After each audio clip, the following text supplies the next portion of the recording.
So here we are, we're in. So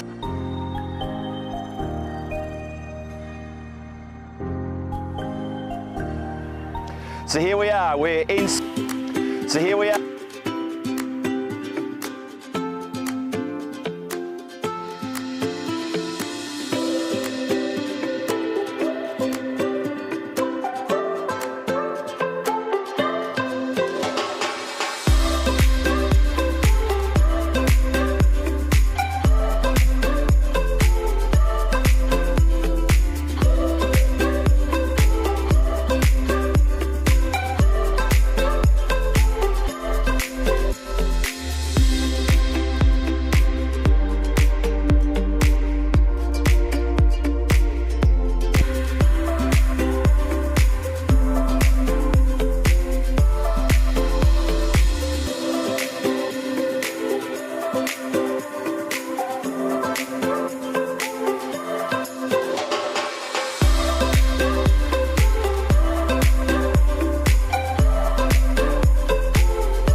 This European cricket event is proudly brought to you by HCL Software, Rado and 1xBet. So here we are, we're in Sweden for the second time this year as well. We've been in Malmo, now it's Stockholm's time. I'm Phil G, this European Cricket Network and this ECS Sweden Stockholm, it's set to go. After the successful return of European Cricket Series cricket to Sweden earlier in the year in Landskrona, it's time for the ECN Tour to roll back north, and our next location is the capital, Stockholm.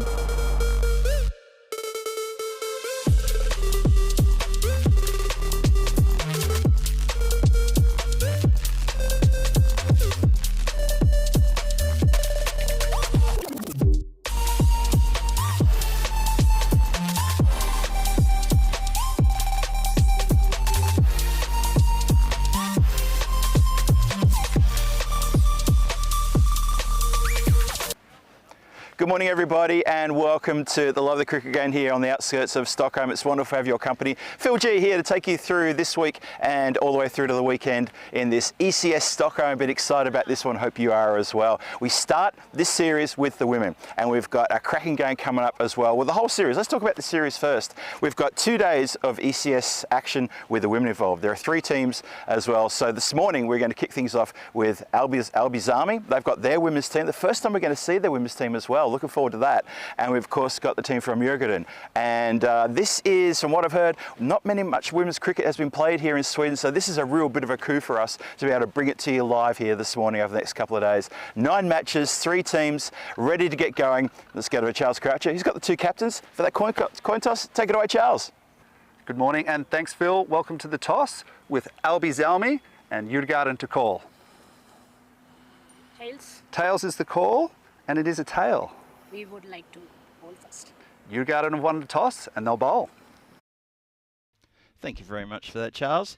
There you have it. Djurgården won the toss, going to bowl first, sending in Albizami to bat on the first match of this first morning here in Stockholm. Welcome everybody. Phil G here in the commentary igloo. I've got an igloo today. How cool is that?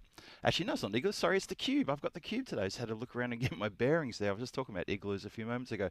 I've got the cube today. How good is that? So, welcome everybody. Wherever you're watching from around the world, it's wonderful to have your company. I can see already a number of people in the chat waiting to get stuck into it. And that is going to be awesome stuff indeed. Jeffrey Mobbs, hello to you. Dave B's in there. Scotty from the European Cricket Network Supporters Club of Australia down there in Melbourne tuning in as well. Rob Thompson, good to see you. Ederico Jr., good to see you. And good to see everybody. Blue Spanner or not, it's always wonderful to have your company. Fantasy Cricket has just jumped in as well and said hello everyone, and my favourite Phil G. Well, it's good to see you, Fantasy Cricket, as well.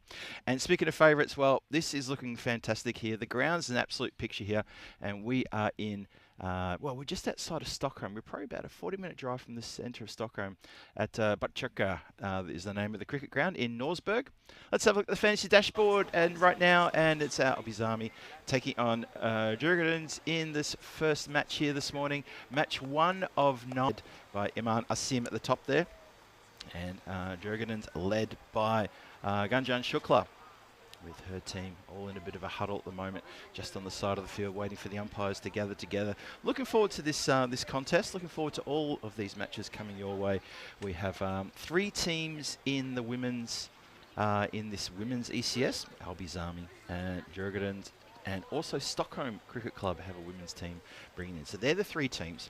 So 9 matches. So each team will play the other teams 3 times over the next 2 days, today and tomorrow. And we'll see who ends up top of the table after that. Albizami have been tipped to win this by a supercomputer, giving just a slight little nudge ahead of Djurgården's IF, 55% to 45%. Tells me it's going to be a very close contest indeed. Very close one indeed. You see there the umpires leading the players out into the centre. As I said, it's a bright sunny morning here in Stockholm. We've had wonderful weather all weekend. I've been lucky enough to be here all weekend here in Stockholm, enjoying a fair bit of tourist activities and getting around town and checking things out. And it's a lovely part of the world. It's been very warm. It's getting up to about 31, 32 degrees yesterday. I think for today, for the rest of this week, we're looking at temperatures around sort of 25, 27 degrees. So that's going to be very good conditions for cricket. There's a nice breeze coming across the ground this morning. I'm not sure if it sticks around all day, that's going to help players' comfort for sure as it warms up there in the centre. The breeze coming across the ground from left to right. Nice, cool little breeze. And the sun's still low in the sky, but it's ticking onwards here. So we're almost set to go. Just keeping an eye on the clock there. I think umpires are just helping the batters get their guard. We're almost set. Hope you're set as well. Hope you're all fit and well wherever you're tuning in from. Obviously all the fun of Crefeld finished yesterday. Big, huge shout out to Rico and Tina for the work they did there as they finished with a women's series there yesterday. And we start with a women's series. How cool is that? Starting with a women's series as well. So I hope you're all doing well. Brilliant blue sky here on this Monday morning. Not a single cloud as far as the eye can see. Good looking ground here too. Looks really well kept. The grass was cut first thing this morning as well. There was no overnight dew that I could see whatsoever. It's looking really, really dry, but nice and lush and green. And we start the first delivery of match number 1 here. Gets a little bit of swing through the air, but can't quite bring it back in. And indicated wide by the umpire. Nice bit of movement though. Good to see there. Hello to Terry Richmond who joins us as well. Hello to everyone who's joined us in the chat.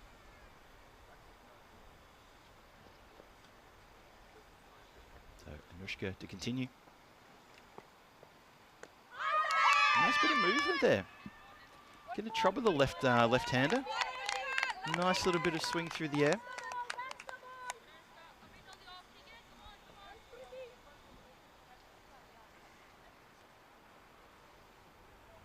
So you've got Megana Ulaganula who's opening the batting, the left-hander, facing the music there from Anushka.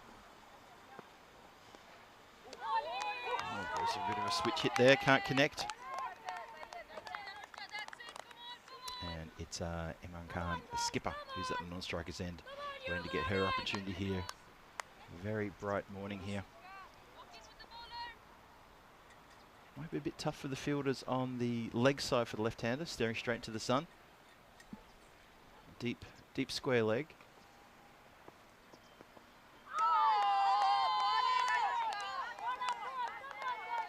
And wide indicated there. Yeah, so for the deep fielders, we have a deep square leg, and it looks like point is dropping back. Not quite outside the circle. I think just on the circle.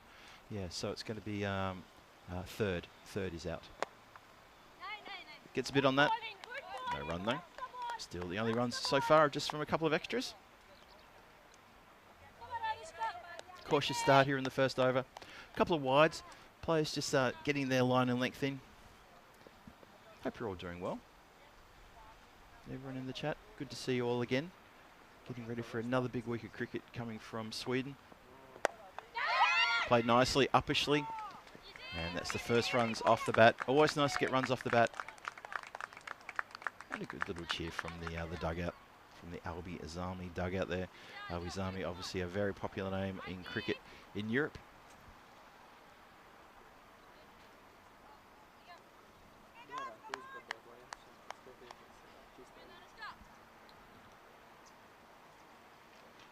It's not Eman who's on strike, it's Anisha Khan. Swing and a miss. Nice away movement there. Nice bit of bowling this. Good start so far.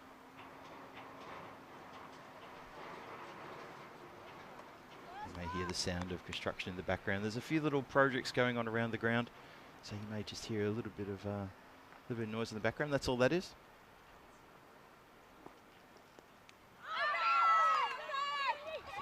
Been doing a bit too much. They're going to scamper through for a leg by. Keep your eye on the umpire there. Oh. Okay, and there we go, leg buys. Thank you. Yep, just taking off the top of the just above the pad there.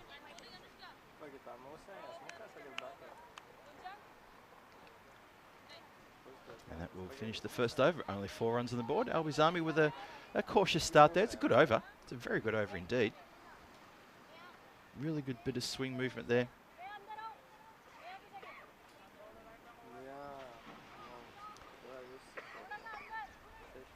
So in case you missed it, Jurgen and they won the toss and elected to bowl first. Happy to put Albizami into bat and give them a chance to get a score on the board. So obviously happy to chase here early in the morning. It's coolish conditions here. It's probably about 22 degrees. It is starting to get humid, and the longer the morning goes on, the warmer it's picking up. Probably heading towards about 27 degrees today. Second over starts with a wide ball. It's gone away from the keeper. They're going to... Oh, now that's hit the stumps, and that is immediately given out. Square leg does not need a video replay and raises the finger of death and says, you're done. Cheeky single comes undone here. Let's have a look, see what went wrong. Clearly wide, missed by the keeper, but the throw was just too good.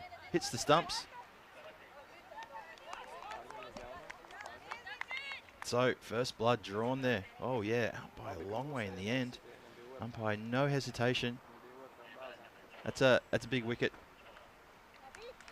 And now it's going to be Emma Asim has to come in, the captain, probably a bit earlier than she would have liked.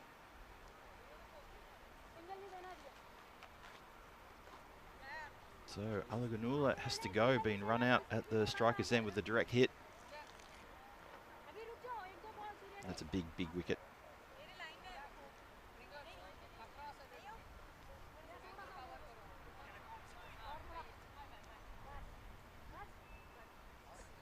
So yeah, I was lucky enough to arrange my travel to Stockholm just a few days early. Myself and Mrs. G flew over on Friday. Did a little bit of sightseeing. Very warm conditions over the weekend, 31, 32 degrees both days. Things have cooled down a little bit this week. So look at top temperatures in the mid to high 20s. So hopefully that will be better for the cricketers enjoying the sport this week. 2 days of ECS action for the women, and then ECS men's starts on Wednesday this week. Batter facing now, Asim. Oh, just through the fingertips. Goes to the outfielder. Nicely done there. It's Anushka who bowled that first over, fielding it mid-wicket there, just on the 30-yard circle.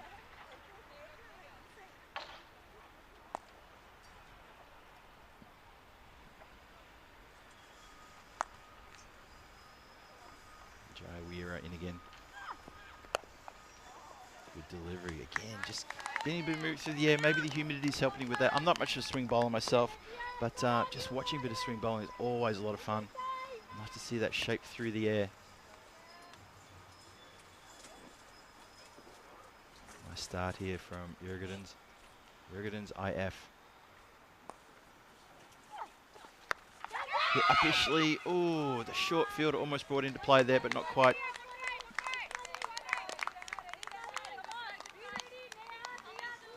Close, very close.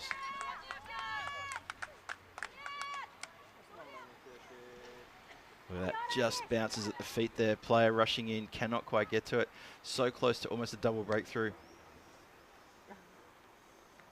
Dia Gangwani almost snaffles one up. No, turns down the run. A few nervous moments here for Albizami. They're just a little bit, just a little bit gun shy here. Have a look at this one again. Not sure what the appeal was for. Definitely came off the bat and cannoned into the body. Fielder's coming in close. They sniff a wicket here. Bends the back. Oh, it's going to go backwards. Straight over top of the keeper, and that's going to run to the boundary rope for 4 runs. Nice shot. Well, probably more by accident than design, but it still runs, and you take the runs as always. Nicely done. Good morning to Ash at Save Derek, who joins us as well. Great to see you, Ash.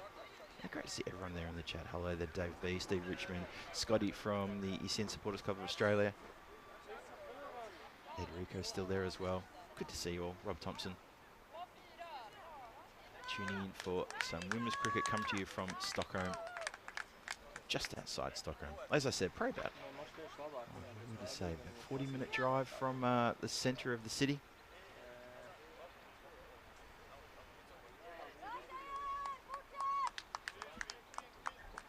At the Botchirka cricket ground here.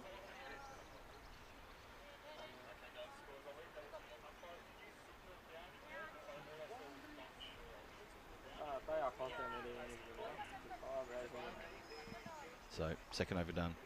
9 for 1. Tough start here for Albi's Army. Can't seem to break some shackles here that have been applied to them by the bowlers and the fielders. Well, that 4 is really going to help things along.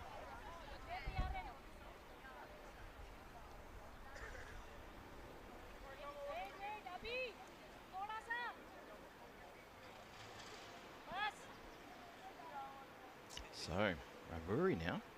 Going to start to slow things down a bit. Looks like she's got a very short run up, just getting her field right. Still got some close infielders, a close mid-wicket, catching mid-wicket, catching cover, catching point. And the fielder that's out is at deep mid-wicket. That's the fielder out. They don't. Just looking to see who else may be outside the circle. They're just going just with one play outside the circle, deep mid-wicket. Everyone else regulation infield. Tossed up, just play defensively, no run. Well bowled.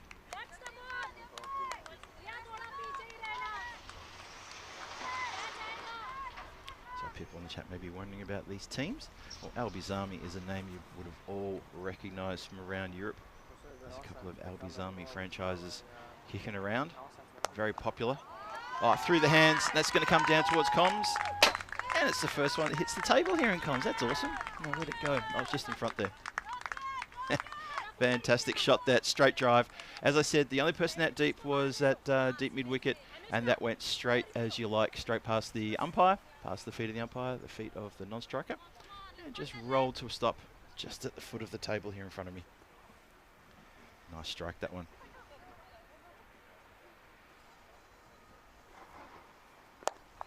And this one goes more to the leg side. And well done. Just keeps it down to a single.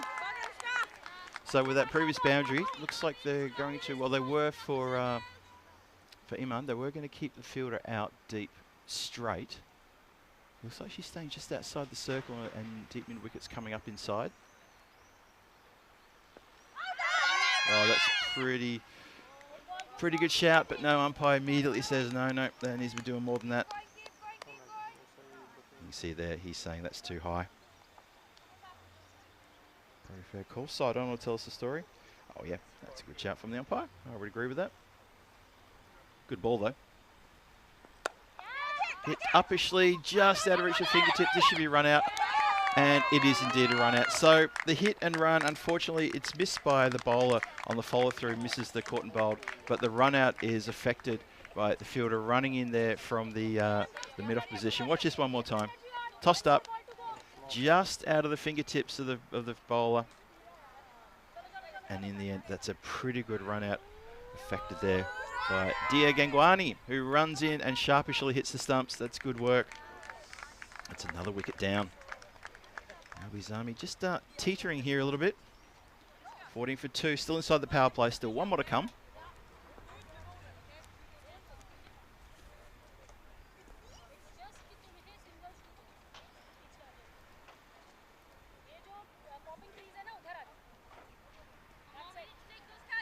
So last ball of the power play, last ball of the third. Gorad's facing. Albi's Army would probably just like to see this over out. Tossed up, swings hard. Oh, well done. Fielder at the short mid wicket there, wasn't too sure where it was going. I think it's just hit the boot and bounced off again. But in the end, that's run saved. Well done. Yep, nicely done there. So Jurgen really keeping the pressure on here. 14 for 2 after 3 is the score. Ravuri just goes for 5, and there was a wicket fell on her over. Another run out. So a couple of run outs this morning so far.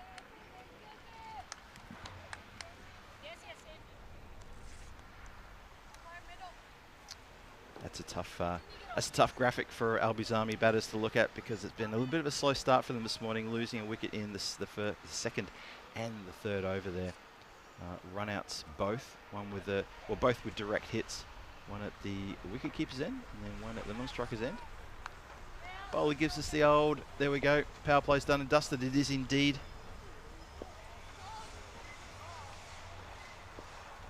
Jan Shukla to continue now.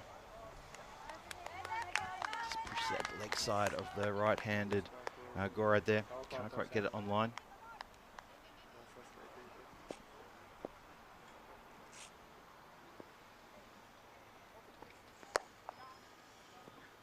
Good bowling action from the left armour as well. Very impressed with that, like that.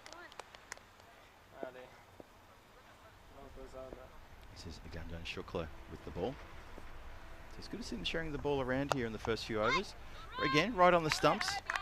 Left armour not choosing to push it across the right-hander. If she gets a feather edge, it is very vacant towards third. Depends if it keeps you pushing it wide, but she's trying to straighten it down the line and doing well so far as Shukla. But just see if they can take advantage of this though. Let's see what happens. So let's have a look and see. We've got Fielder dropping back at the leg side boundary, all the way to the boundary. Yep. And deep, just slightly on the onside for the straight shot.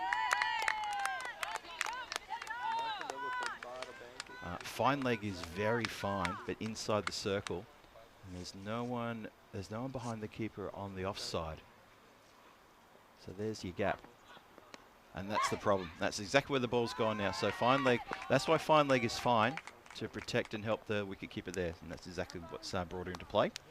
Wide ball indicated, of course.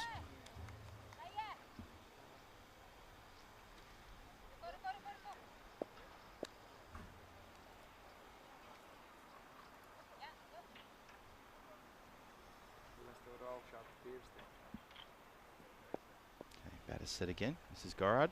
1 from 3. Hits down the ground. Oh, that's gone straight into the knee. Oh, I heard that from here. Out Chihuahua. Yeah, Gangwani, she saved the runs, but that is slammed straight into the kneecap, I reckon. Oh, I hope she's okay. She's not showing, not too much discomfort. Just giving a bit of a rub now. Watch that bounce straight up into the kneecap. Oh, I hope that doesn't leave a mark, or that will leave a proper mark. And she's retreating now out of that short position to a regulation mid-off position. Oh, nicely bowled, but well dug out. And good running as well. Good cricket all round, girls. Well done. Good delivery. 20 for 2 after 4. I can see in the chat Dave's getting schooled a bit on geography of Australia. Good to see. Dave, you planning a trip to Australia anytime soon? And you know where you need to go to. Talking about Perth and Melbourne. Have a look at the graph there. It's tough going for Albies Army early on here on this Monday morning. Match 1 of day 1 of the European Cricket Network's return to Sweden. And first time I've been in Stockholm for a couple of years. And we've got great weather all week.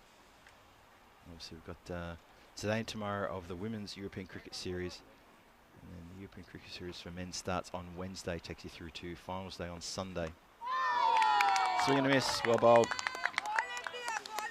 Well, Dia is the call around the ground. The player's getting right behind her. She looks like she's moving okay. Took a nasty little knock on the knee in that previous over. She looks like she's moving okay now, which is good.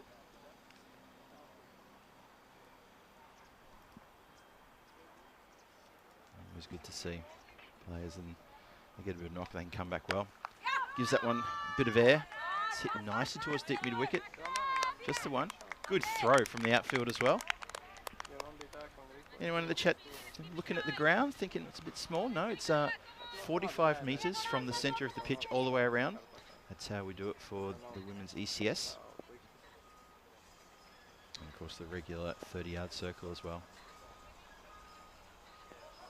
Tossed up as well. That's through everybody. That's over the top of the stumps, through the legs of the keeper, and backed up though behind the stumps. So just the one by there.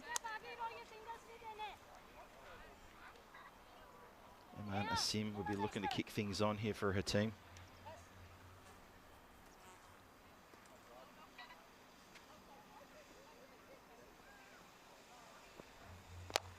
Tossed up, picked up beautifully, and that has carried the boundary line. Now the umpire's probably going to want to see a replay, but from where I was standing, I reckon that's cleared the rope by a good metre and a half. I think he's just waiting for maybe even the players. I can tell him now that that was Maximo. Have a look at this. There it is. There is the indicator. Thank you very much, umpire. One more time. Here it comes. middle of the screen, and Eagle has landed.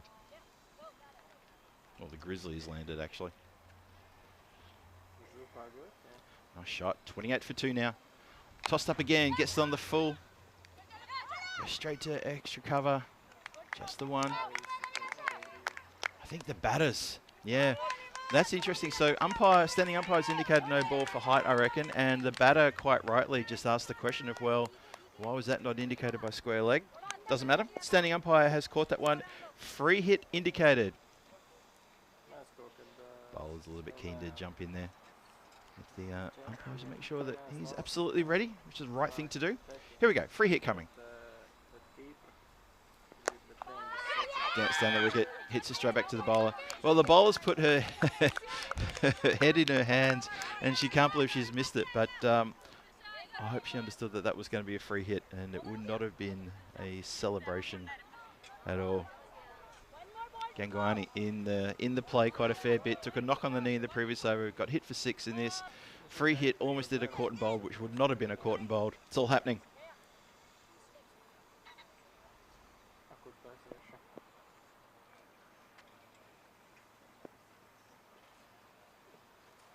Tossed up. Shouts to catch it. Oh, tapped up in the air, volleyball style. Goes down to the ground, just slightly lose her feet. Hopefully she hasn't twisted something on the way down there. But good fielding nonetheless, though. Jay Weary here with an opportunity. Have a look at this one again. Picks it up on the full.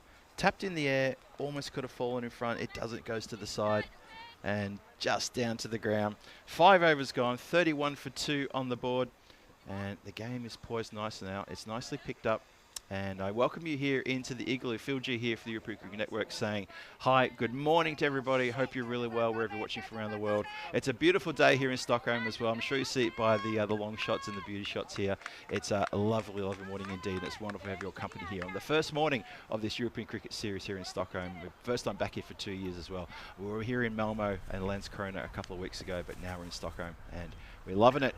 It's wonderful to have your company too.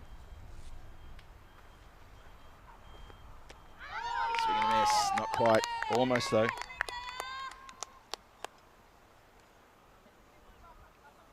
$31 for 2.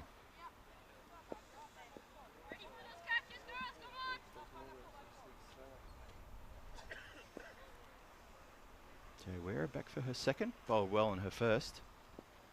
See if she can pick herself up a wicket here in her second over. Shouts to catch it. It goes through that vacant extra cover area. Fielder is on the inner circle there. Gets the ball back nice and quick. Good cricket all round.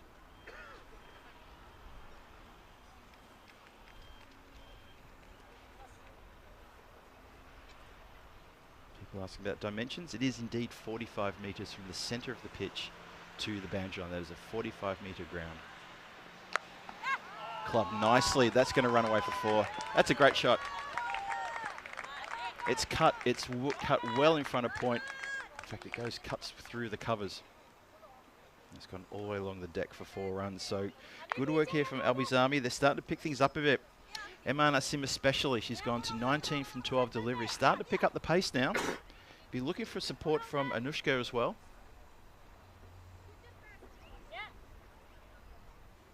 See the team from Djurgården, they'll be wanting to make sure they keep the clamps on here. It's been a very good start for them the first 5 overs. Being very, very miserly with the runs, not giving too many away. Down leg side, cannot quite get in position to hook that one.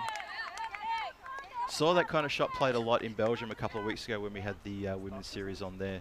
And when the French Eiffels, who took the trophy on that particular occasion. But they made a lot of room on leg side. Didn't want the leg side wide, getting just singly wide. They were thinking, no, need to get something on that one. That's exactly the shot you saw there. There is someone a backward square leg for that shot. But they're very square. Wicket with a fair bit of work to do. Deep mid wicket and deep backward square leg. And a deep, well, obviously long on. That's your leg side fielders deep. And a regulation mid wicket. Now, deep mid-wicket now comes up inside the circle. Let's see, they're reorganised now for Garrard. Obviously, Asim is the one that they're worried about. That's why they get the protection on leg side. for Gorard, who hasn't really gone after the bowling yet. They feel they can probably get her. Over the top of the stumps. Bowler can't believe it. Good delivery.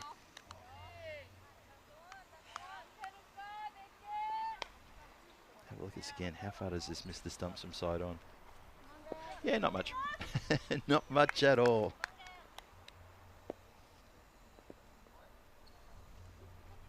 Joe Weir bowling pretty well here. Effort ball, hits in the air, and it's going to clear the infield. Good work. Oh, going to go for a second. That's good running. Really good running there. Anushka Vaida got down to that one pretty quickly, got the throw back, but couldn't stop the two. That's well run. Look at this. Took off straight away. Didn't hesitate. No ball watching. Just bang gone. Slight hesitation from the batter running to the danger end, but the throw was a bit wide. Well run. Very well run indeed.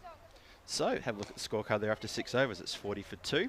After a couple of wickets fell pretty early on, Emma Nassim, skipper, is leading by example here. 20 from 13, playing a pretty good innings.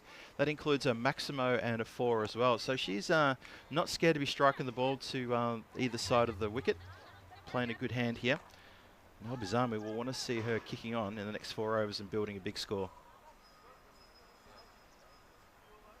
Rory is back on then to bowl her next over. She went for 5 off her first. Bowled pretty well, I thought.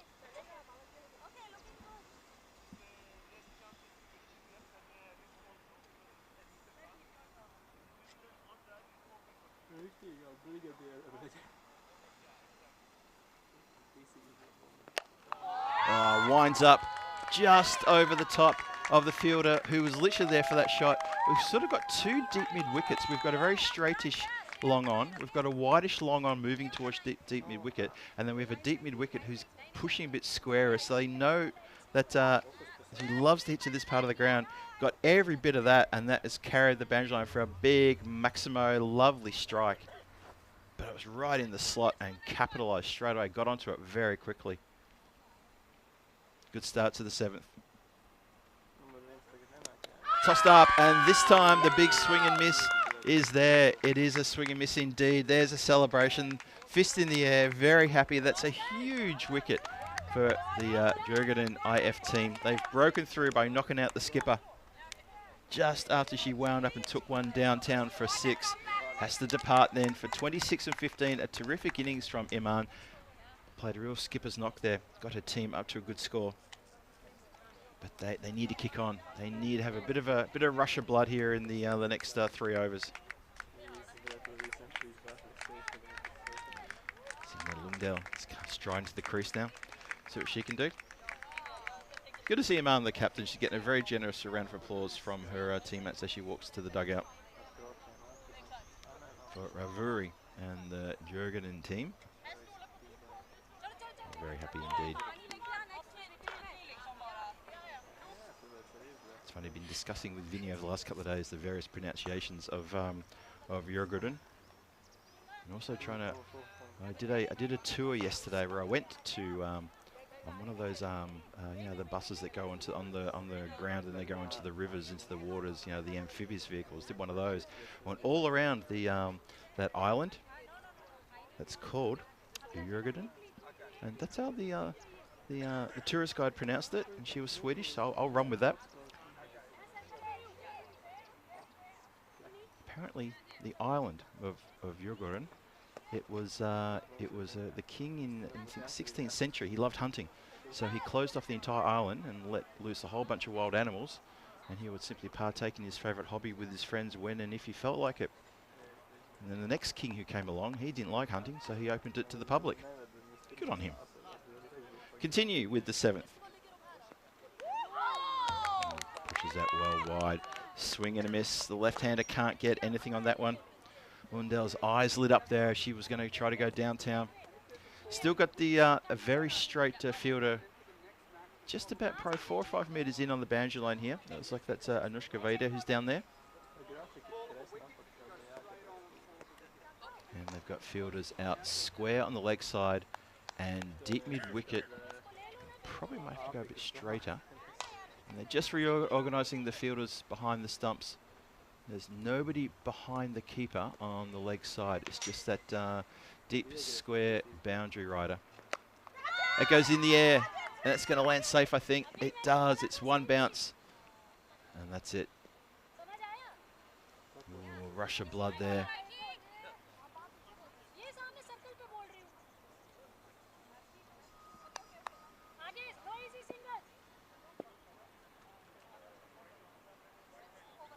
Rory would love to pick up another wicket here in this over. She's got 2 balls to come. 47 for 3 in the 7th. Tosses that one up. It gets hit with absolute disdain. That was a nice strike. Quite emphatic in her shot as well, as that goes all the way for 4 runs. Nice shot, that one, square on the leg side. And Garrett has been there for a few deliveries now. I think it's quite right that she'll be set now. That was just tossed up a bit too much, very straight. And she picks it up on the full and slams it. Absolutely slams it. Gets a little fist bump from her her counterpart there, Lundell, recognising a good shot when she sees it. Nice work, good cricket. 50 up. Try something similar. This time it goes to the fielder at mid-wicket. And a good quick throw back and just the single. 52 for 3 after 7. Good over that one. Well, good over for both teams, actually. Runs scored, as well as a very important wicket falling.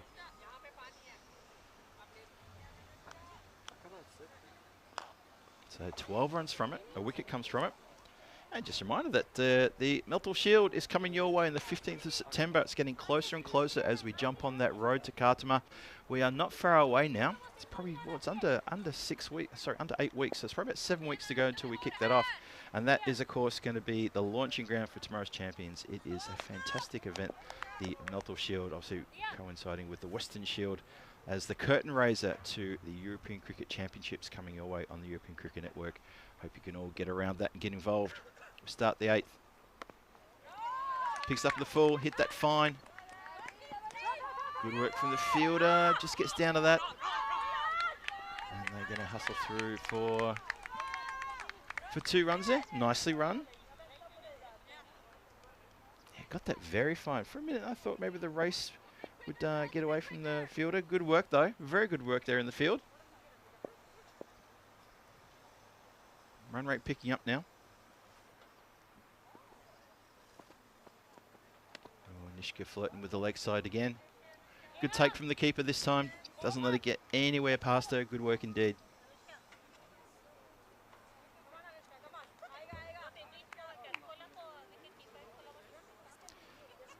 Bilal Turi asking when will the matches be played. The men's matches, Bilal, are going to start on Wednesday. So it's the women's ECS today and tomorrow, and the men's will start on Wednesday, running through to finals day on Sunday. And of course, Vinny Sand and Mr. Maxwell himself will be here with me on Saturday and Sunday to take you through the final day of group stage.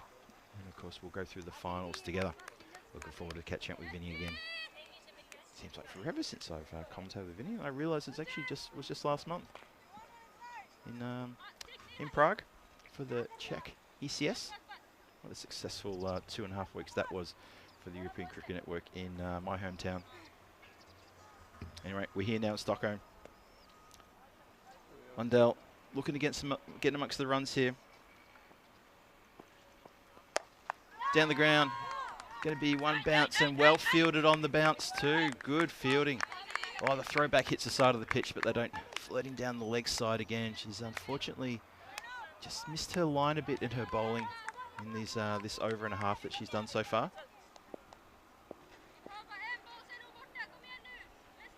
Hope you're all enjoying the cricket coming to you from Stockholm. Don't forget to drop a little message in the chat. Give me a chance to say hello to you, and also just let me know you're enjoying the cricket and what the girls are doing here. Now, that's I think that's just clipped the top of the stumps. That's a cracker delivery, and I think a few people are surprised. I think the batter's a little bit surprised. I'll have a look at this one more time, but I think that's just flicked the bail. The batter looked a little bit shocked. Yep, just gives the off stump a little bit of nudge on the way through. Almost sort of just gives it a smallest of flicks, and Anushka Gorad, who were just starting to warm up there, has to go. 14 very valuable runs off 16 deliveries. And, you know, getting some runs on the board, had a good partnership with her captain as well. But, you know, she has to depart. Yeah, Emma Asim and Garrard, they put on 32 runs in, what's that, just less than 4 overs, 3.5 overs. So they started to pick things up nicely. So Yurgurun have really pushed back really well here.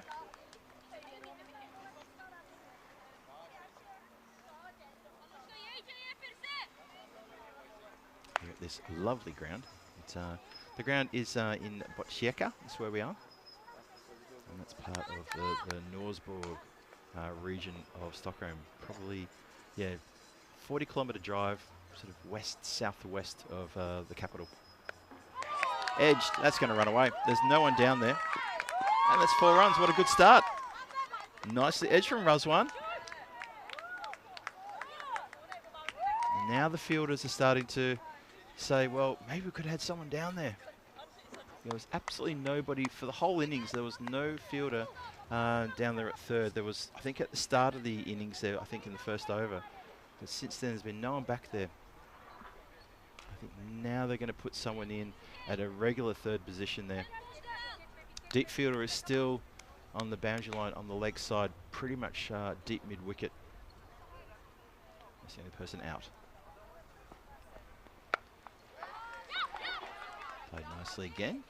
Straight to the fielder at point just for a quick single. So Razwan not sticking about, doing very well.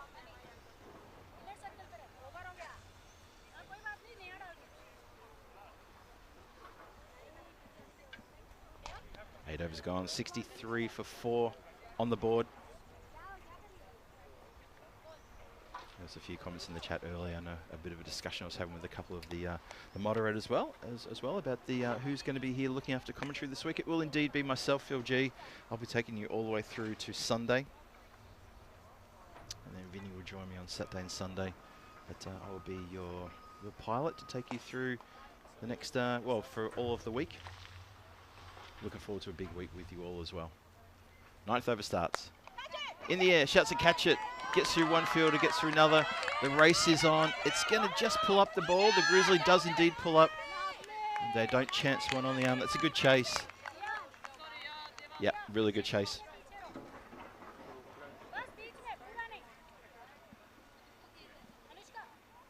It's Dia Gangwani who put the big steps in, the big strides in to bring that one in. Took a hit on the knee earlier on, then came in, bowled the next over and picked up a wicket. So she's obviously shrugged that off. And Kaimani there just pushing that one a little bit too far out of the way of Lundell, who watches that one go.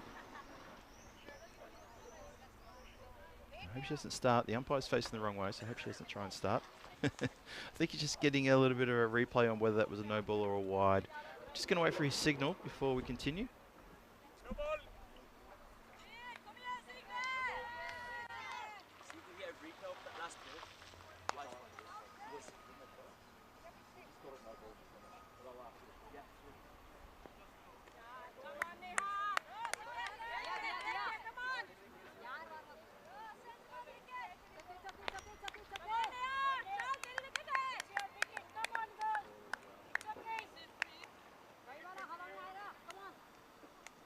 Free hit coming.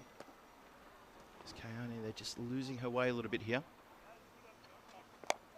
It's across the line. Straight to the fielder. Going to go for a quick run and gone. Well, the quick one wasn't really on. It wasn't quick. I had the feeling that Razwan felt that she was unfortunately barbecued there. Watch this one. Swung, hit. There was a yes, no, and Razwan was never at any time going to make her ground. That's a disappointing run out, disappointing running between the wickets there.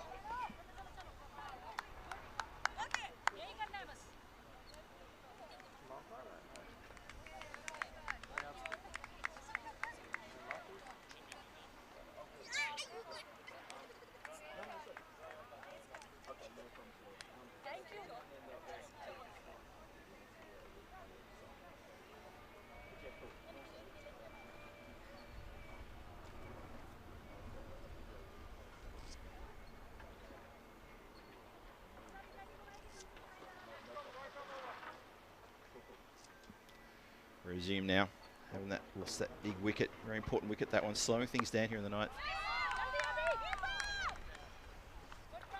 Well, it's a direct hit, but pretty confident Pretty confident that Lundell is home.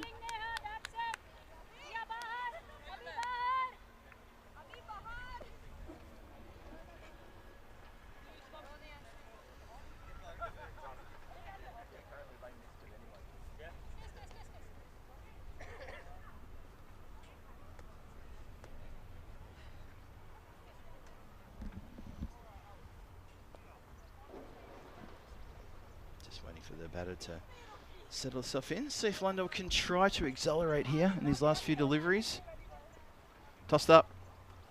Swings, misses. Good delivery.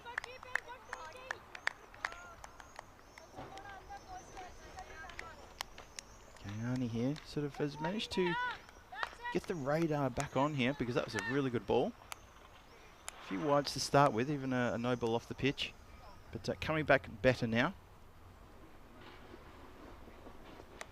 Oh, that goes leg side. That's well played. Fielder runs around from deep square.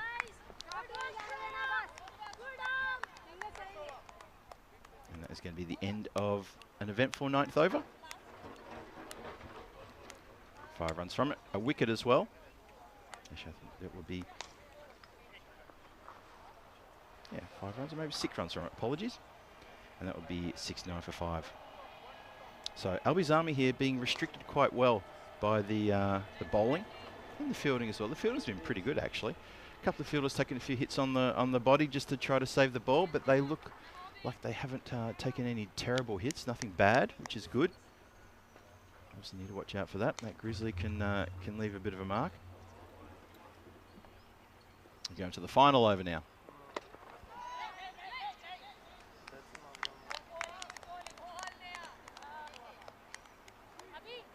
No, now it's the final over. Apologies, I think there was a miscount of... I think the free hit wasn't counted earlier, so that is indeed the last ball of Kayani's over. So now it is 68 for 5 after 9. Have a look at the bowling card here and have a look and see who's done what. So wicket there to Ravuri, 1 wicket to Vaidya as well. Well bowled for them, very economic. And Shukla's been very economic as well. I wouldn't be surprised to see her back to bowl the final over. In fact, right on cue. She's got the ball, so good call, Phil. Organising her field. Deep fielder, it looks like it's long on is dropped back, so long off for the left-hander. Long off for the left-hander and long on as well. And deep mid-wicket. Goes in the air, shouts to catch it. It's going to land safely again. Lundell living dangerously. Going to run for a second on the arm. This is going to be close. The dive. The appeal. Going to go upstairs. Umpire at square leg says, let's go to the video replay. Oh, there was a very good dive there. I'm not sure she's made her ground. I hope she's okay too. That was a pretty heavy dive. Hope she's okay. Watch this again. She just took a few extra steps to get off the mark here. Ooh.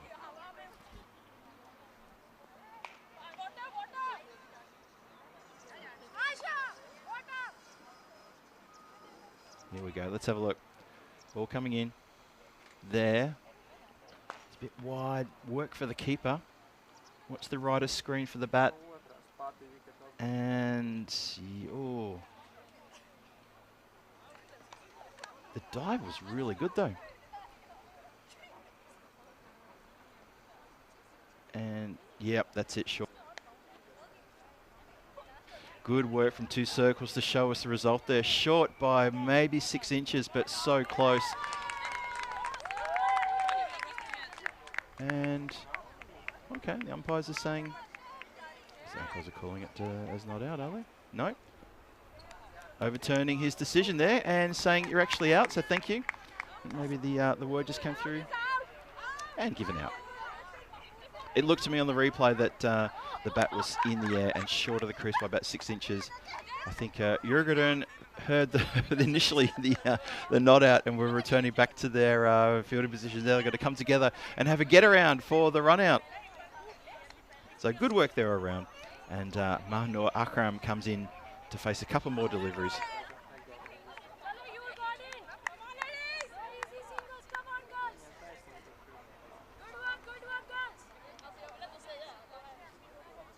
So 69 for 6. Shukla has just bowled that first ball in this over. And Let's have a go. So 6 wickets down. Let's see how they go with this, the middle order, the lower middle order, how they place the fields here. So straight down the ground. Long on drops back. Everyone else back up inside the circle. Leg side, tucked around the corner. Keeper picks up underarms, the bowler. Oh, it takes a rotten bounce. It bounced on the edge of the pitch and it eluded the bowler, so they get through for another one. Couldn't believe her luck. Shukla stood there waiting for the throw and it was no one's fault. It simply hit that little rough area, that little rough patch of ground there just next to the pitch and took a bit of a left turn at Albuquerque. Watch this one more time. Directly behind it and dunk. Ah, never mind, it happens. Oh, well bowled. Just really good delivery to new batter as well. Just straight at the base of the stumps, crashes into it. That's a good wicket, well bowled. And there are 7th wicket falls, and of course a dot ball, the most important thing in this final over. So wickets tumbling here towards the end. So getting that little bit of extra momentum in the pitch is not happening here. Watch this again. Cracking delivery. That's got such a good bowling action, Shukla. Very impressed. Right behind the arm where I'm situated, get a really good look at the way she's just bringing that arm around and getting that little bit of move through the air as well. Well bowled.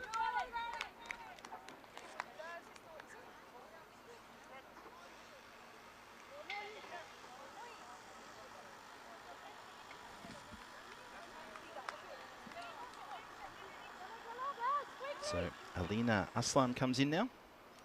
Still 3 balls to go in the innings. Fielders are now coming up a lot closer to the bat, looking for the catch, looking for the miss hit. So Shukla continues. Dot ball. Dot ball's a good ball, as we always say. Scotty from the European Cricket Network Supporters Club Australia saying good bowling here. It's very good, accurate bowling, isn't it, Scotty? It's very impressive from Shukla. Clipped and run, but a slight little misfield. Oh, they hits the stumps. They're going to run on this. This is, oh, it goes to the keeper's end. Bit of confusion there. So the bowler's picked up the ball, thrown to the keeper's end. Probably could have just walked it in and broken the stumps at the non-striker's end. Watch this. So they come through for the one. Bowler's saying no, no, no. The ball hits the stumps, the base, and the bails don't come off. That's incredible. Could have probably just walked in and broken the stumps. Maybe she didn't realise the bails hadn't moved, so she actually could have just walked in and gone crunch. But the for mine, I'm pretty sure that the throw to the stumps, the underarm to the stumps at the bowler's end, the bails didn't dislodge at all. There you go. And now there's a bit of a conversation between the fielders around here about what maybe should have happened. Doesn't matter what should have happened. It's what did happen on that penultimate ball here in that over in the innings, because we've still got one more to come. 73 for 7. It's been a great over this. Good bowling spell from Shukla. Very impressed. Final ball of the innings. Tossed up, hit up in the air. Taken and, well, no, hang on. I think she's, I thought maybe dropped the ball and broke the stumps with the hand. Might have to see that one more time. Given out by the umpire. Was it a bump ball or a full? Yeah, it was a bump ball. Then the run to the end here. Let's have a look. Oh, no, I think it's actually bounced off the leg. Yeah, bounced off the leg.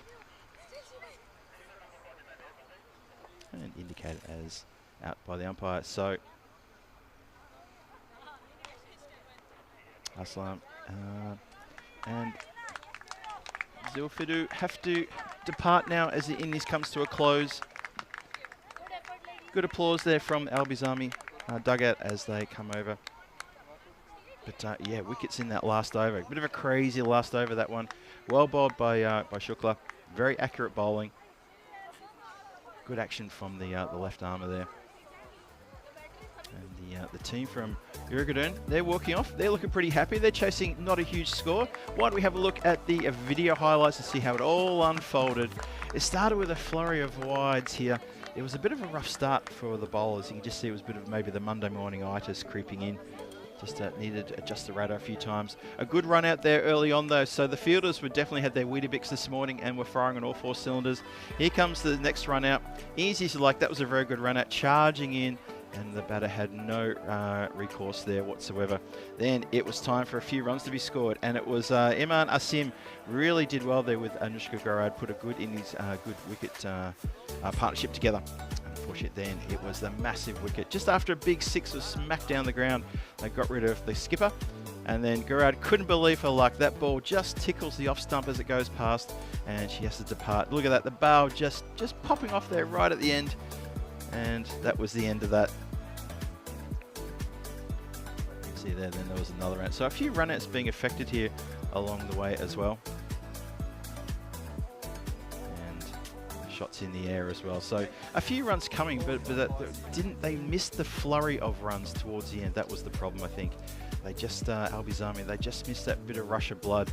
So the two final overs both went for 5 after 11 runs off the 8th over, then 5 runs and a wicket off the 9th, and then 3 wickets and 5 runs off the last over. So that was very good bowling both by Kayani, who came good after a no ball and a wide, came very good after that, and Gunjan Shukla with those 3 wickets.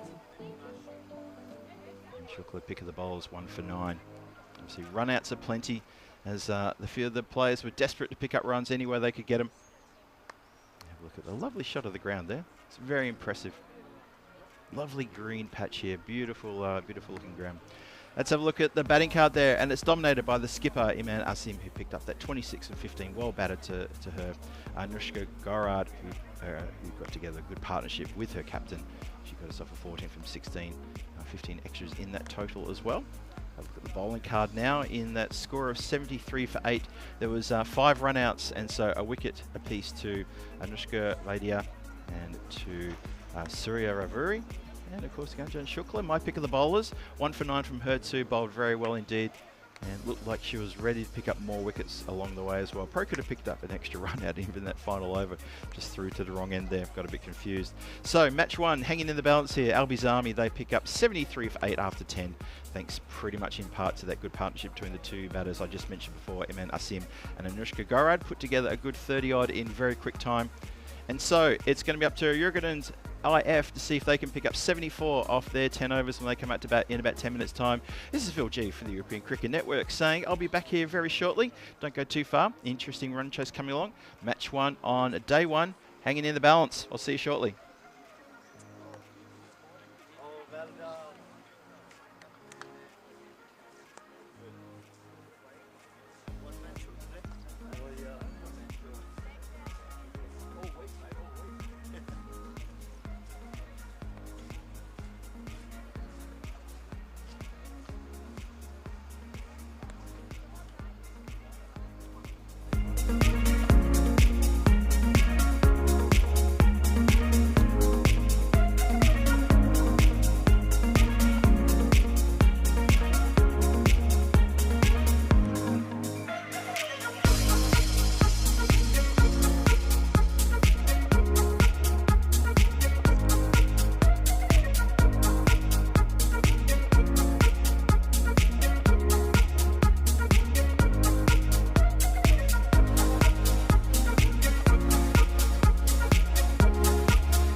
Just you and me. Summertime, get ready, we are so divine. Blue water and yellow sand. Let's live our dream. Summertime, get ready, we are so divine. Blue water and yellow sand. Just you and me. Summertime, get ready, we are so divine. Blue water and yellow sand. Let's live our dream. Summertime.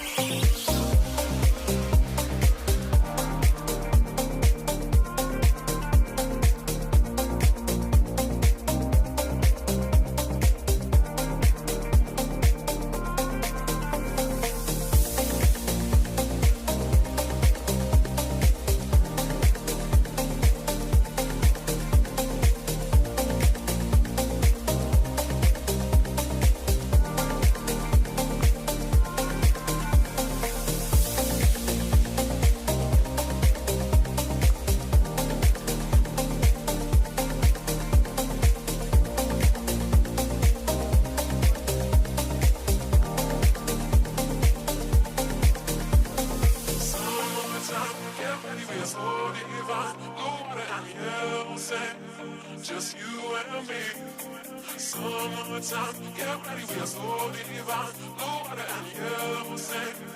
Let's live our dream. Summertime, get ready, we are so divine. Blue water and yellow sand. Just you and me. Summertime, get ready, we are so divine. Blue water and yellow sand. Let's live our dream. Summertime.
This European cricket event is proudly brought to you by HCL Software, Rado and 1xBet.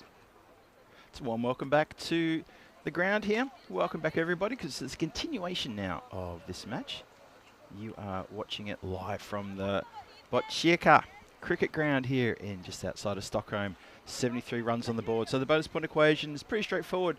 The batting team will need to score these runs in 7 overs or less to pick up a all 4-point win.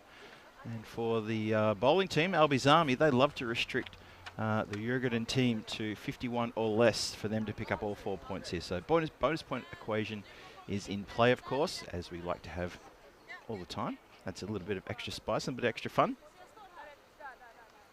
And Albi's Army have got a score on the board of 73 to defend, 74 for the win. So it's not a huge target for them to defend. It's going to test their bowlers, test the fielders as well. We're almost set to go. Almost set to go. So Anushka Vaidya, who is going to be facing the first ball. And here we go. Just give a bit of a back foot cover drive there. Can't connect. Aslam there searching for an edge, possibly. Alina. As I said, bit of a struggle here in the batting to get a score on the board from Albi's Army, but they've posted a score nonetheless of 73. See if they can defend that. It's a good second delivery there. Getting closer and closer to the top of off stump as well. Good morning to everyone joining us in the chat. Hello to Bethany Evans, who's joining us. Hello there, Julian Dawson has just joined us as well. Good to see you. Dave B in the chat as well. Good to see you're all there, back and ready to see how this match number 1 turns out. Played nicely. Fielder comes off the boundary line. Just backward a point is the fielder there. She's just behind square on the offside. That's the deep fielder. Now for the left-hander, looks like she's going to come into just backwards square leg, and they are pushing the fielder deep on the point side now for the left-hander. That's a lot more squarer than they were for the right-hander. So obviously a bit of a battle plan here. Alina Aslan with the ball.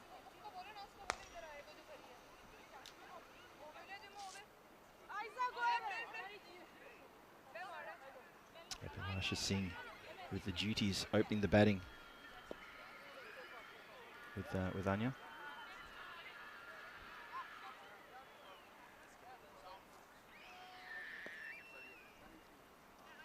Here we go. Oh, good bit of shape. Good bit of shape. Good shout too. Strikes the pad. Umpire says no. Watch this one again. Straight nicely. Slams into the bat and played onto the pad. Umpire, of course, says he can't get out like that. I'm sure the ladies know that.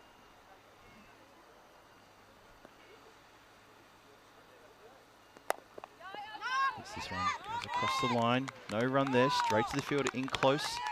Good to see that they've got close fielders on both sides of the wicket there. Looks like a short catching mid-wicket and identical positionally on the other side there in the covers. Short catching cover. You got a regulation mid-off, mid-on. And a regulation mid-wicket as well. The end of a very economical and very well bowled first over. Just 1 run from it. Look at this one again. Unlucky not to find a feather edge there for the 3rd time in this over. Very unlucky not to find some slight little nick there. Doesn't get it though. 21 matches since the golden ball. We had our last golden ball just last week. And that was, of course, a return to form for our very own golden girl, Tina Goff. And Rico managed to scare up a golden ball last week in Krefeld. So congratulations to Tina. And also congratulations to Rico as well on a fine call. Both of those two together. They're in Krefeld doing a great job last week. But yeah, Tina managed to get a golden ball. I was getting worried about Tina. I was getting concerned that maybe might have lost the old Midas touch. And she's found it again. Well done. Second over starts.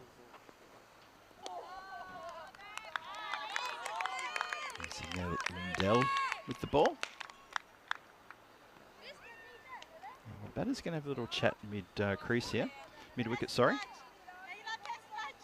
Jurgen's IF with score on the board to be chasing down the need. 74. 52 is I guess the first hurdle they want to get over as well. Make sure they don't lose Don't cough up a bonus point in the wrong way. Make sure they bank something.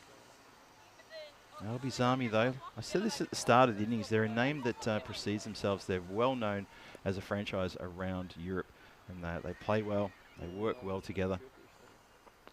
Very well known. Hit up his shield in the air, just over the stretch hand of the fielder there. One bounce, 4 runs, lovely strike there. Clipped nicely. Probably wasn't quite out of the middle, but it was there for the hitting. It was wide, it was slightly short, and absolutely punched. And it goes sailing across the top of Alina Aslam's fingertips. And goes for 4 runs. Nice hit. That's worked nicely. It was going to go down leg side, but that's some pretty good work. Bit of fancy footwork there. Successful fancy footwork as well. I think it's Manor Akram who's fielding down at that position. That fine leg, had to run around just backward a square to field that one. Fielders swap around now for the left-hander. This is Anya Singh.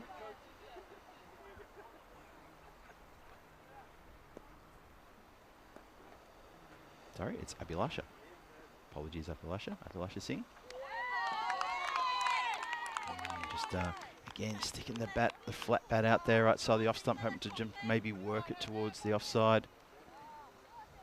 Yeah, Square umpire's had his arm out there, just indicating 2 more balls to come. Well, bowler's gone down. Hope she's okay. Umpire's maybe going to have just a quick word, make sure she's all right. Not sure what happened there. Just lost her footing. Watch this one more time. Where'd she lose her footing? Oh, front foot. Front foot slid there. The umpire gives it a bit of a kick with his shoe, just to try to get rid of any of the dust there. I think we may have to get a broom on the ground, maybe give it a bit of a sweep. That's probably what the umpire's just suggesting. Maybe during the innings break, maybe that happens. Hopefully Lundell's okay. Short ball, bends the back on that one. That's a good delivery. That's a clever ball. Well bowled, gets a generous round of applause from her teammates, and that is the end of the over. Funny moment there as the umpire walked off after calling over, and poor Lundell was left there, hands on her hips, saying, "Can I have my hat back?" And had to go back and give the hat back to the umpire. Thought he managed to get away with that one, but no, he got caught. 2 overs gone, 6 on the board. I'll let everyone in the chat, thanks for joining us. Hope you're doing well wherever you are watching in the world. Thanks for tuning in to watch another ECN display of women's cricket. It's fantastic stuff. Enjoying this, enjoying it a lot. Hope you are as well. Heard Tina mention on the weekend that ECN's pushing around 22% of the matches now with women. And that's well held. Lundell holds on to a straight shot, but you still got to catch him, and gets a big, big hug for her effort there. Has to backpedal just a couple of steps, but holds on to a sharp chance. Well taken. Safe pair of hands. One more time. Looking to force things along. Goes down the ground. Not a lot of footwork. Doesn't really hit through the ball. Clips uppishly. And it's well held. That's a disappointment for the batter there. Knows that she probably could have gone literally 3 meters to the left or the right. Could have punched it into the gap. Doesn't get through the gap. And it's taken, well taken as well. So, Albi's Army with a breakthrough. That's really good work there. So it's 6 for 1 in the third. Albi's Army, they put the foot on the brake, slow things down. Shukla, who was the pick of the bowlers, now Shukla's got to come out and try to find something here. Poor old Gunjan. She's probably thinking, well, I did so much with the ball, and now you need me to come and do the same with the bat. Let's see what she can do. Just tucks that away. Well played. Going to get off the mark straight away, though. Throw to the non-strikers end, where they want to take the stumps, but there was backup. Albi's Army bowling well, fielding well, catching well. Lundell took a good catch.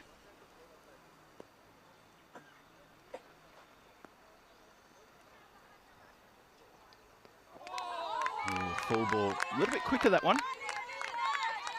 A little bit quicker. Good bowling. Alina just pushes that past the bat a little bit faster this time, past the left-hander. Yeah, gets her playing, trying to play down the ground, looking for the straight drive between long off and long on. That was going to go leg side, gets away from the keeper.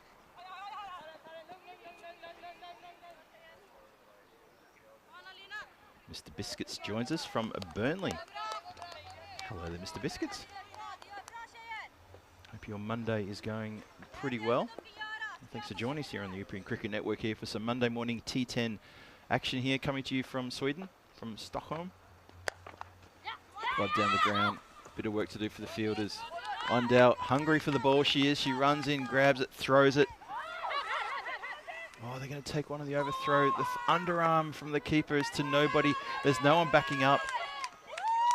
There was no one taking the stumps. So just a couple of rookie errors there.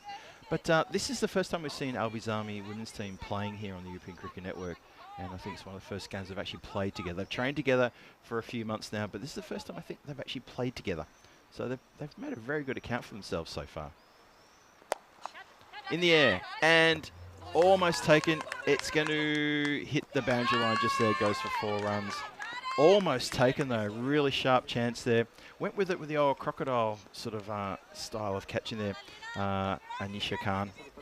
It gets through the fingertips. And yeah, unfortunately, oh, the bowler down on her haunches. Can't believe that wasn't taken. And it gets through for 4 runs. 4 valuable runs. We get towards the end of the power play now. Swings hard, goes in the air. Well stopped there at third. Just that ball took a bounce and it just pitched a bit and spun as it came off an edge. And good work there from the fielder. Just had the presence of mind to put the arm out and make sure they didn't get away from her. So well done in the end. And that is 16 for 1 after 3. And things picking up a little bit there for Jurgen. They needed to pick things up. It was getting a little bit of a worry there. The first couple of overs were very tight, but then 10 runs in that previous over. And 16 for 1 after 3 overs. Have a look there at the batting card. You can see there was a couple of really good partnership there in the Albi's Army batting card there. Asim and Gurad put together 30, I think it was 34 runs in about 3.5 overs. And it got the scoring along very nicely indeed. And I'll tell you what, I think you're going to want something similar. Hits high, hard in the air. It's a chase on for all the players out there. No one's going to get to that. And that is going to be a couple of bounces across the line. The umpire's just confirming that's 4 or 6. I'm pretty sure it's 4. Yeah, it is indeed signalled as 4 runs. Nice strike. So Shukla standing up as the all-rounder here. And Jurgen are going to really want to see her stick around for about 3 or 4 more overs just to try to chase things along. Because that is a very nice strike. So 20 for the loss of 1 wicket just inside the start of the 4th. 54 from 41. So that run rate just above 8. Sorry, just below 8. Nicely poised game here at the moment. It's short again, and this is hit even harder, and that's a Maximo. Good cheer, good support. It goes all the way to the fence. Absolutely middles this one. Look at this from side on. This is absolutely crunched downtown. One more time. Look at that. Just steadies herself. Gets the weight in the right position and goes crunch. Cross bat style. It's very effective. Nice shot past the scorer's hut. Maximo. So now the runs are starting to come thick and fast, and this over is starting to get a little bit away from Albi's Army here. It's 4 and a 6. Jurgen have definitely reached into their bag of tricks. Comes back with a slower ball there. Wicket keeper threatening to throw the stumps down. Nothing happening. Good comeback. Very good comeback. Good morning to Viking Bay. He's just joined us in the chat. Good to see you as well.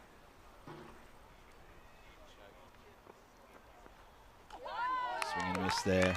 Lundell's coming back there after being hit for a couple of boundaries back-to-back off her first 2 balls in this over. Good work from her. Very good work indeed.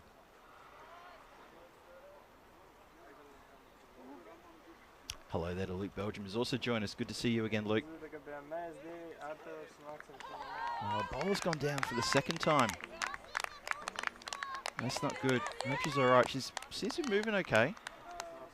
It's pro that front foot again. Have a look at this. Yep, she's just sliding on that front foot.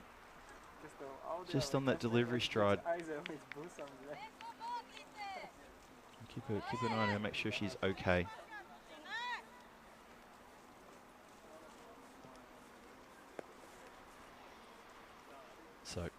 Last ball of the fourth has been expensive over, but good comeback from the bowler.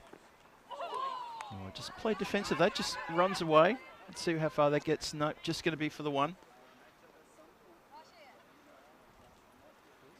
So Shukla getting amongst the runs there, helps her team to 11 runs off the over.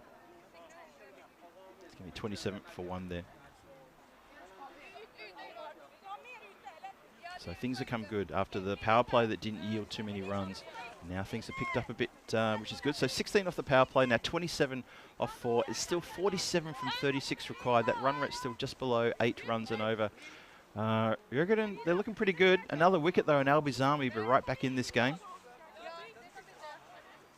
Have a look there and see what happened in the run rate situation there. You can see that white line going very much in the correct direction if you're a fan of Jurgen's IF.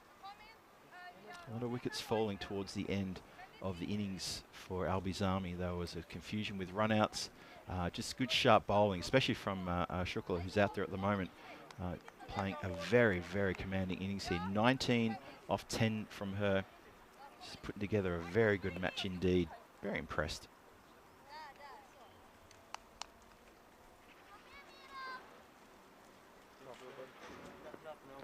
Mirab Razwan now starts us off with a wide. Bowled really well too. Really impressed with her.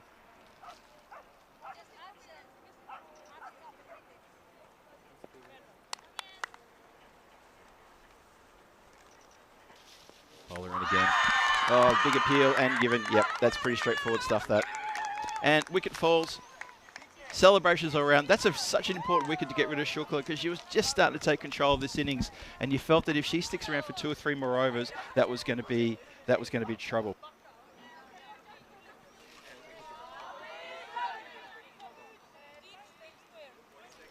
Big wicket that. Shukla departs. Yeah, trouble. Yeah, real trouble that. Just felt that was going to be the key. And now Albizami got the danger player out. That has opened the door very wide for them now. They can step up here. Yeah, another ball that hits the top of the stumps. And that is a very good ball there from Razwan. Razwan looked pretty dangerous in the batting. Only got an opportunity to hit a boundary, then was unfortunately run out, badly run out. Lundell sort of left her barbecued at one end and had no chance of making her distance there. But so far, so good.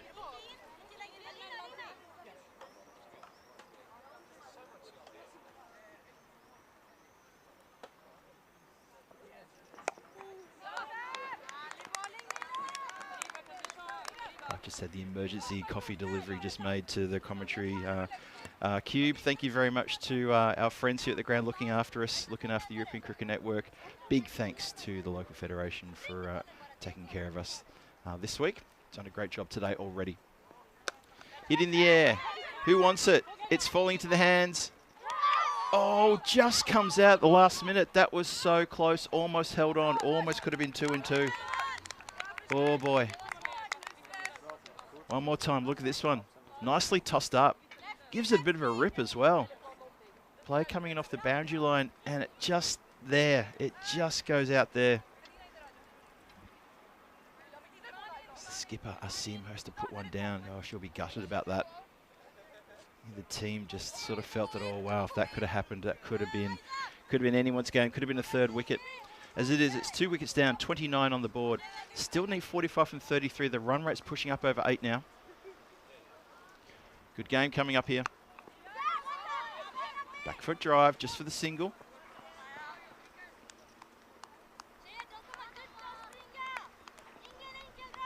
So, Abhilasha Singh, who's been there since the start, finally gets herself off the mark. She'll be breathing a sigh of relief for that. And Dia Gangwani, who took that hit on the knee. She was fielding in the infield. Ball bounced right in front of her and smacked her right on top of the kneecap. Just shrugged that off now, and she's moving nicely. Oh, hesitation on the run there. Shy at the throw just wasn't strong enough towards the wicketkeeper's end. From the covers. Do it in singles at the moment.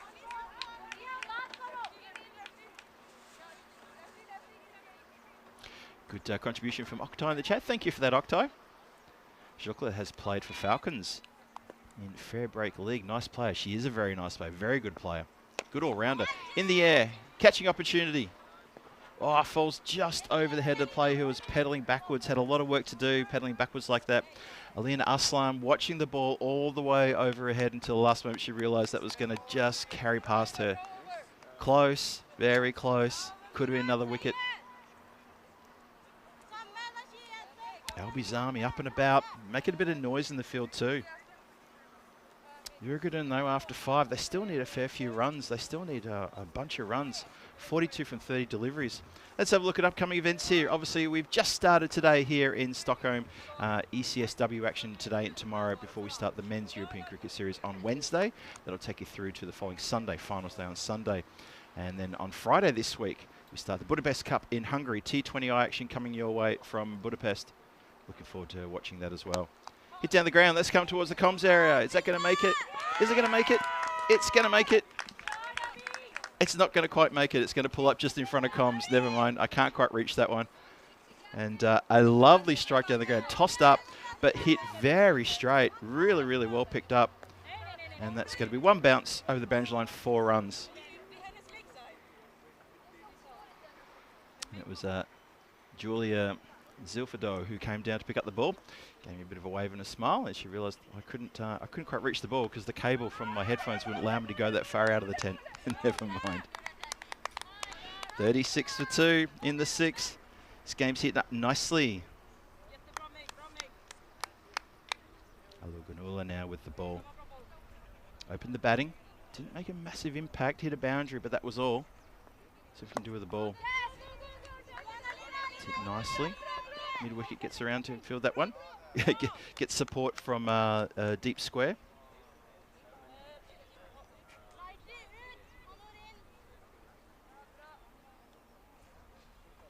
Yeah, there's a very close catching position at fine leg, just out of shot there, just out of camera shot. And played with soft hands. This one goes towards third. Yeah, it's interesting catching position that they've got there. You can just see the shadow of the player I'm talking about that on the right hand side of the screen, just in that moment. He's just stepped away again, but just outside there. Well, now it becomes a short catching. You can just see her shadow there, short catching third. Leg side looks to absolutely smack that out of the hands of the keeper, who takes it nicely. Still can't avoid the wide though. Gets in a position. And I've noticed that from the players, the women's players, the last couple of ECSs we've had. They love to go after the leg side wide and try to help it on its way leg side. Saw that a lot in Belgium a couple of weeks ago, where the French Eiffels and the Luxembourg Militaires played a terrific final. And that was very typical of the players of all 4 teams. The 2 Belgian teams, of course, Belforts and Jennekens, and then obviously the Luxembourg team and the French team did the same thing. We're seeing it here today as well with these 2 Swedish teams, happy to chase that ball wide on the leg side and try to get maximum runs for effort there. 6 overs gone, 40 on the board. That run rate required is pushed up now to 8.5, 34 from 24. They got wickets in hand though. Have Uruguay and EIF, so still got a bit to do here.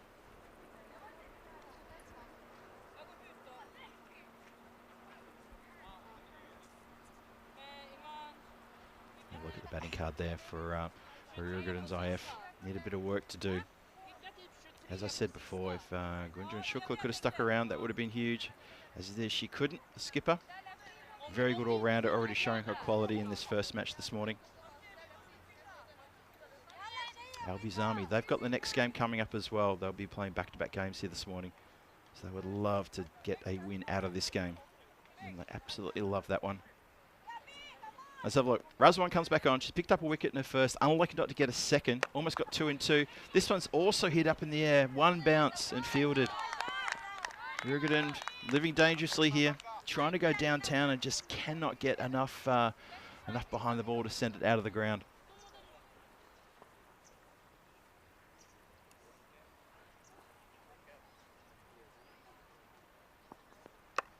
Goes leg side this time.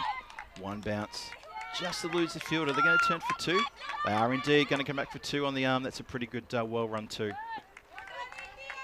Yeah, well run. Batter and keeper collide. Just give each other a bit of a, are you okay? Didn't mean to do that moment. Good to see. Good sporting gesture there from the batter and the keeper just to make sure they were both okay. You see the run back here.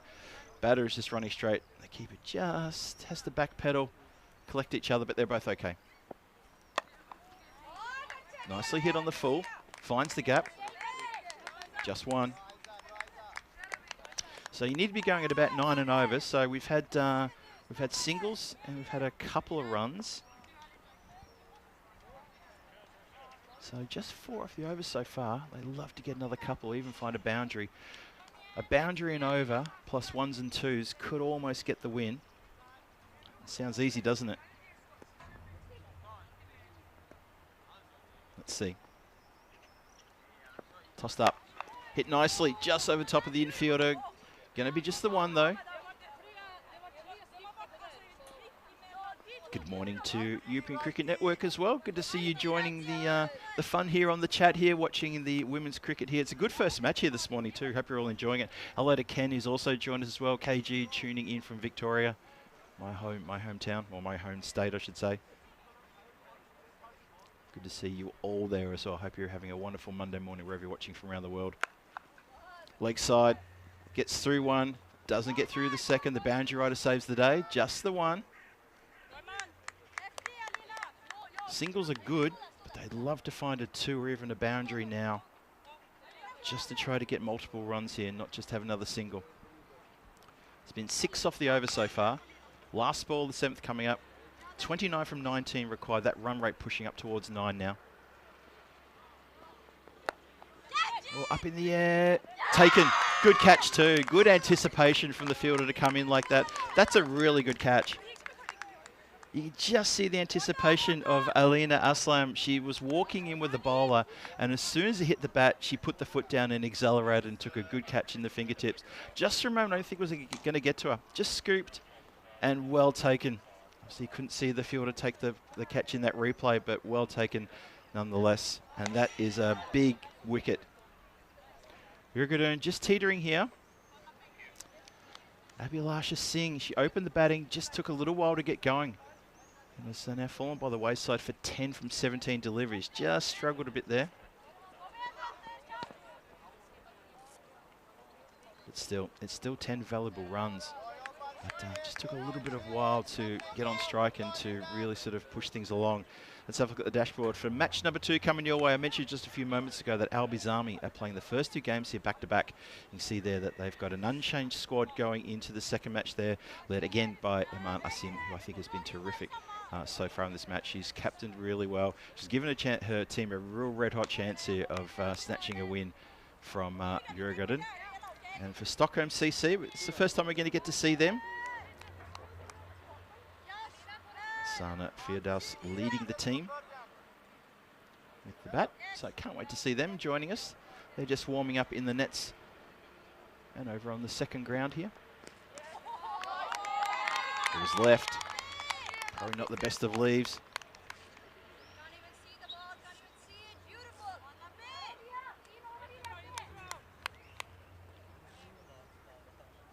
There's one now. Hits it on the full. That's a nice strike. That's going to be 1 bounce, 4 runs. That is a really good shot. Quite close to maximum. Picked it up and hit. Middled. Absolutely middled. 50 up as well. Gangwani now. That's up to her to get going. Have a look at this. That has almost gone across that 45-metre boundary on the full. That's gone very close. It's rolled a long way. That has been properly middled. Ball just comes back now.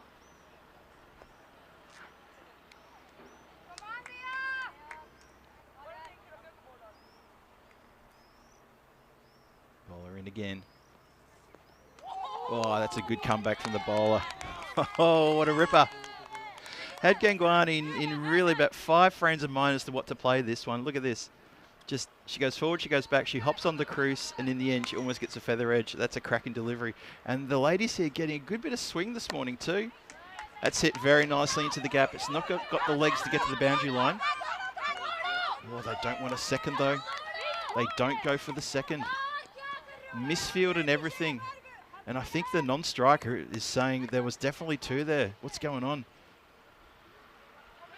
Gangwani was really keen to get back on strike. Jay Wera, though, just straight away said no, no, no, and there was a misfield. The ball went nowhere, and they still didn't take a second. Oh, that could be telling. 51 for 3, 2 to come in the 8th. Ah, swing start. Well, there you go. That's why she wanted the strike. That's why she wanted the strike, because Gaia can do that. Gaia Jawira has middled that one and he smacked that behind square on the full. Crunched, absolutely crunched. What a great shot.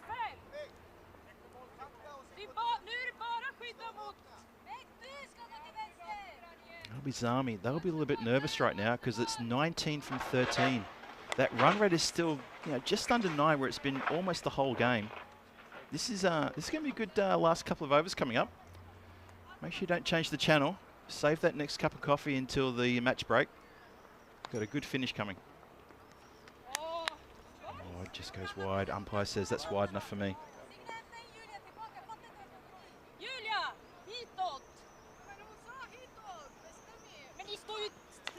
Again. Ooh. Well, from my angle, I'd say one thing. You can see how it's looking now. That white line, it seems to be in the right place, but another wicket, it could bob just slightly below that yellow line. They're right where they need to be, Uruguayan. They're right where they want to be, but it's still going to be a tough call for them to get through here. This game looking like it's going to go to the 10th, and it could be a very, very close photo finish in the 10th as well. As Nayab Razwan's over goes for 11 runs. A couple of boundaries in there as well. Ooh, who's going to blink first? This is going to get close. Point taken in that last over as well, and that's really huge. Captain Iman, bring yourself on to bowl the 9th. The all-important 9th over. Here we go. Miss hit. They're going to go through for a single. Alina Aslam fields that one.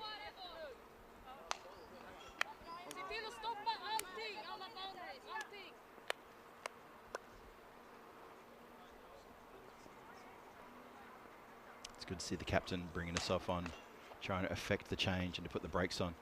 Oh, pushes that one a little bit too wide, no doubt about that. Good work from the keeper, though, to stop that going for anything extra there. There is a fielder at third.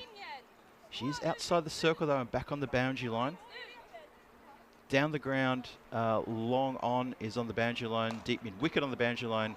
Square leg on the boundary line. Everyone else on the offside or inside the circle.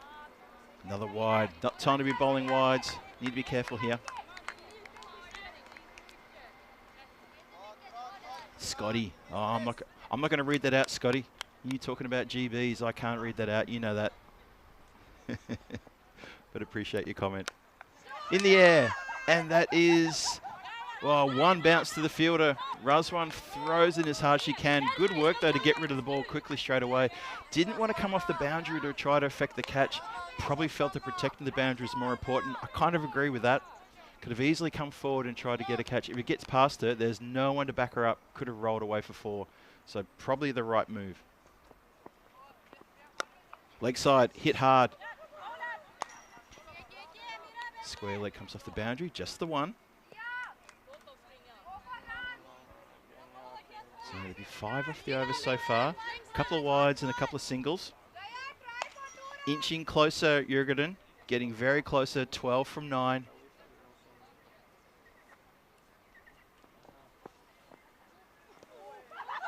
It's the pad of the keeper, going to run for a bye there. Every run vital here now. At some point, though, they're going to have to try to find either a boundary or a couple of twos just to get that run rate up and moving there. Just to try to make sure they can get down to parity. Make sure that they're not going to be left with too many runs to score in that last over. It's going to be just another single. Well, Asim bowled a couple of wides at the start of the over, but since then she's come back pretty well.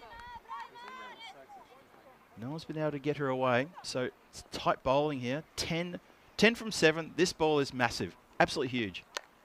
Hit nicely, it's into the gap. No, it's well fielded. It's going to be just one. That is really good pressure fielding there. Has no problem getting down to that one, does Razwan, and says, no, not getting past me. Naib Razwan, pretty much almost, that could almost be a bit of a game-saving movement there, just to get the ball cleanly and get the throw back in. So it's going to be 9 off the last over. Let's see, can we get 9 off the last over? And I'm looking at the chat, and the names are starting to pick up there in the chat. Good to see you all there. Thanks for joining us. Robot's in there as well. Kev's just joined us. Ken's also in there too. Mentioning to look in the scorebook. Indeed. Enrico's still with us, saying the fielders can be heard all the way here. So who's going to get the duty to bowl the last? Big call, this one. I think it's going to be Megana who's going to bowl. Is indeed. Okay, massive over this. 9 from 6 for the win. Albi's Army looking to defend as best as they can. Here we go. Oh, we start with a wide. Oh boy, pressure delivery. Jurgensen's IF need 8 from 6 now. Fielders on their toes, ever around the ground. There's a bit of tension here now. Well, there should be. This is a great first match here in this ECS. In the air, into the gap as well. Oh, it gets past one fielder. They're going to turn and come back for the second. They're not going to go for the second. Incredible. Absolutely incredible. I really thought those two there. The non-striker is a little bit filthy with the striker now and saying, come on, we should have gone for 2 there. Look at this. It's a lovely shot. It's a really good shot. They don't go for the second, and there's questions being asked. Gangwani looking to her counterpart and saying, why didn't we go for 2 there? Joe Weira swings and misses.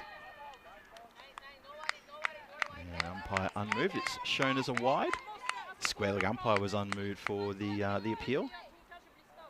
So we saw this a couple of overs ago where, well, look at how far Gangwani's down the pitch trying to get on strike. Doesn't have a lot of faith in her counterpart, Jay Weira. But this happened a couple of overs ago, and Jay Weira refused the second run on where it was an easy second and belted the next ball for 4. So she feels she could do the same thing again. 6 from 5. It's 6 from 5. Say his name 3 times and he shall appear. Mr. Maximo, Mr. Maximo. He's in the chat. Good to see you, Vinny.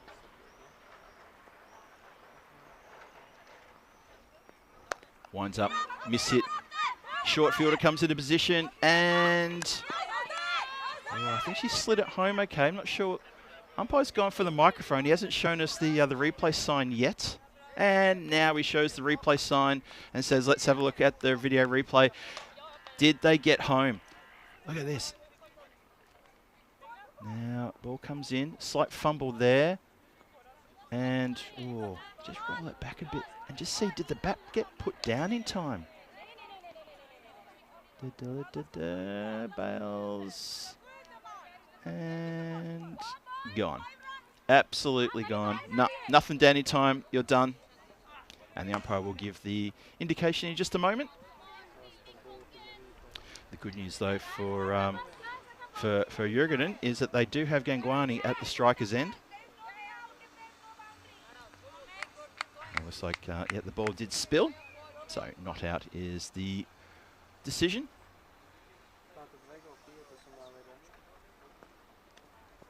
Oh, not the time to be. Goes after a wide ball, tries to flick it, takes the wide. Only need a handful of runs here. Interesting to see how they can finish off. Interesting to see how they finish off here. 70 for 3 on the board. 4 from 4. Goes leg side, big hit. It misses the fielder. It's gone to the boundary. That is a win to Jurgensen. They have absolutely pulled this one out of the fire. I thought they were in trouble going to this last over. Turning down a couple of runs when it was on offer as well. And that has crossed the boundary line. For me, I think that's game, set and match. I think that's enough. Just going to get an update in the scorebook. 74 for 3 with 3 balls to spare. That's a really good run chase as the team are coming onto the ground to congratulate the batters. And tell you what, they need to give a proper get around to Gangani. She has played a really good innings there.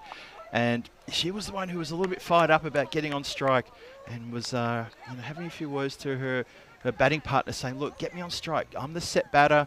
I'm playing well. I'm hitting the ball really well. And she'd be right to say so too. I thought she played a terrific innings there. Ends up with 19 from 16, including a couple of boundaries. So that was very good from her.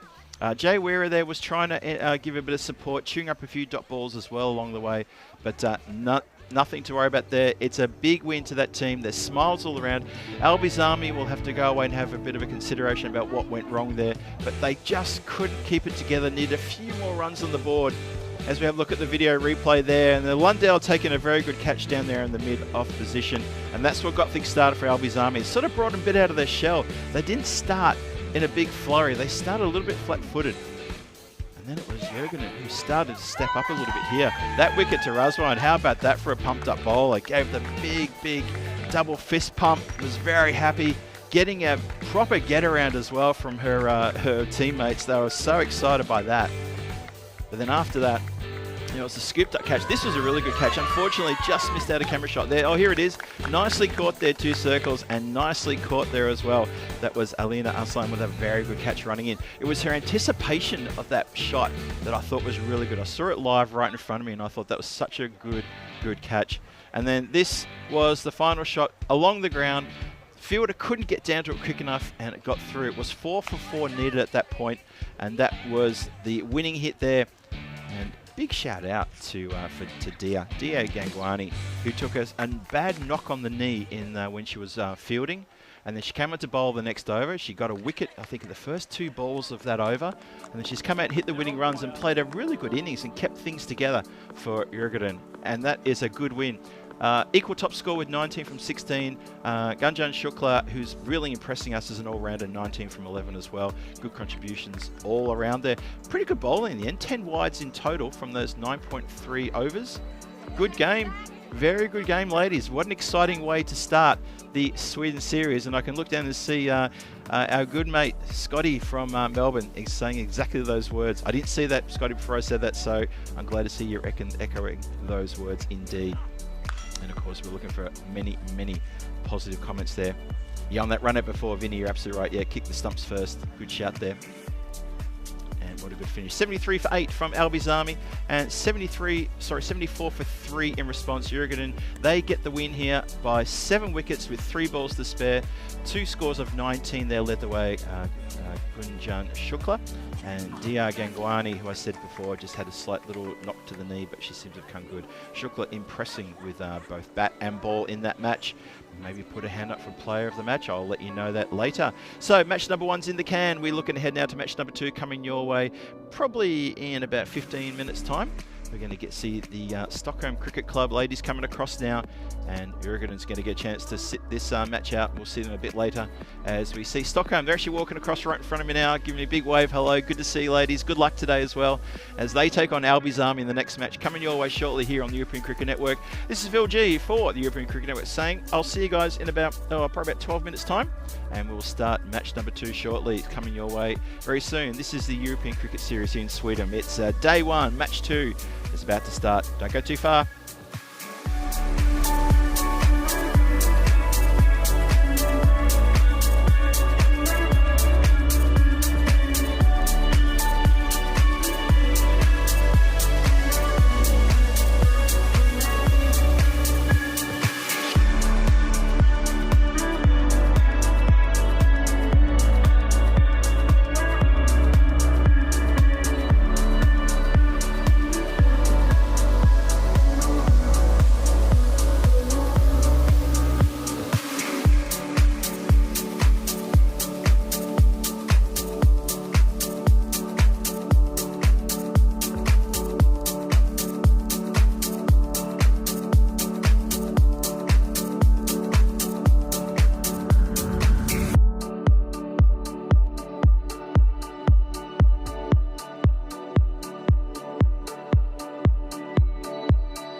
just you and me. Summertime, get ready, we are so divine. Blue water and yellow sand, let's live our dream. Summertime, get ready, we are so divine. Blue water and yellow sand, just you and me. Summertime, get ready, we are so divine. Blue water and yellow sand, let's live our dream. Summertime.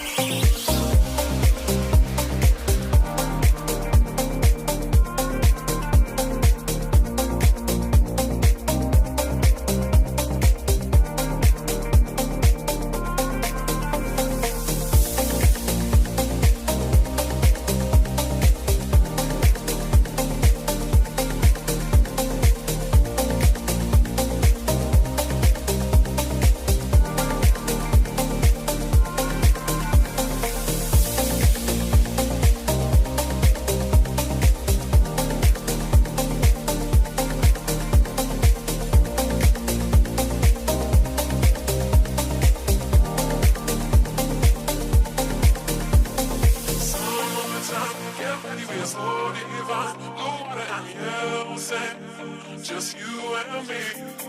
Summertime, get ready, we are so divine. Blue water and yellow sand, let's live our dream. Summertime, get ready, we are so divine. Blue water and yellow sand, just you and me. Summertime, get ready, we are so divine. Blue water and yellow sand, let's live our dream. Summertime.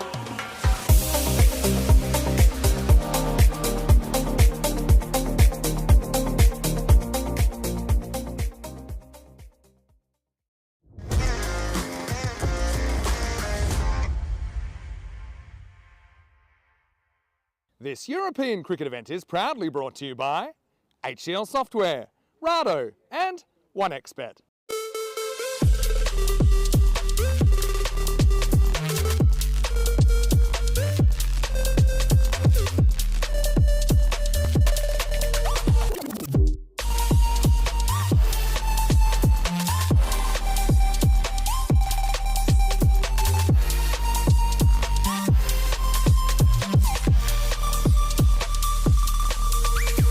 Welcome back, everybody. It's match number 2 here on day 1, coming your way right now, the European Cricket Series here in Sweden, and it's the women who are taking centre stage here today and tomorrow. 9 games coming your way. We've just finished the first game. Game 2 about to start, and it's the return of Albi's Army. They're going to take on the team from Stockholm Cricket Club women. They're front and centre now, and they're looking to get stuck into this. Albi's Army looking to bounce back hard, looking to get a good bit of, well, obviously get a good game going with their skipper, Emma Asim, leading the way. Had a great game in that previous match. Let's see how she goes in this game.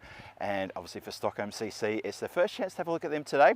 And they're going to try to get set a cat amongst the pigeons here and get a win on the board nice and early and be one of the front runners here. And it's only 3 teams playing here, remember, just 3 teams. So it's every team playing each other 3 times through to tomorrow. No finals tomorrow, 4 games tomorrow, 5 games today. Top of the table.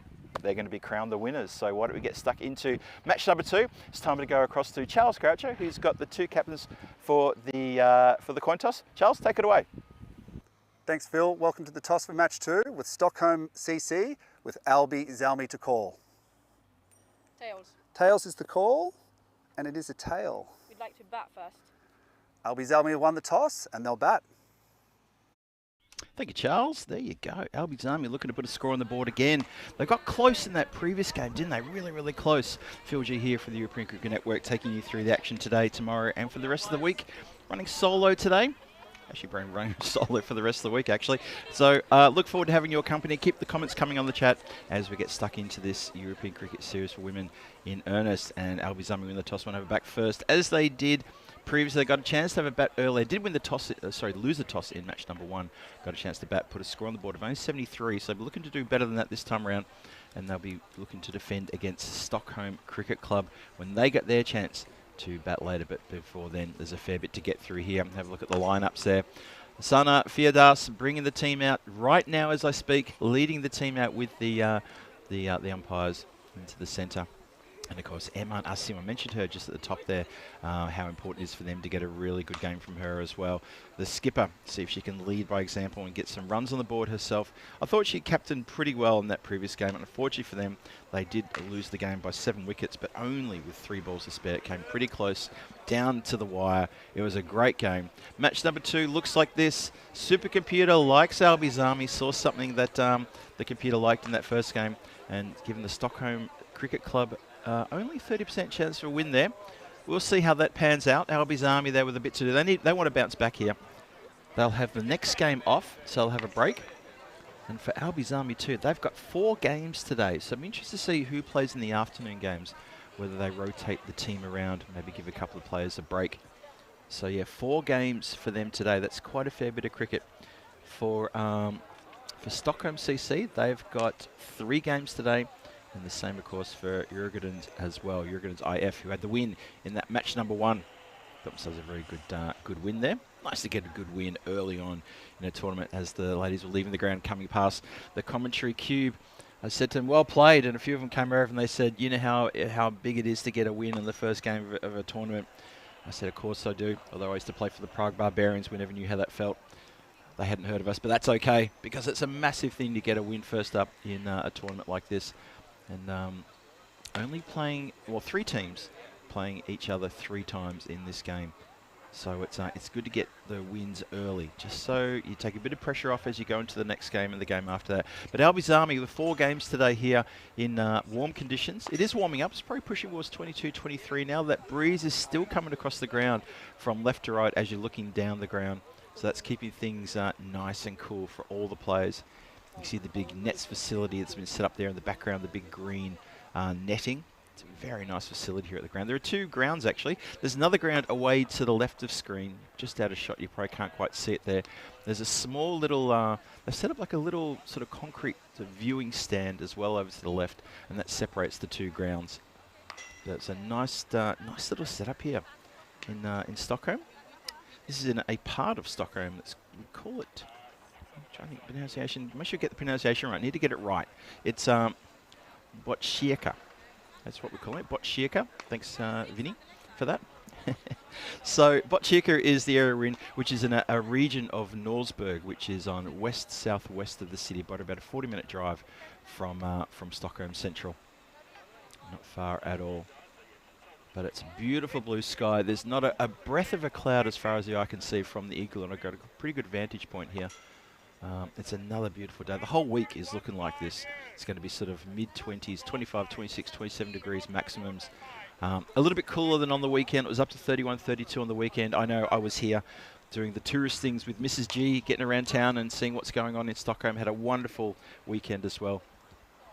And yeah, she's unfortunately had to fly back to Prague this morning for work purposes. And obviously I need to stay here for work purposes. So a bit of a family affair between the 2 of us. But anyway, it's all down to this now. Match number 2 is about to start. Del Monte with the ball, looking to get going here. And the skipper, Asim, opening the batting here with Lundell. It's a good change-up for Albi's Army. Chases the leg side wide, can't get bat on ball. Also should point out, from backward square leg. No, not backward square leg, probably deep square leg. Not quite backward square. She's right behind the square leg umpire, that fielder. All the way around to the backstop. There is no one leg side deep. So if she chases that wide delivery, going to get a lot of runs there. This one gets hit in front of square. It's a bit of a misfeel from deep mid wicket. Hits it on towards a boundary rider. And scamper through for 2. Oh, short run indicated there by the umpire. That's not good. Have a look. Where did the short run occur? Let's have a look. Must have happened at the up at the strikers end. Lundell just not getting the bat down.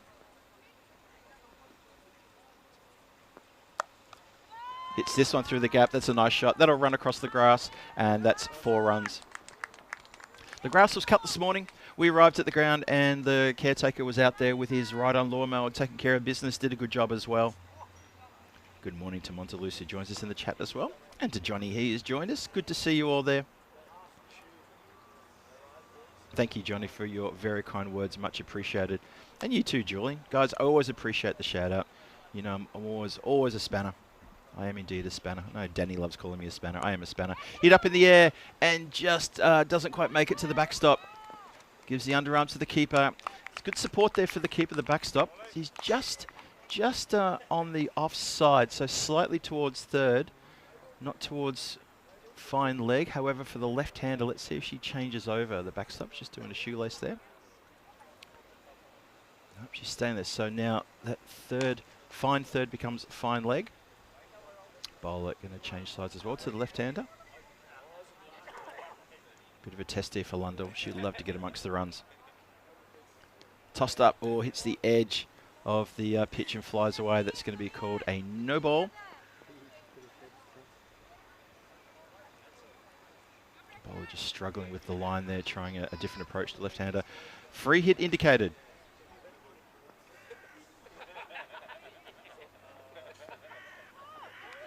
Winds up, gets away from everybody. You see the lack of pace in the ball just had Lundell just reaching for that. She didn't want to play back for it. Just had her reaching forward, trying to get to it. Look at this. Skips down a long way. Stumping opportunity missed as well as the ball was quite low. And the free hit turns into a free miss. Del Monte gets away with that one. Tossed up high. Leg side connected and goes all the way for 4. That's what I mean about the ladies chasing the leg side wides, not content to just take an extra, being a leg side wide. Looking to get bat on ball and looking to really help it away, either, well, probably not so much square, but on a 45 where there was nobody down there. Nice shot.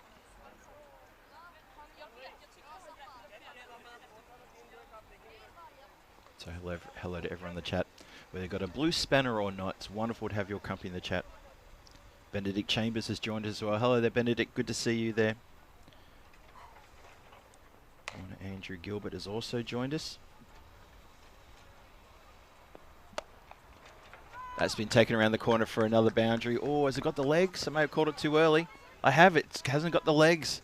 So it's been mishit just into the ground and it hasn't quite got the journey. So they get through for a couple. Still, runs are ticking. And that's what's important for Albi's Army. They're going to want a good score on the board. Having lost that first match this morning, they're going to be looking to get runs on the board. Let's have a look at the European Cricket Championship for Women coming up on the 1st of December. Still a long way away. It's going to get closer and closer every time you look at that graphic there. It's at Cardimer, and that is an early Christmas present from the European Cricket Network to our cricketing friends all around the world there. 3 divisions, Emerging, Challenger and Premier Division, starting on the 1st of December. The emerging group come together. Czechia, obviously that's my hometown. Be keeping a close eye on that group. Taking on Malta, Greece, Croatia, and Cyprus there. Cut nicely, straight to point, just the one. It's a good start too, by the way. 14 off the first over for Albi's Army is a very good start. Stockholm Cricket Club looking to try to stifle some of the runs here, but it was a good first over. Both batters getting a boundary. Lundell now on. Oh, very watchful. Nicely done.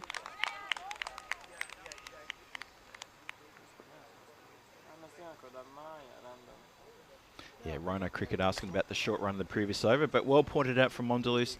Yes, the short was at the striker's end. You can see it at the top of the screen in the replay that she was short, so that's what that was. Not at the non-striker's end. Hit up and over. That's another boundary.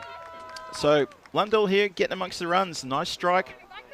It was a bit of a slot delivery and capitalised straight away. Watch this. Nicely picked up, lofted intentionally over the infield, across the 30-yard circle and across the boundary rope. That line you see there, it pulls up in front. That's it's not the boundary line we're playing with. That's a painted line. That's, I think, a 55-metre line, which has been played in the T20 matches here. Fancy footwork going. That's good work there from Sana. That's the captain there, Sana Fierdals, in the mid-wicket position there, deep mid-wicket. She is one of the fielders out. The other fielder who's out is square on the offside at deep point. Push down the ground, into the gap, picking the gaps here. Oh, the fancy footwork doesn't quite work. Doesn't yield an extra run though, but it makes that single just quite safe in the end. And that should be one more to come, I believe. 23 on the board. Good score building here for Albi's Army. Johnny here makes a really good comment there about Albi's Army. I'll get to that in a moment. Lakeside will have that one again. Iman Asim with the big swing. Puts her hand on her hip and cannot believe she's missed that. It's a bit of a gimme. Backward square. There is nobody there. Straight. Swings across the line. Through the mid-wicket. Gives the hand a bit of a ring there as it flicks the fingertips. And just the one run there. That's the end of the second over. 25 on the board. Good score coming your way. Albi's Army really put the foot down here in the early stages. Good batting from these two. You see their little spillage there, but she does get a bit behind it and stops the ball getting through, and that's what was important. Yeah, Johnny, hello there, Johnny Houston. Just saying, any team with the name Zalmi a long way has my support. I agree. They're a well-known franchise, Albi's Army, across Europe, and they always bring together a good competition. And they fell short against Jurgen in the first game. But they're looking to bounce back now. Then they'll have the lunchtime game off, and they're back for 2 games in the afternoon. So a bit of a long day for them in here at the ground.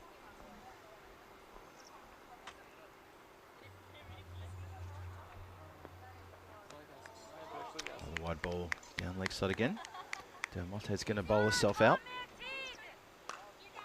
Good conditions here, and good ground here at the Botkyrka cricket ground in Norsborg, just outside of Stockholm, about 40 minutes drive from the centre. Goes leg side, doesn't want the wide, wants the runs, and connects beautifully. Goes fine for 4 runs. That's clever batting there, really clever batting. If you miss, you get the wide. If you hit, there's a chance you're going to get runs because there's no fielder back there for a long way. Have a look there and see the field at the top of your screen has to do all the chasing, going from a short third, but no one's getting that one because there's no fine leg. And you have to go all the way around to square on the boundary to the next boundary rider. There is nobody in that gap.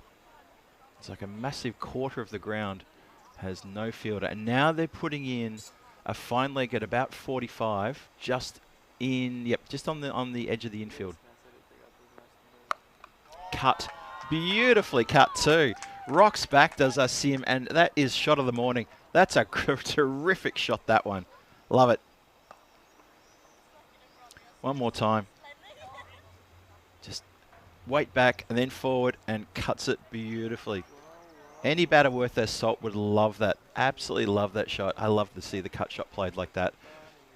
Connects middles for 34 on the board in the third. Said it before, good score coming your way.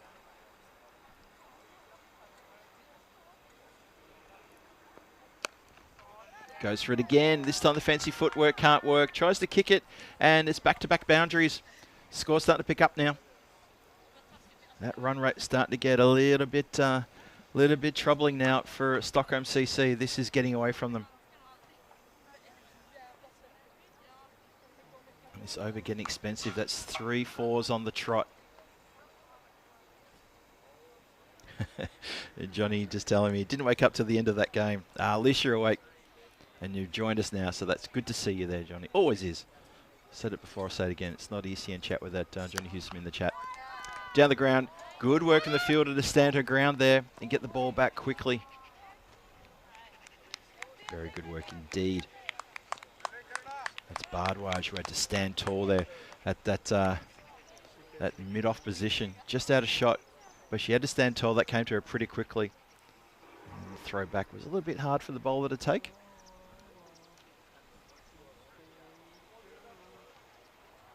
Helena's gone for 28 from her, 1.4 overs. Could have heard a bounce back maybe with a wicket here. Swing and a miss. Good line and length. Much better. Gets a generous applause from her teammates as well. Well bowled.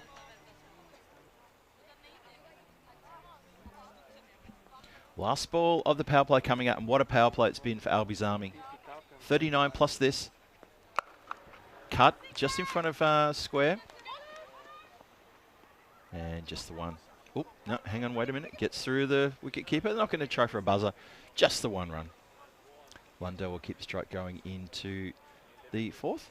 And that's 3 overs gone, 40 on the board. A very good power play for Albi's Army. They'll be well happy with the start that these two have given them. Eman Asim, 21 from 9. and Signet Lundell, 13 from 9. So both of them face 9 deliveries, going along very nicely indeed. Apologies, Lundell now up to 10 deliveries there. Just with the score ticking up. 40 off the power play. Good power play. Very good power play. Umpire indicates we're done with that. Can drop the field back if you like. Yorker played down the ground.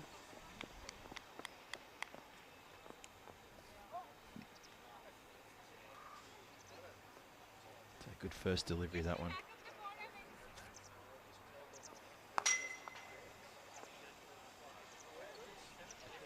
Karuna Bardwaj is also going to bowl herself out now. It's a good start to the over.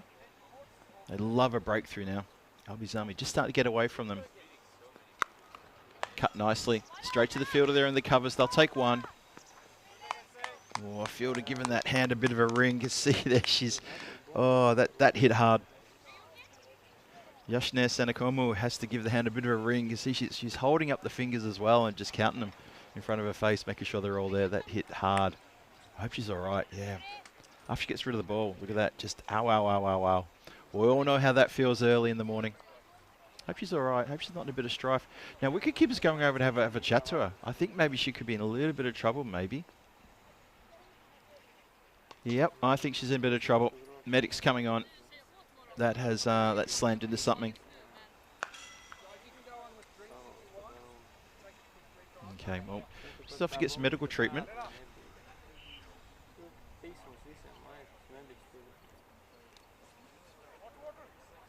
Let's have another look at this then. So the emerging division I was talking about before, Czechia, Malta, Greece, Croatia and Sweden all going head to head in a big emerging division then. Sweden are probably going to be the favourites in that emerging as well. So how about that? It's the first time they've come together, Sweden, to play as a united team at this sort of level. And they're already shaping themselves up as the favourites. So a fair bit of work to do there in the emerging division for the other 4 teams.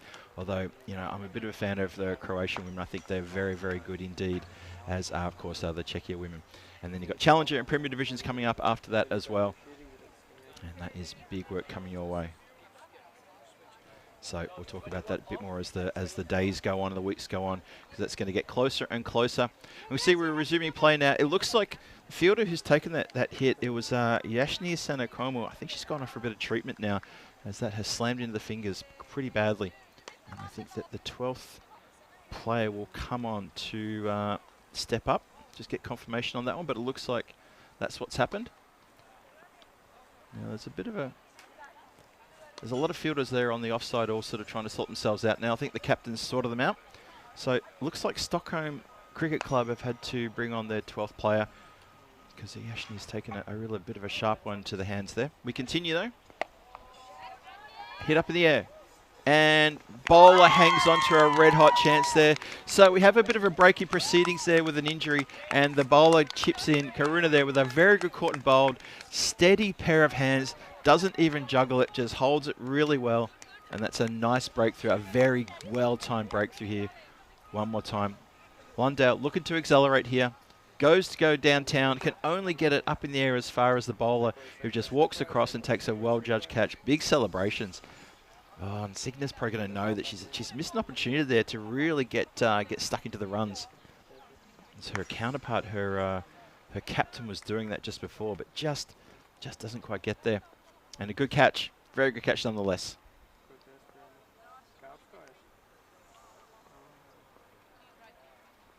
So I'll try and get some more information about what's happened to Yashni, but hopefully she's okay. I know she was off for treatment. Medics immediately came on and took her straight off again. So she's getting some treatment now. We'll find out during the break how she's doing, how she's faring. Zilfadu comes on and gets off the mark straight away.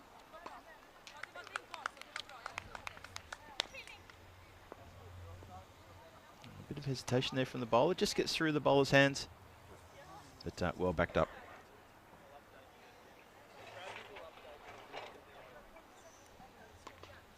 So 2 to come in the over. Swing and a miss. Doesn't quite connect with that one. If you hear any little weird taps coming through my headset, it's because I've got the fly swatter. And I've got a few little bugs in here as well. So yes, it is back to fly swatter moment here. I don't have the electric one from Belgium, unfortunately. I had to leave that behind. Although Rico was very keen to take that. He was very, very keen. He was very good at it too. I think Vinny made the comment that we both looked like we belonged in Wimbledon. That's 4 overs gone, 43 for 1 on the board. It's a good start for Albi's Army. They have lost a wicket in that over though, and that's going to hurt them a little bit. But Julia Zilfidou has come out to join her skipper, Iman Asim. Lundell was caught and bowled by Karuna Bardwaj there, 15 from 12. 2 boundaries there as well as we continue the live action. Tucked around the corner. Let's see if Stockholm CC have going to plug the gap maybe behind, you know, sort of backwards square. Just for that leg side wide that's being chased after by the bowlers.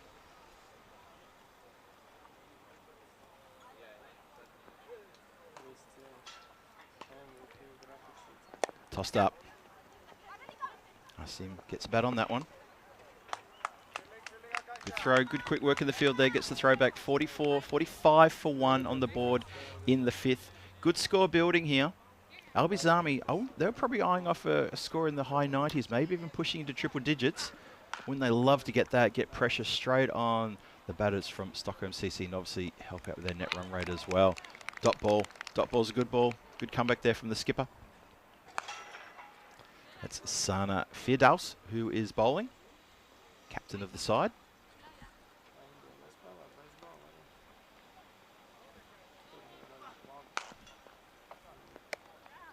Goes around the corner this time. That's going to get through the gap. Oh no, the fielder gets around. I wasn't sure if she was going to get around the boundary rider. She was a little bit sort of more towards deep mid-wicket. Put in the long strides to get to that one. Well done. Can't stop him getting 2. Julia gives her captain a thumbs up. Says yes. And captain also gives a thumbs up. Says I like that. Let's have more of that. Asim, she's skipper. She's on 23 from 13. She's batting very well. She'll love to get on strike and continue this onslaught. It's a leg side, and it's going to be punished. Hit around the corner. The leg side wide. The wide's not taken, but the 4 is struck, and that's a really good shot. It's such a safe shot to play the leg side wide here, isn't it? Because if it goes down leg side, you miss it. You still get the wide. If you hit it, you're hitting it to no man's land. There is nobody down there. And even if there is someone there inside the circle, once you punish it past that person, it's going to go all the way for 4. Kind of feel like you need to put someone on the boundary line. Now the power play's done, they can put someone on the boundary if they want to down there. But again, it's also a bit of a... I'll go straight through deep mid-wicket's hands. Luckily, there's backup. 50 was up to that previous boundary as well. 5 overs gone, 52 for 1 on the board. This has been a cracking good start. Really good start. So we get time to welcome you into the igloo here. Sorry, into the cube here. Phil G here for the European Cricket Network. I'll put that pen down. No one likes me to wave a pen around as I say hello to everybody out there, and thank you for joining us here on day 1 here in this European Cricket Series here in Sweden. And it's the women taking centre stage here today and tomorrow. This is match 2 of 5 today. And we've got 4 games tomorrow, 9 games in total for the women, and it's about top of the table, and they're going to take the trophy, take the win. So it's cut back to the live action. But thank you for joining us here on the European Cricket Network. Wonderful to have your company. Hit hard, straight to the player. Good work, gets everything behind that and keeps it to a dot. Good start. Stockholm Cricket Club will want to have something pretty strong here. They want to have a good return to form because they've been hit for 53 off the first 5 overs. And the bowlers and the fielders need to come back here. Well, the underarm hits the stumps. the fielder and backstop very excited. They're asking for the appeal. And I think the batter was well and truly home. We'll see it one more time from side on. Watch this. Ball's going to come in. Well, there's the batter. Well and truly home. But good underarm throw, though, from the backstop. I call her backstop. She's slightly positioned at just a fine 3rd position inside the circle. Just at the top of the screen there. You can see her there. Leg side. This time it goes straight to a fielder who's put there for exactly that reason. Bit of a misfield. Takes the pace off the ball, though, so well done. Can't stop 2, though. It's a good field position to put someone there. If they're looking to tuck it around the corner for the wide ball down leg side, you need someone there. I would almost want to put someone on the boundary just because I'd want to give them the ability just to see the ball for a bit longer, because if the ball's going to get hit hard down there, you've got no time to to react if you're in close. Well, looking for a square drive there. It ends up hitting it straight back to the bowler. Well done. Kavita with the duty here. 2 would have come in the over. Oh, gives this one a good swing towards deep mid-wicket. It gets through one. Good backup though. Good fielding. A throw to the bowler's end. Oh, a better throw could have had the batter in a bit of trouble. One more time. So Silverdu's hitting the ball. She's middling it quite nicely with these strikes to the leg side. And running hard too. Look at this. That was a skipper. I see him running to the danger end, but set off straight away. And that is a long way wide down leg side. No one's chasing that one.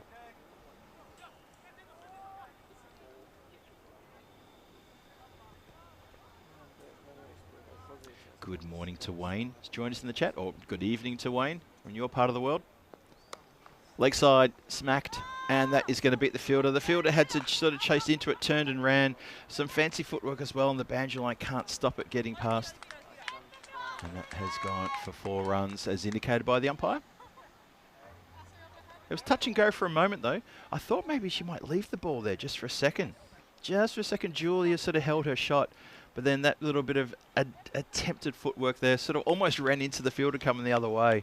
And between the two of them, they can't stop the boundary off the last ball of the 6, 63 for 1. That boundary just let the over get away from them.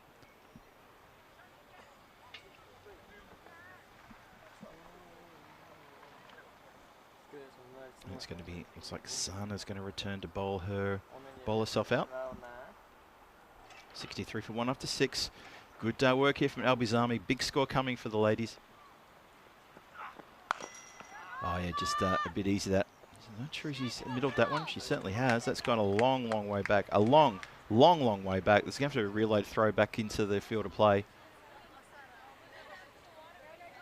You see the ladies not afraid to play those shots, and it's easy runs too. I think the team that bowls better here, keeps it off the leg side, keeps it away from these wides, is going to be the team that has probably the better net run rate, because runs are just being bled down there quite badly. But it's good to see the batters capitalising on this. That's what they need to do, get the runs on the board any way how they want. Hey man, I see him up to 28 from 15 now. Well, it goes downtown. That's a lovely strike. Middles that one. That has gone all the way towards the scorer's hut. What a lovely strike that is. Just below the scaffolding here, between the scaffolding and the scorer's hut. One more time. Tossed up. Gets it on the half volley. Middles it towards the bottom of the bat, but got so much on that, nobody was stopping that one.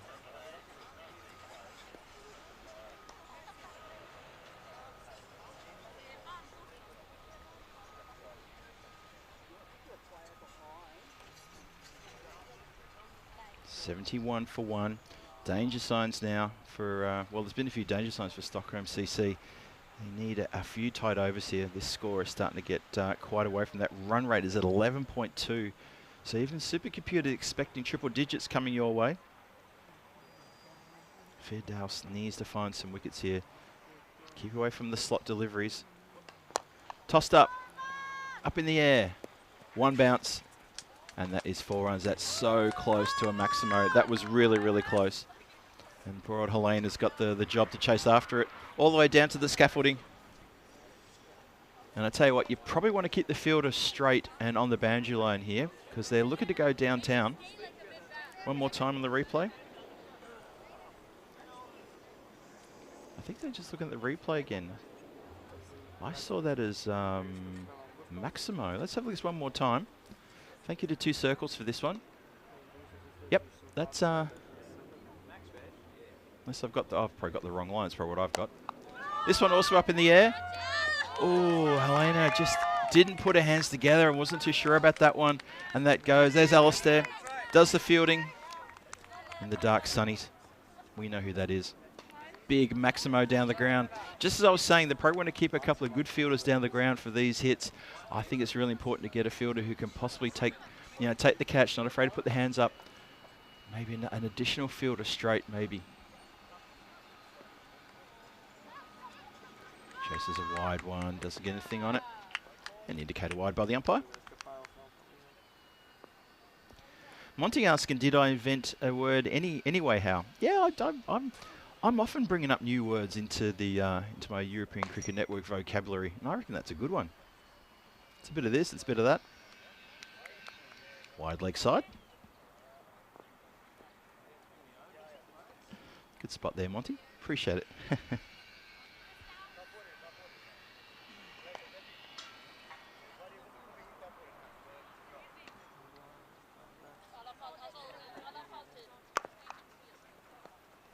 Gets past the bowler. Thought the bowler would get to that one.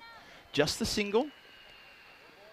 Score goes to 85 for 1 now. One more to come. Oh, it's a no ball indicated, so we'll have to have that one again. Free hit coming as well. 86 for 1. Free hit coming. Club down the ground. Oh, a bit of fancy footwork. I think that was more by accident than design. Doesn't matter though. It still stops.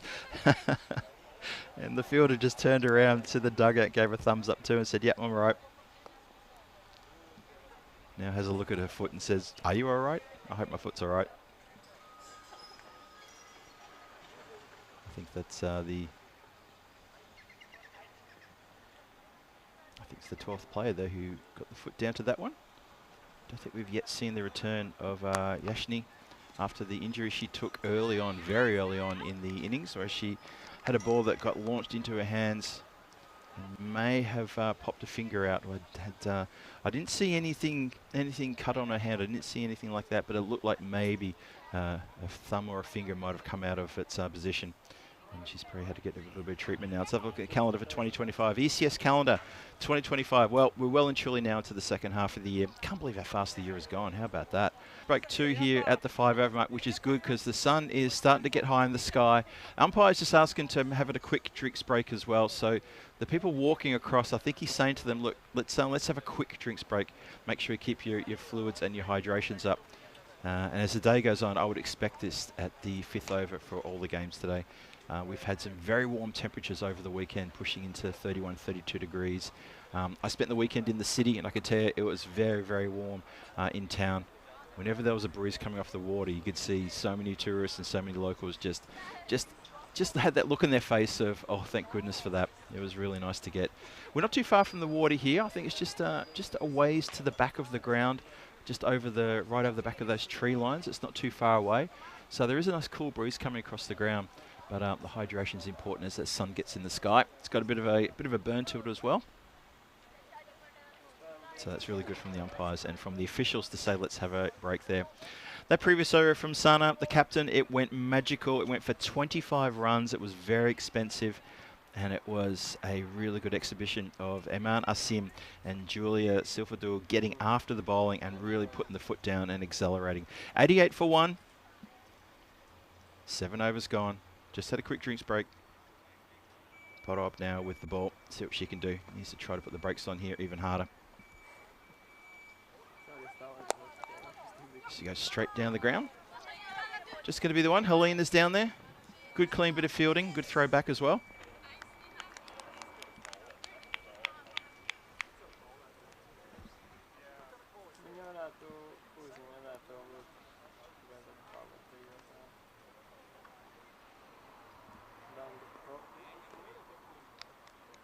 I had to move a fair way to the side to see that one. Might have to have a word to the bowler, maybe ask her to move off the pitch after she delivers the ball.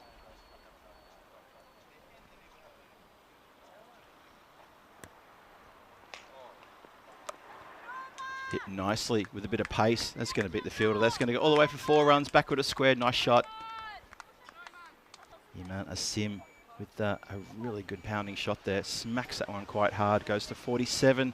47 from 20. This is a terrific innings from the captain. Albizami won the toss, elected to bat first in case you missed it. And one of the reasons why is because the captain wanted to get out there and make a bit of a statement. They obviously felt that they should have got done better in the previous match, match number 1, which they lost by 7 wickets, but only with 3 balls to spare. So looking to put a big score on the board here. Leg side again. Straight to the player who's there for that. Oh dear. It's one of those moments where you say you only had one job and it goes through the player. And that's going to go all the way for 4. So this over now starting to get expensive as well. And that is 50 up for captain Eman Asim. Congratulations, a good 50 there with that strike. I think the dugout has realised it yet, but your captain's got yourself a half century. She's not done. It's a bit of work there for the fielder coming around.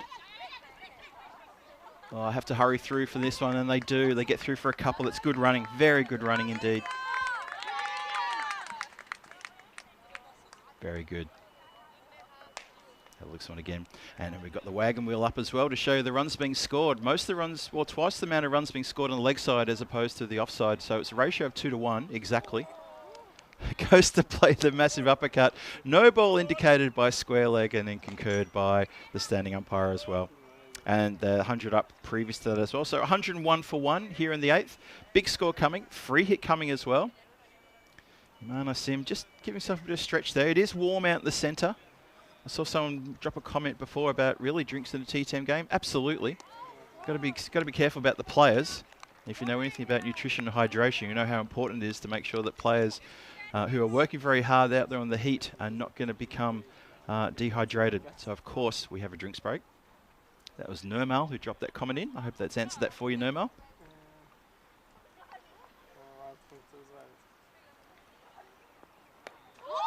Oh, now picks up a wicket out of nowhere against the run of play as well. Well, that's the end of a terrific innings there from the captain. Emana Sim has to go at the end of the 8th over, and she has to go for 53.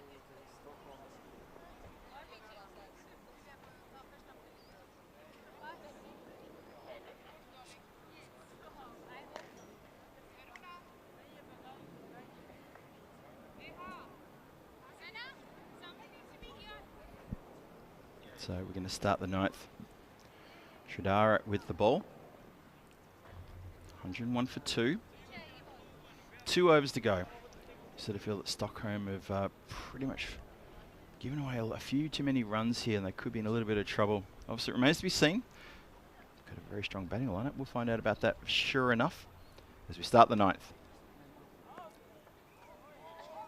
Tossed up and wide call there, so it doesn't bounce off the pitch. So Stockholm Cricket Club also with a new women's team. Still working hard to bring it all together, as you can tell. But what's important is that they're all trying very hard. They love playing cricket, and that's the important thing. Every run is cheered, every wicket is cheered, every bit of fielding is cheered as well. And it's so good to see the support around the ground. Ah, smacked, absolutely crunched. The fielders are stuck on their perches as they watch that ball fly away for 4 runs. But that you heard the crack around the ground. That sounded so good. One more time. I thought she might let it go. And in the end, she's like, nah, I want me some of that. Julia Silverdew is not to be tested because she will take you apart. Races now to 25 from 15. Had a really good partnership there with her captain who departed last over. Now goes down the ground. There's a lot of work there for the fielder to do. Cannot get a fingertip on that one. It goes for 4. So as I said before, it's carte blanche for the batters here to really get stuck into the bowling. And this is really, really good. Really good striking here from Julia. Picking up where her captain left off, just chasing after anything wide. And anything that's in a slot getting hit down the ground too. There's been a lot of shots down the ground in this innings too. 110 for 2, really good score on the board so far. And they're not done yet. This one also up in the air, just a bit away from the bowler. Just the one.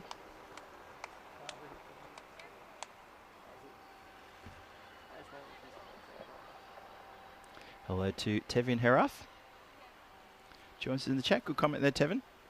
And good to see contributions from everyone, of course. Wayne talking about his fishing expeditions. I'll have to have a closer read of that, Wayne. Very interested to know what you've done in the fishing department. Oh, I think that may have bounced just off the pitch. It has. No ball indicated.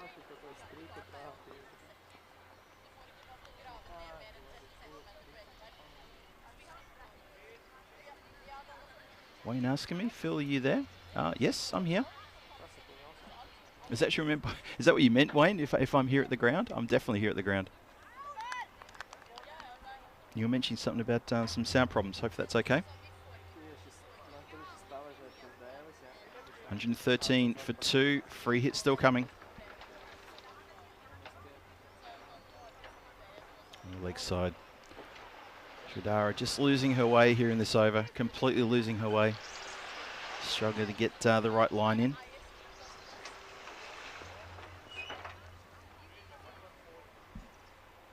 And umpire just reminded the umpire the free hit's still in play. For no ball, wide, no ball.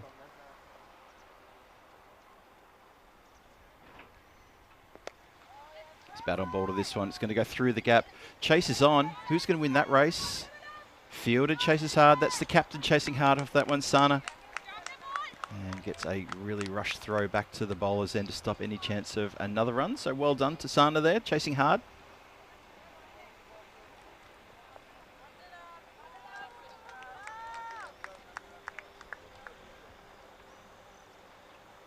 So 2 to come in the over. Leg side wide. Nicely. There is such a gap down there. You could get a fleet of battleships through there if you wanted to, and nobody would see them. That is hit nicely into the gap. Good play here from the Albies Army batters. They're picking the gaps. They're picking the right balls as well. This has been hit very nicely indeed. Square leg just helping out the standing umpire with a subtle little, that's a 4 runs. It was indeed. Nice shot.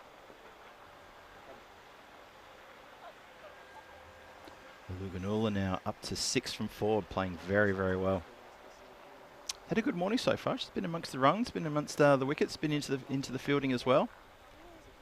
Can't connect with that one wide. This over now becomes magical with that wide delivery. Now goes for 20. So a couple of really big overs here towards the end have helped things along. And Stockholm CC haven't done themselves any favours just by a couple of loose deliveries. But Albies Army, more importantly, have capitalised really, really well. And that should finish the over. The 9th over is now done, 122 for 2. That's another magical over to go with the 7th over, which was also magical. So 1 more to come. Good score on the board. Oh, okay, Wayne. Yep, no, I got it now, mate. Okay, thanks for that explanation. Wayne just saying that, yeah, there was a problem with some buffering, but no, we're all good. We're all good here. I'm definitely still here, Wayne. If I went quiet for 5 seconds, it might have been because I was just sipping my coffee off on the side, that's all. We start the 10th. There's a muted appeal for leg before. Shouts of bowling here. Have looks one more time.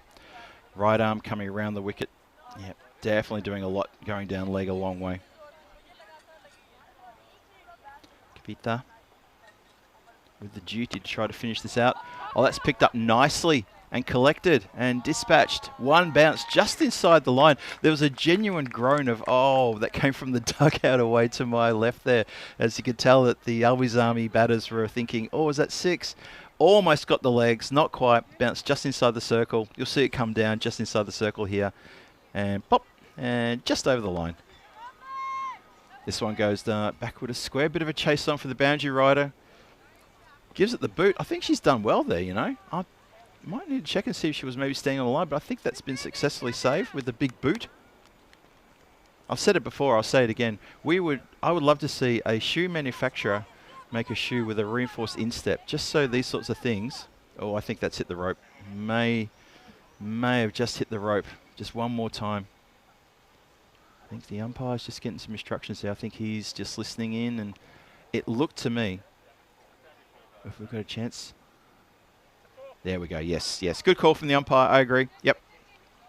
Good shout. Thank you, 2 circles, for the replay as well. That's exactly how I saw it. Yep. It flicked the rope. I think the player knew it. Maybe she could have maybe just given us the old, yep, that was definitely 4. But hey, it doesn't matter. It's all good.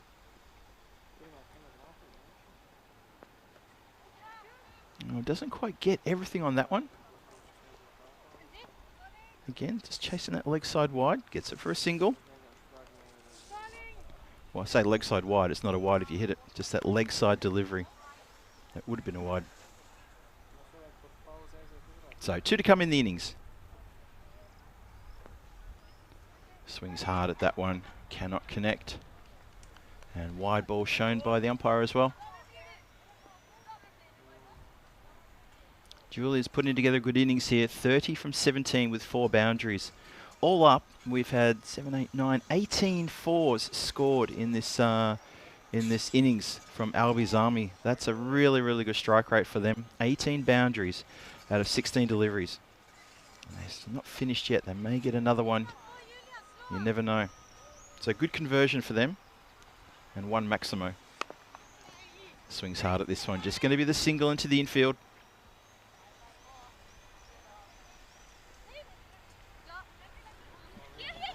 Oh, no, going to be no one going to take a buzzer. Oh, now, umpire. Let's watch the umpire. It's going to go to the video replay. Let's have a look. It's over to the our friends at Two Circles to show us what happened here from side on. It looked like an easy one. Then they've come back for a second. Now, let's have a look. It's picked up.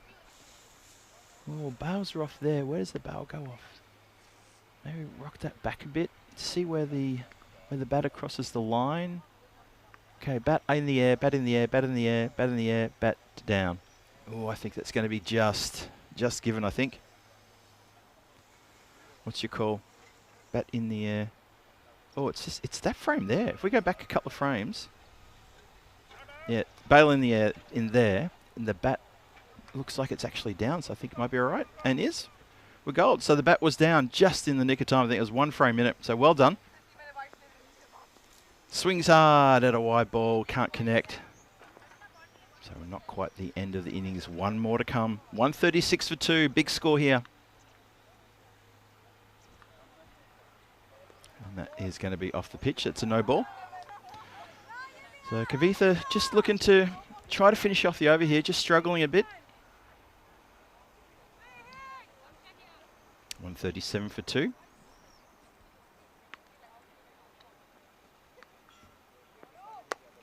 Hit in the air. And the bowler's going to get around to field that one. And just going to be the one. Taken cleanly by the keeper. Underarms it back to no one in particular. And the umpire says that's innings. Thank you very much, he says. And that is going to be the end of a very good innings from Albi's Army as well. Very good innings indeed. Watch this again from side on. Just goes straight up in the air. Good bit of fielding by the bowler. Just gets around, throws it back. And that is all they wrote for that. 138 for 2 after 10. After Albi's Army won the toss and elected to bat first. That's a very, very good score on the board. Very good indeed. As they walk off to a generous applause. And of course, Stockholm CC with a lot of work to do. And a bit of a battle plan to try to work out when they come together. Let's have a look at the highlight reel and have a look and see how it unfolded here. Leg side deliveries getting pounced on by Albi's Army. Absolutely pounced on. Boundaries are plenty. I mentioned before that of the boundaries that were hit, there was, just recount that again, there was indeed 18 fours and 1 Maximo. So 19 boundaries out of those 60 deliveries. That's very good conversion from Albi's Army. A good caught and bowled there. That broke through the first wicket. And that was a massive important wicket, and unfortunately for Lundell, she had to go. Didn't contribute too much with the score, but it was all up to the skipper, Eman Asim, who put together a terrific innings there. 53 from 25, 9 boundaries, 1 Maximo, striking at 212. What a terrific knock from her. Sensational knock. You can see that she's lost her wicket there, just going to accelerate even more. Just loses her leg stump. And it was then up to Julia Zilfadu to continue. 33 from 20 with 4 boundaries for her. She got together with Megana, and both of them put together a very good partnership towards the end there as well. Pushed the score up nicely. They came together and the score was on 101. So it was a very good quick fire. 2 overs, the last 2 overs, going for, 37 runs the last 2 overs. After a good partnership of, 59. For that second wicket partnership. So partnerships doing the damage here for Albi's Army and really putting Stockholm CC to the sword there with a couple of really damaging performances. Very well batted, good score on the board, and a lot for the next team to come out, Stockholm CC, to come out and try to do something about that. Have a look at the batting card there. 53, a well-deserved half century to Eman Asim there off only 25 deliveries. Just got stuck into the bowling really quickly and showed real bravery to get after the bowling. Doesn't matter where it was put, she was after it. 2 wickets fell, 2 for 14 to Karina Barwaj, 1 for 13 to Parab as well. And that is 10 overs, 138 for 2 on the board. Good economy from Bardwash too. Need to give her a shout out for that. thought she bowled pretty well indeed. So we are at the halfway point of this game. We're going to put a pin in that for a few minutes while we just take our collective breath, give Stockholm CC a chance to work out their battle plan, put the pads on and come out and chase after this target. It's 139 runs for the win. It's going to be a very tough one for them. They need a good power play to try to notch their win. For Albi's Army, they'll be feeling very confident with that performance and they'll be thinking we can defend this. Of course they will. They didn't defend 73 in the first match. They've got a great chance of defending this, so thanks pretty much to their skipper, Emma Asim, for a terrific half century there. Anyway, this is Phil G. So please join me after this short break. We'll be back with a run chase in this second match of this European Cricket Series in Sweden, in Stockholm. I'll see you shortly.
Just you and me. Summertime, get ready, we are so divine. Blue water and yellow sand. Let's live our dream. Summertime, get ready, we are so divine. Blue water and yellow sand. Just you and me. Summertime, get ready, we are so divine. Blue water and yellow sand. Let's live our dream. Summertime.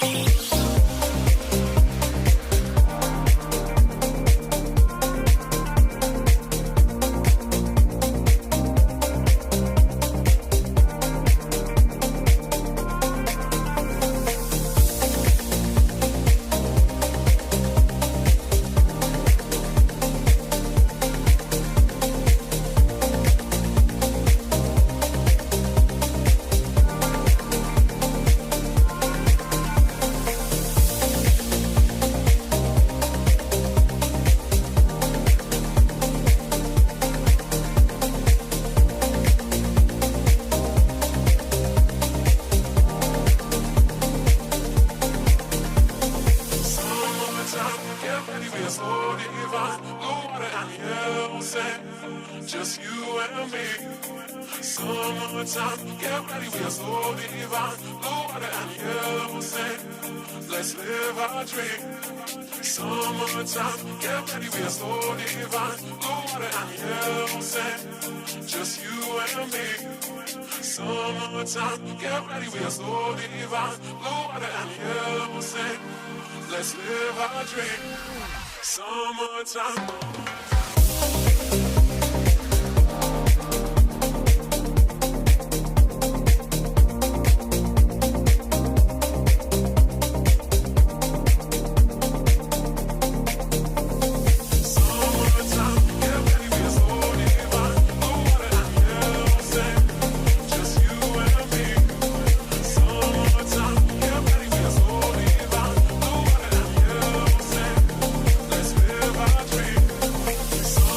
Time.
This European cricket event is proudly brought to you by HCL Software, Rado and 1xBet.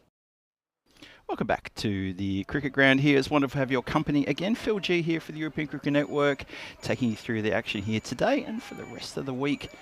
Running solo this week, but that's okay. I think I know what to do. I know what buttons to press and what not to press. Should be good. Stay with me. Hold my hand. I think I know the way through this. 138 runs on the board. So for the fielding team, need to restrict the batting side, Stockholm CC, to 96 or less to pick up a 4-point win here. Stockholm CC, if they can knock these runs off in 7 overs or less, they would well deserve a whole 4 points. The bonus point plus the 3 points to the win if they can knock it off in 7 overs or less. That's a big ask. See if they can do that here. At this Botschirka is the name of the ground here, in case you're wondering. Botschirka here in Norsburg. Not too far from the city centre. Getting public transport out is actually not too bad. I think it's about like 25 minutes on the train. But also for a drive just to get out of the city centre, maybe it's like, 35 minutes to the west-southwest. I can give you the complete directions if you like, but I think that may just annoy you a little bit if I start telling you to turn left onto the E5 motorway, so I'm not going to do that. Instead, I'll say this, it's 139 runs for the win. Stockholm CC need a lot of runs. They need them quickly. This power play is going to be huge. Alina Aslan with the ball. Getting ready to start proceedings. Blowing to Helena Del Monte. We start the run chase. Here we go. Start off with a wide. Have a look around the ground to see if there's any fielders been put outside the circle. So far, it looks like everybody is inside the circle. So they haven't gone with a deep fielder unless I'm miscounting. They've got a very stacked offside field. Very close in on the offside, looking for that sharp chance, the sharp catch. Another wide there called. Have a look at that. They've got a ring of fielders there. They've got a short mid-on. They've got a regular mid-on as well. Short cover, short extra cover, short point, backward point. Then they've got point, regulation point. And they've got a pretty regulation cover fielder as well. So they're looking to put pressure on the offside, getting right into the bowler's line of sight there. There's Lundell. She's one of the short fielders in that short cover position, looking for the catch. And Helena just bringing the bat down a bit late there. On the leg side, you've got mid-wicket and a square leg. And there's no one else on the leg side. So obviously going for the offside attack. Bowler in again. Well, strays onto the pads, but unfortunately Helena can't put it away, but she does keep the ball out with a nice block. It just doesn't quite stray, doesn't really stray on the legs. Apologies, it sort of just started coming around, then straightened again. 2 without loss early on here, just only from wides. Oh, gets past the fielder in close. They're going to get through for a single as well. So Helena's off the mark, gets a bit of a cheer from the dugout as well. Well done. Small victories make a grand side. That's not a saying, that's just something I feel is important. Small victories are so important in the individual and the team. Little wins, little things you can do right, you add them up, and they start to become a big thing. So small little wins there. And again, just tucks it up, hit straight to point fielder, can't do anything with that one. Bala Subramane is out there, see what she can do. They've kept a similar sort of field actually, close in on the offside. They haven't tried to spread the field. So they feel that Stockholm CC just don't have the firepower at the top. Albi's Army have done their homework and they've bowled a very good first over, only 3 runs, 1 of them off the bat. And that's it, 3 only. So I think Aslan does the job. 22 matches since the Golden Ball. Get the feeling we should get one in this series. I'm just going to say it with supreme confidence now. I get the feeling we should have one. That's all. We'll see. Yeah, people in the chat noticing about Supercomputer already swinging the odds heavily in favour. It's a 99% chance of Albi's Army winning, 1% chance of Stockholm women getting the win here. I should point out there's probably, with any statistics, and I did statistics at university, with any statistics there's usually a 1% chance of error. So you could factor that into that 99% chance of a win for Albi's Army, but they are looking the stronger, absolutely. It's a short ball. Can't do much with that one, just gets hit along the ground. Helena just holding out here.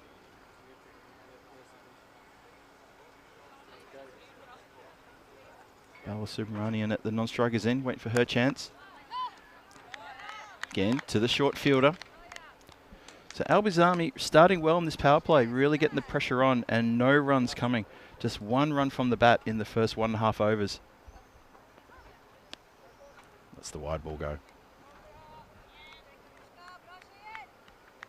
Rob Thompson announcing he's going to take a bed break after the next innings. Don't wake me then. Okay, you heard him chat. Need to keep it quiet. Rob's going to get some shut-eye. I'll try and keep it quiet for you, Rob. Good defence there. It's all a learning curve. For people who are viewing this, it's all a learning curve. It's about playing it again and again and again and getting it better and better and better every single time. Short, goes to play a shot there, gets it away for one. Deep mid-wicket comes in. Throw misses, hits something. Not the first time we've seen that. Throws to either the keeper or the bowler have hit the edge of the pitch and gone flying off in a weird direction. Goes for an attempted pull shot. It was the right shot to play, just couldn't execute it. Still got one. Well done. The ball just cannons down into the leg.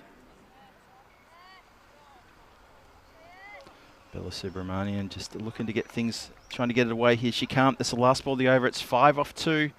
And this is looking very steep now for Stockholm CC. They need a lot of runs. And they need, only got 8 overs to do it. So it's looking incredibly steep here. Let's have a look at the standings. So Jurgen's at the top there. Jurgen's IF. They've got the one win from one match, 3 points, sitting top of the table. They're going to be playing in the next game coming your way in the lunchtime match, match number 3. And they're going to take on Stockholm CC. We'll talk more about that a bit later on and also in the lead up to the next game. For now, though, this run chase is looking a little bit tough here for Stockholm. Looking very tough. Cuts it nicely, goes straight to the play. They're going to take one on the arm, though. And that's well run. So Helena connects with that one outside off very nicely. Gets another single to her name.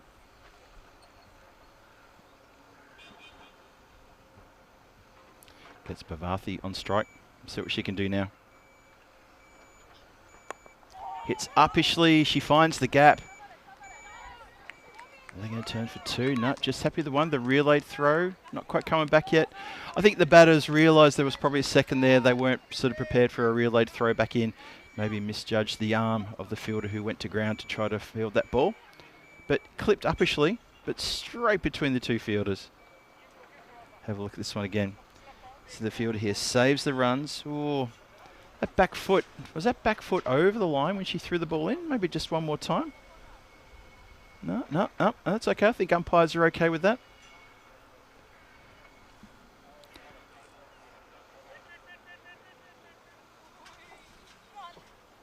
And, okay, now, no ball indicated. No, sorry, dead ball indicated there.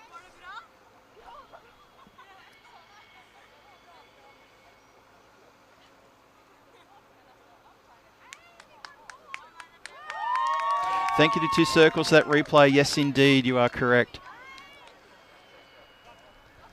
I think the foot was over the line. Just on the replay, you could catch the view of the foot over the line.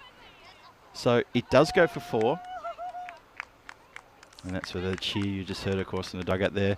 Umpires just got that replay and said, no, hang on, dead ball, wait for us to have a look at this one more time. So that's the right thing. The umpire's done the right thing there. Don't let the play go on. Just double check it, make sure they're happy. And a good replay from Two Circles as well.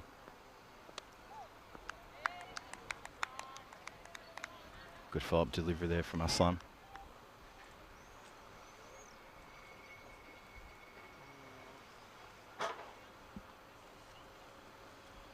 Montelus there with keeping an eye on Helena as a non-striker. Feels that she's not backing up. I would agree with that. You can see there she was stone dead cold, not moving off the line. Just something that the batters, again, just it's that awareness of, the more time she plays, the more that will, her coaching staff will talk to her about as opening bat. That's what you need to be doing. It's okay to leave the line once the ball's been bowled. Look for that run, back up the striker, look to go early. Well, Helena sets off, and this time the non-striker doesn't set off. Waits for the umpire to say not out before taking off. That was interesting. Again, these are early days for these teams. Very early days, and we all know what it was like growing up as a youngster playing cricket for the first time and getting to know the rules, getting to know what you can and can't do. So it just takes a bit of time. 12 for the loss of no wicket. One more to come in the power play.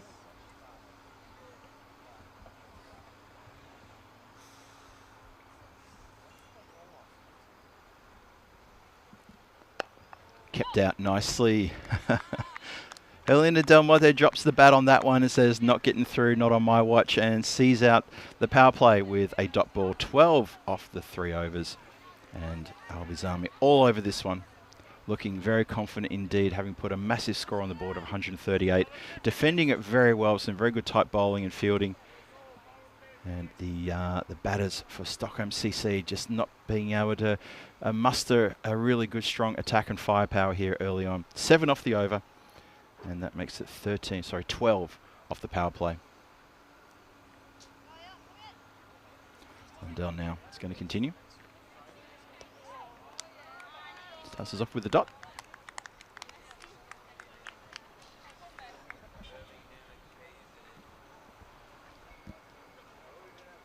Well, he just almost feathers an inside edge on that one. Could have gone anywhere.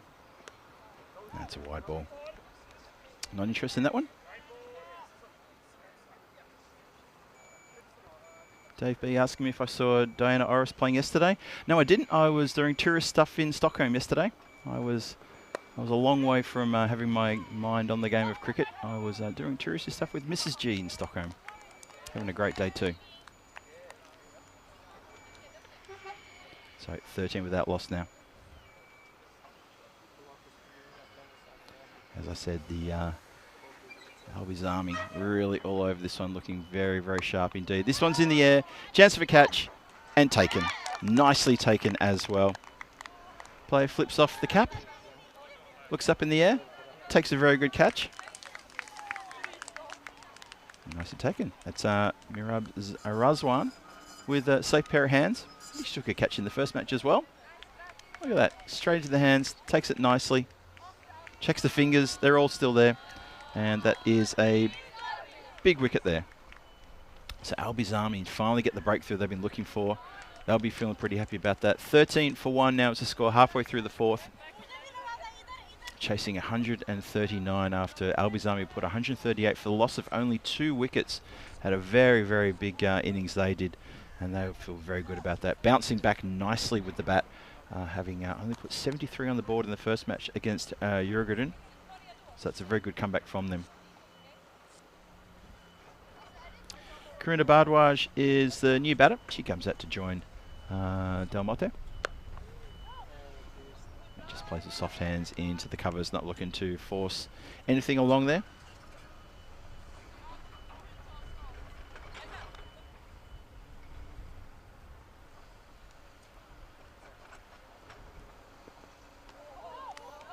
Almost helps herself to an edge there through to the keeper. Funny old scoop shot that. Maybe just looking to go over that infield. There's a number of players up close, very close to the batter. They've actually dropped back from the first over. They've gone back just a couple of steps. But in the first over, they were very, very close. Goes around the corner, leg side. The chase is on. I think the ball is going to stop dead though. A couple of fielders combine to ensure that goes no further. Thank you, Julian. I will indeed. Funny enough, Julian, she's actually just landed in Prague. She actually messaged me just during the innings break to say she's landed successfully. Had a very early flight out of Stockholm this morning. Unfortunately, she has to get back to work herself. So I couldn't stick around. Couldn't even spend a day at the ground with us. Unfortunately, we're trying to work it, but we couldn't do it. Could have maybe had her on comms to say hello to everybody. That would have been really nice, wouldn't it? That would have been really cool. Maybe one day. Maybe one day, if I get permission from. If I get permission, I'll just leave it there. Anyway, it's 14 for 1 after 4. But Mrs. G sends her regards to everyone in the chat as well. You know, she's a big fan of yours as well. So she sends her regards to everybody in the chat. Bardwaj just recently joined Del Monte there. She only got 1 from 3. Helena's been there for 11 deliveries at the non-strikers there now. She's got 3 from 11. And Razwan is measuring out her strides there. Just taken a catch in the previous over as well, so gets rewarded with an over here. Let's see how she goes. Starting the 5th. Tosses up. Gets a little bit of a grip there and turn, but unfortunately it was always going down leg side.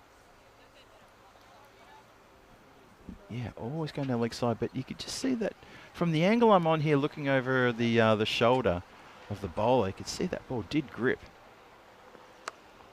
Bit short, and that gets through the fielder, who turns and chases, but in vain as it crosses the boundary line. Lovely shot there from Karuna, who middles that one. 4 runs on the board. Stockholm CC. See if they can settle in here for the point. I'm not sure they got the firepower for the win, but they can settle in for the point. That would be a really big win for them to just get runs on the board and, of course, not to get bowled out as well. That would be very important for them. 19 for 1 in the 5th. Bardwaj there just with a really good shot around the corner. Tries it again, but take the wide.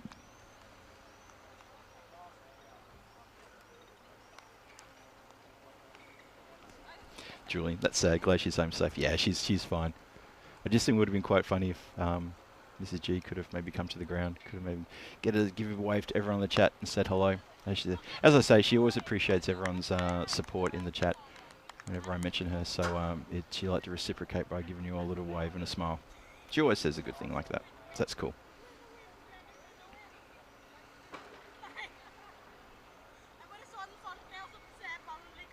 $20 for 1. As the bails are just being replaced. There's Mirab Wazwan with the ball, waiting to her chance to bowl. I think maybe that wind's gusting a little bit. Is that the problem? Outside, the sides of the Eagle are moving a little bit, not too badly, so I'm not sure the wind was that bad, but I think that's what just happened though. Just a little gust came along. I'm sure the players enjoyed it. When the wind drops underneath the sun, it's quite warm. It's probably pushing up towards about 25, 26 at the moment. Here we go again. Just a bit of a sighter. Watches that one goes through. It's a good delivery though. Manuel Robbins with the question of the day. Johnny, what's the most Weet-Bix you've eaten in one sitting? That's a great question. Good work from the keeper. Holds the ball cleanly and just keeps the batter honest there. Says I could do that, but I won't. Good over this from Razwan. There was a boundary, but since then there's been really, really tight bowling. Very good. Toss it up. Yeah, and that's going to be called no ball. Just keep an eye on square leg then. I was a little bit unhappy about the height as it came down. Didn't drop down fast enough for the umpire's liking. And free hit will be given here. Yeah, have a look at that. It's a good call from the square leg as well. Very good call. Right call. And the free hit's missed. Swing and a miss. As Razwan pushes that one through a bit quicker. Clever bowling.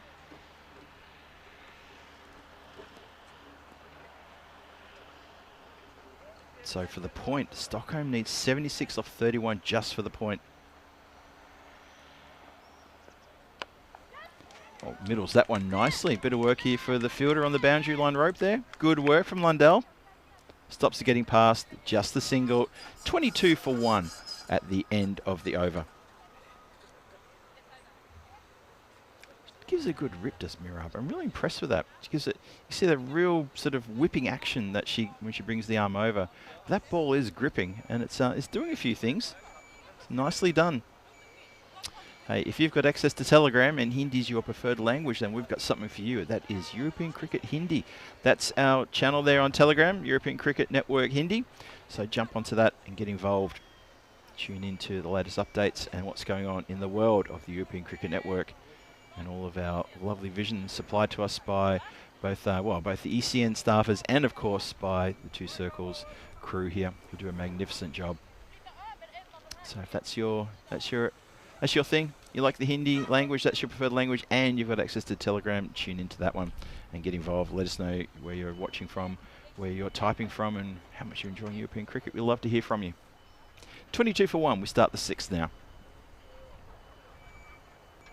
Here's Oakas now to start proceedings. Well, batter thought it was going to go way down leg side. It sort of gave a bit of movement through the air and just hit the back of the heel on the full. One more time. Just put the heel back. Just put the heel back where it landed. Maybe she'd stood her ground, might have gone for a wide. Well, this one's definitely gone. Well, that's gone for a no ball. That's been flung very wide.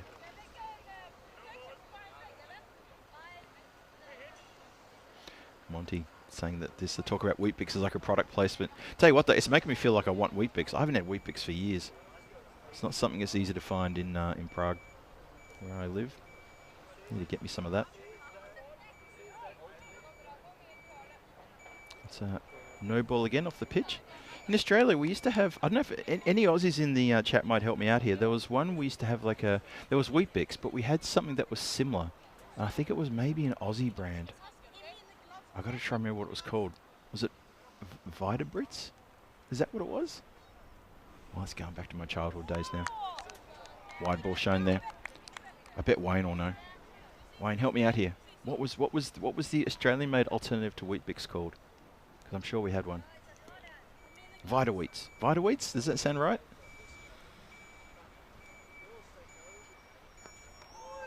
It's a better delivery. Oh, the umpire's going to show wide though, isn't he?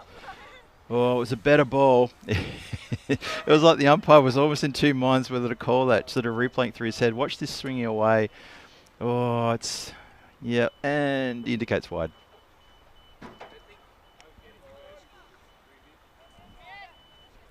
Oh, this over is proving pretty tough. Wakas struggling to get something on the pitch here. And Albizami maybe trying out a few bowlers who... Maybe it's not their forte, but it's good that they're giving him a shot. Give him a chance.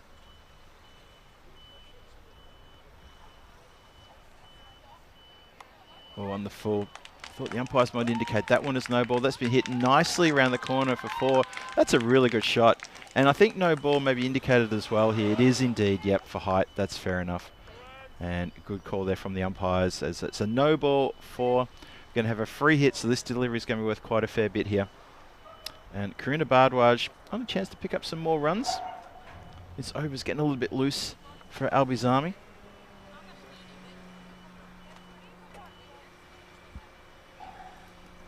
Occasionally you might hear a little bit of construction work in the background. There's a bit of work going on around the ground, so that's coming through, I think, the effects mic.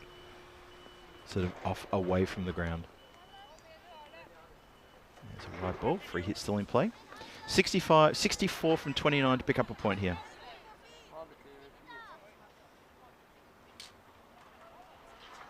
Nice one, Wayne. Thank you. Vitabrits. It was Vitabrits, was it? Thank you, guys. Thank you. Oh, thank you, Emmanuel, too. Thank you for that.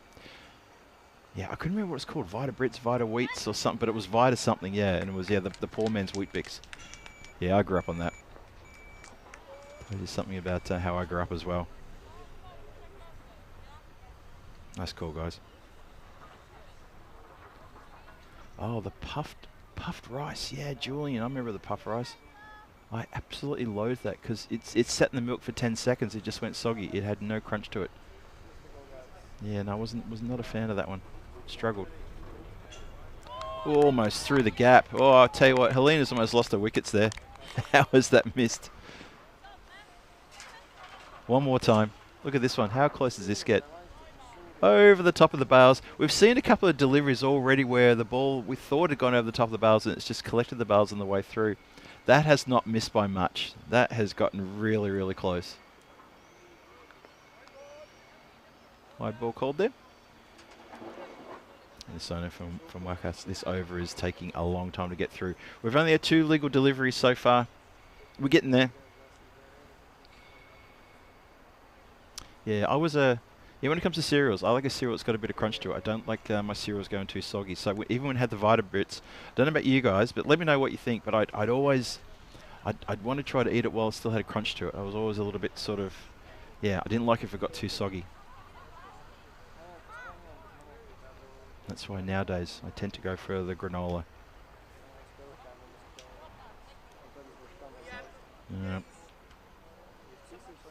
Yeah, the second legal delivery, just responding to Dave B, the second legal delivery took a little while to come through. Let me see. 1, 2, 3, 4. It was 8 deliveries to get that second legal delivery up, just so we're all aware. And there's a few people coming and just having a word to Wakas, letting her know what she maybe could try and do. I think coming around the wicket is probably not going to help. And there's a bit of work, obviously, for the coaching staff to do as well here as this score starts to tick upwards all by itself. Cold pizza waiting for breakfast. Nothing wrong with cold pizza for breakfast. Nothing at all. I'm a fan. I'd always heat it up for lunch, but for breakfast, cold. I'm good for that.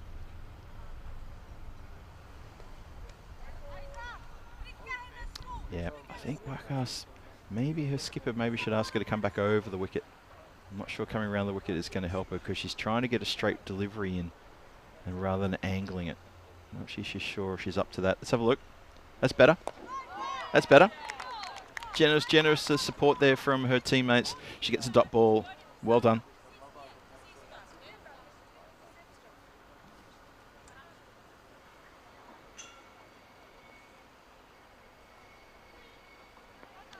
And then pushes that one wide.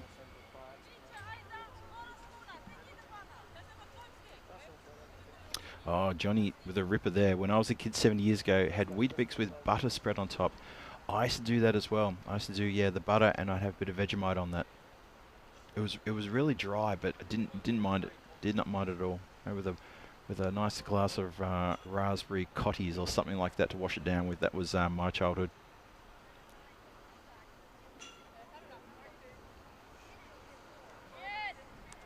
So still looking for 3 legal deliveries here. It's gone leg side again.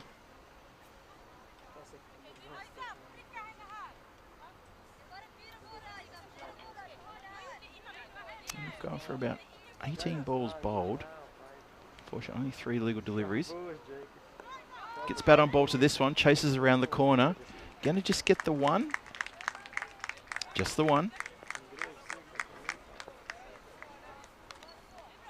But Helena gets bat on ball for this one. Doesn't decide to let that one get away from her.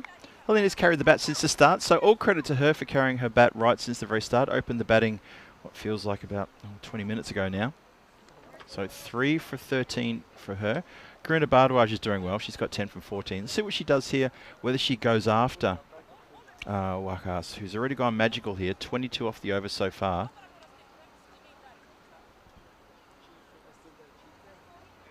No, it doesn't go after the wide one. It hits the edge of the pitch. Wide indicated there.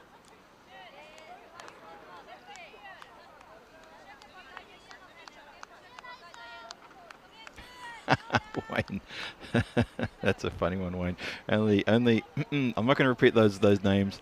I don't want to get done for that. Only those people eat cold pizza. You know, people who don't have a microwave. Actually, I don't heat pizza in a microwave. Just goes all sloppy. Always hit it in the oven, regular oven. Hit nicely. Good straight delivery that one. Hit nicely into the covers for a single. That's better. Mint sauce on toast from Phil. I'm not going to say your surname. You almost got me there. Mint sauce on toast. Really? I'm not sure I could do that. And blocked out. And that will be the end of the 6th over. And the bowler gives an exasperated look to the sky and says, there, I'm done. And she's probably thinking, really? That's what it is to play cricket? It takes that long?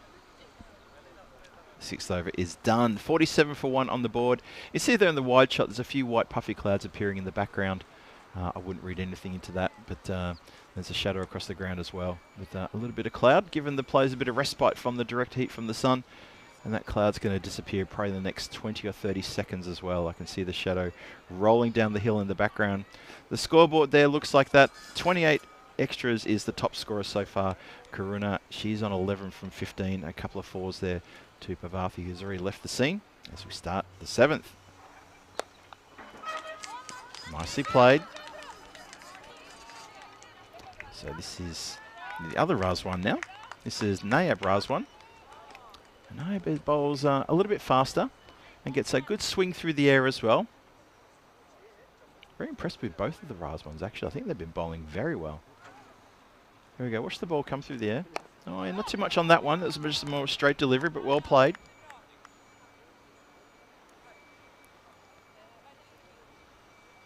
Yeah, Monty, I agree with that. I think Phil in the chat, you might want to change your username. Just do the right thing, please. Down the ground. It'll be just the one. Ball hits the stumps, but I think Helena was definitely home by then.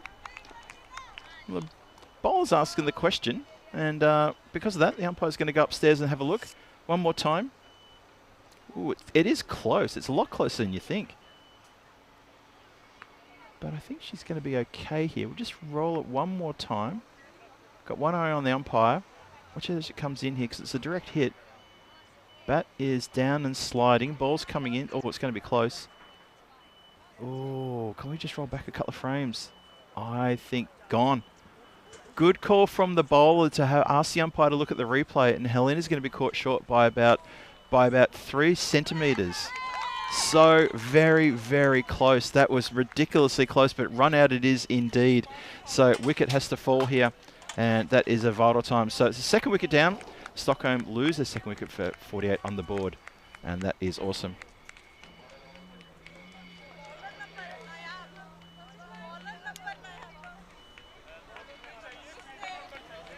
So that's a good win. So Albies Army there, they get the wicket, have a bit of a get around as well, so it's fantastic from them, and that's good, bit of a celebration as well.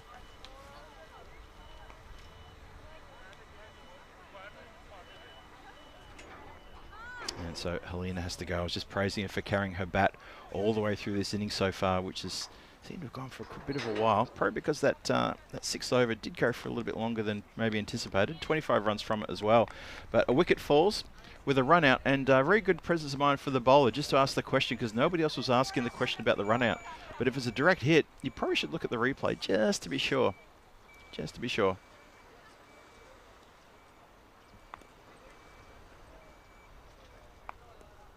Roswan continues. Hit uppishly, nicely. Good fielding. Play gets down there to the ground close. Oh, gets through the keeper, but well backed up. And that's the other Roswan out there.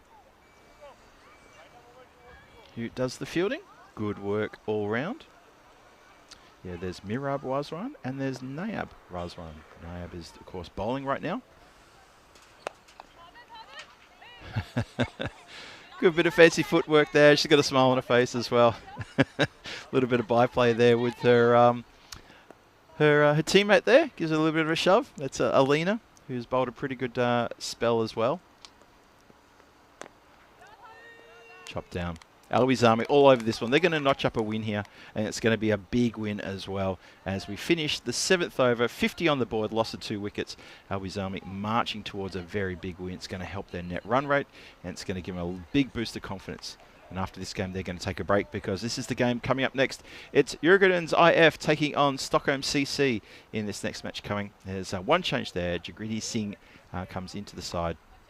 I think that will mean that the player sitting out with the player who gave herself a bit of an injury in the previous innings. That was Yashni Sanakumi, who got hit on the fleshy part of the hand and has bruised it quite badly. And she's saying she doesn't want to bat unless she has to. And she was looking quite sore and quite worse for wear. So she's been replaced.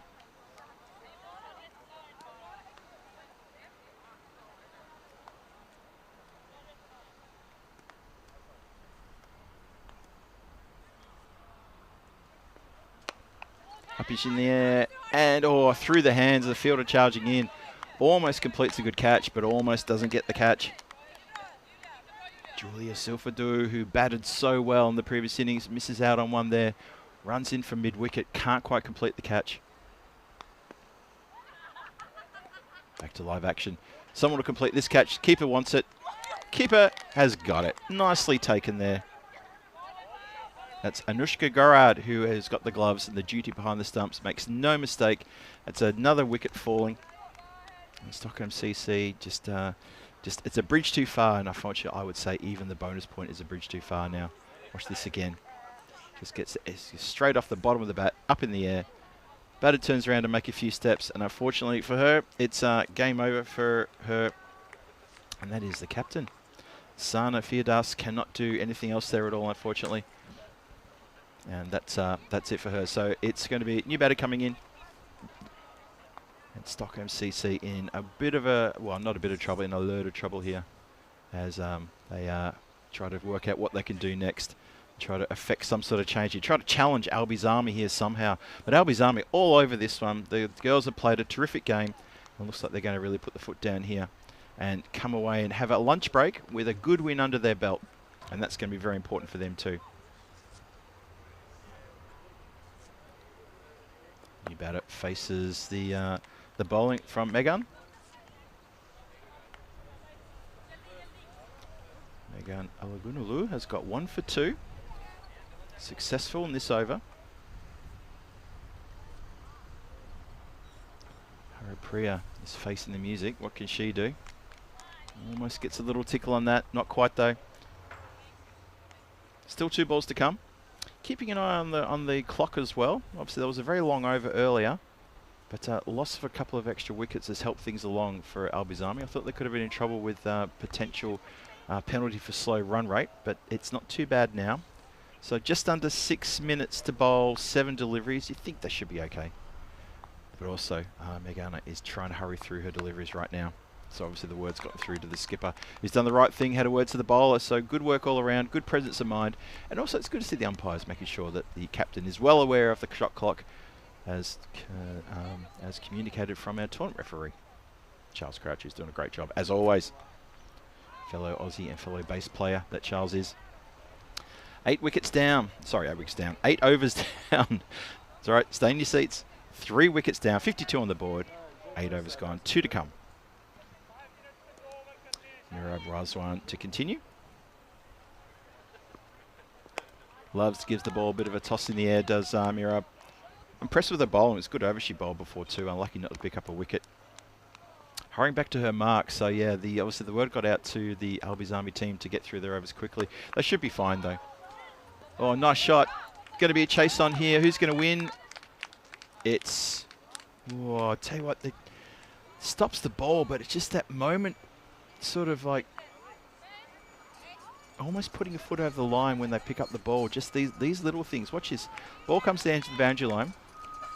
The good footwork there. Wide ball there. But yeah, just as the fielder turned around to pick up the ball, and it was Julie who turned around, just takes a foot off the ground from the other side of the boundary line before she picks up the ball. It was perilously close. Really, really close. Attempted stumping there. And Haripriya in danger of just stepping out of her crease here a bit. She's a wicket keeper herself, so you'd think she'd have the presence of mind just to stay in her crease. As her opposite number with the gloves is trying to look to affect a stumping opportunity here. Halfway through the 9th.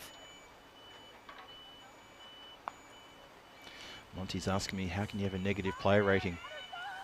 And that is another catch to the keeper, who makes very good ground to take that catch. Well done. So Anushka Garrard picks up another catch. Says, you know what, I'm going to have that. There's no one around who's going to catch that one except me. I'll have that one. And she takes a very good catch. And Stockholm CC just crumbling under the pressure. And Albizami are marching towards a good big win here. This is a big morale boost and a big net run rate boost as well, before they go and give themselves a good, well-deserved break before they come back for match number 4 later on this afternoon. They'll skip match number 3. They get a chance to have a moment to grab some lunch and have a bit of a get-together and a chat about things. Matthew Petard joins us as well in the chat. Good morning to you, Matthew, or good afternoon, wherever you are in the world.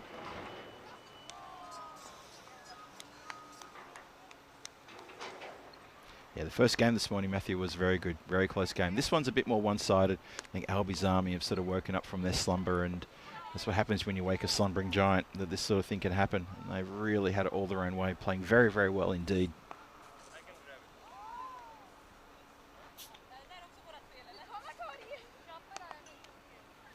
There's a bit of rubbish blue across the ground. Well done by the umpire to grab onto that one. 55 for 4.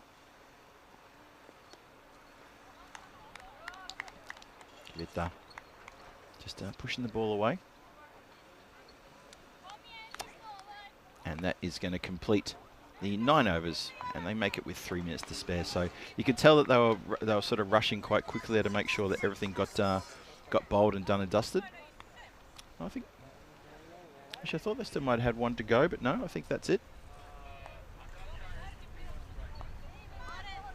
Just keep an eye on things here, because I'm seeing 8.5 on the board. I just wonder if maybe... Just hang on a second. The players go to the right ends, of course, as well. I can see Square Leg umpire just on his mic, maybe talking to tournament referee. No, it's all good. Pushed. Now, what's happening here? I got a funny feeling maybe there was one more to go in that previous over. It's there's a bit of a mystery what's happening here, but that's now, yeah, it was one more to go. So that is now 9 overs gone. Thank you guys. Thank you. Let's try again. 9 overs gone. 55 for 4 on the board. And that completed the 9th over, that last delivery. Have a look at the bowling card there. Okay, so Wakas went for 25 of her over, which was very expensive. Everyone else has bowled very well indeed. Just see who's going to bowl the last. It's taken to the offside, sorry, leg side. Shut the stumps, good work from the keeper.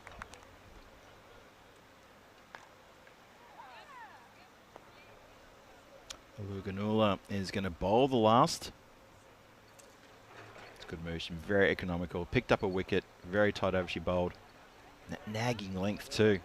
Batter just not sure what to do with that. Takes it just below the elbow to the place we call the funny bone. Not very funny though.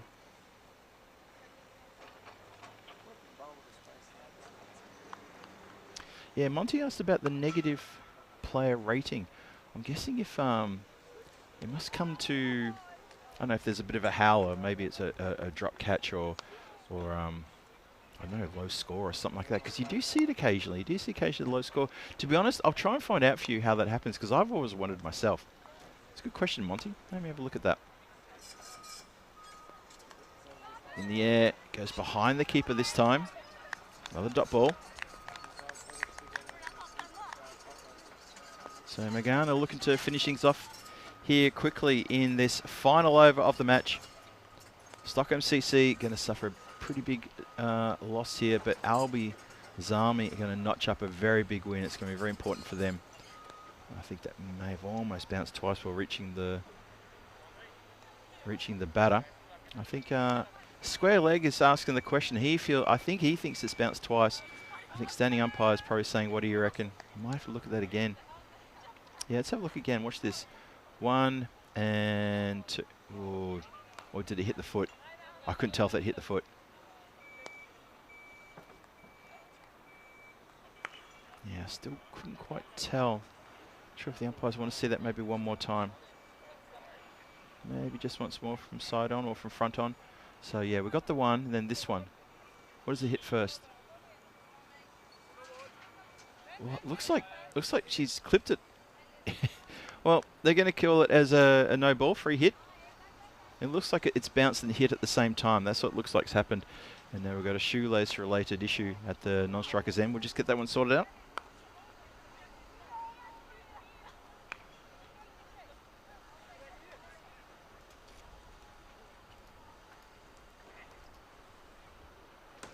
Good work in the chat there. Appreciate your work to the Blue Spanners.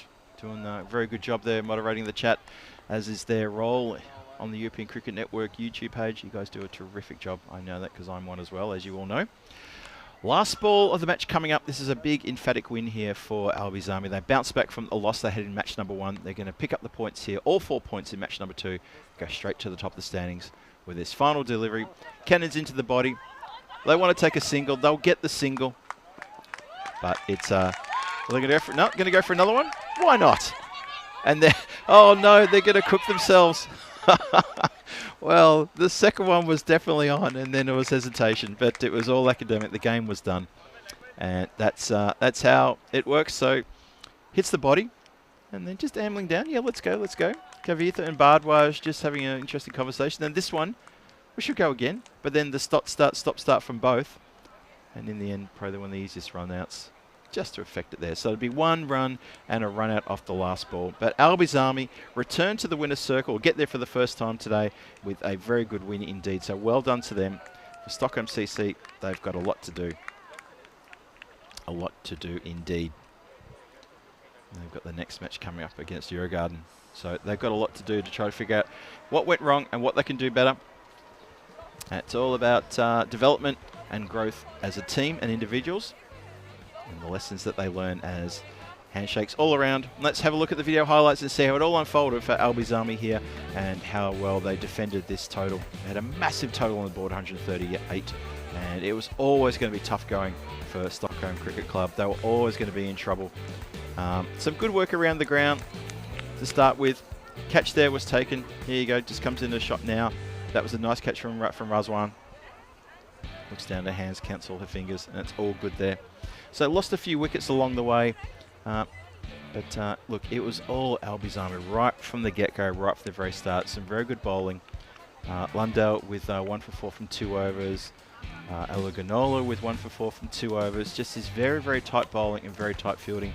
And you just feel that Stockholm Cricket Club are just a bit shy in the batting department here, and just lacking someone who can get amongst the runs and try to sort of push things along.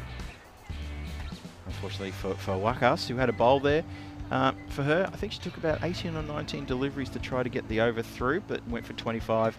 So that was a bit tough for her, a bit of a baptism of fire. But that's all a learning curve. She'll learn and come back better and better, and that's what it's all about. But it is a good victory indeed, as Matthew, you say that in the chat. I agree with 100%. We're going to have a bit of a lengthy break now until the next game, which is going to start in about 16 minutes time. So I'll be back here in about probably like 10 minutes time to introduce you to match number 3. Coming your way very shortly, but for now, match number 2 done and dusted. Albi's Army get a big win, and that's going to feel very, very good for them. For Stockholm CC, a little bit of research to do and a little bit of work to do as Albi's Army go and have their lunch, have a sit down, have a chat about things, and regroup for the afternoon games. They've got 2 games this afternoon as well, so there's a lot of work for them to do when they bounce back, and that is awesome. I've also had my friends at the ground deliver some food and sustenance, so I'll be having lunch as well.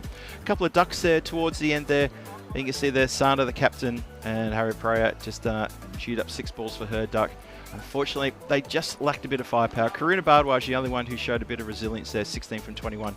And unfortunately, it looks like Stockholm CC may be the team who's just going to struggle to get bat on ball. We'll see how they go. 34 extras in that total as well. Have a look at the bowling here. Tells the story. So, Lundell 1 for 4, and Elaganola 1 for 4 as well. Nayab Razwan got no wicket for only 3 runs off her single over. And Mirab Razwan, she had 1 for 11 off her 2 overs, bowled very well indeed. So good bowling all around. Obviously, Wakas struggled a bit there with her line and length. Something for her to work on, and I know she will with the coaching staff here. It's all about baby steps. It's all about progression and development, and I'm sure that'll come along as well. So that is the match summary there. Match number 2 of this European Cricket Series of Women is in the bag there. 138 for 2, Albi's Army with a very good score on the board. Eman Asim with a terrific effort there. The 2 Razwans came together in the bowling department and bowled very, very well. Kept Stockholm Cricket Club's only 58. This is a massive boost to the net run rate for Albi's Army. They'll be very happy to get this good win on the board. And that is match number 2 done and dusted. So join me, Phil G, here on the European Cricket Network when I come back in about 10 or 12 minutes time after the very short lunch break that I'll get. And it'll be match number 3 coming your way shortly, and it's going to be the return of Jurgården, and they're going to take on Stockholm Cricket Club. Looking forward to seeing that one unfold as I see the Albi's Army girls with big smiles on their faces walking past the cube here. Anyway, don't go too far. I'll see you shortly.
we are so divine. Blue water and yellow sand, just you and me.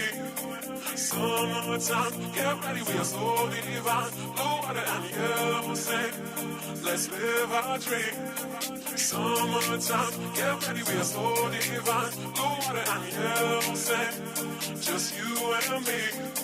Summertime, get ready, we are so divine. Blue water and yellow sand, let's live our dream. Summertime.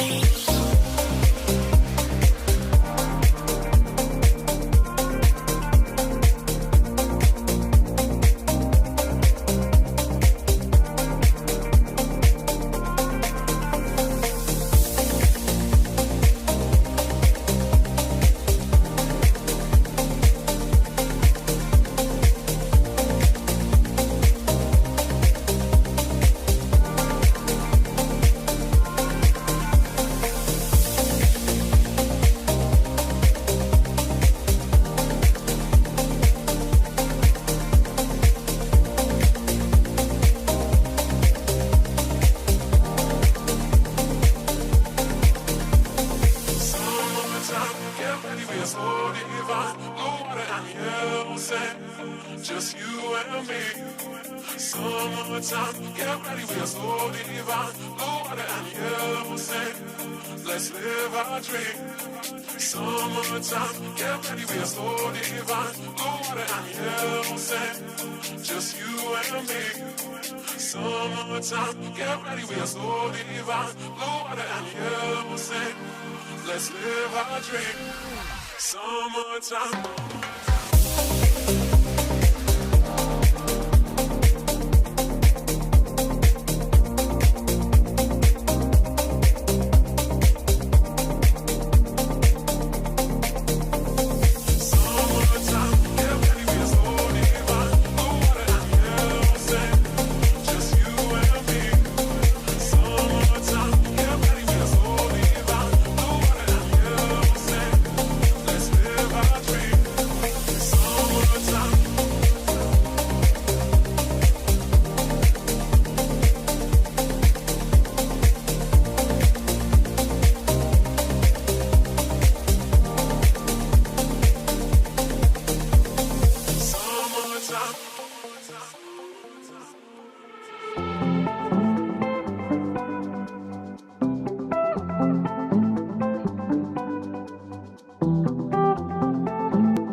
This European cricket event is proudly brought to you by HCL Software, Rado and 1xBet.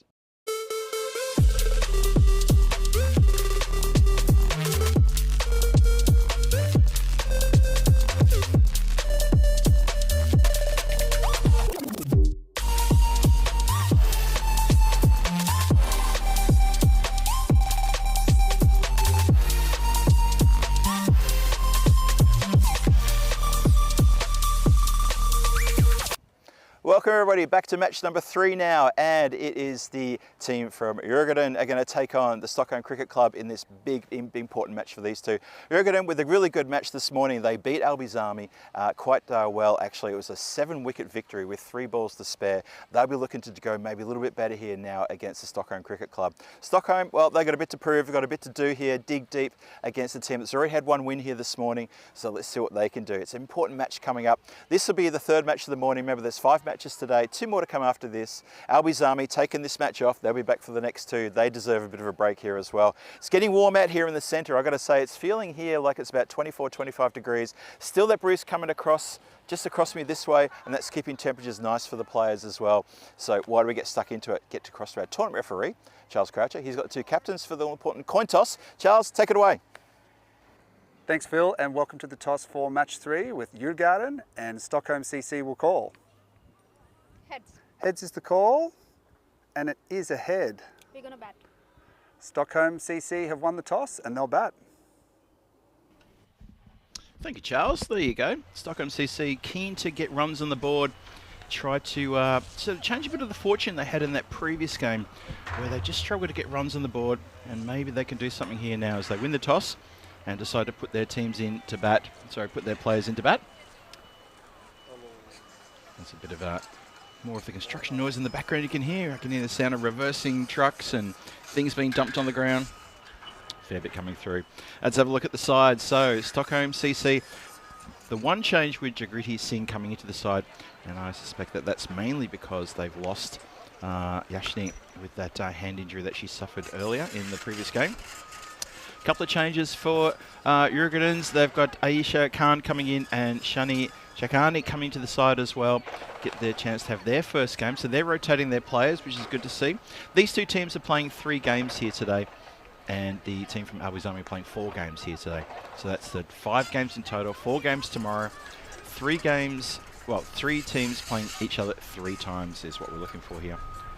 And there's definitely an effects mic very close to the construction site, so I'll have to dial that back a little bit, as I can hear reversing trucks and a lot of crunching of rocks going on somewhere in the background there. But this big game coming up here for these 2 teams, Albizami taking the lunchtime game off, having a bit of a break, and a well-deserved break as well. So looking forward to see how they go here. Just remember the toss that Stockholm Cricket Club won the toss.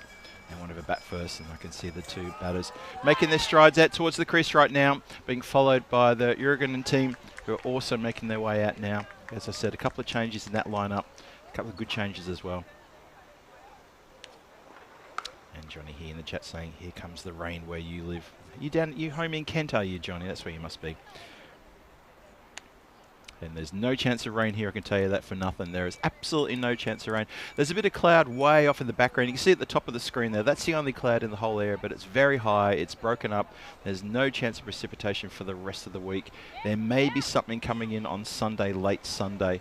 We'll keep an eye on that as we get closer to finals Sunday. Hopefully it'll have nothing to do, no impact whatsoever with our tournament, because obviously that's going to be finals day on Sunday for the ECS for men.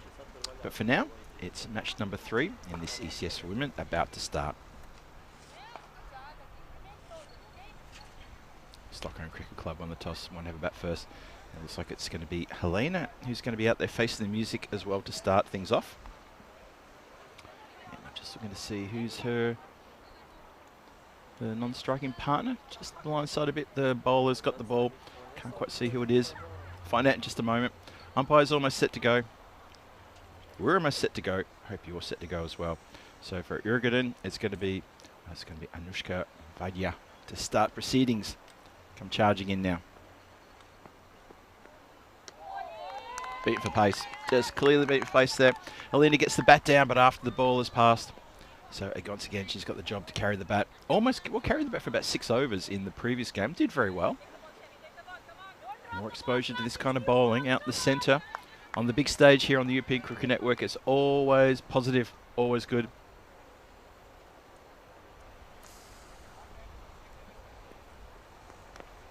Chops down. Oh, gets past the keeper.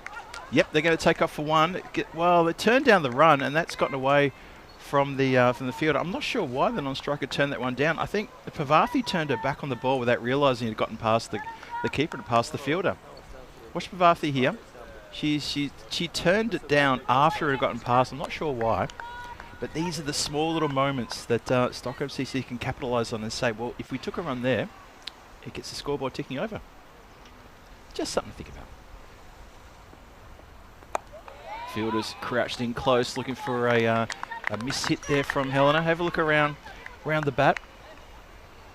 Who have we got here? We've got, as we pan out a little bit here, have a look at the replay. This one, good movement through the air. You see the way that caught, just straightened. Short mid on, short cover, short point, short backward point, and a short mid wicket. Chopped on. And that is that. Helena can't believe it. She's shaking her head and saying, how did I miss that one? It was a straight one, but she has indeed chopped on. And that's the first wicket falling in the first over. As Jurgenens get a breakthrough early on here. Yeah, just chops it on. She's got a smile on her face, so she's enjoying her cricket, and that's the important thing there. Hello to Alan, who joins us as well in the chat. Good to see you, Alan. Feels like I haven't seen you in the chat for a little while, so great to see you back again. And you're right what you say, though, about sometimes we get players as guest commentators on the chat, only due to a short stint, which is true. It's just about the short break we have between the games. So it's a good question from Matthew Petard about asking about post-match interviews with players or coaching staff and things like that. One of the things we've got is between the games, especially in commentary, because in commentary we finish our stint for the game with the highlights and then the wrap-up. We finish about 3 or 4 minutes after everybody else, and then we start about 3 or 4 minutes for everybody else. So our gap between the games is very, very, very narrow. We're talking sometimes 5 minutes, sometimes even less than 5 minutes. That's been hit nicely. That's found a gap, speaking of gaps, and that is going to run away to the boundary line. So how about that for a start from the skipper? Sana Fierdaus hits that one all the way to the boundary line off the first ball. Good start for her. So Anushka Vaidya not having it all her own way here by getting that wicket. Gets hit for a boundary as well. And bang, into the rope.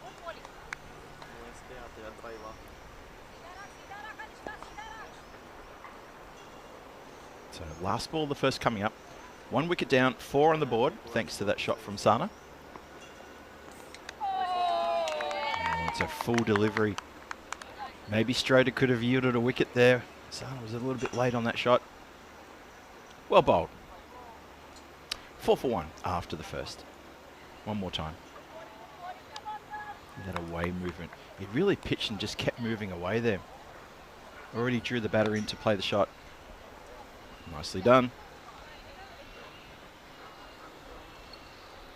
So good morning, or good afternoon, or good evening, wherever you are in the world. To everyone in the chat, thank you for joining us.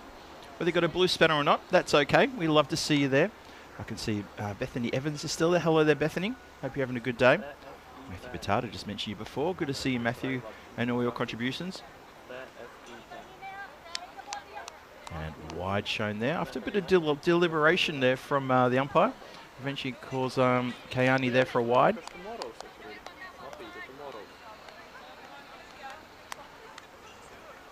And of course, everyone in the chat. So Wayne, Julian Houston's in the chat, Dave B. Julian Dawson's in the chat as well. Now Alan's joined them. So good to see.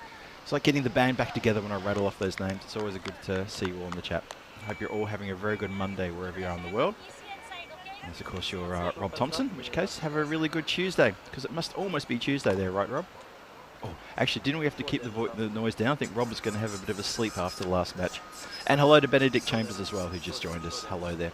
Oh, you've been there for a while, haven't you, Benedict? But good to see you again. Another wide ball again there from Kayani.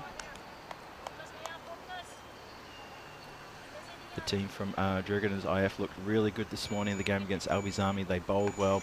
They kept Albizami to only 73, and they chased that down with 3 balls to spare, losing only 3 wickets along the way as well. So it's pretty well done. A bump ball crowd catch that one, nothing going. And the team from Jurgenens, they were very happy indeed when they left to go and have a bit of a mid-morning break. And they were saying to me, yep, Phil, got the win. Got the first win of the first match of the ECS on the board. That's a big, big coup for us. Well, that was almost in slow motion. It's missed everything. It was a slower delivery. The blade came around, the back came around from Pravathi, and it just didn't get it in time. And she has lost her wicket. That's a second wicket down in the second over. And Stockholm CC looking like they're in a little bit of strife already. Need a couple of batters to stick together here. See off a couple of dots, play themselves in. Chase the wide one maybe. Hello to Paul Horn, who's joined us as well. Paul's mentioning it looks like better weather in Sweden than here in England. Well, I can tell you something, Paul, tell you about the weather. It is quite warm here. It's probably about 27 degrees at the moment, maybe pushing upwards a little bit more. Out in the centre, it's not too bad. There's a nice cool breeze coming across the ground. But all on the weekend, it was 31, 32 degrees. So I think, if anything, people are probably feeling a slight bit of relief, albeit that it's still quite warm there in the centre. Yeah, Benedict just chipping in there. Thanks for that, Benedict. But it's yeah, a little bit cooler, slightly cooler here out in the outskirts. Well, actually, we're probably further than the outskirts of the city, aren't we? Probably a little bit further out than that. As far as the urban sprawl of Stockholm goes, quite a fair way out from the city. Tossed up, good delivery, really cracking delivery that one. Almost as Jagriti Singh cooked then. Jagriti into the side for Yasni after Yasni took a really bad hit to the hand and had to go off and get a little bit of treatment, and feeling quite a bad bruise on her hand from an attempted catch. Hit high, hard, squarely, has to get out the way, almost wanted to go for the catch himself, has to duck out of it and allow the players to get around. Came very close. Just wonder if maybe instincts might kick in and maybe one day a square leg umpire will just stick the mitt out and hold it. Watch this from side on. This would be a good angle, actually. This umpire, it's yours? No, it gets out the way very quickly. Good work, a square leg. Good work.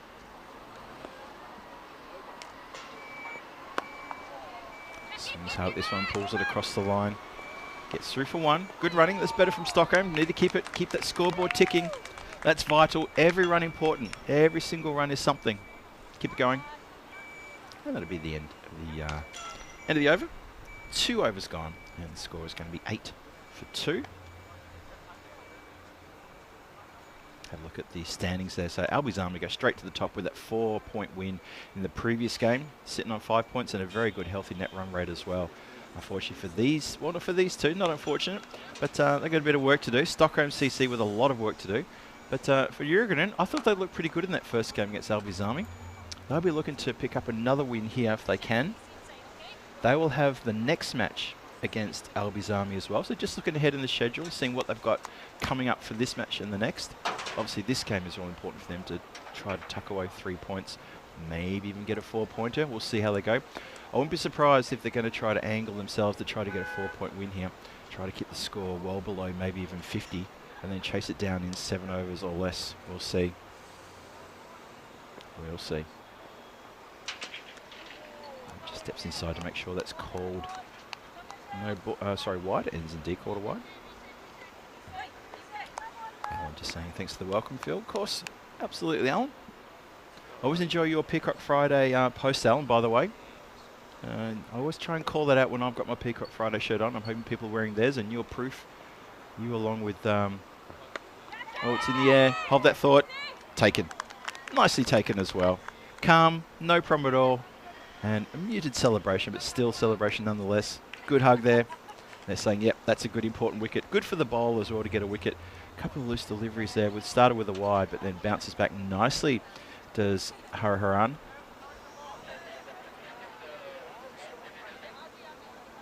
So Stockholm lose their 3rd wicket. They are in all sorts of trouble now.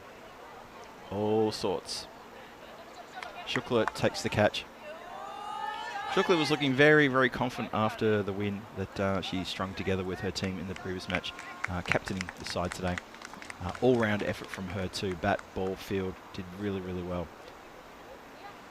Did the right changes in the field, put the right field positions out there, got the good bowling changes happening as well. Thought she captained really, really well, led by example. And now, we're going to really well and truly in the box seat here.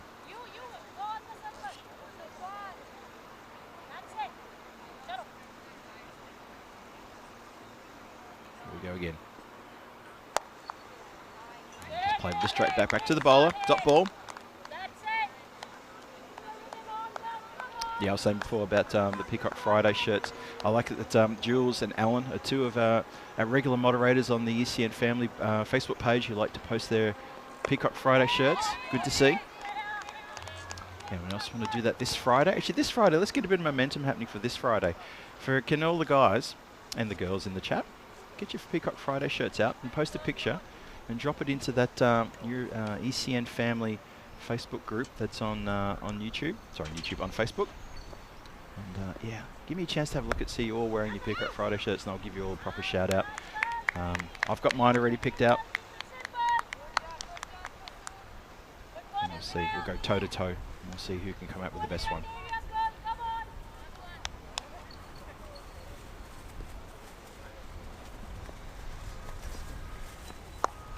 Cut nicely into the gap. Chase is on. Fielder should be able to overhaul this one. Just at the last minute, though. Well, now this is interesting because there's a lot of people grabbing each other around the ground now. There's players running into each other. There's players running between batters. There's a batter standing screaming in the face of the non-striker saying, "Run, run, run, run."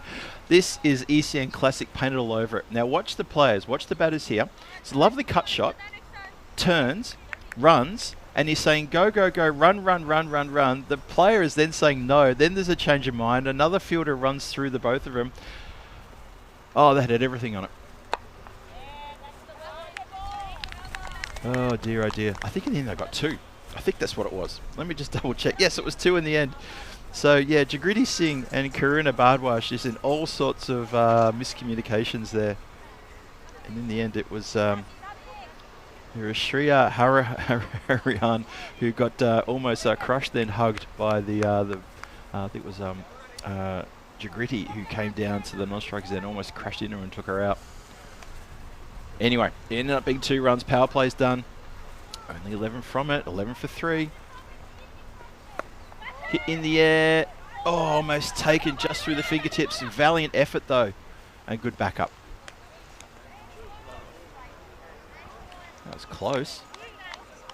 Gangwani now with the chance to bowl. D. Gangwani bowled very well in the previous match. Played well in the previous match. Batted well too. Wanted to farm the strike in the last couple of overs to make sure she got the runs on the board, and I thought she was the woman to do it as well. She played so well in that previous game.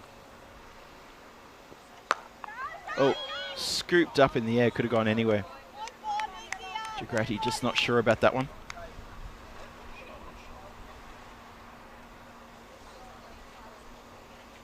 Ball on. Good comment that, Pawn. They do indeed. You're saying Stockholm need to try and bat the overs and hope for some extras to help their total. Absolutely. You never know what happens. Stay there. Don't lose your wickets. Keep there. Stay there for the whole 10 overs. Extras add up. They always do. Things can suddenly go your way. They always can. And it's just one of those things.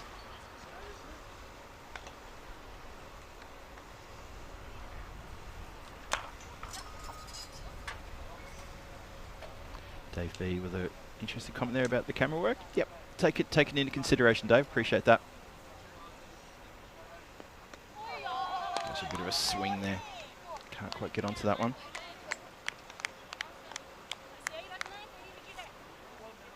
Yeah, Johnny. That's what I was looking for, Johnny. It was what was that delivery missing? Those 2 runs. It was everything but the Benny Hill music. I think when we replayed in the highlights, we might have to speed it up and just imagine the Benny Hill music over the top of that one. It was quite comical.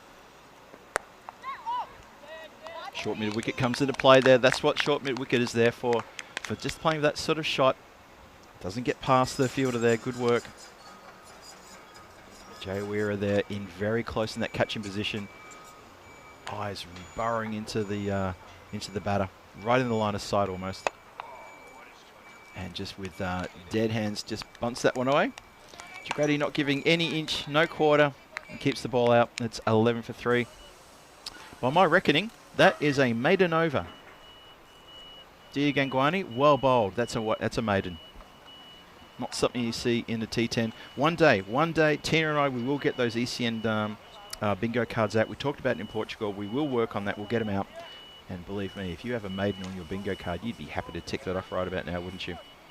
Something we should definitely be doing. Try to look into that. I'm not sure logistically how we can do it, but it's something I definitely want to have a go at, just to involve our fans a little bit more. New over starts. This is going to be Captain Shukla bringing us off onto bowl. very accurate bowler, Shukla. Getting the ball to swing a lot this morning too. See how she goes here this afternoon. See if she can still get that similar sort of bit of movement here.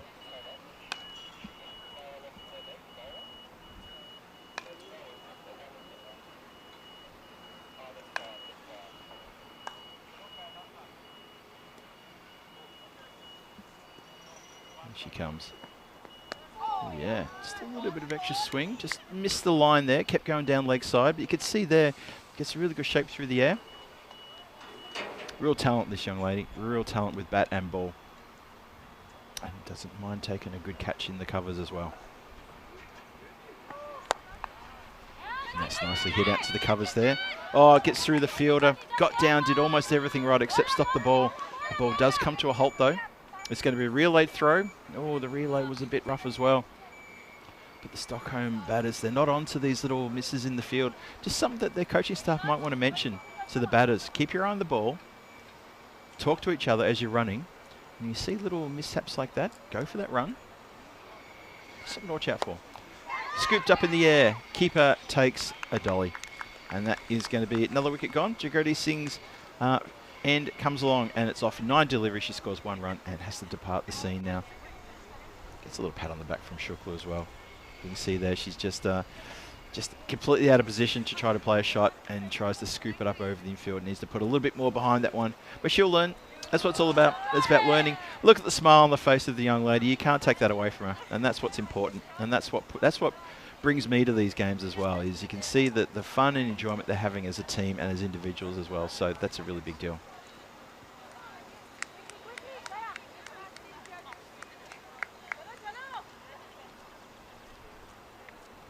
Yeah, Dave there with a fair comment about the batting, but you also have to admit, I guess, Dave, that they've got a long way to go, and this is all about development.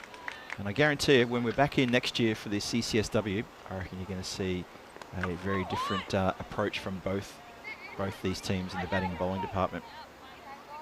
But I have been impressed with Jurgen and with Albizami, especially Albizami's match before at Stockholm CC. Just a couple of basics there to pick up. But look, it's early days for them. It's very early days for them. They've got a long way to go, but that's okay. It's a marathon, not a sprint. Always said that. And that's smacked into the back of the pad. Have a look at this one more time. Where's this hitter? Oh yeah, no, the one of the straps on the back pad has already come undone even before the ball was bowled. You see it hanging there on the right leg. Yeah, that was already undone. So a little bit of help there from the keeper, and she's all good. Oh, now that has hit the pad. I felt that it hit the pad first, and that straightened nicely. That was a really good delivery by Shukla, and that is well deserved. Off the last ball of the over as well. Gets a leg before wicket, well bowled. Couple of wickets there. And that is going to finish the 5th, and it's time to bring you into the cube here with me, Phil G. So welcome everybody. It's wonderful to have your company here in the cube here, the nice cube. It's about time I got into the cube. I haven't actually been in the cube for a little while. I've been either in a tent or I've been hiding in an igloo or something like that. But here it is, Phil G here for you. So welcome everybody. It's wonderful to have your company. Hope you're having a great day wherever you are. Great Monday wherever you are as well. And the girls out there are having a great Monday as well too. You can see the smiles on their faces. You can see them all having a really good time there.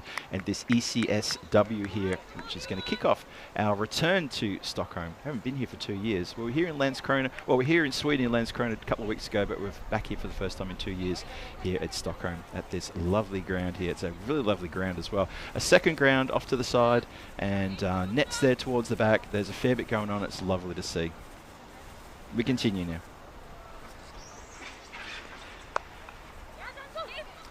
No run there.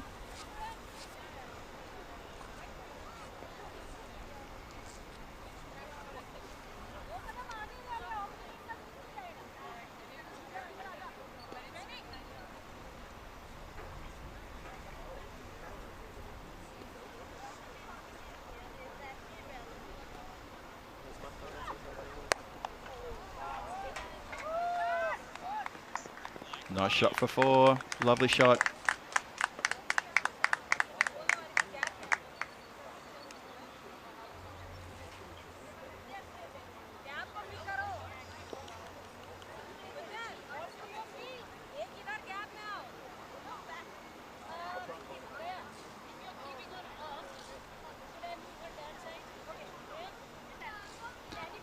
Nice shot for 4 that.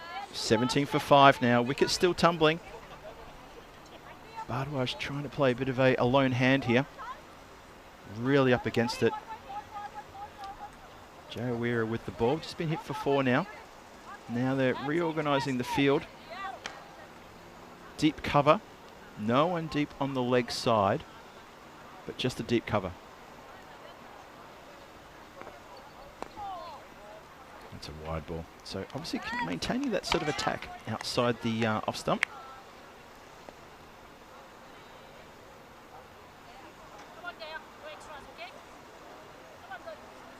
Shilka's previous over 2, by the way. 2 wickets, 2 runs.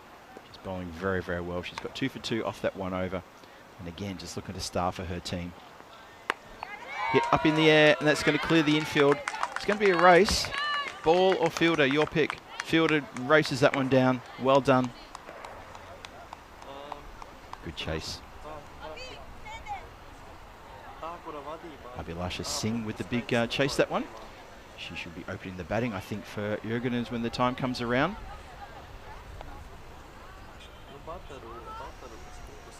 It's tough going out there for Karuna Bardwaj. She seems to have all to do at the moment.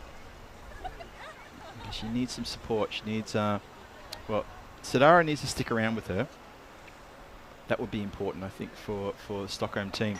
Struggling to get a big score on the board here. Halfway through the 6th, only 19 on the board. They've lost 5 wickets along the way, so that's a very, very tough climb for them.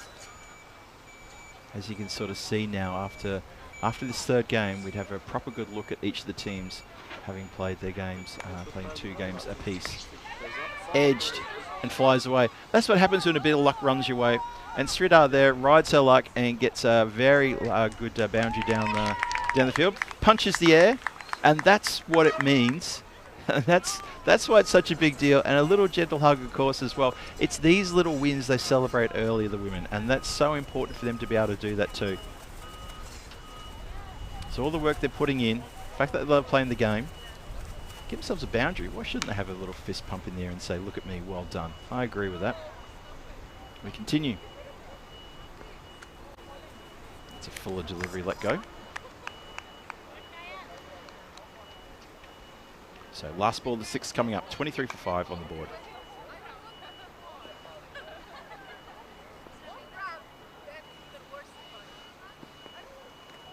Oh, tell you what, that was close. That was close. Jo Weir goes for a couple of boundaries in her over and probably a bit unlucky not to hit the stumps on that last ball. But as it is, it's a dot. And it's 23 for 5 after 6. 4 more to come. And for the team from Jurgen, they're feeling pretty good about the way things are going at the moment. I talked a bit about the region in Stockholm called Jurgen, about what it's all about. Back in the, I think it was the 17th century, early 17th century, the then king, he designated the Jurgen Island as his private little hunting ground. He fenced off the whole place, put gates up, and you can only get in there with the king's permission. And he would go in there and oh, that's right, then he got a whole bunch of animals and let them loose in there for his own little hunting ground. It was probably King Wilhelm, probably. I think it was a few of them. But anyway, that was early 17th century. I know this, I just did the tour yesterday. And then the king that came after him, he didn't like hunting, but he loved to eat. So he basically opened up those grounds completely to the public. Nice shot. Chase here for the, well, a bit of an escort here from the fielder. Sort of runs up to the ball, then follows it almost to the boundary line. Then last minute says, I'll better pick it up. Sanskriti Mal here, just look at this, puts in the paces, then gives a bit of an escort. And then says, I better pick that one up and get it back to the bowler. 25 for 5. Just around the start of the 7th now. Hari Haran now. No shouts of get back, get back. Might have heard that through the effects mic. Shook with a big smile on her face saying, yep, I like that one. So yeah, so the king that came after the king who liked hunting, he preferred to eat. So he basically said, Jurgen Gardens, let's get them open. Oh, now a big question here. No, umpire says, no, not enough for me. One more time. Let's have a look. Close in fielders just behind the stumps there. Tossed up. Yeah, going down leg, always missing leg stump.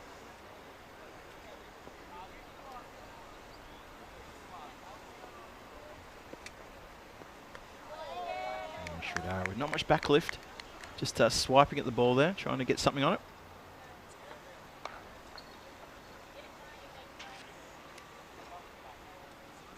Matthew Petard asking any left-handed bowlers in either team. Yes, Matthew, the captain of Yurgadin, that's Shukla, Gunjan Shukla. She's a left armer. She's a very good bowler. When she comes on to bowl her second over, I'll make sure I give you a shout. She'll come over the wicket, and she's got a lovely in-swing towards the right-hander. Tries to put it out, sort of just outside of off, and get it to swing in towards the middle. She's already picked up a number of wickets this morning with that action. Very good bowler, very sharp bowler. Oh, unlucky not to get a wicket there. Misses the stumps, misses the edge, and the keeper takes it cleanly. That's 25 for 5 after 7. Stockholm Cricket Club in all sorts of strife against this Yurgadin team. Just remember the Meltle Shield coming your way, 15th of September to the 21st of September at Khartoum Oval. This is where the women will take centre stage at Khartoum. And that's going to be a great tournament. I'm looking forward to that one. Luckily for me, I'll be there for that. And hopefully for you, you'll be tuning into that as well and enjoying it, running in conjunction with the Western Shield at the same time. So it's going to be cricket aplenty going on at Khartoum. It's going to be an absolute festival. Kayani now continues. Just pushed away. No chance for a run there. It's another dot ball. That previous over two, by the way, from Harahan, good accuracy there. Just 12 from it. Started with a wide, but everything from then onwards was really, really tight, really well bowled.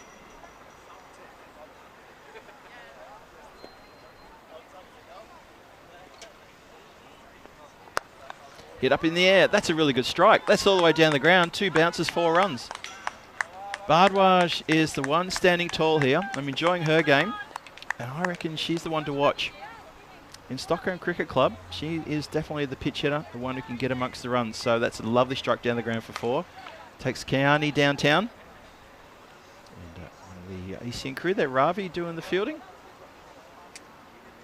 Best legs in the business, that man.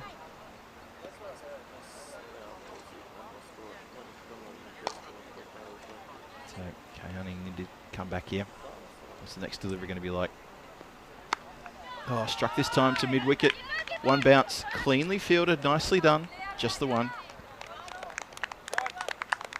Yeah, just couldn't pick the gap there. Managed to pick out the lone boundary rider patrolling it. It was hit very square. Didn't really go through it, sort of like a regulation deep mid-wicket. Field comes in a bit for Sridhara. Fancy themselves maybe to get a catch here. Just a dot. Matthew saying, you need to teach me about Malaga. I know nothing. Oh, Malaga's the big one. That's the big one.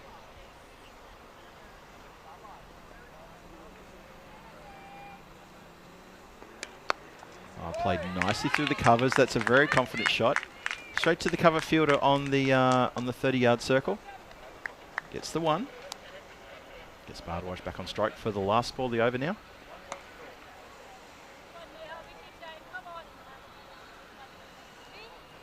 Well, Matthew, you'll be sport when you get to watch a little bit of Khartoum action, and because of the back catalogue that ECN have on the YouTube channel, I would strongly suggest, if you like, go back and have a look at the Western Shield that was played earlier this year, as that gets knocked around the corner, and that is going to be a tease, and the foot fielding is no good as it goes across the boundary line for 4 runs. Nice shot. So a couple of boundaries in this over. Only being a little bit loose there. Score pushes upwards. I saw someone in the chat before said, how about a 50? Well, you never know. They may just get within touching distance of 50 runs here. That would be a real boost of confidence for Stockholm CC. They get themselves 50 here. So yes, Matthew, if you get a chance to, maybe have a look at the Western Shield or the Meltle Shield from last year. I mean, there's also the ECC, the European Cricket Championships, the European Cricket League that was on this year, all played at Khartoum. All worth having a look at some of the highlights there and some of the fun that went on. Obviously, during the ECL, we had an issue with rain, and I think it was it Group F that was completely washed out, which was really unfortunate for the teams involved. And that's Good way to get your head around Cartomania. Now, Anushka Vaidya comes back onto bowl. She's got a bit of extra pace here. I reckon if she can get one straight onto the stumps, maybe just angling inwards to the right-hander, I reckon she's a candidate to get a bowled here.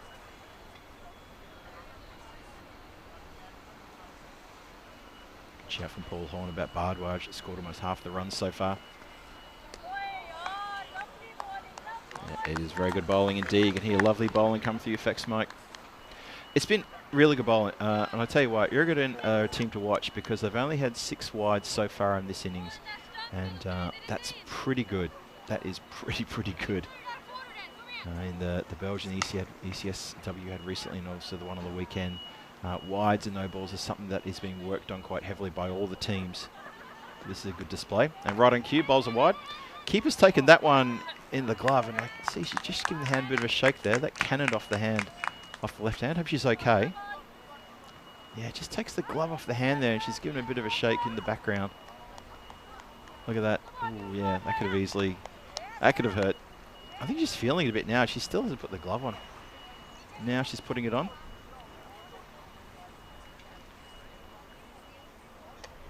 That's Anya at the back there. Anya Vaidya, who is, of course, Anushka's sister, who's bowling. Just play with soft hands, not looking for a run there. Halfway through the 9th.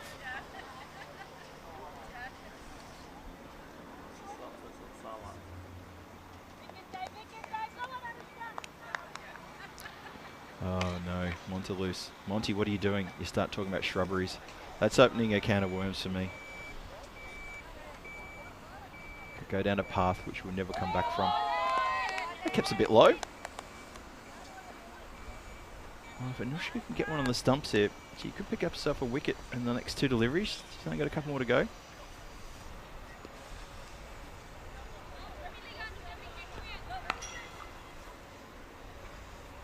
.37 for 5. 2 to come in the 9th. It's pulled, goes straight, doesn't really go square. Goes out towards mid-wicket. Fielder just inside the 30-yard circle. Just the one. Sridhara on strike, has to see off the last ball of Anushka's over. Let's see what she can do here.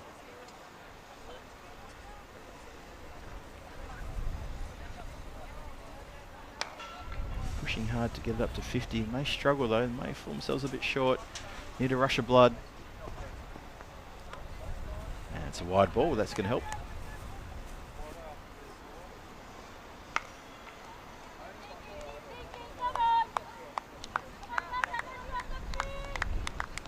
.39 for 5. Still one more to come. Uruguayans feel that they've got this game in hand. Unless Stockholm CC can find something with the ball. When it's their turn to defend this total. It's going to be another wide delivery. Anushka just losing her way here towards the end. The wind's picking up a little bit as well. I don't think that's having a lot to do with it. The thing I'll have it granted, they've got light poles around the ground. I wonder if they could actually even play a night game here. They've got some good high light poles around the ground, maybe good for evening training, things like that. Maybe not for a match. I'm not sure how strong the lights are. There's a couple of these light poles are just swaying a little bit. Just every now and then the breeze does gust up. Well, she's let that one go, and that has smacked into the stumps. The square leg umpire looks to the standing umpire, and he gives the indication to say, no, that was fine for height, and that has smacked into the stumps, and that is clean bowled. So there you go. I said if she bowls it straight, she'll get a wicket here. Watch the ball coming in from the right-hand side of screen. Goes below the waist, smacks into the stumps. It's full. Umpire in the background shows the indication to say that was a perfectly fine delivery, and it was indeed. So Sridhara has to go. 5 for 13. I think she's even asking, that felt a bit high, but at the end of the day, when she sees the replay, she'll know it wasn't high. It was just a bit of misjudgment. And look, it falls. That's 40 for 6 at the end of the 9th. One more over to come.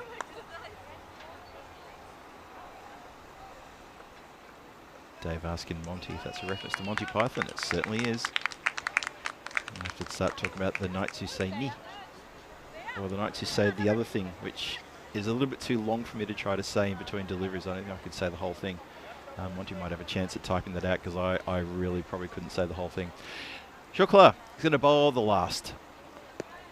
So Matthew Petard, if you're still out there watching, of course you are. This is here's your left armer.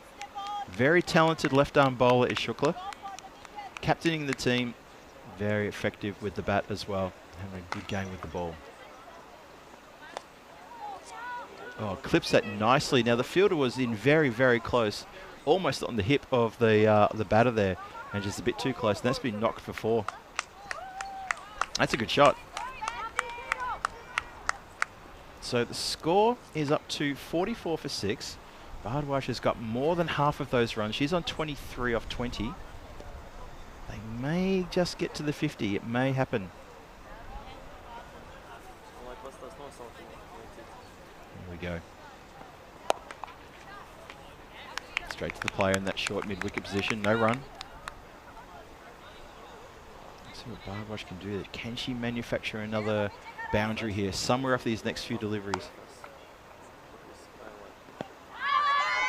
Struck on the pad. It's hard to give LB on that angle. So says the umpire. Stop ball though. Don't think Bhardwaj would want to give away an easy single here. I think she'd want to hold the strike if she can.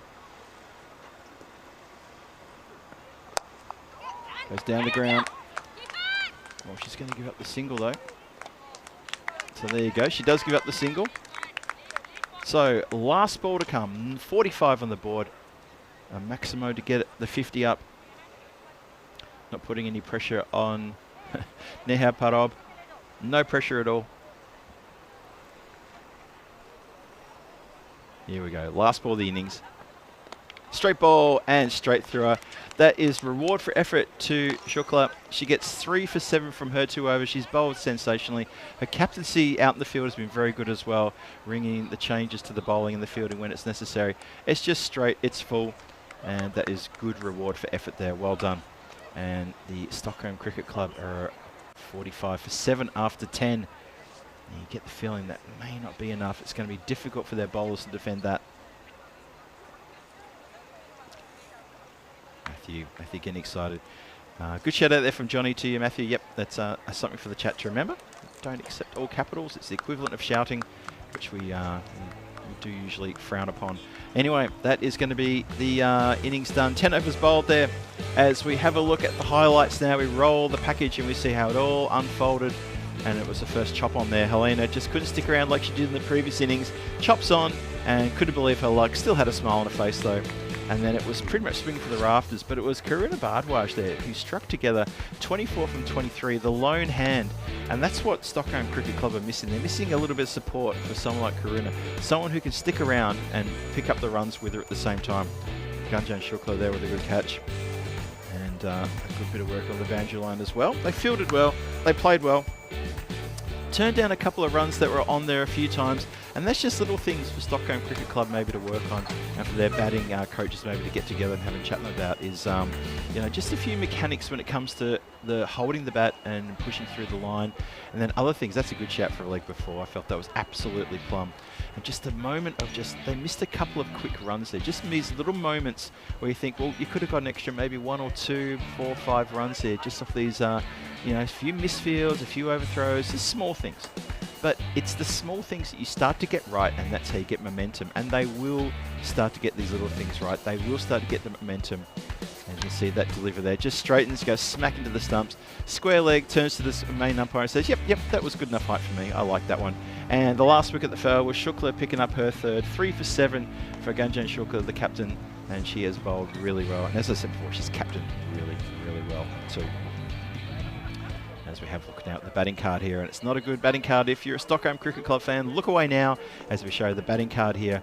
It's going to be dominated by Karuna Bhardwaj. She strung together 24 from 23. Well done to her. But playing a lone hand, and unfortunately for her, there were 4 ducks in that total as well. just players unable to get runs on the board and keep the scoreboard ticking. I think if you look at the final wash-up of this and count how many dot balls there are in there, you probably find there's probably a few too many. Small little things to think about. Anushka Vadya got 2 for 9. Well done to her, but it was that young lady, Gunjan Shukla, with 3 for 7 from her 2 overs. Well bowled to her. Put the brakes on right from the get-go, and it was tough going all the way through there. There was a partnership there of 27 for the 5th wicket, but that was probably about the highlight for the Stockholm CC team. Now, they have to defend this, have to defend 45. For Jurgenens, they got to make 46 of their 10 overs. You think it should be done and dusted, but it remains to be seen how they go. Phil G here for the European Cricket Network, and I'm saying to you right now that it's match 3 hanging in the balance. Stockholm CC are going to look to defend a low score. Could be a low-scoring thriller, or it's going to be Jurgen who are going to come out of the blocks absolutely screaming and fighting for all 4 points here to get themselves on top of the standings table. We'll find out shortly. I'll be back here in about 5 minutes time for the run chase. Don't you go too far. I'll see you soon.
This European cricket event is proudly brought to you by HCL Software, Rado and 1xBet.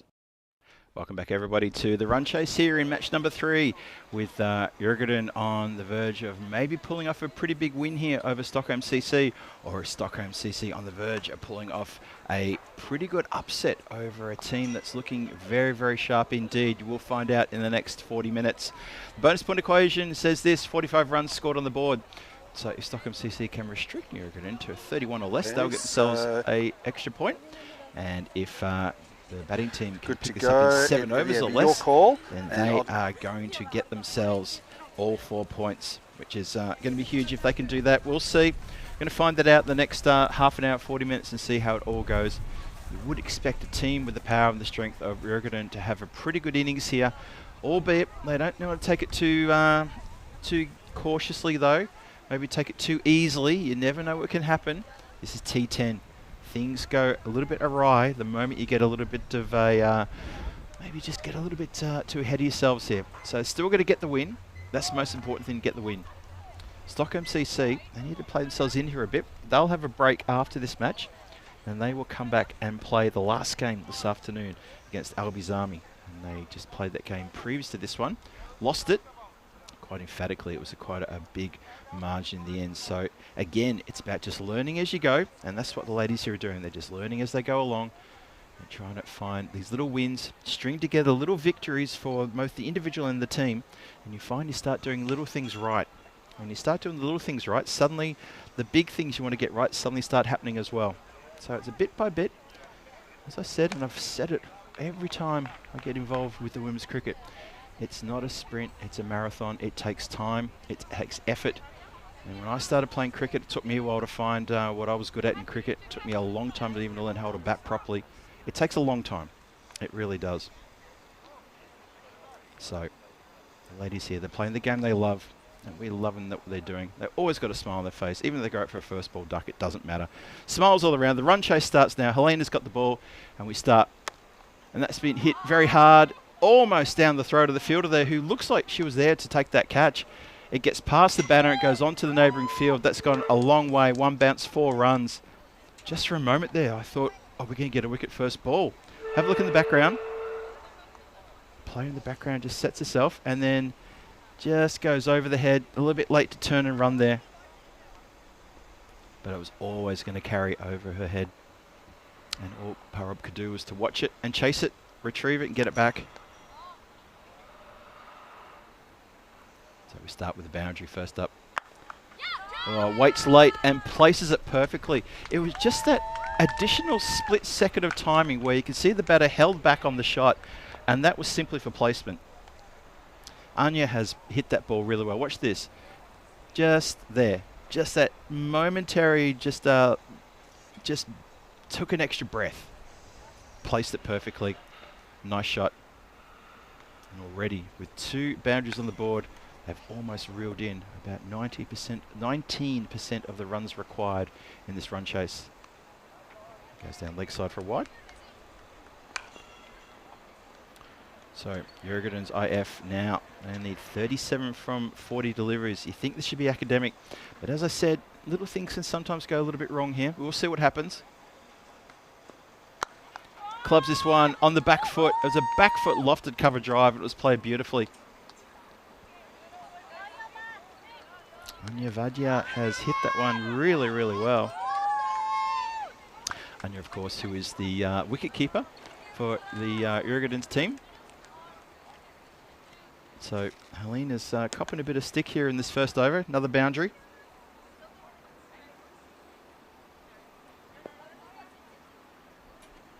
See if she can bounce back the bowler.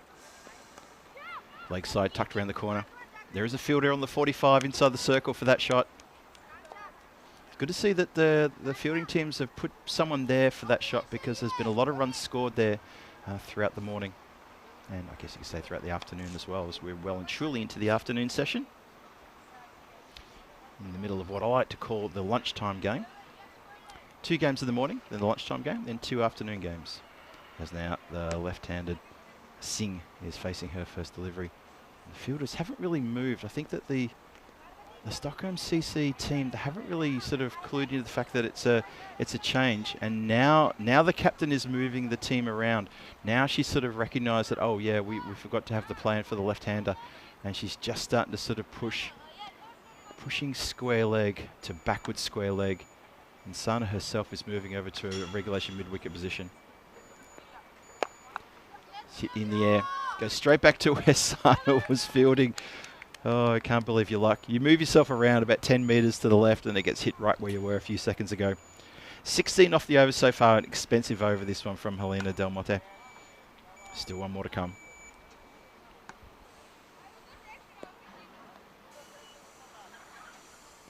So 30 off 37 required. Here we go. And it's been let go for a wide.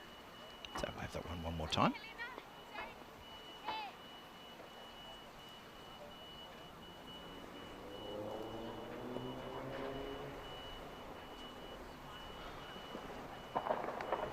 Again, tosses that one up. That may be off the pitch. It is indeed, yes. Unfortunately, that has not hit anything, and umpire indicates that is a no ball and a free hit coming.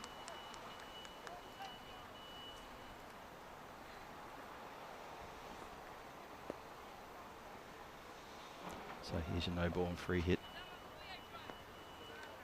And we'll keep going with that one as Helena's just losing away here. Started with some straight deliveries in this first over. Unfortunately, they all got caned to the boundary. Now she's just trying to keep it away from the swinging blade. Unfortunately, she's ending up with wides and a couple of no balls here. That's better. Don't think that... Did that bounce? Yes, it did bounce twice. Well, I say it was better, but yep, umpires fooled me. That did definitely bounce twice. Had the better line, just didn't have the length. Try it one more time. Tossed up. It's another wide one.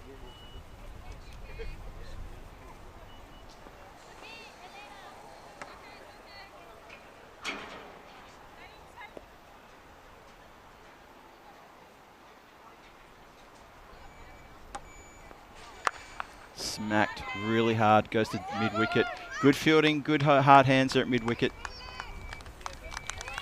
Stops the ball getting through, could have been trouble there. And that's going to be the end of the first over. We finally get there. Took a little while, a couple of few radar issues there from Helena, but she managed to finish her over there. So 23 matches since the golden ball. Get the feeling this may not be the match to obstruct that total. Get the feeling this match may continue and finish in the next 2 or 3 overs the way they're going at the moment, with 22 off that first over, needing only 46 for a win. Looking very good for all 4 points here. Other team from Uruguay.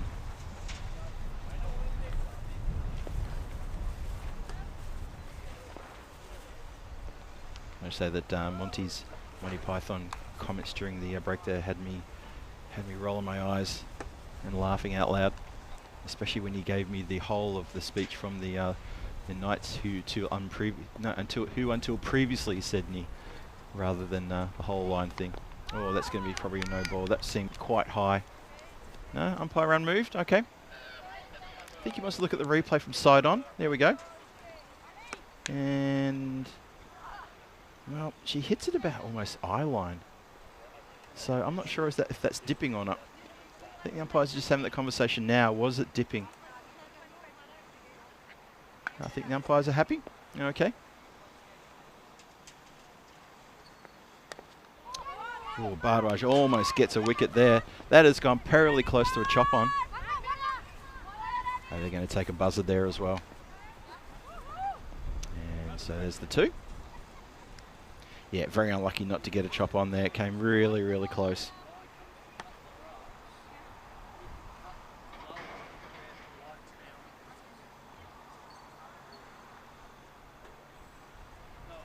Bardwaj continues. Yeah, just bunted back there. Nicely done. Good ball. So Uruguay only need 21 from 33. You'd expect them to eat up those runs in the next couple of overs, especially consider the flyer they got to in the first over. That's been pushed into the gap very nicely. It's a race across the ground. And the ball actually pulls up. That's interesting. So it didn't have quite the momentum. They're going to run a third here. Now that is not something you see every day on the European Cricket Network. That's well run. I'm pretty sure they've run 3 there. Or was there a short run there? Apologies, I might have just missed that. Maybe we went for the scorecard to catch up. Hits this one hard into mid-wicket. Good clean fielding. Yeah, it was 3. Thank you. Just saw the correction. I saw 2 on the scoreboard and I thought, hang on, I'm pretty sure I counted 3 there. No, it was 3. Corrected now. I think it's because we're not used to seeing 3 all run. Just one of those things. Last ball, the second. Well, it goes downtown. Doesn't get enough on it. Who wants it? Just over the head of the fielder. 3 fielders converging there. 2 of them had their hands cupped ready for the catch. And I think Helena was there just to sort of supervise and try to back up in case it got past them all, which it did. So between the 3 of them, they couldn't hold on to a catch. It was a red-hot chance. It was in the air for a while, though. Went for the big loft down the ground. Just didn't get enough on it. Could have come undone.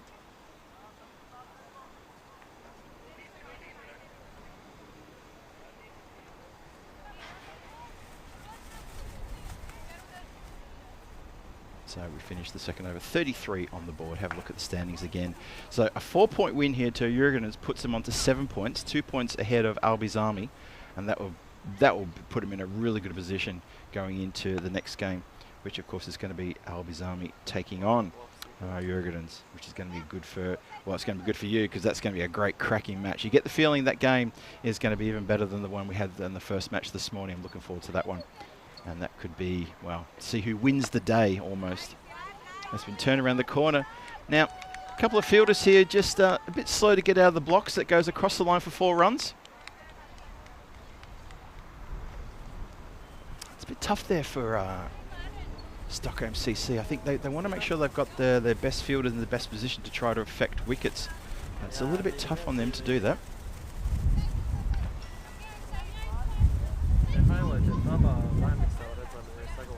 That wind's picking up. You can hear that coming through the effects mic as well. It's actually quite loud. Nice breeze though. Struck nicely down the ground.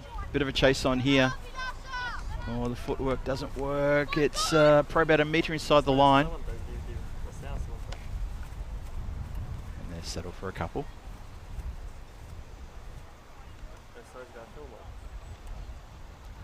Very good. And they're looking like a very polished unit here. I'm really impressed with how they're pulling this, bringing this game together. Again, it's just worked on the angle. Going to come back for 2. Yeah, unfortunately, the throws from the infield don't have a lot on them. There's only a couple of fielders there who've got good arms, so that's unfortunate for Stockholm CC. They're just lacking just a little bit of oomph in the field.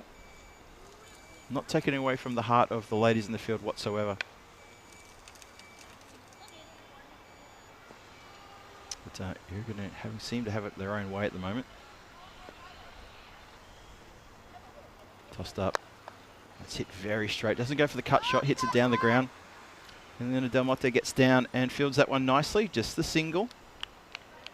Gets a bit of a clap from the wicketkeeper as well for the efforts there. Good work from Helena. Just reminded too that, well, that's up and coming events. Come back to the moment because we've got live action on. And wide ball shown there. So we're 3 runs away from the win here.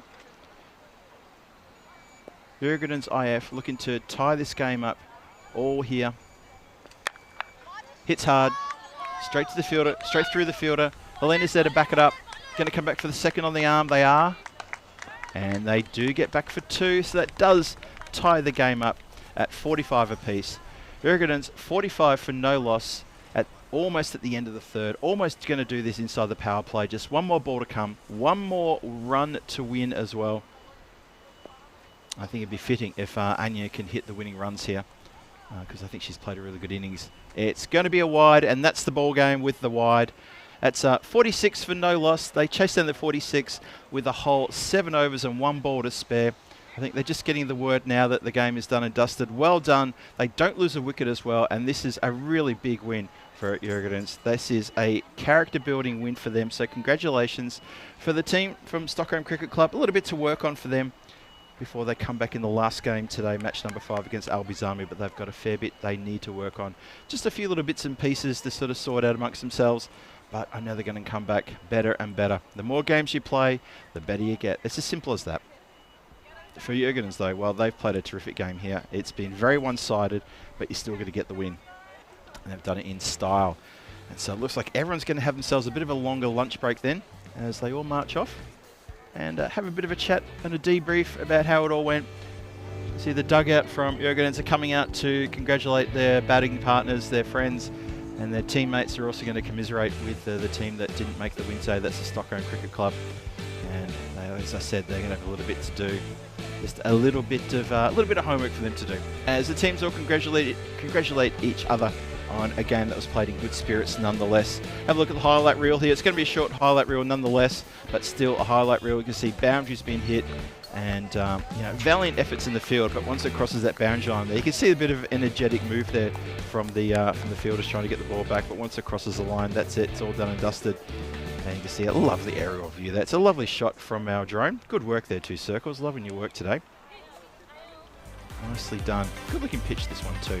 There is a neighbouring wicket. You can see just at the bottom right hand side, there's that little stand, there's a little concrete stand where you can sit on, no cover, but just an open concrete stand, and it faces also the ground on the other side too. So don't lose a wicket, do Jurgens. They get themselves a win, 25 runs there for wicketkeeper Anya Ladja, and Abhilasha Singh also not out with 11 runs there, helping things out. And it's a very good, emphatic victory to them. Only 3 bowlers used. Couldn't even get through the power play. How about that for a statement? This is a big statement from Jurgens. A wicket off that 1 over she bowled. And that's all she wrote. A 10-wicket victory with 7 overs and 1 ball to spare to Jurgens. An emphatic victory. And they do have to come back and fight against the Albizami team. Now that game is still... And I'll say 55 minutes away, that game. So I'll see you back here in about 50 minutes time. It's going to be an extended break now until we get into that match. So enjoy the time off. Go get yourself a little bit of lunch or a bit of dinner or whatever you need in this part of the world, or whatever part of the world you're in, because we're going to have a longer break here. There it is on the board there. 53 minutes until the next game coming your way. So quite a break on for everybody involved. So I'll get a chance to finish my lunch and chase whoever has got the coffee pot, because someone's got it and they're going to have to own up to it. As I get myself a fresh cuppa. So this is Phil G for the European Cricket Network saying thanks for joining us for the rest of that match number 3. Match number 4 coming your way in 53 minutes. I'll see you back here in about 48 minutes for my introduction and take you through the next game, which is going to be a humdinger. It's Albizami taking on Jurgens. This is going to be a cracking match. Albizami looking for some payback for the loss they had this morning, and for Jurgens looking to make it 3 on the spin if they can get a win there. So don't go too far. I'll see you back here in about 48 minutes time. Until then, cheerio.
water and yellow sand, just you and me. Summertime, get ready, we are so divine. Blue water and yellow sand, let's live our dream. Summertime, get ready, we are so divine. Blue water and yellow sand, just you and me. Summertime, get ready, we are so divine. Blue water and yellow sand, let's live our dream. Summertime.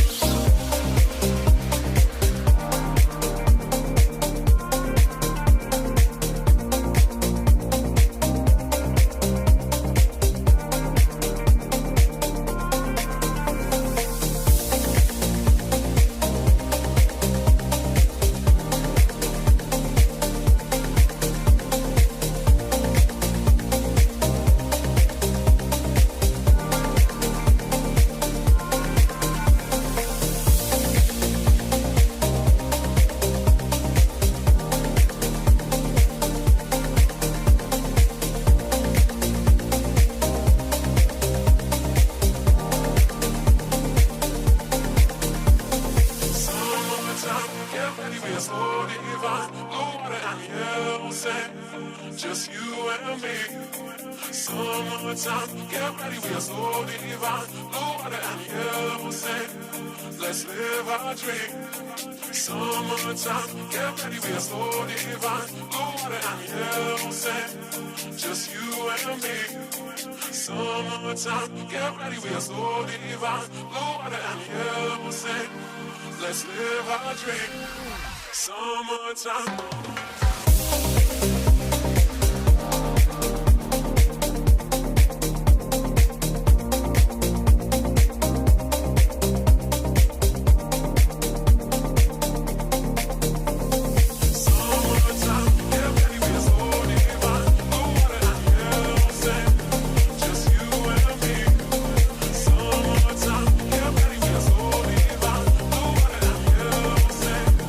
Let's live our dream. Summertime.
and yellow sand, just you and me.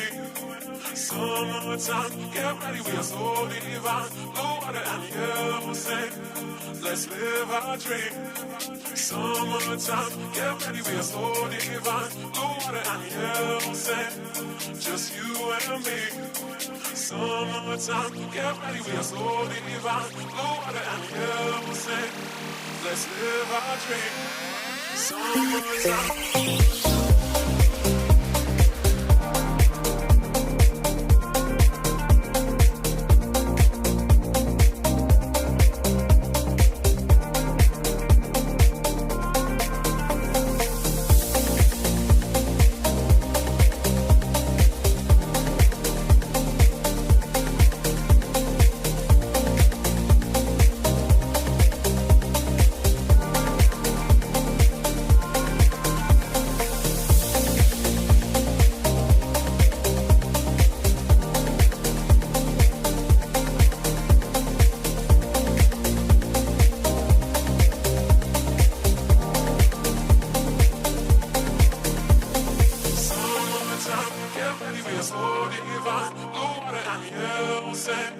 Just you and me.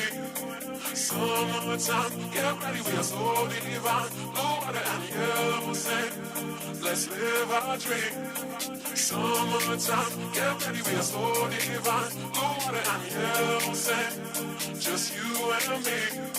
Summertime, get ready, we are so divine. Blue water and yellow sand, let's live our dream. Summertime.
This European cricket event is proudly brought to you by HCL Software, Rado and 1xBet.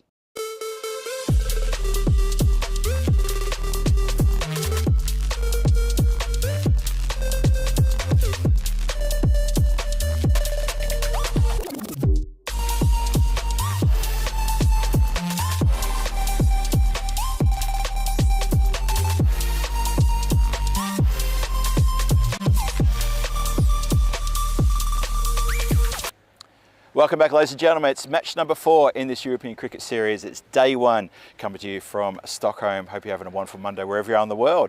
And match number 4, that is going to be, of course, the return of Albies Army. They've had their lunch break. They're ready to back and play cricket. They've got this game, then they've got the last game later on today as well. So a big day for them. For their opposition, that of course is Djurgården, who are going to come back from the game they've just played against Stockholm CC. I think we're going to see a very different game to what we saw earlier this morning. Obviously, these two teams met in game number 1. It went to the way of Djurgården over Albies Army. 7-wicket victory with 3 balls to spare. I get the feeling this game could be a little bit tighter, a little bit closer. Not that that game wasn't tight and close, but I get the feeling this could be even tighter and closer. Albies Army just hitting their strides at the right time in that previous match they had before lunch against Stockholm CC with a massive win there. So it's all to play for here. I can't wait to get in this one. Hope you're ready for it as well. Charles Croucher, tournament referee, standing by with the captains for the coin toss. Charles, take it away. Thanks, Phil, and welcome to the toss for match 4 with Albies Army, and Djurgårdens will call. Tails. Tails is the call. It's a head. We would like to bowl first. Albies Army won the toss and they'll bowl. Thank you for that, Charles. Having to come right down towards the cameraman. It probably fell right at his feet there, just to double check that the toss and how it turned out there. So, Albies Army have elected to field first. They batted first when they won the toss in the previous game. So, interesting to see they want to chase a score. Obviously, they lost the game this morning where their score was chased down. So now they're looking to maybe have a reversal of fortune against Djurgården and also get a bit of revenge here as well for that game number 1 that went the way of Djurgården, as I said in my introduction there. Has 7-wicket victory with 3 balls to spare. Get the feeling that this could be a bit of a different Albies Army team coming to this match here. You just get that feeling. Let's have a look at the lineups. A couple of changes for each. Ariba Khan comes into the Albies Army side and Surya Ravuri comes back into the team for Djurgården. Had a match off in the previous game. He comes flying straight back into this one. Obviously, it's going to be Gunjan Shukla leading Djurgården's team there. And on the Albies Army side, Eman Asim, who's had a pretty good day so far. She's going to be leading her Albies Army team there. Yep, good game this one. This is shaping up to be a really good ding-dong battle. This one, looking forward to this game. Get the feeling, just on what we've seen from the couple of matches from Stockholm Cricket Club, and obviously I may not take anything away from them whatsoever, I do get the feeling that the competition could be mainly between these two teams. They're looking at very, very similar rating. How about that for proof in the pudding? Even the supercomputer agrees with me, can barely split them, maybe tipping the difference towards the team from Djurgården just by a couple of points there.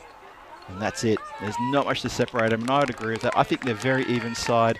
It can come down to simple things like power plays, catches held, the least amount of dot balls. It's going to come down to these sorts of stats which will determine the winner of this match. So what a great game we've got coming up for you. This is match 4 of day number 1 in this European Cricket Series for women here in Stockholm at the lovely ground here in just outside of Stockholm. Well, I say just outside of Stockholm. It's actually quite a fair way outside of Stockholm. It's at the Botkyrka, as it's pronounced, Botkyrka. Thank you, Sandu, for the pronunciation tips on that one. No doubt I would have said something silly. So that's how it's pronounced here in this part of the world, Botkyrka. In the Norsberg region, of Stockholm. It's a bit of a drive out of the city. Also a bit of a jaunt on the public transport to get out here, but the public transport system is very good here as well. And in Sweden, I had a bit of a ride on the trains on the weekend on the metro system. Very clean, very efficient, on time every time. Had a great weekend here. It's a lovely part of the world. If you're thinking of visiting Europe, if you're living outside of Europe, or if you're just thinking of visiting somewhere for a weekend getaway, I couldn't recommend Stockholm highly enough. Absolutely fantastic place in the world to come to. So if you're thinking of doing that, don't think about it, book it, get down here. So let's see what happens here. Will we see the reversal of fortune in this match? Will Albies Army get the win over Djurgården, Oh, Jürgen managed to keep Albi's Army out and pick themselves up another win here. This is the last game for the day for Jürgen's IF. For Albi's Army, this is their second last game of the day. We're about to start. Alina Aslan with the ball. She's about to get started. And here we go. Starts us off with offside wide, indicated by the umpire. Just straying a bit there. During the break, had a couple of the players from Albi's Army just wander over and see how the comms work. So I was very happy for him to show them exactly how Phil G runs the comms when he's on his own. Don't think it's all that different from how comms is run anywhere in the world, not just ECN. Showed him all the little tricks of the trade, all the things we like to do and keep close by. And also explained to him that commentators all have different ways of going about their business, and that's what makes us a unique little group here. A nice tight-knit team we have here in the European Cricket Network of our comms team. She's got edge onto the pads there, but no, it's edge onto the stumps. I thought it was an edge onto the pads, but it wasn't. Oh, this is a big breakthrough for Albi's Army early on in the piece. And that is a bit of an applause there. The players trudging off ever so slowly there. Not happy one bit. And right, Anya has to go. Oh, she looks a bit forlorn with how she had played the previous innings, guiding her team to a 10-wicket victory over Stockholm CC, and then to come undone like that with a ball that maybe didn't quite get up there. You can see there in the replay. Yeah, that's a very disappointed Anya Vadya. And she's gone for a first baller after we have a couple of wides to start with, and the one that's accurate is the one that gets the wicket. And that's a very disappointed player walking off the field there. As far as Albi's Army is concerned, they are very excited. They're up and about. They've got the skipper out there now early. Gunjan Shukla is taking her guard. And this is what I meant when I said Albi's Army here. Be absolutely looking for reversal of fortune here. Chaping it a bit to try to manufacture a bit of luck going their way as opposed to what happened this morning. Swing and a miss. Misses completely though. There's a wide ball indicated though.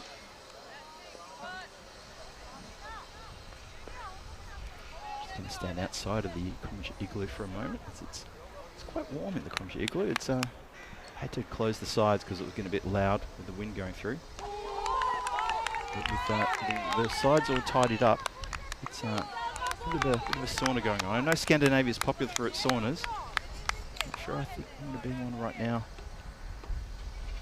I'll tell you who feels like they're in a sauna. That is the Jürgen batters. They're not having fun at all. This is good bowling. Another good delivery.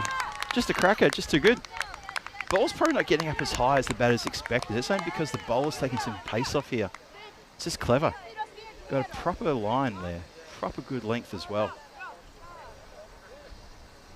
One play deep, that deep mid-wicket. Goes up over the cover fielders. Square driven, over extra cover, 4 runs. Well, that's going to help matters. Runs off the bat nicely there. Have a look at some side on. Yeah, it goes aerial. Happy to go aerial with that lofted square drive. And all the way to the boundary line, 4 runs. So 2 balls to come still, and this is the first. Bit of everything going on this over. We've had a couple of wides. We've had a wicket. We've had now a boundary. We've had dot balls. What are we missing? Missing maybe a 2 or what do you reckon? Maybe a Maximo. Oh, just another good ball. Well, the wicketkeeper finally finds the grizzly hidden in the gear and finally hands it back. He smiles on some of the players around the ground. So last ball the over coming up. Been a cracking over this one. Good start for Albi's Army. Good delivery, going to scamper through for 1. They should make it, and they do. And that is a very good over. 8 off it, but just and the 1 wicket, very important wicket as well. That's a cracking good start. And just a reminder of the ECC European Cricket Championships for women coming up. Throw in as well. Lugunola putting in the long strides to reel that one in. Lundell with the duty with the ball. Seen him in this today already, bowling second over, maybe sometimes the third over. Coming on nice and early and trying to get these very quick overs in. It's good, good switch around to the bowlers. That's been pulled towards the leg side. No one's going to get that one. A desperate, valiant effort. Absolutely sensational effort there. Throws herself, does the captain, to try to stop that ball from going across the boundary line. That is a, have a look at this one again. Imana Sim just wanted that ball more than anyone on the ground, wanted that one to not get to the boundary. She's got a pretty good arm as well. Throws that from well outside the ground back towards the bowler. She's a talent. Keep your eye on that player, folks. I'm telling you now, she is a talent. Just getting herself back in the ground now. Resumes at deep mid-wicket. We go again. Oh, go squarer this time. That's really well placed. Very, very well placed indeed. Swivels a Shukla. Speaking of talents, I tell you what, this is someone I'm definitely keeping an eye on it too. With the bat and the ball, that's a real, real talent here. Watch how fast. Look at this. Swivels in position. Middles that one. No problem whatsoever. Takes about 4 or 5 steps and realises how quickly that was going to go to the boundary. Nice shot. She's a clever left-arm bowler. She bats right-handed. She's a very clever customer. Alwizami would love to remove her wicket early. Well, here we go. It's in the air. It's going to fall safe. Players chasing it to the boundary line. Skipper picks up, rifles in a throw. Good work all around, keeps it to 2. Very good, and keeping that scoreboard ticking. That's the most important thing. That scoreboard's got to keep ticking. Pulls it across the line. Doesn't try to go offside.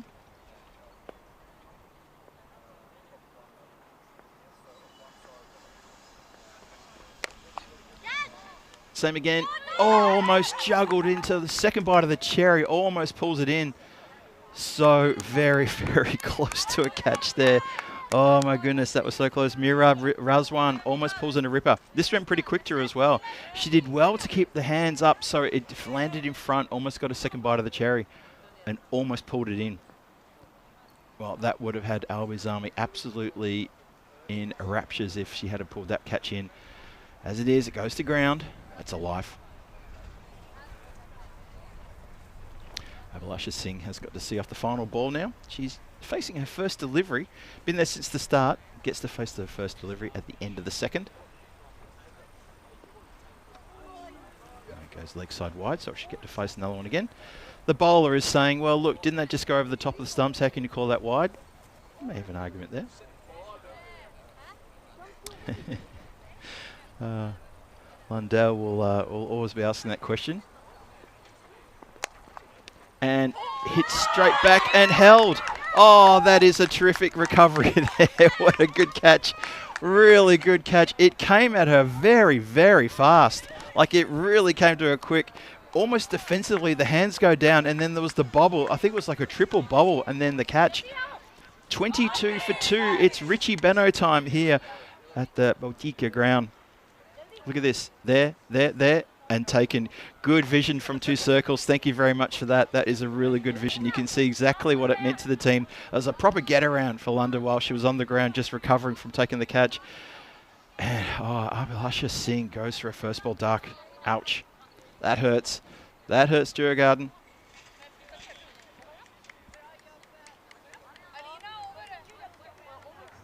Look at the standings there again. You can see why this is such an important match for these 2 teams. Only teams to score points so far in today's activities. Unfortunately, Stockholm have gone down to 2 4-point losses in both of their games. They finish the day on top of the tables.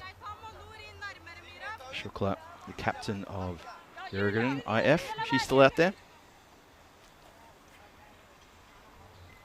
If she's got anything to say about this, she'll be very keen to get amongst the runs and make sure that her team posts a very big score. A tough score for Alwizami to chase. Alwizami putting on 138 in the previous match they played today. That was match number 2 this morning against Stockholm CC. So we know they're capable of getting runs. But can they get runs against the Djurgården bowling attack and fielding? That's the question. We'll find out in about 40 minutes time when it's their turn to bat. Until then, still runs to be scored. This is Mirab Razwan now. It's full, and it's smacked around the corner, and that's going to go for 4. And that's her sister chasing after it. That's Nayab Razwan. So giving a bit of work for her sister to chase the ball there. I'm sure there might be a conversation later about that.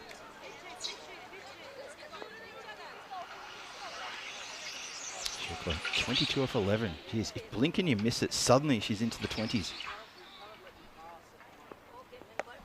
Oh, tries to go with a big hoik, and that's been taken. That's one, and Shukla has to go. And this is the moment where Albi's Army will get around. They'll get around the catcher and the bowler, and they'll say, we're in the box seat now. We have done everything positive, everything right. The plan is going well. We've got rid of a very dangerous top 3 batters, and they're going to feel pretty good about themselves. Unfortunately for Jurgen, they've got a lot of work to do now, and they've still got to survive a lot of overs. We're still inside the power play. Not even halfway through the 3rd over. 26 for 3. Still got a lot of work to do.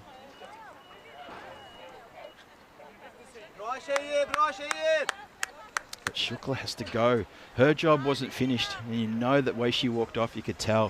Her expression spoke 1,000 words. Her job wasn't done. She had to stay there for another 5 overs, see the score up towards the 80s and 90s, and then kick on from there. And now it's going to be up to the rest of her very talented team to try to step up here, step into her place, and take over.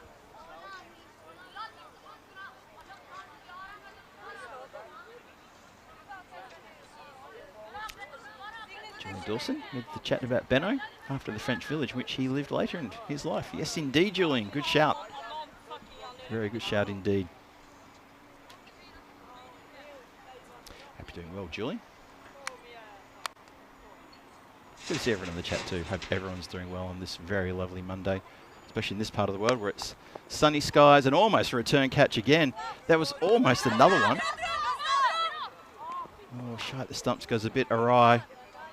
Skipper this time just lets fly. Maybe the moment sort of got a bit ahead of her there, and she sort of put her hand to her face, sort of like, oh, I'm really sorry that happened.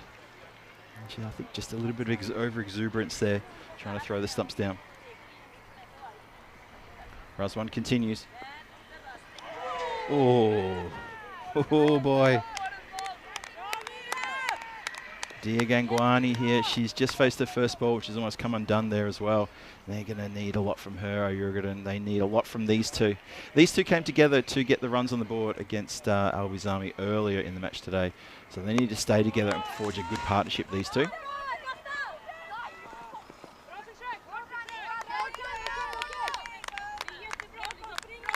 Good noise coming from Albi's Army fielders there. The team giving a lot of encouragement to the players. A lot of chat, talking it up. Captain leading by example in the outfield, doing a really good job. And a couple of the infielders sort of helping marshalling the troops around as well, making sure they got the fielders in the right place. Saw that in the Belgian ECS-W a couple of weeks ago too. That if the captain was on the boundary line, there'd be a couple of people on the infield helping out with the troop movements, making sure they had the field exactly where they wanted for the right delivery. Wide indicated there.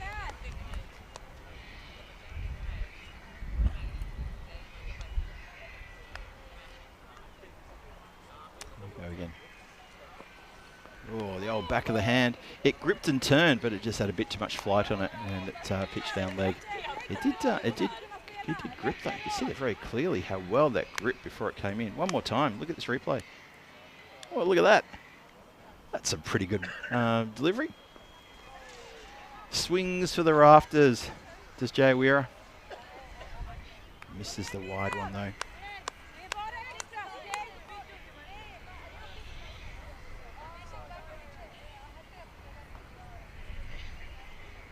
So last ball of the power play. 31 for 3 currently, plus this. Hit uppishly over the top of Point, who just started to walk in. And that's going to come to the boundary line for 4 runs. 4 valuable runs here at the end of the power play. So 35 for 3. The power play done and dusted. Not a bad power play, but they have lost 3 wickets. And 3 big wickets as well. So before Gangwani and Jay Weira, they're going to want to stay together for about 3 or 4 overs, build a partnership, rebuild, and make sure they don't take too many risks, because another wicket here, break these two, you almost feel that Jurgen could be in a lot of trouble. So a wicket in each of the first 3 overs. But the run rate is at 11.67, so the run rate's not a problem. It's just the wickets that could be a bit of an issue.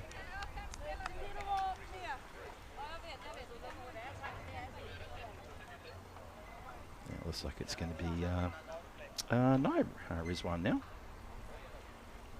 Rizwan's sister's doing a terrific job, by the way. Been impressed with them in the field and with the ball. They've caught well, and for mine, I think they've bowled pretty well. Naib is more the medium pacer. There you go. There's a good delivery.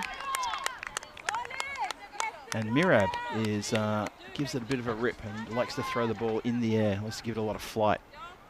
So that's how you know one from the other. And also the numbers on their back helps as well, I probably should say. Ball goes for a very late cut. Ball's almost already past it. Bounces off the knee of the keeper. It's going to go away for... Oh no, get runs on that. Oh, he got a little feather edge on that one, says the umpire.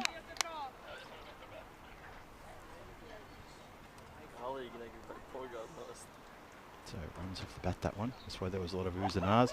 That's a good delivery. That's a cracking good delivery.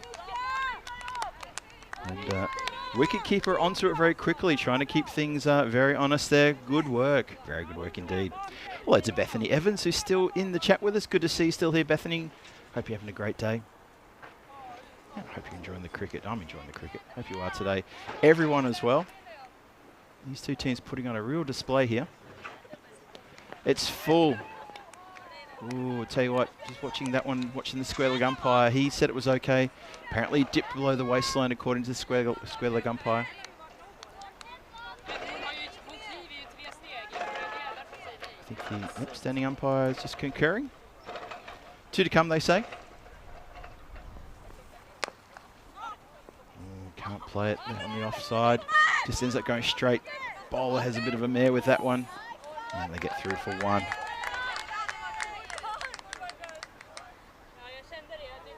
Just see this again one more time. Look at this. Just chops at it. Unfortunately, she doesn't seem to have a square cut in her arsenal. Plays very, very straight or leg side. Unfortunately, somebody with an offside attack like Gangwani can do that. And that's what you need. Unfortunately for Jay Wera, I think she just lacks the offside, that cut shot and that sort of placing in that sort of backward point position. Because that was there for the offing before and she only hit it straight. So anyway, there you go. It's 38 for 3 after 4. Razwan bowls a very tight over, just 3 ones from it.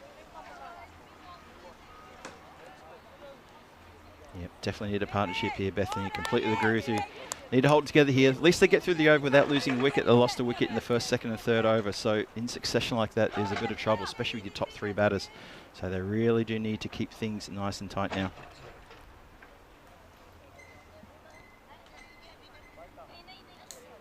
It's interesting that the umpire wanted the bowler to hold, so he put his arm up, but the bowler was already in front of him because she has such a short run up. So how does the umpire do that? He must... Obviously, he has to say something. He has to be sort of just more of a. He has to do verbal, not just put the arm out. Because you see, the bowler starts to run up from in front of the umpire, so he can't put his arm out to stop the bowler from running in because she's already past him. Out to the offside, straight to the player though. Picks up with one hand and throws straight away. Good work. That is another one of the Razwans out there. I'm singing their praises at the moment. The Razwans. I think they're fielding really well, both of them. This is a very good exhibition from them. Loving it.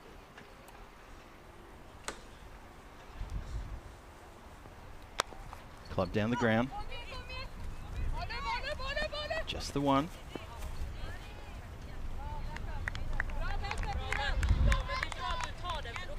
Yeah, the wind is just every now and then it just gusts up a little bit, and I can tell the players are really enjoying that. So it's quite warm out there under the afternoon sun. We're pushing about 27, 28 degrees now. I don't think it's going to get much hotter than this. So as long as that breeze keeps going, everyone's going to be happy. Leg side, smashed towards deep mid-wicket. There's a lot of work for the fielder to do out there. Too much, in fact, as it goes across the boundary for 4 runs. Nice strike. Julia Zilfadou cannot get down to that one to stop her getting past. One more time, look at this one. It was short, it was straight, into position nice and early. 2 bounces across the line, 4 runs. That's a boundary they really needed. Just felt things have dried up a little in terms of boundaries. Haven't seen one for 2 overs. 45 for 3, halfway through the 5th. Plays this one again, and oh, that's really good work. Oh, it was almost exceptional work. Got the hand on it to knock it forward, but unfortunately momentum just took it over the top of the hand.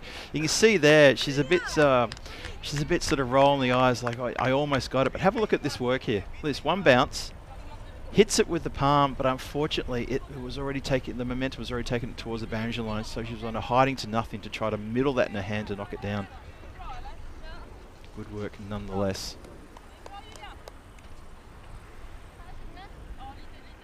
And Julia is actually, she's moving all the way from that deep square position, and now she's coming down the field right in front of me at long off.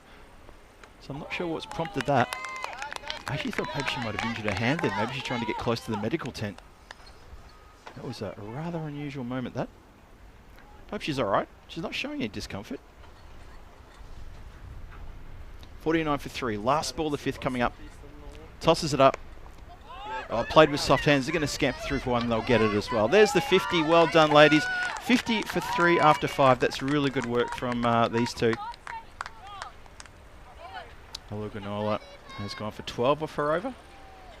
So not a bad effort there after 5. 50 for 3 after 5.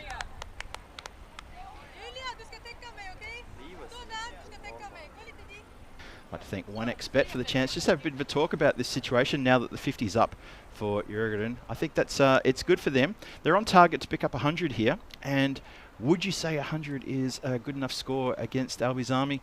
I think you need 100 and something for sure against this team. I think that they've shaken off the cobwebs from earlier this morning, and they're looking like they're a team capable of scoring 120, 130 anytime they need it. Just look really confident. So that's my take on that. Razwan to bowl her second. This is Mirab Razwan, the spin bowling Razwan. Now hits the back of the leg. Umpire's having a look. Good shout. See this one more time. What do you think? Tosses it up, going down leg, going way down leg, way down leg. Oh, helped on its way. That is a good shot. That's a bad ball and it gets the treatment. So Mirror up there, just straying down leg. It sits up for a bit too long. Look at this, just sits up for too long, and that is absolutely punished. That is what we like to call a Gundy ball. But capitalised. That's the important thing. That Gangwani jumps onto that one quick smart and launches it towards the boundary line for 4 runs. And she does exactly that. Finlay's Chickens joins the chat and once again doesn't pick my voice. That's okay, Finlay's. You can be forgiven. I'm definitely not Rico, and I think if you can't tell the difference between myself and Rico, then there's definitely trouble. But I take it as a compliment nonetheless. And thanks, Dave, for helping out Finlay's with that one. Oh, very correct defensive move there. Very correct.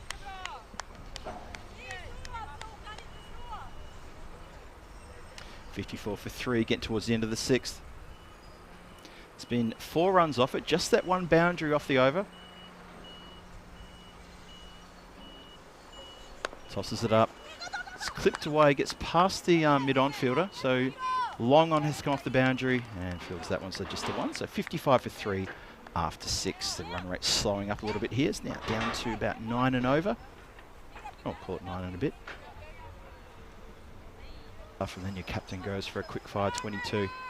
So you're all good on. Need to bounce back here. These two are just the tonic. These two need to stay together, and we know they can build partnership. Nicely placed. Gangwani looks a very accomplished, confident batter here. Really loving her work. You see there, she sort of came forward, sort of started walking down the pitch and then played it with soft hands forward, like she always in full control there. Nice strike.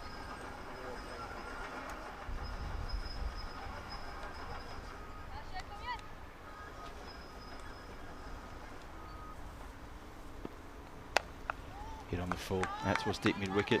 Just be the one. Shouts of easy, easy, easy as the fielder comes in and lines up the throw. That was the skipper again, who we've already seen had a little bit of over-exuberance in a previous fielding effort. And the ball got a little bit away.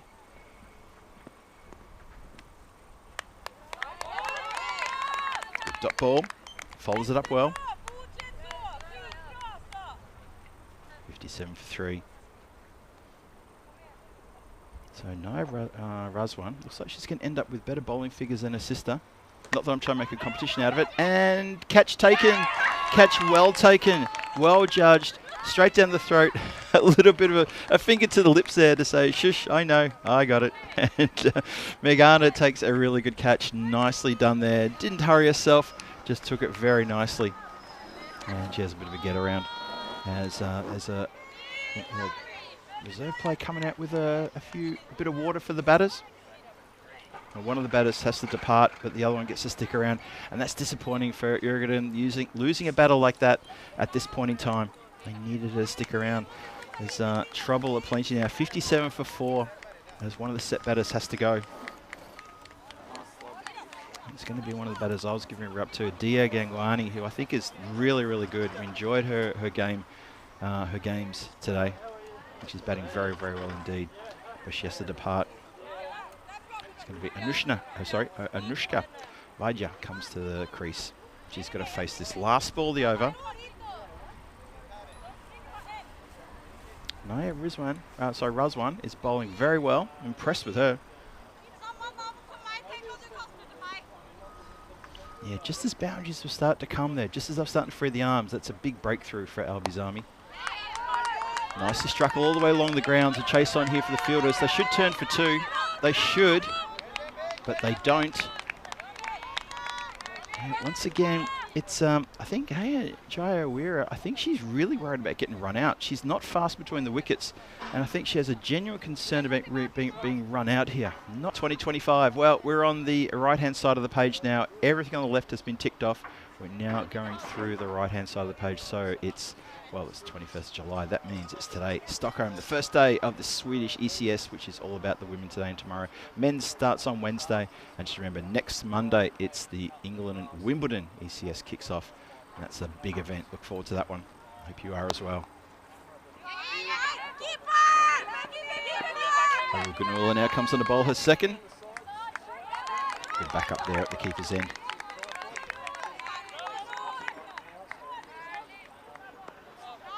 Good to see Kev. Kev's been working. I won't say that to you, lad.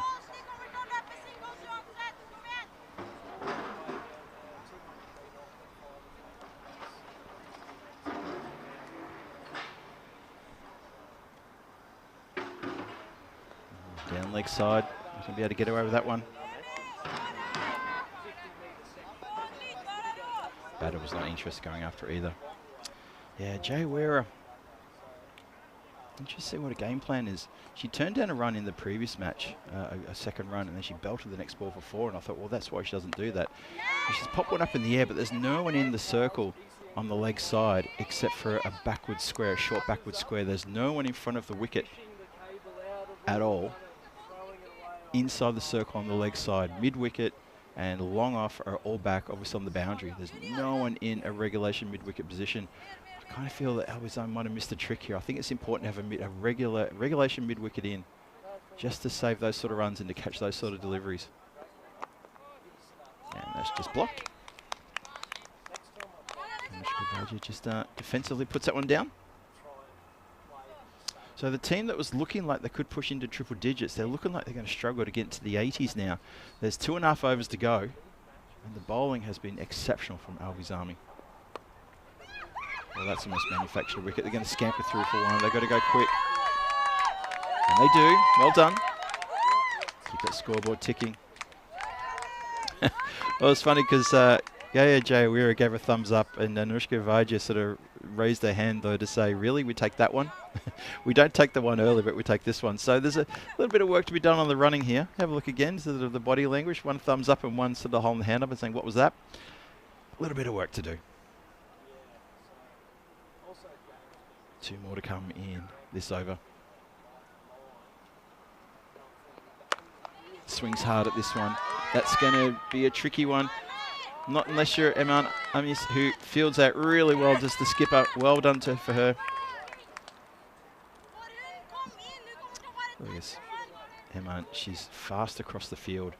And she gets into position so quickly to field this one. Provides a long barrier as well. Doesn't get through. Good work from the skipper. Oh, shapes to smack this one through the offside and ends up taking the wide delivery.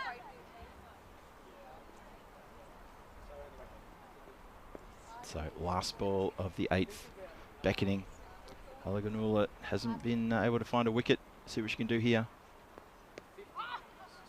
Just hits the pad and there will be no run. Oh, just gets the bat down in time. See, just a little bit lax there as the bat at non-striker's end. That has almost run her out. One more time. Watch the bat and watch the ball coming in. And just, there was not a lot in that.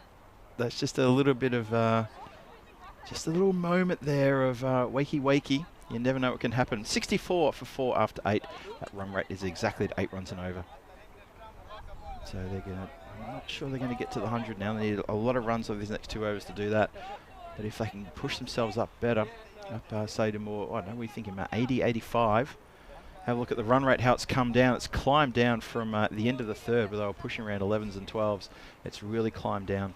So that's all down to the excellent bowling and fielding from Albi's Army. They have done well in the field. They continue to do well. They've dried up the boundaries. In fact, they've dried the boundaries up so much. We've had, what, 8 boundaries so far. Only 8 boundaries. In the previous game that Bergen played against Stockholm CC, there were 18 boundaries in the 10 overs. 18. Well, they didn't even need the 10 overs, did they? So this is good. This is good from Albi's Army. They put the brakes on. Lundell is just organising her team. She's going to bowl the 9th. She's going to keep it nice and tight for her team here. See if she can try and produce a wicket or just continue to put the brakes on. Just a few changes on the leg side. I think we're good to go. It's in the air. Who wants it? Keeper says mine. And keeper takes a very nice catch. And charging in is Anisha Khan for a big hug. She's always in the mood for a hug. Come over here, she says, well done. And that's good spirit amongst everyone on the team to have a bit of a get around and a good celebration there. They're all a bit happy. And it's really good to see too. Straight up in the air. Could have been anybody's. A nice take. And then a very excited fielder runs in from the 3rd position and says, here you go, have a hug for your trouble. Well done, good take, good catch. And Jay Weir has to depart. 10 from 10. Just didn't look comfortable. Struggles between the wickets. And I'm surprised that she's not a candidate, maybe for a run-out opportunity. Just looks uncomfortable running between the wickets. Avuri now comes on. See what she can do.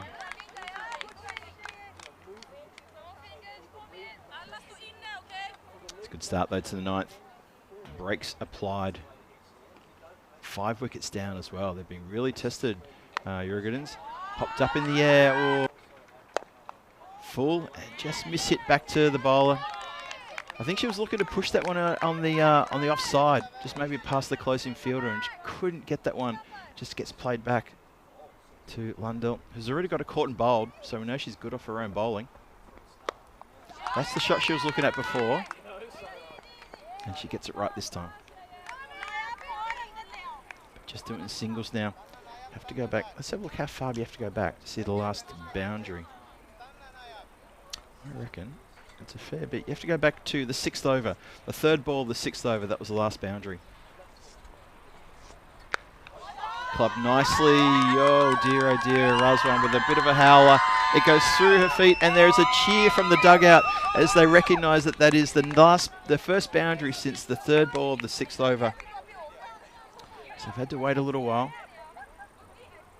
And finally get a boundary. It's taken them 3 overs to find the boundary line. Now, the batter's gone off to have a chat with the umpire. I'm not sure what that's about. Oh, it's a shoelace. Seems to be a problem with the shoelaces today. This is why we love Velcro. Love a bit of Velcro. Can be used for anything. Hold a car together with Velcro if you have to. Wouldn't recommend it. 70 for 5. Last ball of the ninth after the shoelace is tied up. I think the umpire's tying his own shoelace up now. No, he's picking something up off the ground. Apologies. His shoelace is fine. All right. Surya is good to go now. Shoelace is completely tied up. Lunda with the last ball of her bowling spell. Oh, almost hits it back for a caught and bowled again. Lunda just a little bit. Watch those ankles there. I thought she was almost going to twist the ankle trying to go for a catch there. She's okay though. And that's good return from her. She gets a 2 for 20. Watch this again. Just goes to take off and just a slight, just dragging that right leg there a little bit. We want to be careful there. Hate to see her do a little bit of a mischief and stretch something in the wrong way. 70 for 5, 9 overs gone. So still one more over to come. And a score of 80 plus would be a real bonus for Jurgen, because they found themselves in a little bit of trouble here. The bowling in these middle overs has been sensational. Naya Braswan, that 1 for 6 from 2 overs, sensational. So economic, really good. Alina Aslam to finish things off. She's got 1 for 8. How is she going to finish? Oh, that's, you know what, when luck runs your way, that's what happens. There was no rhyme or reason for that shot to do anything apart from get out. And what it's done is it's missed the stumps. The catch has missed the gloves of the keeper. And right over the top there. Oh dear. As I said, when luck runs your way, you just take it.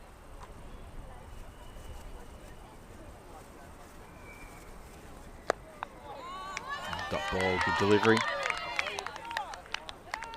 Very trying to play that way to the offside again. Not really putting any force into that one, just looking to guide it. Use the pace of the bowler maybe. Alina Aslam, not exactly the fastest. Had a couple of deliveries in her first over, which really she took the pace off and picked up a wicket with one of those deliveries as well. There you go. Full straight. You miss, I hit.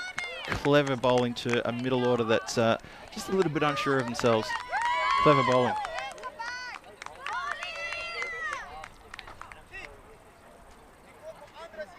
Fair bit of cheering there going on. It's good to hear.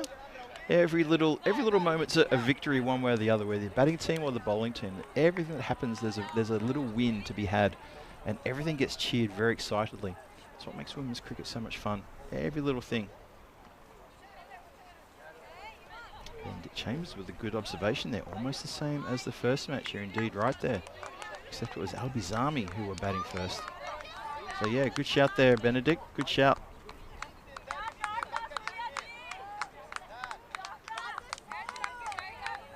So 3 balls left in the innings.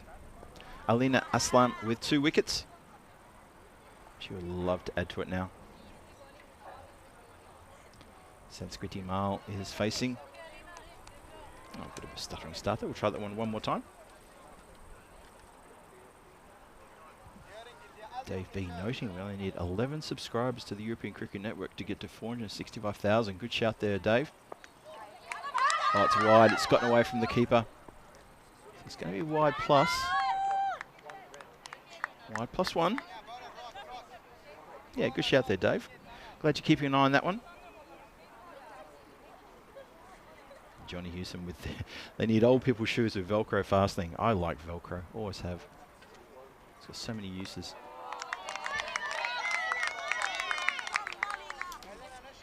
It's crazy.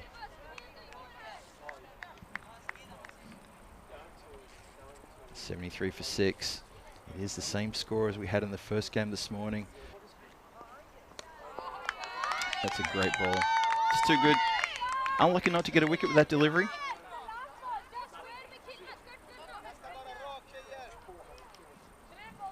So 1 ball to come. Last ball of the innings coming up. The field's up tight. They're looking for a wicket here. Clipped up in the air. 1 bounce. Point. The throw to the keeper. Just the 1 run. Good work all around. Hand claps all around. Albizami have done half the job here. And that's a pretty good effort for them with the ball and win the field. 75 for 6 after 10. They've kept the this team from Jurgen's IF down to a pretty modest score of only just 75. This is going to be a fun little run chase coming up later. Power play is going to be super important, and obviously Albizami will be looking for a very, very good start here. And let's have a look at the highlights, see how it all unfolded. And you lose your top 3 batters in the first over, then the second over, and the third over. Well, that's a bit of a problem. That's why there's not a massive score on the board. And the 2 top batters went for first ballers. There's a batter who doesn't know where to go. Just completely unsure about what's going on there. And then the second wicket fell with this lofted drive. You can see here, well, this was the boundary. This was the first runs off the bat. And it was a boundary, and wasn't that needed. And this is when Shukla sort of decided to get the foot down and got going there. Her opposite number there, Iman Amis, trying to do her best there. Lundell with a sharp caught and bowled there. And oh boy, that's when things started getting a bit of a trouble there. That was in the second over. Then the third over when they lost Shukla, that was Razwan holds into a good catch, and she just mucked up the previous ball with the ball getting through for 4 runs. So her comeback was really good. And it was a great effort in the field as well. It was a great effort with the field and the bowling. That's a good catch there as well. So good work all around from the fielders and good work from the bowlers. I thought the bowling's really tight. There was a few wides around a couple of the overs. Let's have a look at the extras very quickly before we sort of go on too far. They don't want to say the wrong thing there, but in the extras there was 13 wides in total. So again, it's those wides are reducing with every single match, just chipping down bit by bit by bit, which is really good to see. Just shows the bowlers are just getting a bit smarter and they're thinking a bit more about their next delivery, and it's very positive to see that from them as well. So the score is on the board though, albeit probably not the score that they would have hoped to get. So it's 75 for 6 after 10. Errigan have got a bit to do here when it comes to their chance to defend that score. The top 2 batters going for first ball ducks. Shukla got going with 22 from 12 right from the very start. And unfortunately though, she couldn't kick on. And it was up to Gangwani and Jerawia to try to salvage something. They eventually fell, and in the end there, they sort of scraped themselves up to 75. It was tough going, very tough going indeed. Look at the bowling card here. So shout out for all the bowlers, except for, unfortunately, Megano, who got none for 18 from her 2 overs, but the other bowlers all getting wickets. 2 for 13 to Alina Aslam and 2 for 20 to Lundell. I thought Alina bowled very well at the top and the end of the innings. There's only 2 for 13, well done to her. So the mid-match summary looks a bit like this. No, it looks exactly like this. 75 for 6, top scorer Shukla 22 from 12, but she departed during the 3rd over, and that meant trouble for the next 7 overs. They tried to put a score on the board. Amassed it up to 75 runs in the end, losing 6 wickets along the way, and that means that Albi's Army, they're going to come out in about 10 minutes time for this run chase. They need to be chasing 76 for the win if they want to pick up the points here in this match number 4, which hangs in the balance. They would love to get revenge on Jurgens and see if they can knock them off, because they got beaten in the first match today against this side. Remember, every team plays each other 3 times. Albizami will love to square that ledger at 1 apiece before we finish today. And of course, if they get that win, they will go top of the table to finish the day on top. If Jurgens get the win, then they're going to go on top. Yeah, with Bobby's Army, with a slight chance to maybe knock them off because they're playing the last game today. Anyway, we'll talk about the standings later on, and we'll see who finishes where. But for now, this is Phil G for the European Cricket Network saying, put a pin in that for now. I'll be back with you in about 5 minutes time for the run chase. Don't go too far.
and yellow sand, just you and me.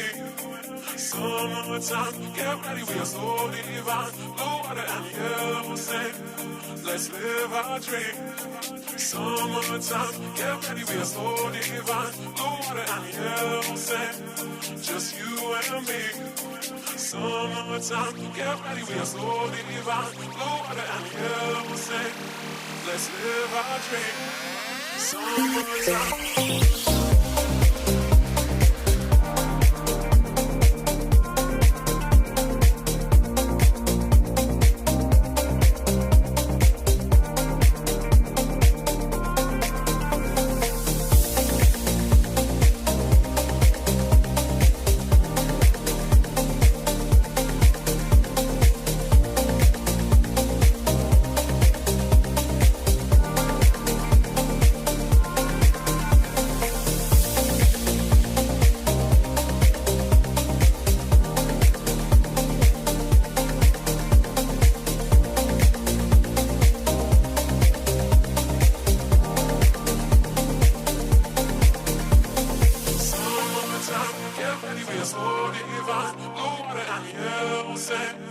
Just you and me.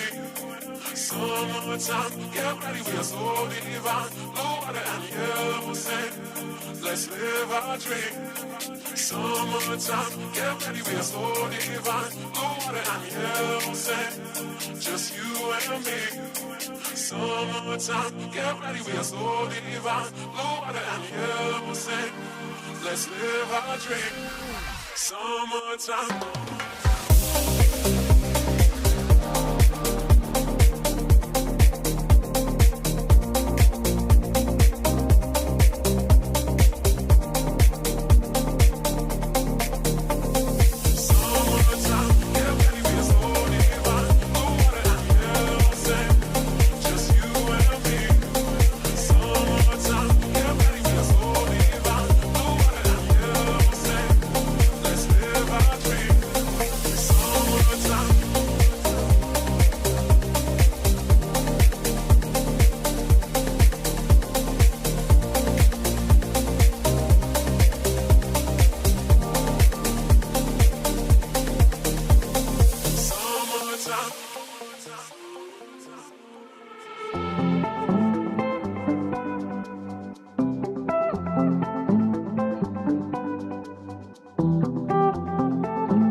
This European cricket event is proudly brought to you by HCL Software, Rado and 1xBet.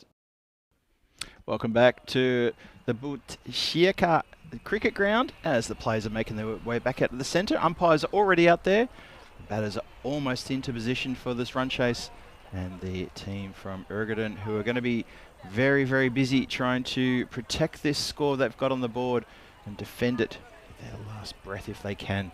It's probably a bit melodramatic, but they will try and defend this. They'd love to get a second win over Albizami here in this second confrontation between these two sides. 75 runs on the board, so it's about a 4-point win if Albizami can chase this down in 7 overs or less, or if Ergeden can have a bit of a day out with the ball and restrict this team to 52 runs or less. There's a 4-point victory waiting for either of those two teams. It's all to play for here. It's a big game coming up, this one. It's a big run chase, this one. In the game we saw this morning, it was Albizami who put a score of 73 on the board against Ergeden, which was chased down with the loss of 3 wickets. And with only 3 deliveries to spare, they managed to pick up the win. So it was a close game. I said that this one should go even closer. We'll see. There's a few extra runs on the board. This time it's Ergeden's IF who've put on the score of 75. So 76 for the win. And man, Asim Skipper leading by example, opening the batting yet again. And she proved her worth in the previous innings by putting together a good half century. And that was in their last match they played against Stockholm CC. Let's see what she can do here. Batting with her batting partner, of course. That's Signa Lundell at the non-striker's end. Anushka Vaidya has got the ball. And this is going to be a very, very focused defence coming on here now. We start with the leg side wide. There's a good example of a focused defence.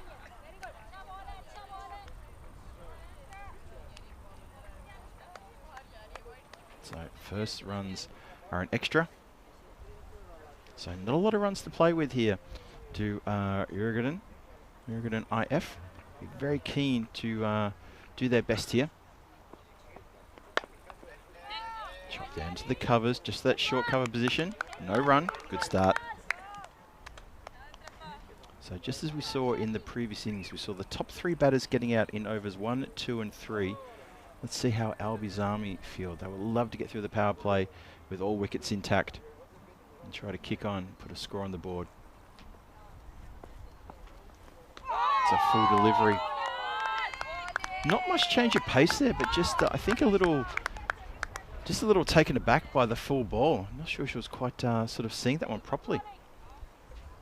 You see by the shadows on the ground, the sun has moved around now, and it's sinking, well, not quite sinking yet, but it's on its way down in the late afternoon. Even though it's only 20 to 4 in the afternoon, there's kind of more in the batter's face now. Oh, that's a great shot. Really good shot. She's very strong on that cut shot. And that flies away through the gap for 4 runs. Nice strike, that one. Gets it pretty high up in the bat, but the control and the whipping action of the wrist there is absolutely perfect. Lovely strike.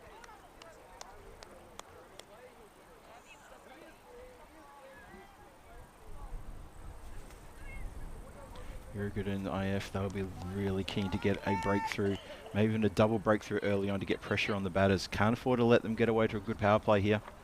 Albizami, like I said in the intro, they're just coming good at the right moment here. It's a bit of a stutter in their first match, but everything since then haven't put a foot wrong. And defender pushed away. Lundell not interested in any runs there.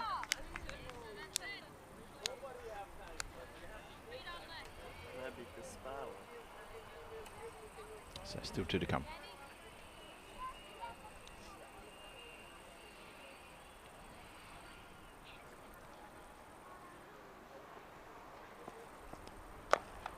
Just keeps down a little bit here, but chopped down. Nicely done. And just the 1 run. Boundary rider has to come off the boundary at deep cover to field that one. And it's going to be Lundell to face just the 1 delivery in this over. And see how the field changes for this. So the there's still 2 players out on the leg side now. Just checking that and make sure that's how they want to keep it. Yeah, leg side square and deep mid wicket. fine leg moves across to a very fine third, almost a backstop for the keeper.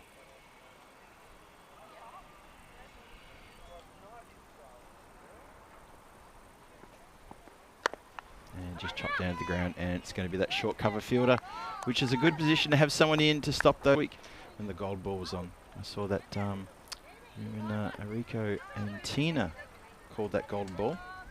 There's a few people a little bit sort of, the first time seeing the golden ball, there's a good debate in the chat about the golden ball and what maybe possible changes could be made to a golden ball and how it could be made better if that was something that was going to be looked at. So it was always good chat, always good to see sort of that kind of conversation being stimulated in the chat. So thanks to everyone who got involved in that. And if you were part of that, you know what I'm talking about. So well done to everyone out there. Next over starts. Jay Weira now with the ball. See what she can do. That's a good ball. Just popped up, a little bit of surprise there for the batter. She just defends that away. I've seen her play a lot more aggressive shots than this to those deliveries. That's hit something. That's definitely jumped up a little bit higher than expected. It was on a pretty good line, but then boom. Just jumps up and says hello. Cautious start here from Albi's Army. That's how important this win is for them. Really cautious start. Nothing silly.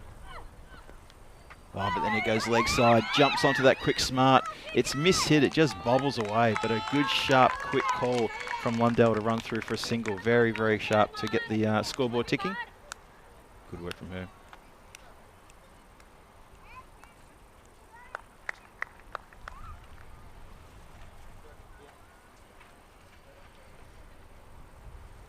So 7 without loss. This game balanced very nicely indeed. Enjoying this one. Hope you are as well. And just sort of half defense, half not sure shot that one.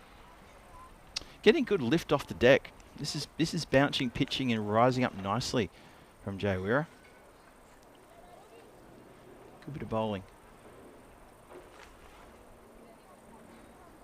Hello to John Gray, who joins us in the chat. Good to see you, John. Haven't seen you for a little while. Hope you're doing well.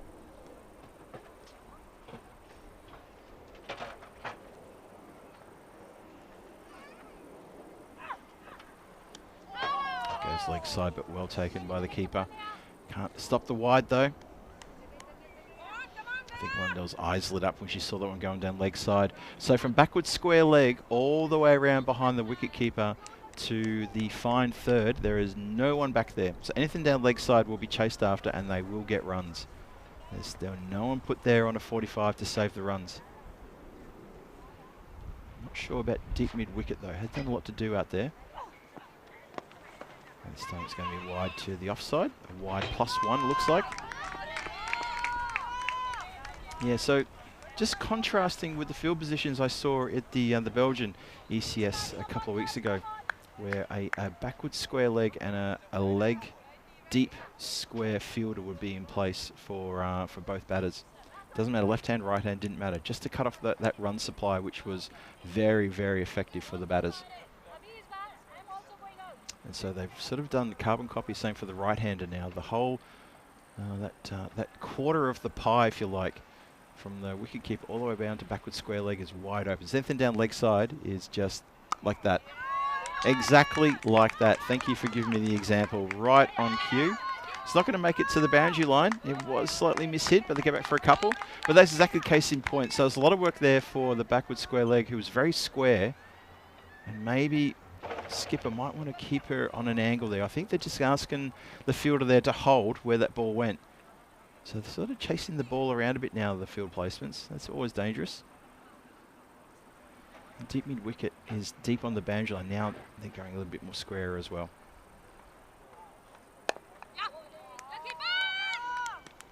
And just played with soft hands. And there'll be one more to come in this over. 13 off the 2 overs so far, or 13 off the over and 5 deliveries.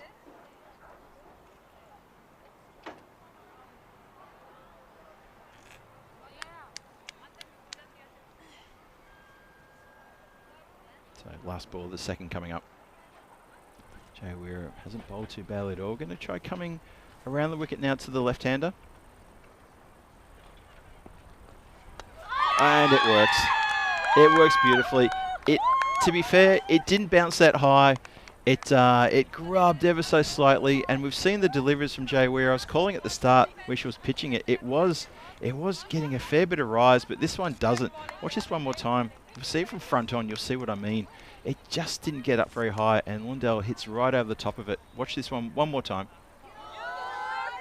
It's just a slower ball, and it angles in nicely and hits the stumps, and you'll love to see that as a bowler. Just love to see the bats missing the ball, and you know it's going to hit the stumps, and a big smile breaks out on the face of the bowler as she gets the breakthrough. Well bowled. Jay Weir gets the vital wicket of Lundell. Has to depart now. It's not her chance here today. Well, it is her chance here today, but not in this match. She's now done for the match, and she trudges off and leaves it up to the rest of her teammates to try to chase these runs down.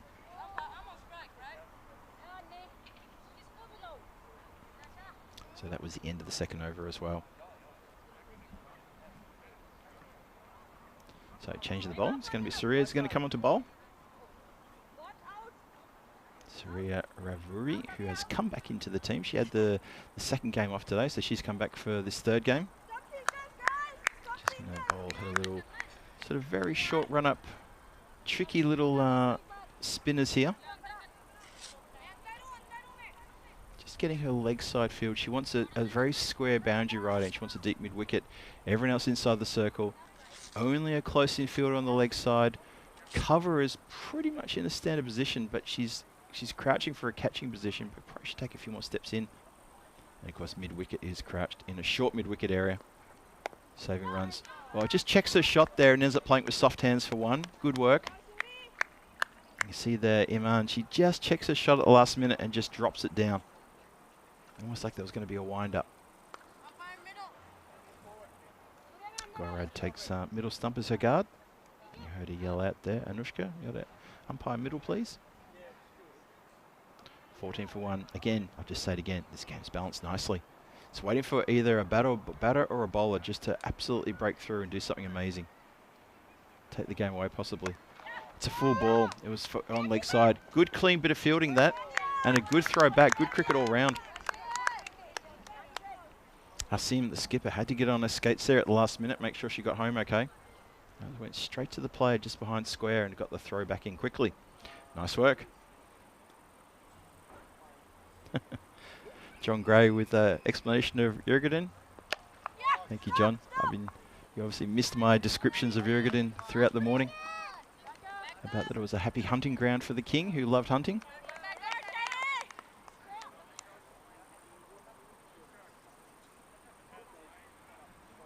Nice shot across the ground there.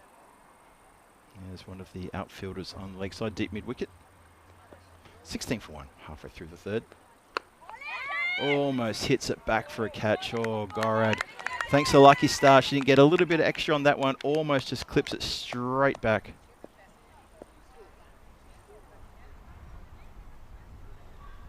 Very unlucky not to get a wicket there. This is also in the air, just over the head of the fielders. That's going to run away from the chasing fielder for 4 runs.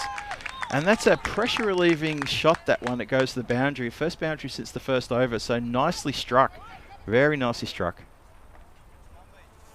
Praveen Busnet says Asim is the key. I agree with that. Asim is definitely the key. Even though that 4 just came from the bat of Anushka. Like it's the second time it's almost come straight back to her. And that is going to be the end of the over. And 1 from that delivery. So it's going to be 8 off the over. The score is 21 for 1. That's the power play done. So 55 more needed from 42. We're very unlucky not to get a caught and bowled in that over. Had a couple of opportunities. The ball could have easily been mishit a little bit more or a little bit less. Here, there, everywhere. But we don't talk about what could have happened. Let's talk about what did happen.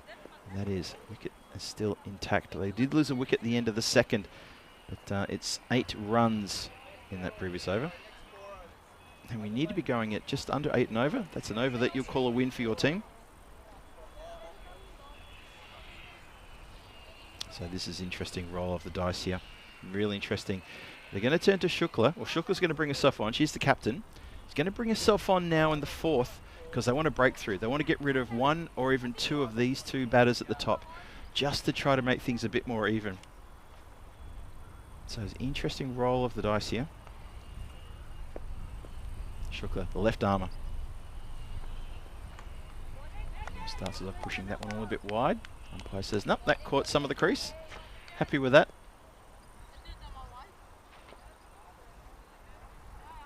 Here's that nice breeze coming across the ground, keeping temperatures down for the players, which is good. It's in the air, shouts to catch it. Someone's got to get under this one. It's a very high ball. Never looked comfortable for that one. And just gives the relay throw. That was Hugangwani there, just cannot quite get to it.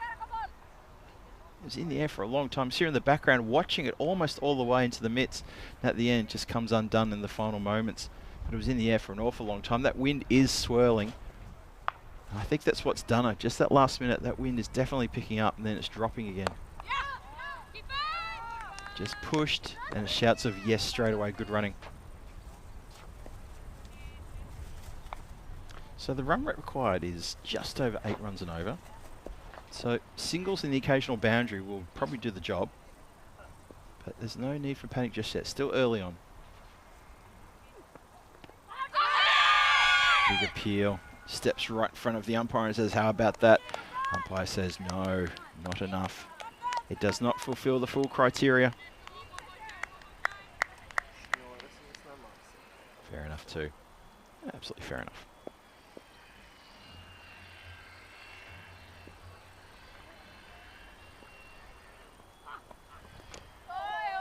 That's a quicker delivery.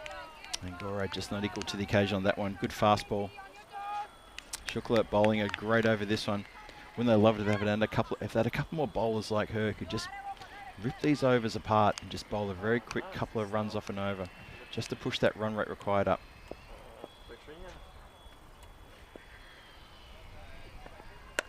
That's wider. Goes straight to the player short. She can't affect a good throw to the keeper. She just can't quite get the power on the throw, but still her bowler gives her a bit of a clap and says, well done for getting the pressure on the batter. Watch this again. It goes straight to the fielder in close, but unfortunately she's just all wrong-armed, wrong-handed. Try to get a fast throw in, and Shukla knows that that was close to run out, but close doesn't get the run out. Have a look there at that white line, with that over being so cheap. Really good over that. 3 runs from it only, and it turns the white line downwards away from the yellow line. So it's going the right direction after 3 overs, but then it gets turned away at the last minute. They need a couple more overs like that where they can continue that kind of progression.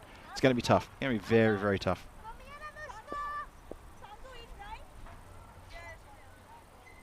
Black Ace joins the chat with my first post. Congratulations on your first post. Good to have your company. Don't forget to like and subscribe. Hit in the air. It goes to no person's land. And it's, well, it's over the head of mid-wicket. Deep mid-wicket has to run in, and a couple other fielders sort of wish they had been there to maybe take the catch. It doesn't. It goes to ground. So Anushka Gorad lives to fight another day.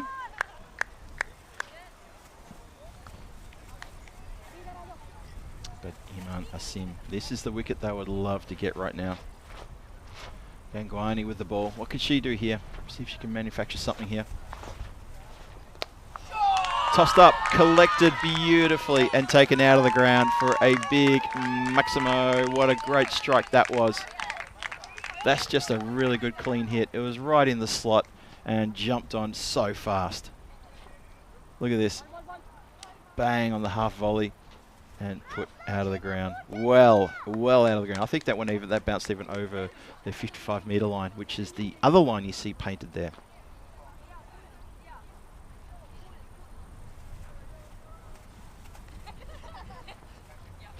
Gangwani, how does the bowler respond to that? Oh, tosses it up. That's being shown no ball by square leg. It's going to run away as well. It's going to be a couple of runs. No ball indicated, and a couple, so I'll have to have that one again, and it will be a free hit. Amana Sim, she loves getting onto those deliveries. They're going to go wide down leg side. She wants the runs, doesn't want the wide.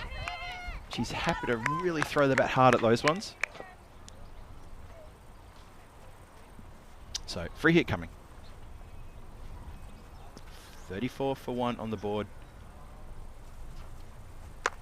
Oh, it's a bit full again, and this is swatted out towards deep mid-wicket. Charging in prevent the run though. Never going to prevent that single. Tries to do the right thing though. It was Shani Chakani. We haven't seen too much of Shani today. And she's just into the side for her first game today in this match. Goes down the ground. Couple of bounces and long off. Nonchalantly comes around to field that one. Relay throw back to the bowler, who still has a couple more to come.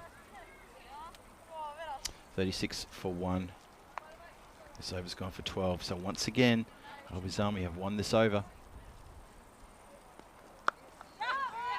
Nicely done. Just on the back foot, just crunches that straight to point, but they take off straight away. And it looks like Albizami, that they know who's got the strong arm and who doesn't have the strong arm in the infield. You can see there, they straight away took off.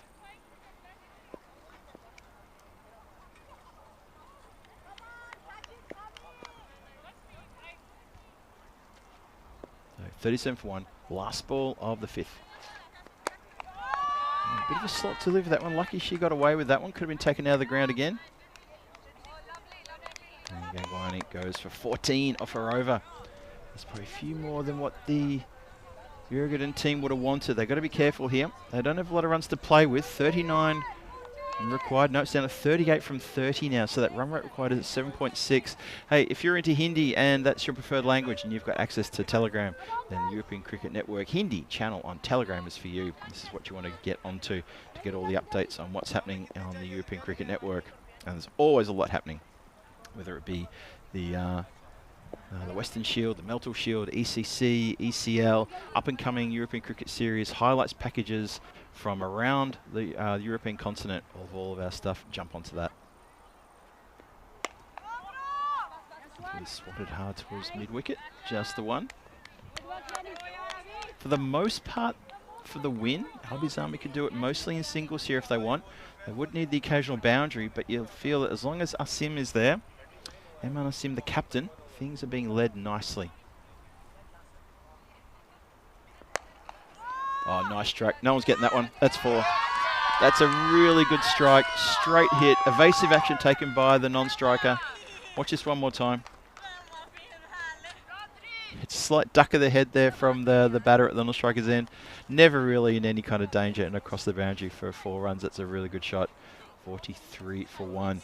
And this game is completely getting away now from Uruguayan, and Albizami are marching on their way to a good win here, unless something dramatic happens. It's 33 from 28.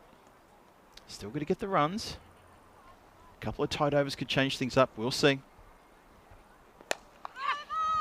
Tell you what, Asim is getting really, really confident now. You see she's using her feet quite a fair bit. Oh, it's a dangerous 2. Oh, it doesn't take the ball. Oh dear, just got a little bit sort of snatched at the ball and it got away from her. That's unfortunate. That was a run out there for the making. Ravuri just gets a little bit keen and cannot do it. Look at this, just jumps in front of the stumps as well. Wants to grit the ball, wants to meet the ball and then break the stumps. And that's a run out gone begging, that one. Struck nicely. I tell you what, they're going to have to make the some of these fielders a little bit straighter on the onside, because that's where she's hitting. There's no point putting a straight fielder or sort of making the long off straighter, because she's hitting to the leg side predominantly. And Skipper needs to be onto that one. You see Shukla there's having a few words to the bowler and sort of expressing what she's thinking about the line and length and saying, come on, you don't put them up like this. And Shukla himself is staying now in a very straight long on position, and that's the right place to field. That's the right fielding position right there. That's why, because now she can save this one coming off the boundary line. Slightly mishit, albeit.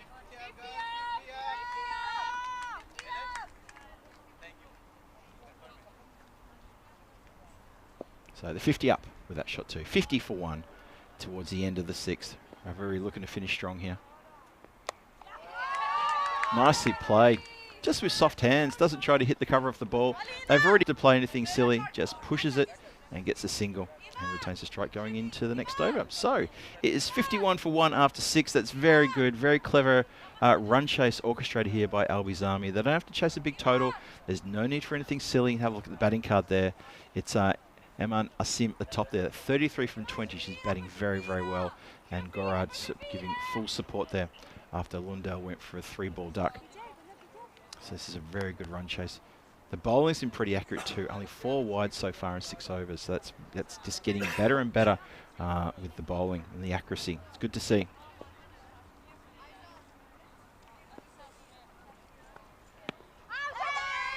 Hits the leg pad. It's going to run away for a leg buys. Yeah, now this is the last roll of the dice, I feel, for Jurgens. They need to find a wicket, maybe even 2 here in this over to get themselves back in the context. I feel this game's been taken away from them. You need 24 of 23 deliveries. It's tough.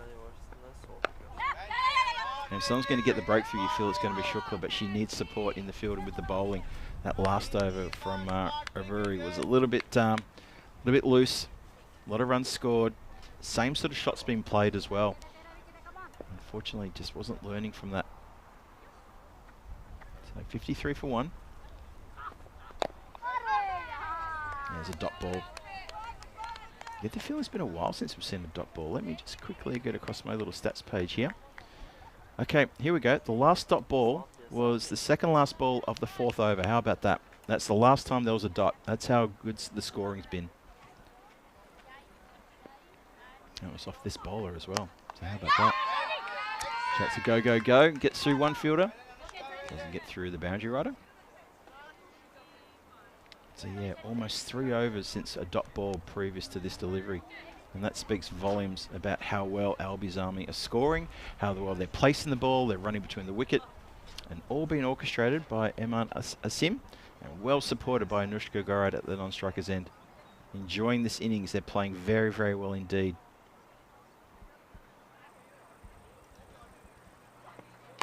Gives a bit of a charge. Can't get it away. Tough ball, that one. This partnership worth 41.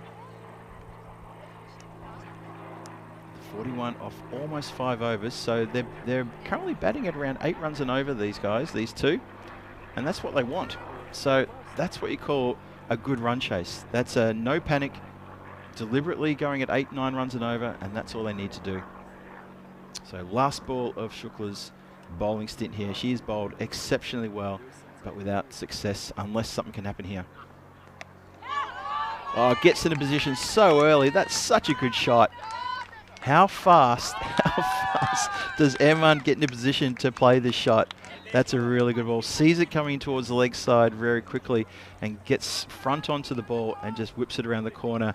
It's 18 from 18. That's the required run rate. We're shaping up for a good finish here. There's a few drinks coming onto the ground for some very thirsty players. I think that's a fair move. They're going straight to the batters. With a couple of drinks. So nicely poised, this one. Let's have a quick look at the dashboard for match 5. The final match for today coming up after this one. It's going to be Stockholm Cricket Club taking on Albi's Army. And Albi's Army going to make one change. It's going to be Wakas coming back into the team.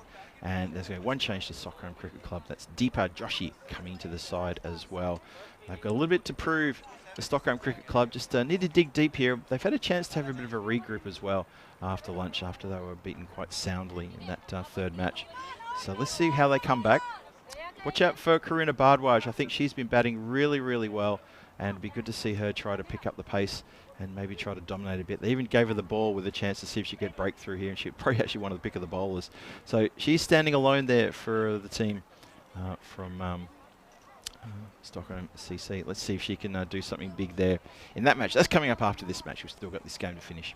This could be an exciting finish coming your way as well.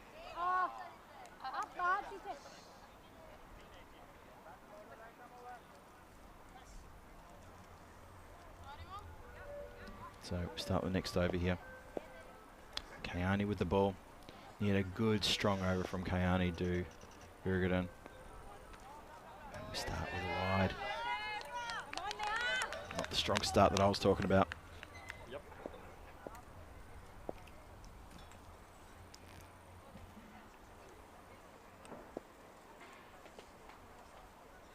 She can do better in the second ball. Here we go. Tosses it up. Hit hard, goes towards the short fielder, underarms it, Oh, not taken clearly by the bowler. It was an absolute chance for a run out there. Confusion between the batters. They set off straight away. There was never a single there. Went pretty quick to the fielder. Look at this. Eman sets off straight away. She's cooked. Absolutely cooked. And then she's followed by her fellow batter. So there was a real poor bit of communication breakdown there. But the run out was not affected. Oh, that's a lovely swipe shot. There's no one out there. That's 4. So Gorad making up for that little almost error there by absolutely bashing that one out of the ground. Nice strike. 4 runs. Albi's Army, they're getting well ahead of the runs versus the balls required here. 13 from 16 now.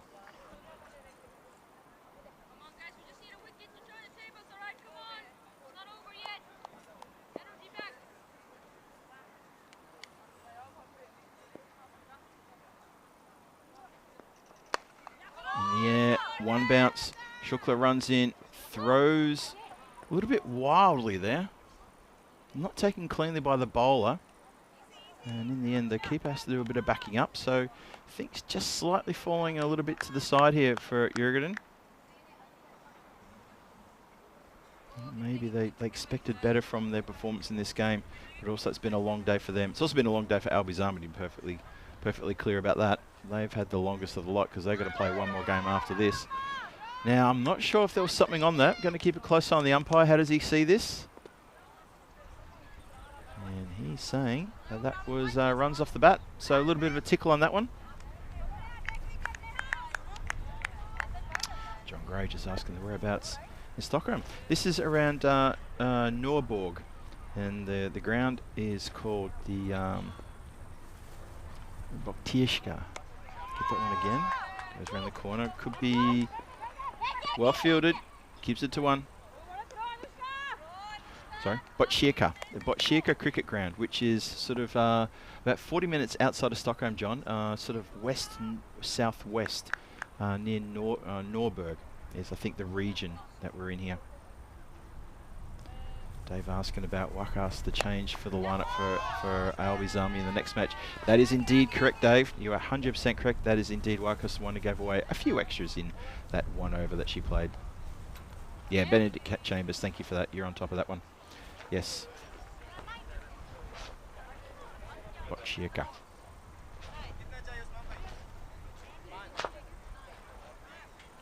Thanks, Benedict. I appreciate your jumping in on that one too. Have a look at the run rates here now. So the white line well and truly above the yellow, and you do feel that they're going to reel these runs in. Only a handful of runs required now. And you feel it's just a little bit academic. A couple of loose overs, and just a couple of missed run-outs as well. They could have had the captain, Iman, run out in that previous over, and also run out by an absolute country mile as well. As it is, Asim is still out there. She's on 40 from 25. It's 9 runs required. So a couple of big hits from her will get the win. Also get herself another half century. This is up in the air. It's going to fall safe though. And just 1. So this is the 9th. Is it all going to happen in the 9th for Jurgen? Or can they push this into the 10th and maybe cause a bit of an upset here? Because I've got to say, I think Albi's Army, this run chase has been exceptional. I think they've been in full control all the way through. But you still got to finish it off. Stumps have been hit. That's a good straight delivery. Jay Wera there pulling out another straight ball. That's a second wicket. She got Lundell with a straight one as well that just didn't do very much off the pitch. It just went straight, didn't pitch up very high. This one bounced pretty true. And it's just gone in stumps. I think Gora's just got a little bit ahead of herself there. But she's contributed a very good 20 from 22 deliveries. She's played a very good innings. And I think her captain would have loved to have had her there right at the end just to see this win home, where she has to depart at a pretty vital time. So is this the slight little wobble that keeps the door open for Jurgen, or are Albi's Army just going to hit a couple of boundaries and the game's done? Because that's all they have to do. 2 boundaries away from a good win here. But let's see what happens. Now, we know that Julia Zulfadu is a very good batter. She had a terrific partnership in the previous game with Asim. Put together a lot of runs in very short time. Jay O'Weara with a job to do. She's got 2 for 8. Can she add to it?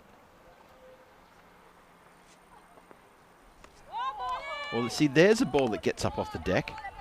That's not too different to the length delivery we saw previously, except for this one got up and goes really, bounces really quite high. The previous one keeps so much lower. Oh, wouldn't they love to get another wicket in this over? They would absolutely love that with the fielding team. Gives them a little chance, albeit a small one. It's only 2 hits away from a victory here as the players still move in position behind the keeper. Umpire quite rightly says let's not bowl just yet. Now we're good to go. Swings at a wider delivery. It's shown as a wide. Oh, that's a bit of pressure on the bowler there. Needed to make sure she didn't infringe, and she does. Ouch. Oh yeah, that's quite a wide too.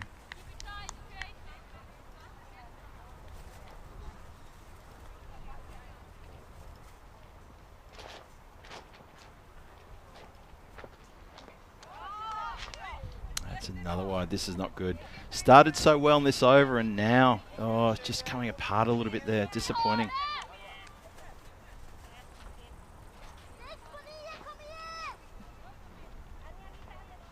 Dave B mentioning about I love saying the name of the ground since I learned how to pronounce it. I've got to say, Dave, both Vinny and myself have had a few conversations about how to pronounce the name, so between the two of us, I think one of us will get it right. Oh, and that's all gone wrong now. That's gotten caught in the hand, and this game is slipping away with these wide deliveries. Just at a point where you needed the bowler to stand up, get a couple of wickets, and bowl well. That's 3 wides on the spin, and this game has been completely ripped away with wide deliveries now. So all the good work done at the start of this over, unfortunately for Jay Weir, is kind of undone now. And Shukla, her captain's getting across and saying, look, you were doing so well. Can't you do more of what you did at the start? Listen to what Phil G's saying in the commentary right in the cube. He's saying exactly as it is. Now, again, it would have gone leg side for a wide, but gets a bit of glove on that one. It's a dot ball. 5 from 9, now 5 from 8. Still a bit to do. Yeah, John Gray, absolutely 100% about the Swedish pronunciation. I'm still tripping over things. I'm trying my best, but I am tripping over a few bits and pieces. Hopefully I'm getting it all right. And if I'm not, my apologies to any Swedes who may be slightly disappointed with my pronunciation skills, but I'm working on it. In the air, shouts to catch it. Oh, so close. The shy to the bowler's end, not taken cleanly. Again, bowlers not taking the ball cleanly at the non-striker's end to affect a run out. Something to work on. Sharp chances. Just little chances like that can really add up. Have a look at that. They hit the ball and take off straight away. And the batter running straight at the stumps and disturbing the stumps as well. I guess that's one way to do it. And man, a sim. A boundary will do it. Unless this is a boundary, we go to the 10th. Ooh, so close. Gets away from the keeper. That's going to run away. Just picked up on the other side of the line, so a couple of runs there. And it's almost, they're almost home. Almost home. 74 for 2 as we turn to the 10th. So 1 run to draw level and 2 runs for the win. Julia Silfadu is going to be facing Iman Asim. She's stranded. She'll be stranded on 41 at the non-striker's end. I think her job is well and truly done. She's put a hand up for a player of the match, and she's done very well indeed. Let's see who's going to get the job to bowl the 10th, and hope that maybe, somehow, maybe they can try to defend 6 deliveries here. It's a big ask. Dia Gangwani with the ball. What can she do? It's 2 runs needed from this last over for the win for Albi's Army. It's in the air, and that's the win. That's the runs right there. It's 4, and that's all they needed. So with 5 balls to spare, they get their revenge on Jurgens here by picking up the win in match number 4. And you can't stop them from running on the field and chasing after the batters and saying, well done, you picked up the win. Albi's Army banked themselves another win to go top of the table. This last ball just a bit too full, straight, and swatted towards leg side with a nice shot indeed. And it goes all the way for 4 runs, and that's how it finishes. So Albi's Army 78 for 2 with 5 balls to spare. They get an 8-wicket victory over Jurgens IF who just didn't have enough runs on the board, unfortunately. Handshakes all around as they all congratulate each other and say, well, you all did well. Albie's Army going to feel very confident about that. Have a look at the skipper there at the back. A high 10 and a hug. That's a very happy captain right there, folks. The big number 12 on her back. And deservedly so. She's put her hand up for player of the match. She has played a terrific day of cricket for her. She's still got one more game to go. So still got a bit of work to do. And she's just bringing the team over to the side and going to give them a bit of a pep talk, I think. And just going to have a little word and say, look, this was good. This is what else we've got to do. A few of the players having a few things to say as well. They're very happy about this win. It means a lot to them to get that win. They will go top of the table as well. And well, for Jurgen IF, that's the end for them for today. They can pack up and go home and have a nice cold bath, whatever it is, to cool down from these warm conditions. As we roll the highlight tape, we have a look and see how it unfolded. And it was an early wicket right there. Jay Weir gets rid of Lundell with a ball that didn't get up very high at all. And after that, it was just a really, really good partnership between the two batters. It was Gorad and then the captain, Eman Asim, who put together a fantastic second wicket partnership there. That was took it from 13 for 1 to 68 for 1. So a 55-run partnership. And they did that in about 6 overs. So hitting it around about, well, sort of, what's that? Well, they're hitting very well. Going about 12 runs and over for about 5 overs was very, very good, and it puts them into such a good position there. That was the second wicket that fell. Again, it was Jay Weir who picked up a wicket with bowled, and after that it was pretty straightforward for them to get the runs there. A couple of wides just towards the end there in the second last over sort of held the door wide open, and as much as they could push it into the 10th, they couldn't push this game past the first ball of the 10th. And Albie's Army, a lot of dancing, a lot of hugging, a lot of happy young ladies there who get the win. So well done, congratulations to them for the big win. They get the points, and they get 3 points. They bank that, and they'll be very happy about that. And we'll look at the standings a bit later on before we go today. Obviously, they've still got one match to come, so we'll look at the standings during the next game. We'll see where it's all sitting. 41 not out to Eman Asim, and she's stamping her authority on this game very quickly indeed. Been so impressed with her with the bat. Anushka Gorad, unlucky to depart for 20 runs. Probably should have stayed around for a bit longer, but unfortunately played a bit of a rush shot and got out there getting clean bowled. In the bowling department, there was only one person who took the wickets, and that was Jaya Weir with 2 for 12 from her 2 overs. But unfortunately, she spilled about 3 or 4 wides at the end of a second over, and it just held that door open ever so slightly. A couple of good economic efforts, though, for Anushka Vaidya and, of course, well, Gunjan Shukla, who got none for 9, couldn't pick up a wicket, and they were so keen to see if she could try to get at least 1 wicket there to help her team along. Gangwani, unfortunately, was a bit expensive there. So, match number 4 is in the tin, locked away for future prosperity, and it's going to be a win to Albie's Army then by the tune of 8 wickets. It's a good, strong win to them as well. You can see there's 75 for 6 on the board. Was never going to be enough. It was always a tough target to try to defend there. Albie's Army 78 for 2 with 5 balls to spare, and they win by 8 wickets. Well done to Eman Asim there. 41 not out from 27. Exceptionally good batting from her throughout the whole day today. I think she's been a real star with the bat. I think you probably have to agree with that. So it's 22 minutes until we start the next match, and that means I'll be back here in about 17 minutes time, and I'll introduce you to this next match, the final match here on day 1 at this European Cricket Series here in Sweden at the lovely Botkyrka Cricket Ground. I look forward to welcoming you back here very shortly, so don't go too far, but make sure you're close enough to be back for match number 5 at Stockholm Cricket Club. Join us at the ground, and the Jurgen team are going to depart the ground, and they are going to depart with 2 wins and 1 loss. And Albie's Army are going to be searching for their 3rd win. If they can get that, they're going to sit very, very pretty on top of the table. Stockholm CC, they've got a lot to prove. They need to bounce back hard and put a bit of a competitive score on the board when it's their turn. See how that goes in about 20 minutes time. So Phil G here for the European Cricket Network saying I'll see you very shortly for this next match in about 20 minutes time. Don't go too far. Enjoy your break. I'll see you soon.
just you and me. Summertime, get ready, we are so divine. Blue water and yellow sand, let's live our dream. Summertime, get ready, we are so divine. Blue water and yellow sand, just you and me. Summertime, get ready, we are so divine. Blue water and yellow sand, let's live our dream. Summertime.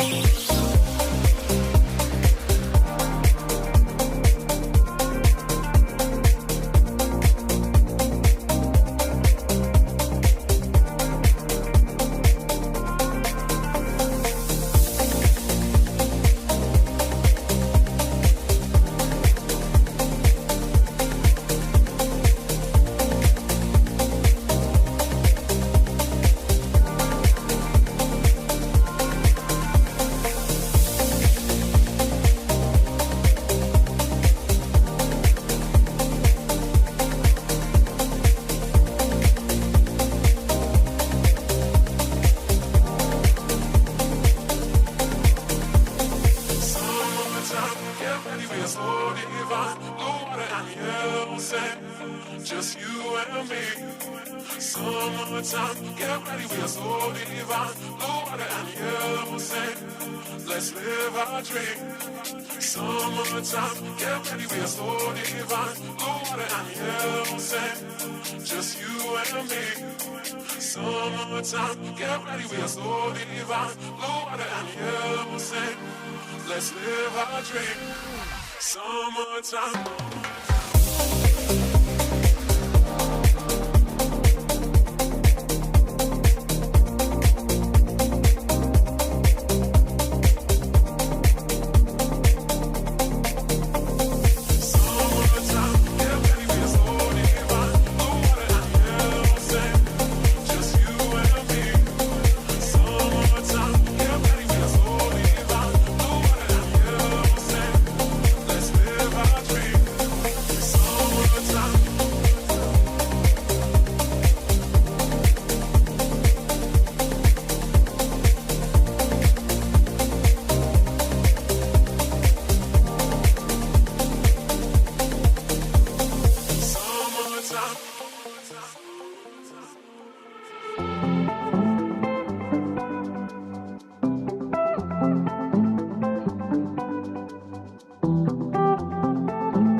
This European cricket event is proudly brought to you by HCL Software, Rado and 1xBet.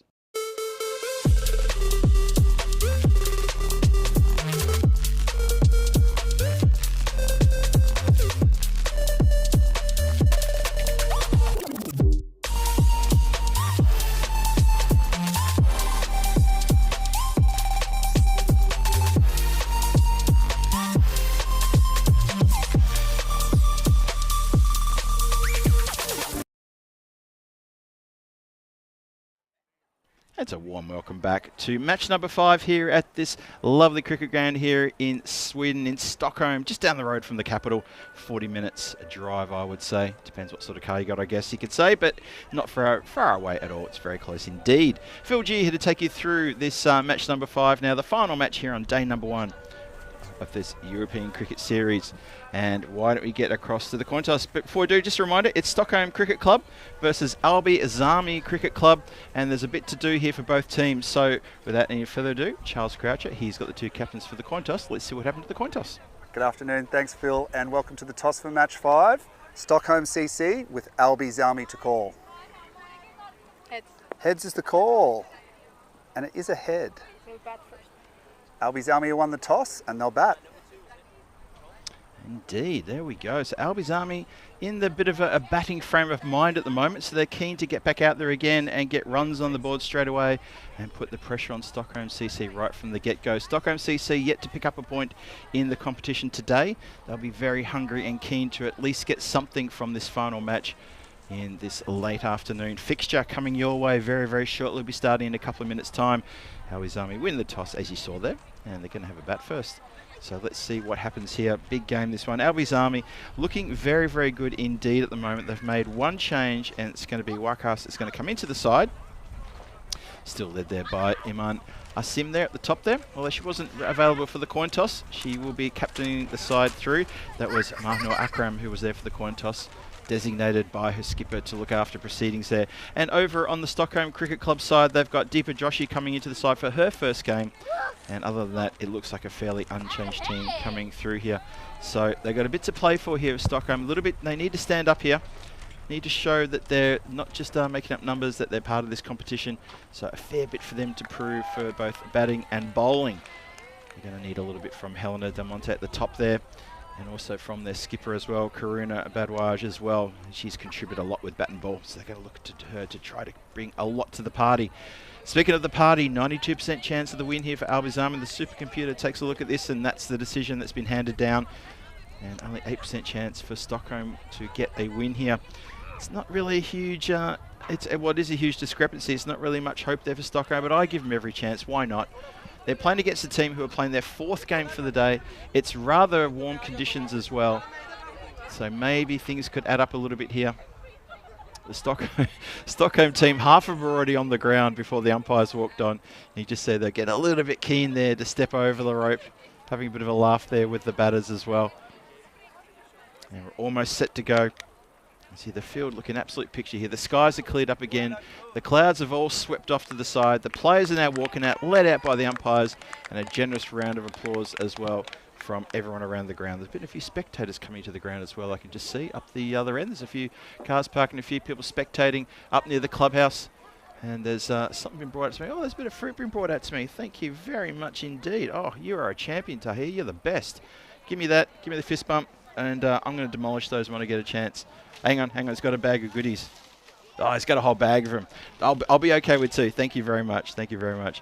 The players are getting set. They're getting ready. And this is a big one. Alby Zami looking to complete another big day for them. If they can get a win here, well, that'll be a huge day for them to be able to get another win here and see how they go. And obviously for Stockholm CC, wouldn't they love to get something out of this game? They've got all to play for. They might as well go for it. But they need to prove themselves in the field and with the ball first and try to keep Alby Zami to a total that's reasonable. In the game that these two played already today, Alby Zami put on 138 runs in their 10 overs, and they looked very comfortable losing 2 wickets along the way. There was Asim who put together a half century as well in that innings. She would love to replicate that again if she can. Always ifs and buts and things like that. Let's see how she goes. We'll find out shortly because we're about to start here.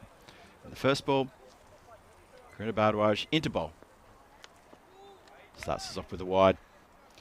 So Stockholm CC, they look to Karuna Bardwaj for a lot here, sort of for her leadership in the field, also with her work with the bat and with the ball. So again, she's going to be starting off the bowling, and that she'll be fine. Yep, let's see how we go there. I'm sure she'll be fine. She's a bit of a competitor. This one wide through the gap. That's going to run away for 4. This ground has gotten very, very quick in the afternoon. This morning there weren't a lot of shots on the ground for 4. Didn't go to the boundary line. Saw a few pull up. The grass was cut this morning, so it wasn't the grass. It was probably just maybe a little bit of mush on the ground. And maybe just the hits weren't as clean. But I tell you what, there is a player who's got such a clean cut shot. Iman Asim, very impressed with her on the offside. Strong square of the wicket and even down the ground. Has picked up runs as well, so starts us off with a boundary down the ground. Sorry, a boundary to the square. This one's the one coming down the ground. No one's stopping that either. That's going to go just to the side of the commentary area, between commentary and the tournament referee area in the official zone. So a couple of boundaries to kick things off here. And things are starting very good. If you're an Albi Azami fan, if you're a fan of Stockholm CC, you might feel a few nerves creeping in. Better delivery, Fuller. Just digs out of Yorker. Good start here. Very good start indeed. Welcome everybody in the chat who's joined us. Good to see you all. Timothy Lucas has joined us today. Chris Smith is in the chat. Hello there, Chris. Good to see you dropping in there. Dave B, you've been with us all day. Thanks, Dave. So is Johnny Houston as well. Rob Thompson's clearly gone to bed now. Good night, Rob. We'll see you tomorrow. In case he is still listening. I bet he does. I bet he falls asleep with this on. And just likes the dulcet tones of whoever's commentating, wishing him a good night. All the way there in New Zealand. Wherever you're watching from around the world, it's wonderful to have your company here on this very sunny, albeit very warm afternoon. It's the final match of day number 1.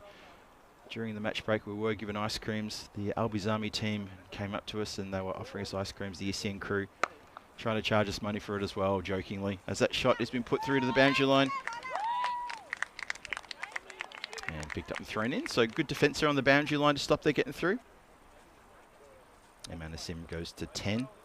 12 on the board for no loss. Lundell, she's got 1 from 1.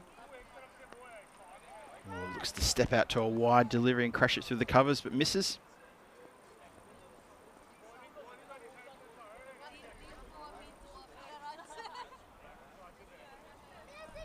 I like what Dave calls the traditional wide. It is a tradition, isn't it, Dave? I think it's probably the best way to put it. I know exactly what you're talking about. Pushed out. Nicely pushed out though on the offside. It stops. It doesn't have any momentum, but the fielders are right back on the circle. And they've got to hustle in quite a fair way and quickly to try to prevent the single. It's never going to be sorted out. Bardwaj goes for 14 from her first over. So this proves that she can't do everything by herself. She needs support from her teammates. And they need someone to step up with the ball and also with the bat as well.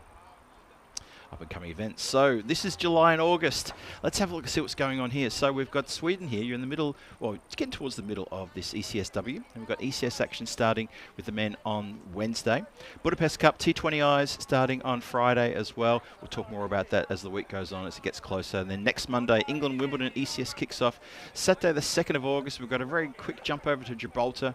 Going to put in an ECS there. I think Vinny's going to be flying from one side of, well, from England down to Gibraltar for that, then back again. And then, of course, we've got Croatia, then Norway. So a fair bit going on in the next few weeks. A lot of cricket. Well, one person wanted the run and the other one didn't. There was a wide. And Lundell is just on the crease looking to her captain saying, where are you going? Where on earth are you going? And the captain standing there hand on hip just saying, well, I wanted a single. Would have loved to get that. And the wicketkeeper catches that in her gear. Is that a Mr. Whippy van I can hear? Is Vinny here? Is that what that is? Can anyone hear the Mr. Whippy van coming through the effects mic? I'll tell you what, if he comes down here, there's going to be a lot of people queuing up for the old 99p flake cone or whatever it is used to get for really next to nothing. I'm actually walking outside the I'm walking outside the commentary cube just to see if there is indeed an ice cream van nearby. It sounds like it. Some problem being hidden in here, as I might miss out. 17 without loss, start of the second. That's caught a no ball very early from the umpire. Didn't like that one. Good early call.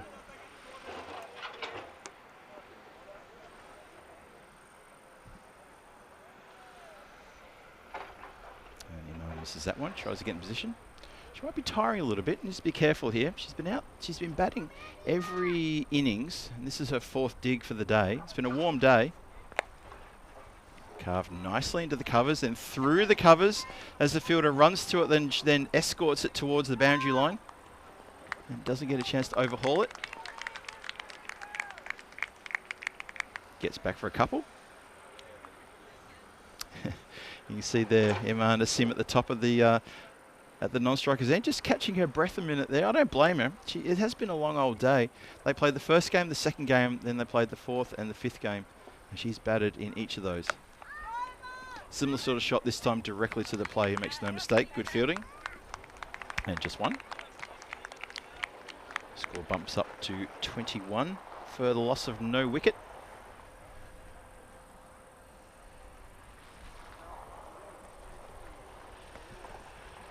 Julian Dawson can hear the chime. Yeah, it's not just me.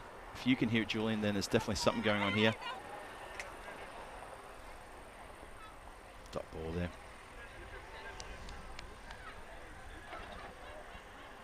Sama Firdaus would love to find a wicket here somewhere. Bowled without success today so far. It's been hit up, and just falls behind the bowler. To be honest, didn't have to run too far back to maybe try and effect a catch there, but it goes to ground. Miss hit from Lundell again. Lundell seems to be struggling with the hit down the ground. That's not the first time she's popped one up just the other side of the bowler. So her strength seems to be square of the wicket, maybe not down the ground. Speaking of strengths, there is the captain's strength as she absolutely crashes that one through the covers. Very strong square of the wicket. Offside, leg side, doesn't matter. Very strong. Good shot.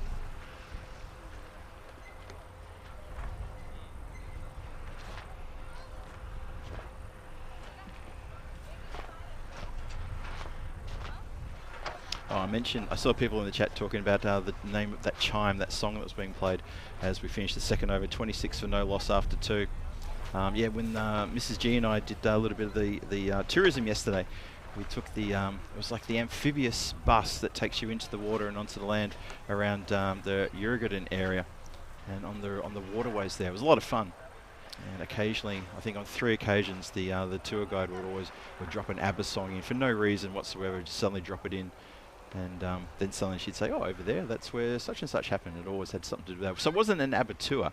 It was just a tour of Sweden, of Stockholm. Well, Stockholm, not Sweden. That just happened to catch something of ABBA.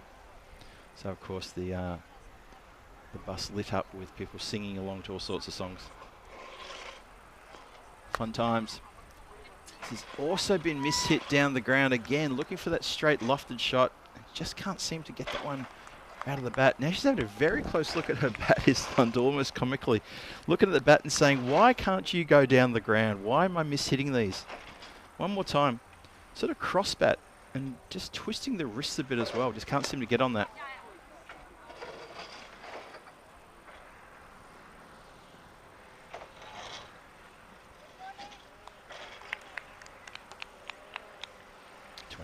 For no loss. We go chip up now to 31, throw to 30, I think, in a moment. Tossed up there for Lundell, who cuts this one nicely, although there is a fielder there on that 45. Yeah, I'm not sure the Stockholm Cricket Club have got their left and right hand combination fielding solutions in place. They don't seem to be moving with the batters. Seem to be sort of staying in the same positions where it's left-hand righter. That's how you hit down the ground. That is how you hit. 1 bounce, 4 runs. Almost makes the boundary line, but it goes for 4 in the end. It's a nice straight shot, that one. So, captain showing her counterpart here. This is how you hit down the ground. And he struck that very nicely. Look at this. Bang. Gets good airtime as well. Would you be tempted to put a long on in? Probably not. Not at this point. Swing and a miss. Now, there could be trouble here. No, shake of the head from the umpire. Didn't even want to go upstairs. Gave it a shake of the head straight away. That's a look side on. That's a look at the umpire's call. Dances out quite a long way. Ooh, that was close. Really, really close here. Skips out. Swing. Good take. And... ooh, there's not a lot in that, is there? That's good call from the umpire. Good eyes. There's nothing in it. Absolutely nothing in it. Good work from square leg. Be a wake-up call maybe for the batter. Well, she jumps onto that one. It's a wide ball down leg side, and the fancy footwork is not fancy at all, and that just bounces across the shoe. And that's Neha Prahob there, who lets that one get across the boundary right at the base of her foot, and it goes for 4 runs. So let off the hook there. As the chimes begin in the background one more time. 38 in the power play, have not lost a wicket. Almost got a stumping there as well. Good power play, that one. 14 and a couple of 12s. Good consistency there. And Stockholm just not having luck going in their direction at all.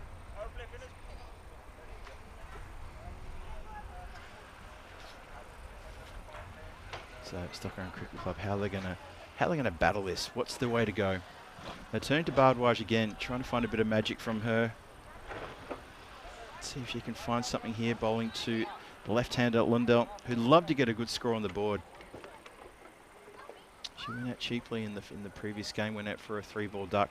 See if she can turn things around here and try to push things into the 20s or 30s and give good support to a skipper along the way as well. Bit of an appeal there from the keeper. I think thinking that maybe hit the pad first. I'm not sure about that. There we go, one more time.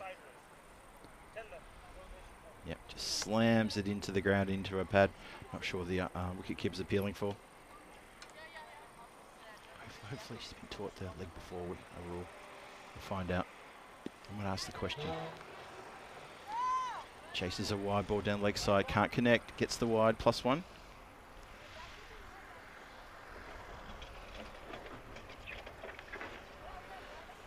.40 on the board.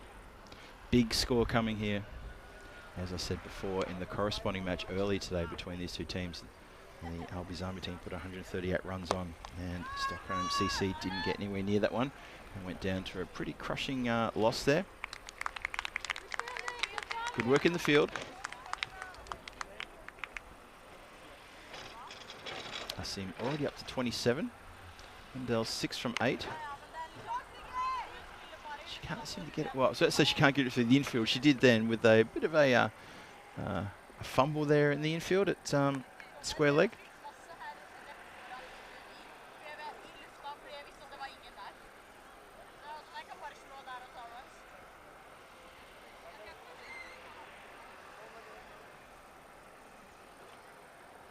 We continue with Bardwaj. Still got 3 to come in this over. It's a wide ball. Chased. Have a look at this one again. Was there for the hitting, and that's the kind of shot she loves to play, that cut shot. She's just in wrong position, weight in the wrong place. Gets onto that one, and it gets through the fielder, and it gets just past the second fielder, who tries to stop it with the foot first before she gets down to pick it up and retrieve it. And 2 runs.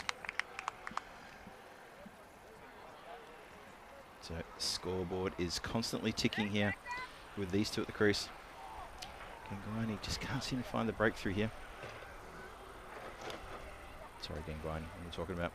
It's up Bardwaj in the air, and that's going to get through the gap as well. There's a chase on. This is going to go to the boundary line. Now, that was really close to 2 fielders, and neither of them could pull this one in. That was a really good cracking shot, that. Nicely hit.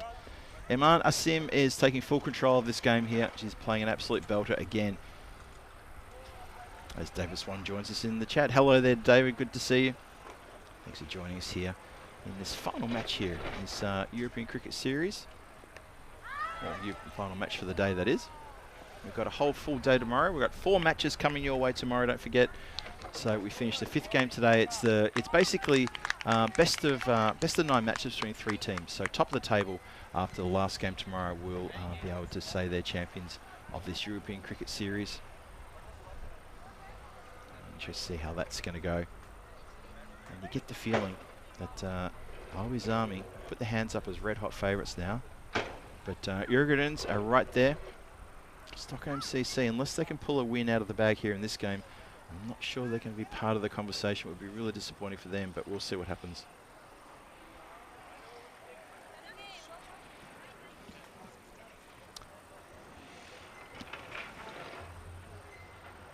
Helena is the new bowler.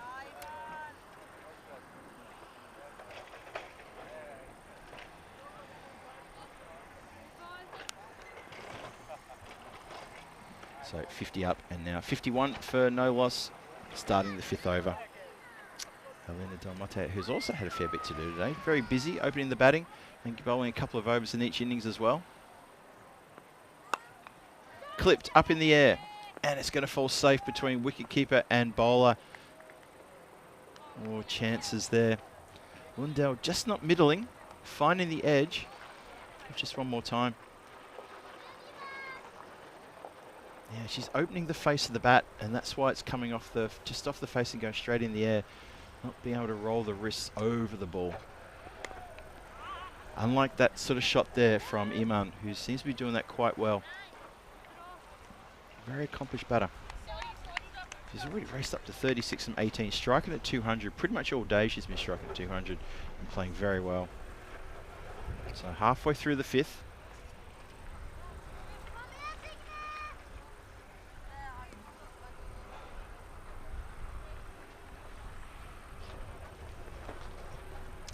Going to bounce a couple of times.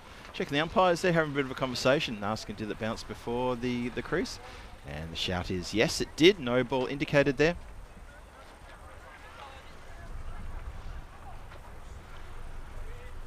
And free hit indicated here. So Lundell with a chance to, well, she's got carte blanche here to go absolutely after Helena's bowling. What does she do? Oh, connects beautifully, tucks it around the corner, 4 runs. Middled that one, absolutely middled it. Nice shot there. Signe Lundell picks up that one and dispatches it with absolute style, class, and a bit of oomph as well. And where does this one land? And I think that's the other side of the rope. I would call that a Maximo. No, it's 4.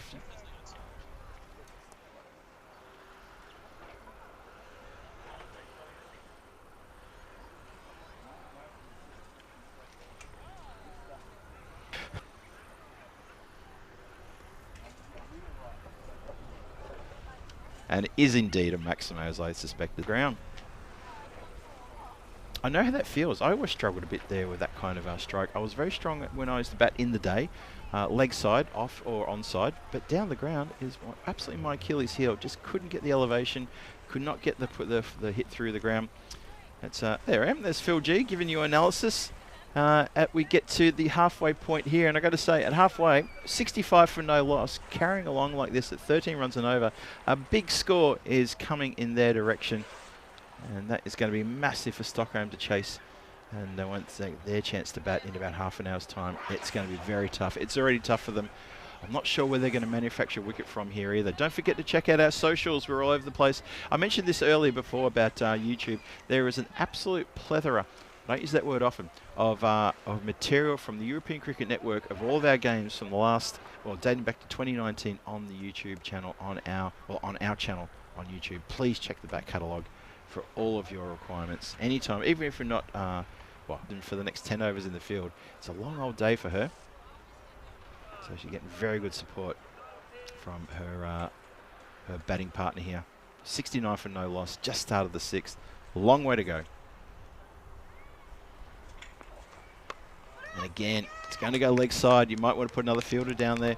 Unfortunately, it's spilled by Sander there on the boundary line. It's gone over for 4. And I wouldn't want to put another fielder there, but I want to ask the bowler to keep it off leg side wide I want to ask her to bowl to a field and maybe just get back to basics and slow it down. All that sort of, that little cliche stuff, but it all makes sense. It's all good instruction. It all makes sense.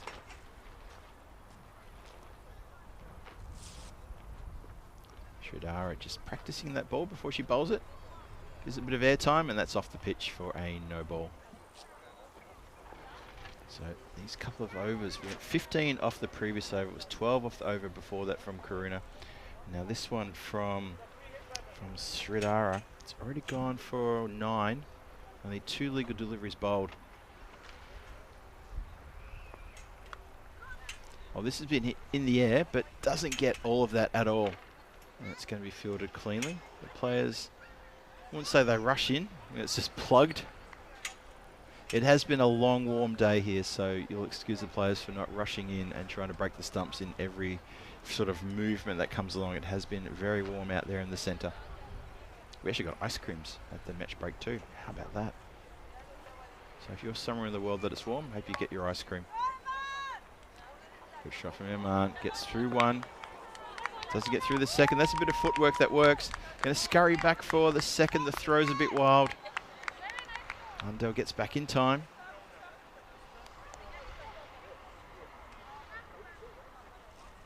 Just a bit too easy for a player like Iman Asim, who is really stepping up. Just showing that she's really ahead of the curve here. And she's hit that past the player who kind of watches it come towards her, then turns and has to chase after it down the hill towards the other neighbouring pitch there. Another boundary. It's rainy boundaries in this over. This game has been absolutely ripped out of the hands of Stockholm CC, and Albi's Army are on their way, marching on their way to a big, big total. Remember, they won the toss and wanted to bat first, and this is exactly what they wanted to do. Try to bat the other team, opposition team out of the game.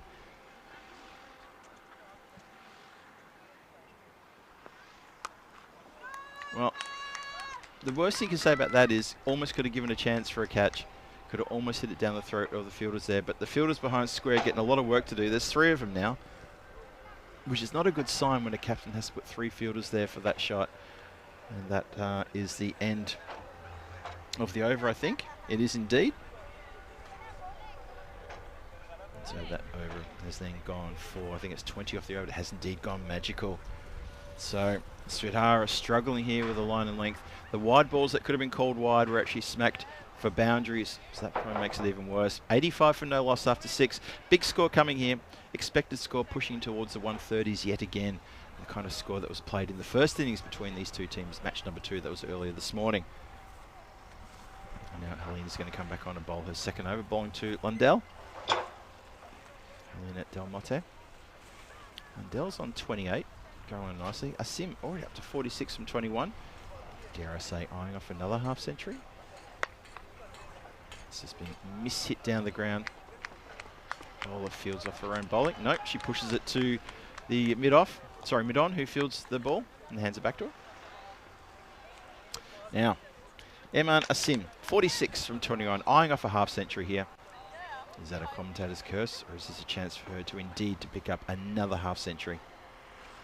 I'll tell you in about 3 seconds what happens. Well, just been mishit into the covers. Going to look for 2 here on the arm, I reckon. Turns and goes.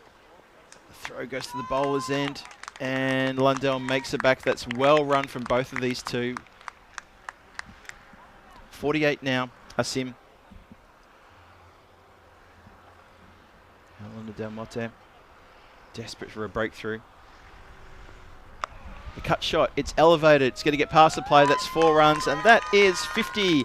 Another half century to Eman Asim, 52 from 23 deliveries. Gets a generous cheer from the dugout as well. That's a well-deserved half century. Backs up the, well, she's pretty much been the player of the day, you'd have to say. Her efforts with the bat have been sensational. She's made a lot of runs already. That's another half century. Congratulations. And she's still got work to do and plenty of time to kick on for a big, big score here. 92 without loss. This one goes down the ground, and that is going to be tough for the fielders. They can't get to it. That's another boundary. It is raining fours here. So in the last 3 overs, we've had 1, 2, 3, 4, 5, 6, 7, 8. 8 boundaries in the last 3 overs. This is good acceleration, really good acceleration from Albi's Army. And Stockholm CC look like they don't really have an answer here. And this could be a real problem for them. And this is already shaping up to a real problem for them.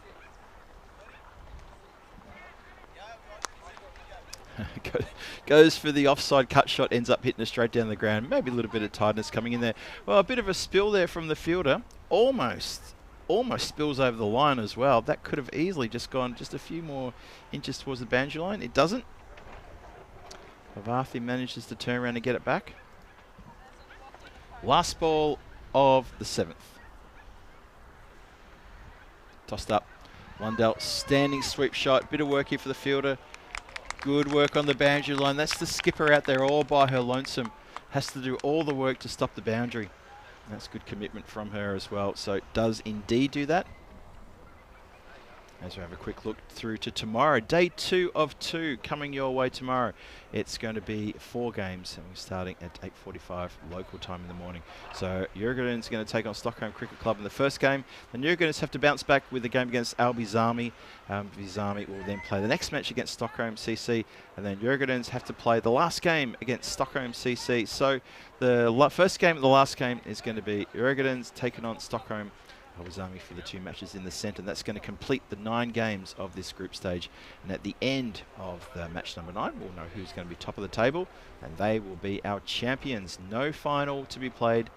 No final to be played. Just repeating that. It's top of the table. Just having a quick look at the runs already. And I can tell you now that Emana Sim has already got 120 runs. Her highest score of 53 has now been eclipsed with a 57. Lundell getting amongst the runs as well. And she's now gone downtown to deep mid-wicket for a good 4 there. So she's now raced up to 34. Dare I say it, maybe she's even eyeing off a half century, and why not? Why not indeed? So Emma Asim, I'll just say that again for you. Before this game, 120 runs. So she's already up to 177 runs in 4 innings. With 2 not outs, including this one. 177 runs. Top score 57. That's not a bad day's effort. Lundell goes straight down the ground just for a single. The next best run scorer is probably going to be her counterpart, actually, Lundell, who, is on 54 runs, including this innings. So there you go. That's the next best run scorer. Oh, picked up in the half volley. That's 4. No one's stopping that one. That's a great shot. Slot bowling, and it gets punished. There's a strange young man coming into shot there to throw the ball back to the centre of the ground. That's a good strike. That's 1 bounce, 4 runs. Could have easily carried the rope just with a bit of extra oomph, but a good shot nonetheless. So this is a terrific batting display from Asim. She knows she's good. She's got 120 runs prior to this match. Now on 181 for the day. Oh, that's completely gone wrong. That's got stuck into the hand. You can see clearly what's happened there. That's just completely gotten stuck. Sticky hands, unfortunately. Maybe she had ice cream during the break as well. Yeah, going completely wrong. From Deepa Joshi into the side for her first game in this series, in this match.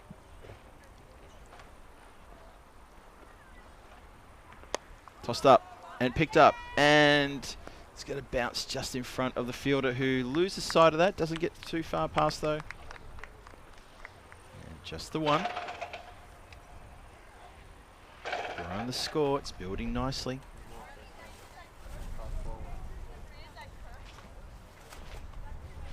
Joshi in again to Lundell this time. She goes towards deep mid-wicket, doesn't really get all of that. Just going to give me the single again.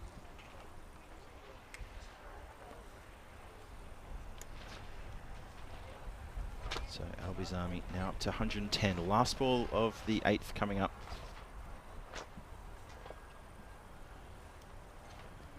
The shadow just starts to come across the ground, maybe cooling things down a bit. Well, that was no ball, whatever you want to call it, and it's been helped on its way for 4 runs.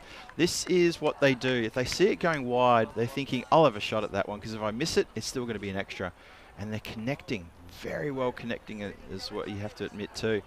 And that has gone for a really, really good shot. Have a look, that's a no ball plus the 4.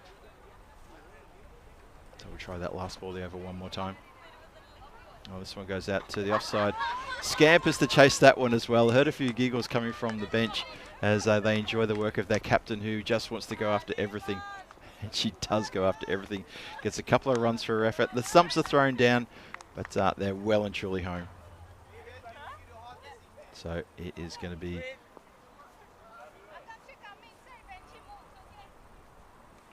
It's quite funny though, like a power play symbol shown by the umpire there. I'm pretty sure he was saying free hit though.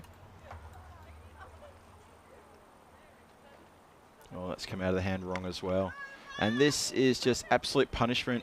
And you got to feel bad for the fielder out there who was on a hiding to nothing to try to save that one. It was hit quite hard to her as well. It's another 4 along the ground. And it's more runs off the bat. And this over is going really, really wrong. Completely wrong.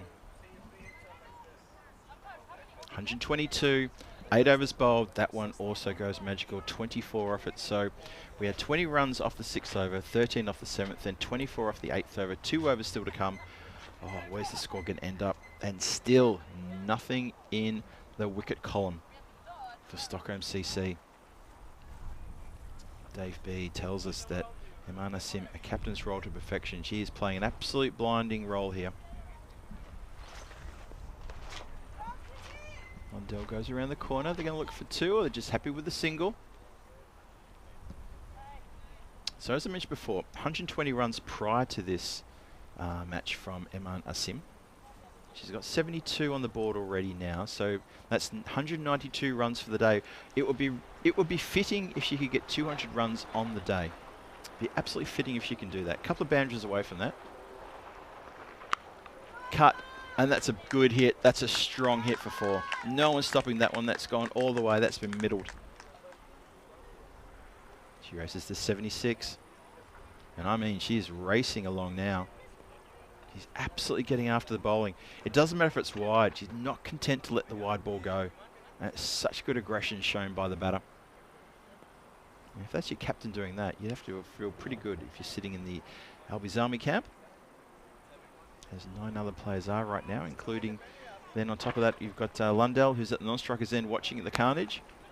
Shot down the ground, that's going to go for 4, and that is 200 runs on the day for Emma Aman Amis. That is a sensational effort from her. Congratulations. She's still going. She's on 80.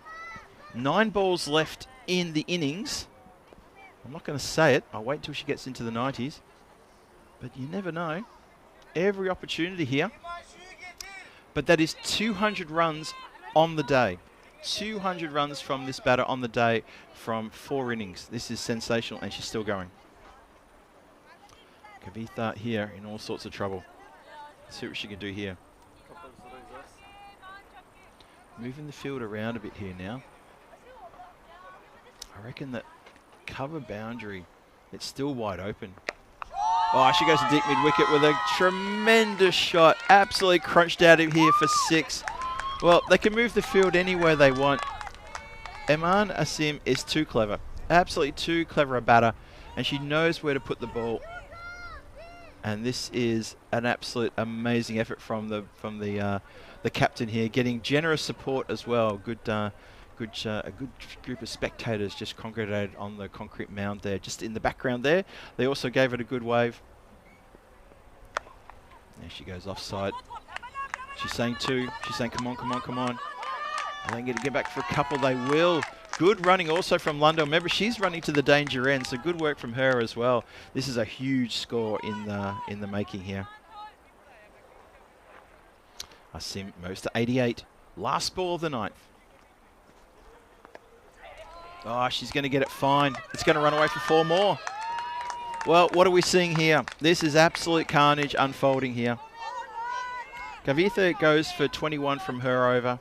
It's another magical over.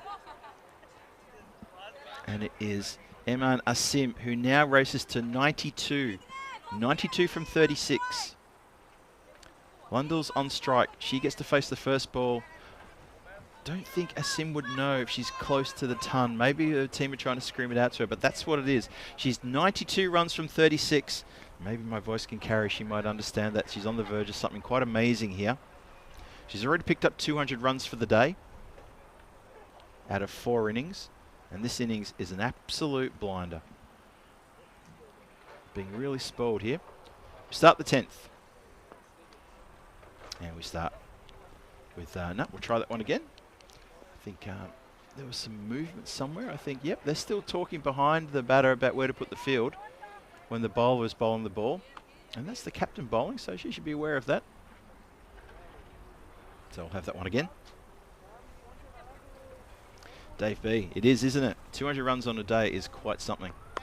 Even if you do play 4 T20s. And that is very, very good batting there from Lundell. That is a batting partner you want on your team all day, every day. Just pushes it out for a single and says to Asim, I know what score you're on. Here you go. Help yourself to 8 more runs. Get yourself a ton. Off you go. Scene is set. People are out of their seats.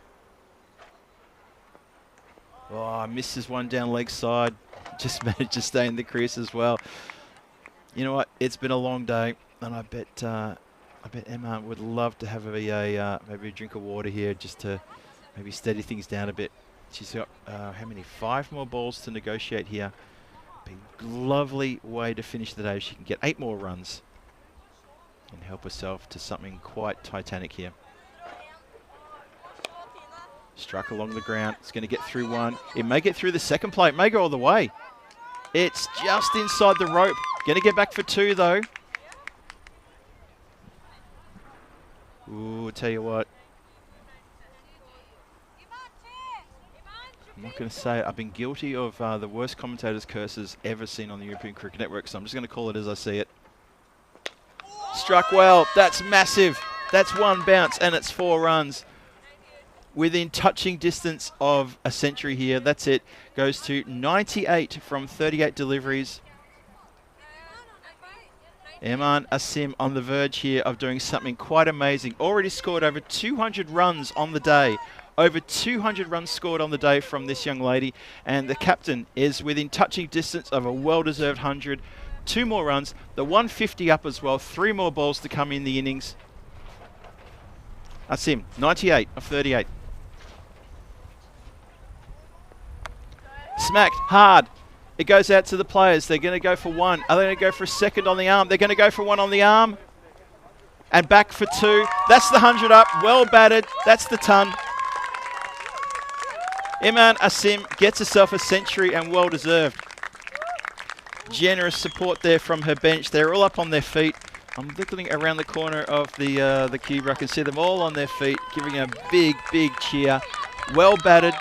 200 runs on the day. She now gets a 100 not out and still going.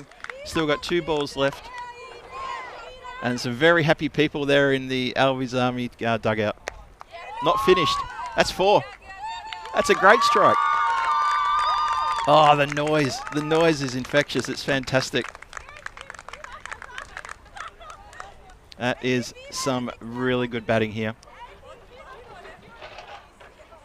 So before this game, she'd batted 3 innings, 1 not out, had 120 runs on the board, high score of 53, and she has completely blown those numbers out of the water. Last ball of the innings coming up. It's a leg side shot, and it's going to go for 4 as well. It's just a bit too easy, and she's helped herself to 108 not out in 157 runs. They haven't lost a wicket. Gives a bit of a hug to her batting partner, Lundell, who's played such a superb support role there. Cannot say that any less. A superb supporting role. Lundell shows the bat to the team, says thanks very much. It's the job half done, but you do feel they're almost there. Give a shout out, though, to Signe Lundell for her support. Also kept her wicket, made runs, and of course on that first ball of that final over, she turned the strike over to her captain, gave her every opportunity to get the ton here. They're going to make a guard of honour of Albies Army. They're doing a guard of honour for the 2 batters who are walking off in style. This is good stuff. This is character building. Ah, there we go. There's the walk. There's the walk. That's a very proud and happy captain. And then her counterpart comes in. Let's roll the highlight reel and see how it all unfolded. It's going to be an absolute plethora of boundaries and 4s and 6s and such good running and good work between the wicket between these two, helped by some deliveries which, well, Stockholm CC got a bit to work on when it comes to the bowling attack. I feel they've missed a bit of a trick here. But that is an astonishing day's work for Eman Asim. Still got to get the game into their hands. Still got a game to win. You have to say at this point in time they're red hot favourites to reel this one in, having amassed a huge score on the board. Albi's Army, they're going to feel so good about this. 161 is a massive score here in this European Cricket Series. But it's that person there. It's the captain, Captain Courageous herself, who's amassed a huge, huge score. Johnny Houston with a good comment there. Not a single gotcha in sight. They haven't barely given up any chances whatsoever. But every wide ball she chased, every ball that was off the stump she wanted to hit to the boundary. Even the one, anything in the slot was hit to the boundary. Anything going down leg side was not a leg side wide, it was hit to the boundary. Just got all over that one. 108 from 41. That was 19 fours and 1 Maximo. Out of the 41 balls faced, 20 of those balls were hit to the boundary. And this was an exceptional display of power hitting from the young lady. The captain, Eman Asim, has played a blinder. If you've been party to that, you watched that, you'll remember that one. That's a cracking good innings. Haven't lost a wicket. 161 on the board after 10. A belter of an innings there. And a superb support innings from Lundell as well. The 38 from 25. That cannot be understated whatsoever how good that innings was from her. 15 extras in total. And that is quite astonishing. For the bowlers, wow, no success for the bowlers. No wickets falling at any point in time. Zeros in the wicket column, zeros in the maidens columns, and a lot of runs given away, and economies, which, well, Bardwaj was the best of the lot with an economy rate of 13. So a quick look at the halfway point where we're at. Take a breath and believe everything you read, because it's 161 for loss of no wicket after 10. Eman Asim helps herself to 108 not out of 41 balls. Lundell helps herself to 38 not out from 25, played the perfect anchor support role to a captain who was on fire, and there was no luck there for the bowlers. So it's the Stockholm Cricket Club who would probably have to acknowledge perfection when you see it, and give full credit to the attack that they've just found themselves under from the two batters here. Well, we're going to put a pin in that for 5 minutes. Going to be back here with a run chase. We're going to see what Stockholm Cricket Club can do about this run chase. They need 162 to try to get some points on the board. We'll find out what the bonus point equation is to see what is the minimum they have to do to pull a point out of today. Otherwise, it's all going to go to Albi's Army. Phil G here for the European Cricket Network, saying I'll be back with you very shortly. Don't go too far. Run chase coming. Match 5 hanging in the balance. Let's see how we go.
Just you and me.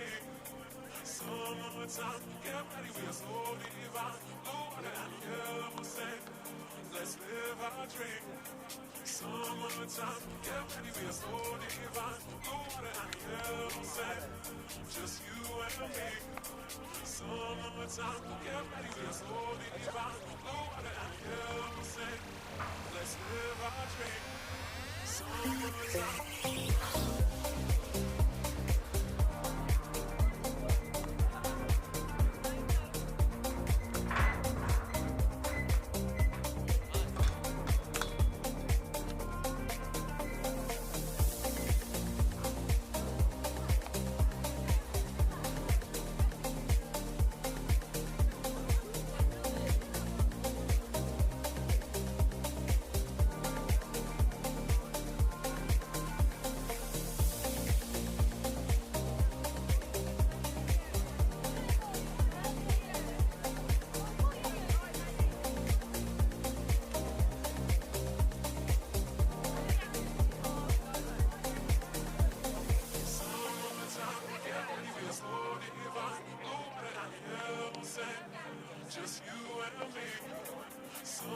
Summertime, get ready, we are so divine. Blue water and yellow sand. Let's live our dream. Summertime, get ready, we are so divine. Blue water and yellow sand. Just you and me. Summertime, get ready, we are so divine. Blue water and yellow sand. Let's live our dream. Summertime.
This European cricket event is proudly brought to you by HCL Software, Rado and 1xBet.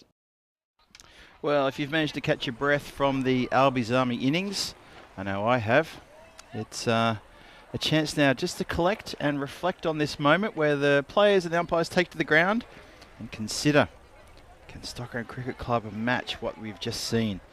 Can we be in for a bit of a run chase here? Because the bonus point situation tells me this, that Albies Army need to restrict Stockholm Cricket Club to 112 or less to get all 4 points in the win. For Stockholm to get all 4 points, they need to basically move Mount Everest out the way and get all these runs in 7 overs or less. I'm not sure they're going to be able to do that. Just on base what we've seen so far, never say never. This is T10, this is ECN. You never know. Still a job to do here for Albies Army. They've done half the job, but they put themselves in such a strong, formidable position here, thanks pretty much to the bat. Well, actually, you know, I'm gonna put Lundell into the same category as Asim. I think that the two of them together were so complementary of each other in that innings. You had the aggressor at one end, That was Asim, who just went absolutely after everything. Didn't matter if it was wide, just it didn't matter. Wide outside the off, a straight ball, wide outside the leg side, it didn't matter. Was going for the runs, knew what she had to do, and executed that perfectly. For Lundell, her job was to stick around and provide support for a batter who was in a real frame of mind and a real positive attitude, and she did exactly that as well. And she helped herself to 38 runs as well and carried a bat all the way through. And now we start the run chase. Stockholm CC, just a few little jitters there. Almost takes off for a run that maybe mightn't have been there. There we go. So when you look at the stats for day number 1, you're going to see one person, Eman Asim, with 228 runs.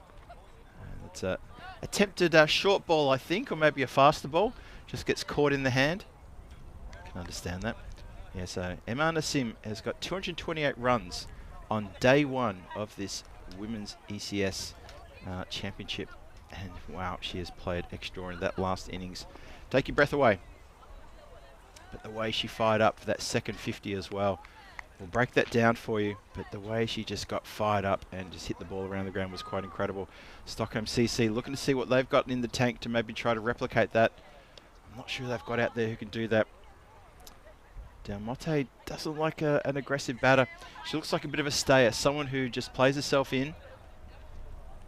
And someone who can build on technique and build herself up.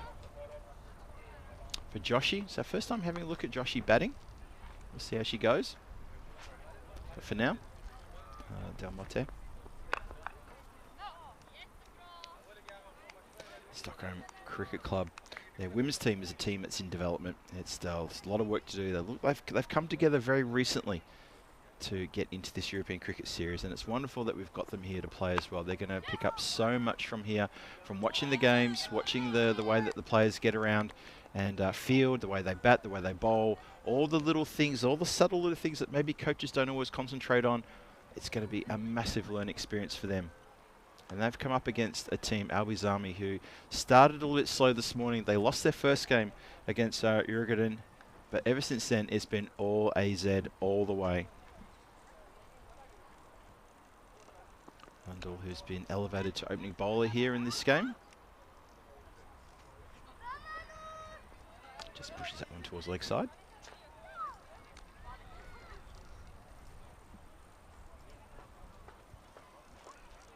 So a nice little surprise in the chat to see Renata jumping in. Always good to see Renata jumping in and just saying a quick hello to everyone in the chat as well. Hit up in the air. That's going to get away from a couple of players. So runs off the bat here. Nicely clipped. Good chase though from the fielders, keeping it to just the single. And of course, good to see Renata showing her support for the women's cricket here as well, tuning in from Prague. Giving a good shout out as well to everybody. 25 matches since the Golden Ball. This may not be the one that breaks the back of the Golden Ball drought. I'm not sure this is going to be the one. But either way, it's still going to be a good game to finish with here on day number 1 here in Stockholm. It's been a great day too. We've had some very good matches, seen some very good, amazing cricket as well. At the Shirkar Cricket Ground.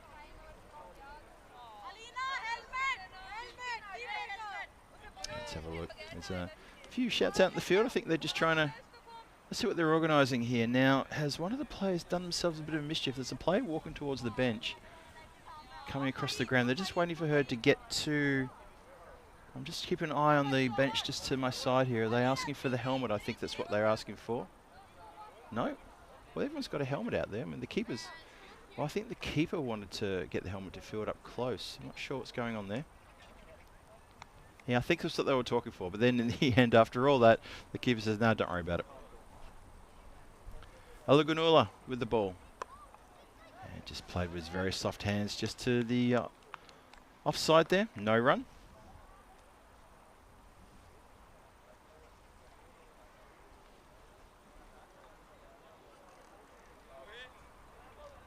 Julian Dawson with a good question. Which woman scored the first century on ECS? That's a very good question. I might have to wake up Vinny. I'm sure he's just he's turned in for the night on his holidays at the moment. So I should put in the call while I'm on the air, just see if I can get him, because I know what happened. He's probably in his sleep right now, Julian. He's probably saying the name in his sleep, because he knows that something's happened. He just has a sixth sense. He has a spider sense. I'm sure it's tingling. Oh, quick single there. Helena has to slide the bat in, gets in just in time. So we've got the focus here on the bonus point, and it's 108 needed off 51 for a point. And you sort of feel for Stockholm CC, you'd love to see them take a point here, but they still need to get 100 runs. They haven't looked like getting close to 100 runs yet today, but you know what? The batters, they need to surprise us, show us something we haven't seen maybe. And straight to the player in close there. Razwan placed there for exactly that shot.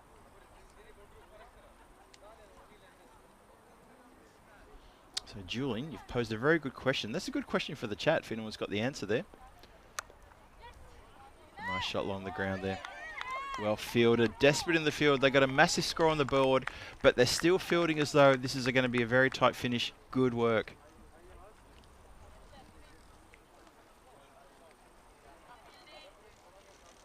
That was, I think that's Lundell who's fielding there at square leg. Doesn't let the ball get past her. She's put together a good game. I know we're praising Eman Asim, but Lundell's played a ripper of a game here. That's the end of the over. Alagunola goes for only 2. And it's 6 on the board without loss. 2 overs gone. Still needing a lot of runs off not many deliveries. And a lot of work to do. So just a reminder to the people watching that the boundary line for the women's ECS is 45 metres from the centre of the pitch, as opposed to the men's, which is 50 metres from measured from the centre of the pitch. Let's have a look at the standings. You see that Albazami was at the top of the standings there, and it's looking like they're going to pick up a pretty big win here, unless Stockholm CC can find something. We'll see. Julian Dawson, yeah, you're absolutely right, Julian. We are invoking Vinny. It's like the magic genie, isn't it? If you say his name 3 times, he will appear suddenly and give us the answer. He might just suddenly just wake up and say, "Someone needs me." I can tell. Someone's asking a question. They're asking a stat. He's finally tuned into the chat without even being online. That's his power. But Julian, you've posed a very good question there. Try and find that out for you. Razwan bowling very well here. Chasing that one. All the players from Albazami, I think, have played really well today. It's been very impressive team performance from them. The Razwans have bowled very well. Alagunola's bowled well. Lundell's bowled and batted well. I think it's been very impressive. They have stood up. Had that little wobble at the very first game today. Could be excused for having a slight wobble there. Irigadern took every advantage of that wobble and picked up picked up one very good win against them. A couple of wides creeping in now.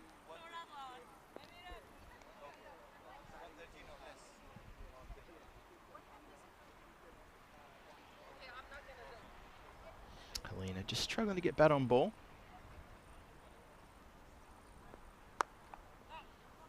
Very correct. High elbow there. You see the left elbow getting very pointed in the air. Very correct indeed. Just wondering if maybe just a few fielders being asked to come in here. I was just wondering if maybe they might bring the field in for Helena. She doesn't like someone who's got a big swing, so maybe they could fancy themselves bring in the field here. Nicely done. Bit of a quicker delivery of that. Just hits the foot of the keeper. Still a dot. So this over is wides and dots. We've had 3 wides and 4 dots. Tosses that one up. That may be shown as a no ball. That looked pretty high for mine. Yeah, look at it from side on. Watch how this one comes down. Oh yeah, yeah, that's over the shoulder. That's pretty dangerous beam with that one. Need to watch out for that. Given a bit of flight time, but Razwan needs to watch out. She doesn't do another one of those because she'll be in a bit of trouble. Oh, that was straight at the stumps. That's a much better delivery. And Helena cannot take advantage of the free hit.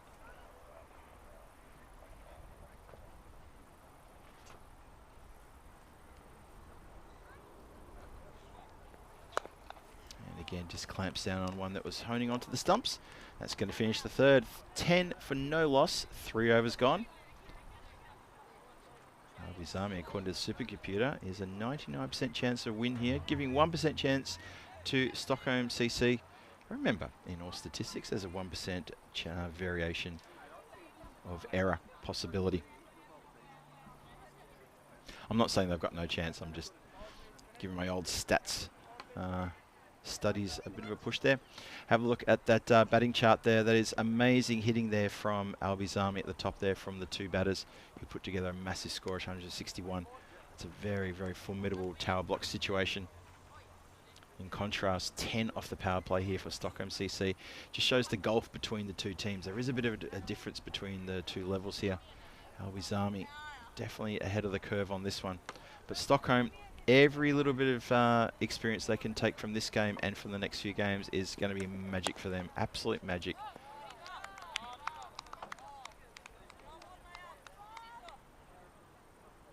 And that's what's important. So Albi's Army, they'll have 2 games tomorrow. And the other 2 teams, they will have 3 games tomorrow apiece. And obviously, they'll play each other twice, will Stockholm CC and Djurgården. In the first game tomorrow morning, and then the last game tomorrow afternoon, they'll play each other twice. Albi's Army will play the 2 games in the middle of the day. The morning match, the second morning match, and the first afternoon match. Well, the one I'd call the lunchtime match, they'll play that game. Oh, the tune's back. Mr. Whippy Van in the area. Wide ball.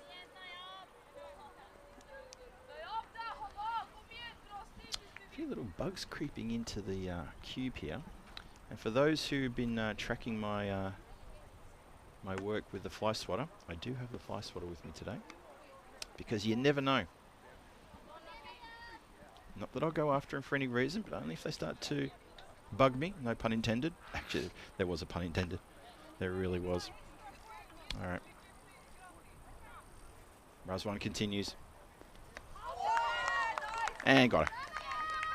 Had to fall eventually. Just felt that was coming. The dots were racking up here. Helena was just getting the bat on the ball and then just in the nick of time a few times.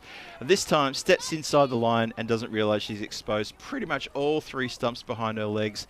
And the stumps have been hit with a good delivery from Razwan. Gets good movement through there. Good swing through the air from Razwan as well.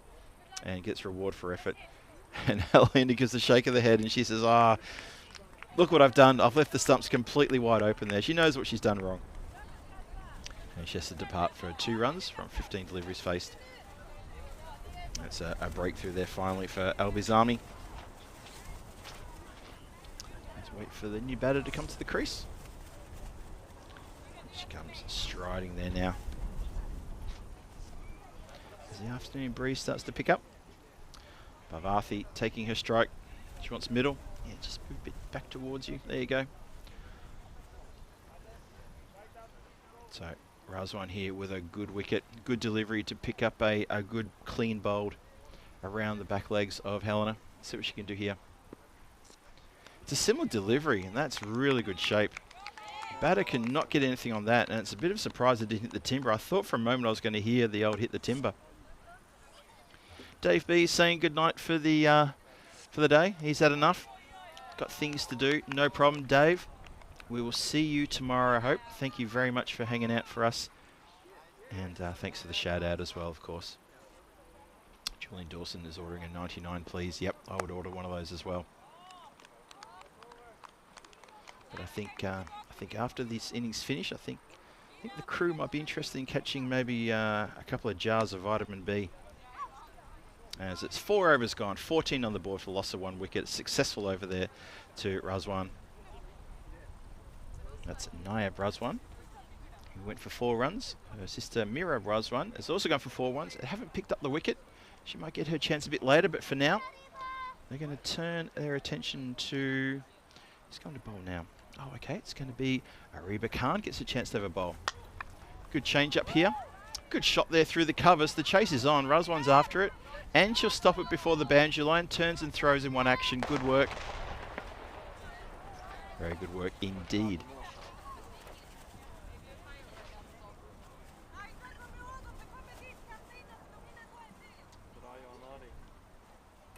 .15 for 1 now. starting the 5th.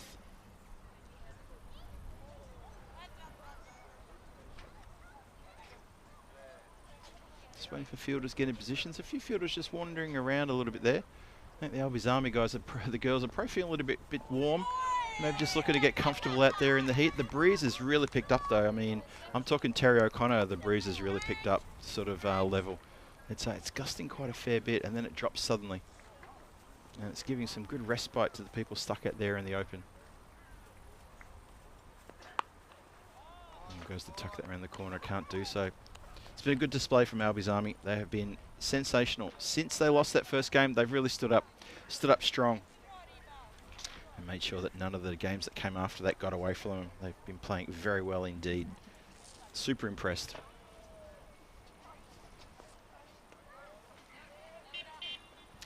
And it's a wide ball there. Bowl that one again, please.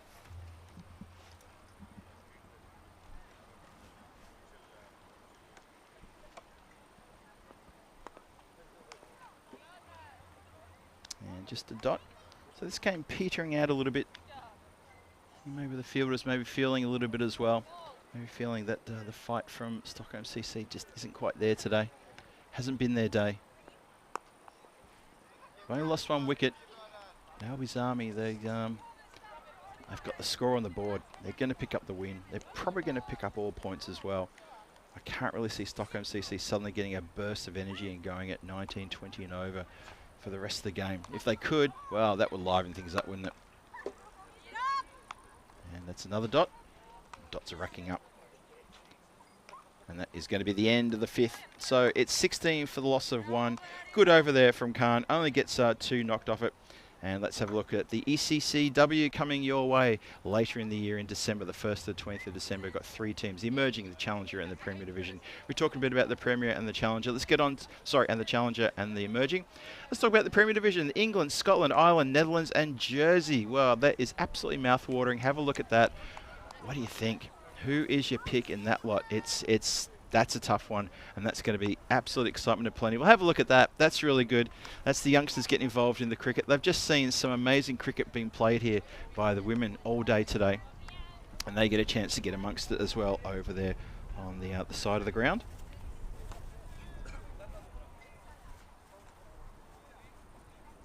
Isn't that what cricket's all about? It's about getting involved, it's about participation, and getting the youngsters into the game as well. The difference between the 2 teams is that a ball bowled like that to Albies Army would probably been put away towards the boundary. It would have been probably middled. And Stockholm CC, this is the thing. They can learn from what they've seen in the previous innings. And it's Asim herself who's having the bowl and put it out there on leg side. See if she can pick up a couple of wickets for her trouble as well. That's better. That shows good intent. That's gone over the head of the fielder, who's going to struggle to get to that and doesn't make it to it. Tries to kick it back. Doesn't complete the save. Captain's got her hands on her hips. There's the double teapot handle. And she's feeling a little bit sort of sorry for herself, thinking, well, why was that not pulled back? But I think the irony is that there's the sort of shots that Imam was playing all that previous innings where she scored the 100. And then she's had one belted off her own bowling in exactly the same style. And just for a moment, she thought, oh, that's what it feels like. Oh, now I did get something on that. There was a big swing. And yeah, that's runs off the bat. A big deflection. Keeper can't get something on that one.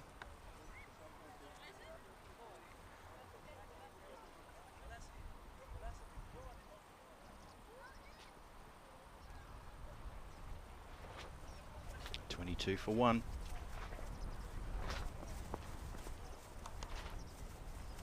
Wide ball again shown.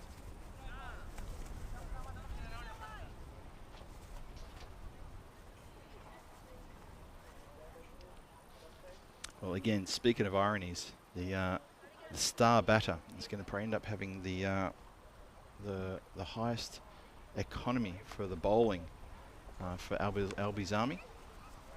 With another wide here, just struggling to finish off the over here. And I'm only saying that because it is ironic, because she's an amazing player. She's proved her quality with the bat. And with the ball, it's not her thing. And she's been out there for quite a long time today. I wouldn't be surprised if maybe she's starting to feel it a bit now. Remember, she's spending a lot of time out there with the bat, and then she's all day out there in the field. And she's got the captaincy duty ball. She's got a nice little bit of spin there.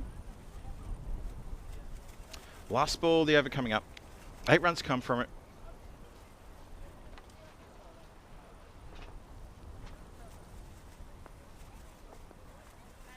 And that one's been let go.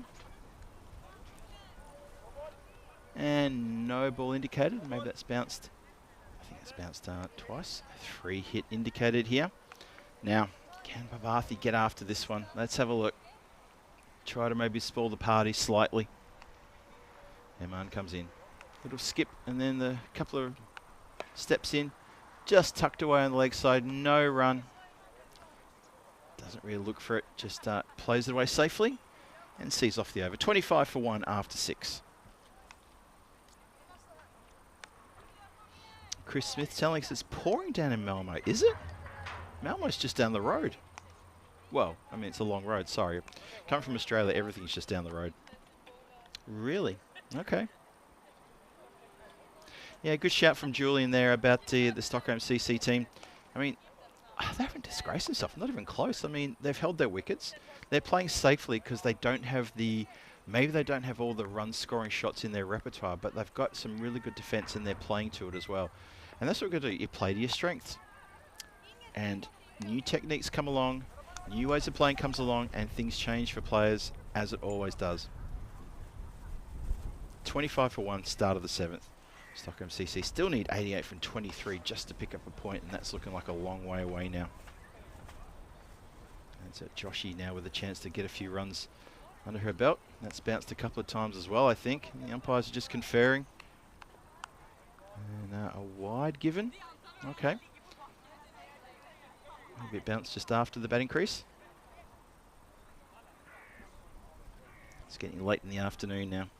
Getting towards 6 o'clock. It's been a very long day. All players have been at the ground here since 8 o'clock this morning. That's 10 hours they've all been at the ground. And that's clearly no ball there. Zilfadu trying to get through this over. It's a bit tough going there. I want to thank everyone for staying with us as well today. It's been a really good day of cricket. Enjoyed their game today.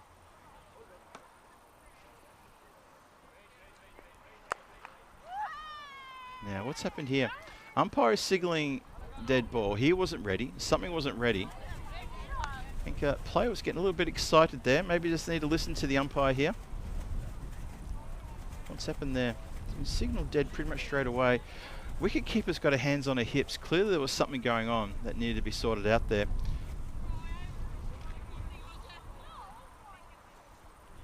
Yeah, I think bowler's just a little bit keen to get through her over. Just needs to slow it down a bit. Maybe listen to the umpire. Umpire's got the full control.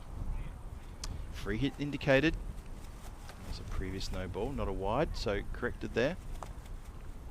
And that will be, I think, another no ball. Indeed.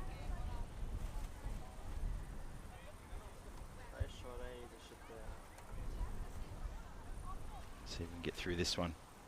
Only one legal delivery bowled so far. There's another one on the stumps through the close infielder. No run though.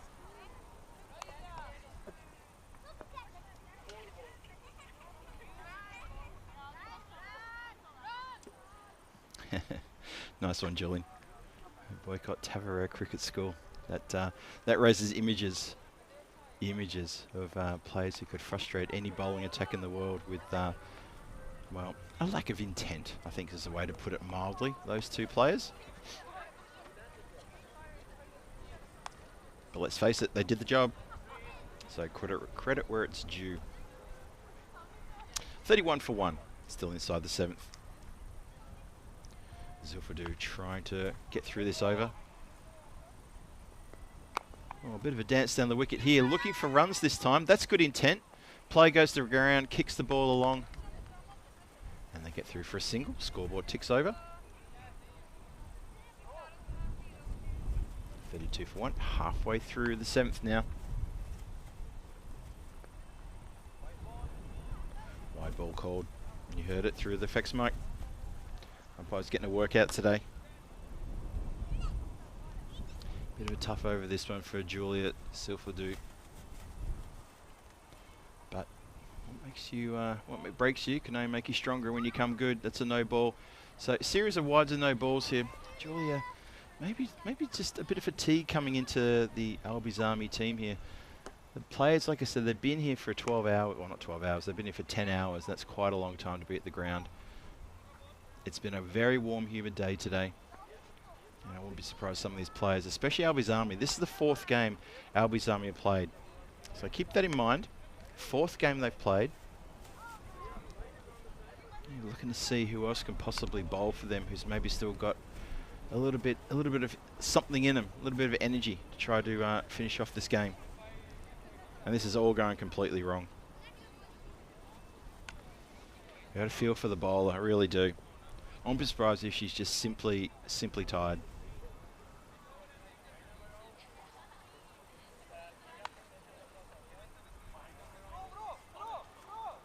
Okay, gonna try coming around the wicket now. Let's see how that goes. Oh, it's better. Batters run through for 1. Lundell does the fielding.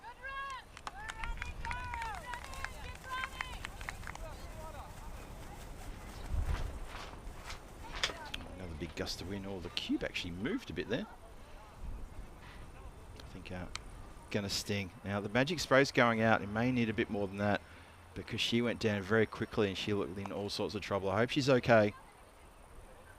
But the ball went very quick. It was more instinctive just to get her hand up then. Just instinctive.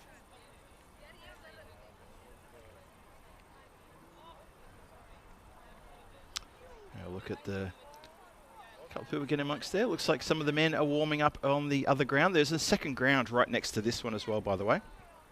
It's a very good facility here. You can see that's where the men are warming up, and there's a little friendly game with the kids there in between the 2 grounds. Just make sure they're keeping an eye on the play. Last thing was to have a grizzly coming in, interrupting that little bit of sport as well.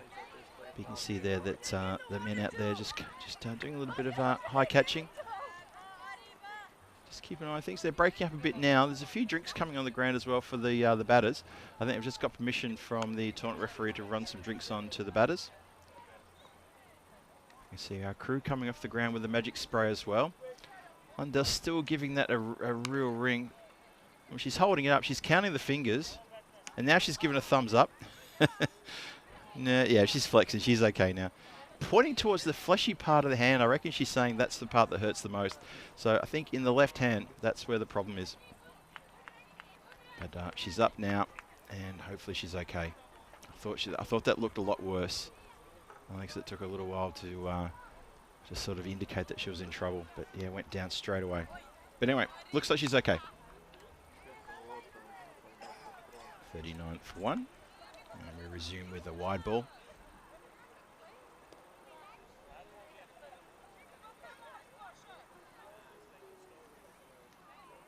Giving players the chance to bowl who don't usually bowl. Nothing wrong with that.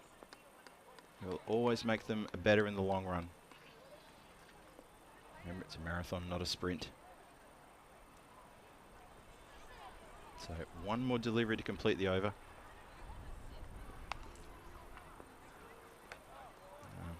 Unfortunately, if the batter can't get bat on it and it's going to go wide, we're just going to have to continue until we can hopefully get one on the deck. Remember, 113 was the bonus point score. That's looking like a long, long way away. Johnny Hewson with a good shout there. 7th. They've got, what's that, 8 minutes to complete 2 overs and to complete this over. And that could be, well, they may be infringing. I know 5 penalty runs will not make a difference to the outcome of this game, but still, it's penalty runs which you'd have to say, well, they're just gimmies. You can't do that. 43 for 1.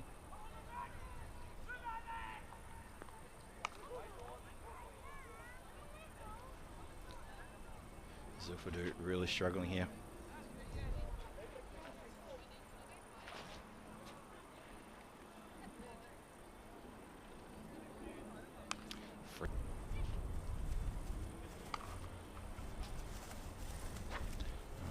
Make that, I think this is the 23rd ball of the over. And nobody went for that, not even the wicketkeeper, who didn't move from her double teapot handled stance there. Did not even try to cover that one off. I think even the wicketkeeper's saying, look, come on. I don't work for free.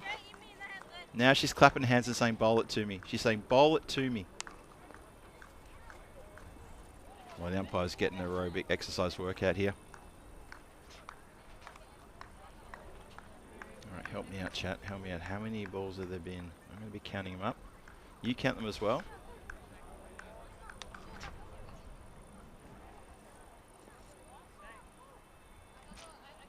I'm not sure. Is that 24, 25? I think it's 25 now. And this is indeed probably the longest over you'll watch on the European Cricket Network. There we go. That's going to finish the over, I think. Finishes with a dot. The irony. But unfortunately, what's happened there is she's put a team in a position where they're probably going to end up coughing up 5 penalty runs. So to get through 2 overs in 6 minutes. Action tomorrow. Jurgenens is going to take on Stockholm CC in the first game and the last game tomorrow. And in the middle there, Zami will be back to play both against Jurgenens and Stockholm CC in the middle 2 games. Their matches 7 and 8. So still a bit of cricket to do. Jurgenens and Stockholm CC with 3 games apiece tomorrow. Zami with just the 2 games.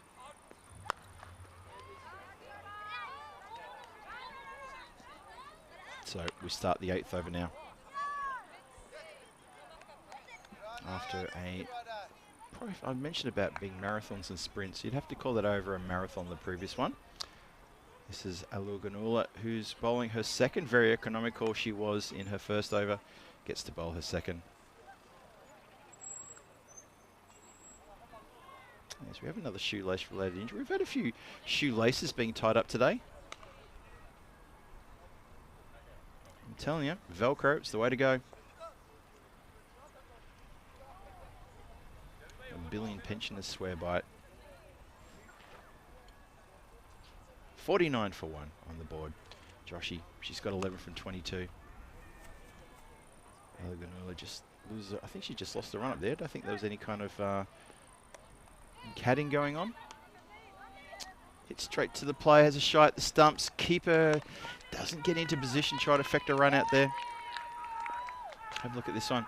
Tucks around the corner nicely, but straight to the player who doesn't have to move a muscle. A shot at the stumps. Keeper not right there for it.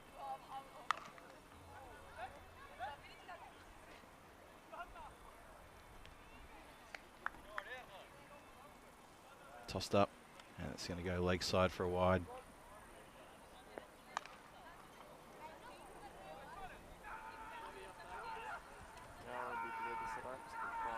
50 up previously with an extra as well.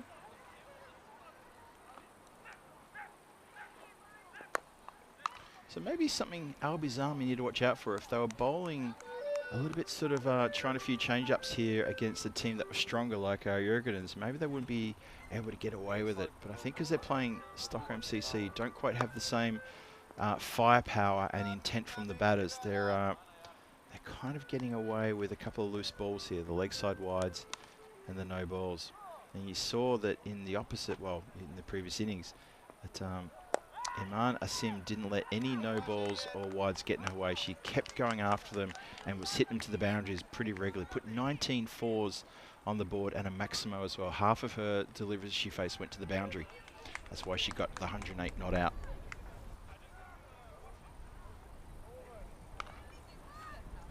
And that is going to be the last ball of the 8th. Feels that went really quick there. So they've got 3 minutes and, or say 14 seconds from, well, from then. No, 3 minutes and 8 seconds now to try to hurry through to bowl this last one. Let's see if they've adhered the umpire's warning about the time, and if they're going to rush through this over, or if they're just going to wear the 5 penalty runs. Be interested to see what happens here. Well, you can see that that white line never really threatened at any time the yellow line. And they're always on a hiding to nothing. Didn't even threaten the red line there for the bonus point. So it's been very, very tough going. The penultimate over now. This is the over, I guess, if you're bowling. You just want to bowl it straight and fast right at the base of the stumps, and you will get wickets. So the Rado shot clock tells us there's 2 minutes and 26 seconds left to bowl 5 deliveries. Should probably be okay. Julian Dawson calling out the 99 time. I agree, I heard that. So they should be okay. I can hear someone in the effects mic saying quickly, quickly. So someone on the boundary line knows that there's a short time coming. Razwan will get through her over, I think, in time. Well, having said that, she just bowls her wide. I think she'll get through it okay. It's just under 2 minutes now. Keeping an eye on that.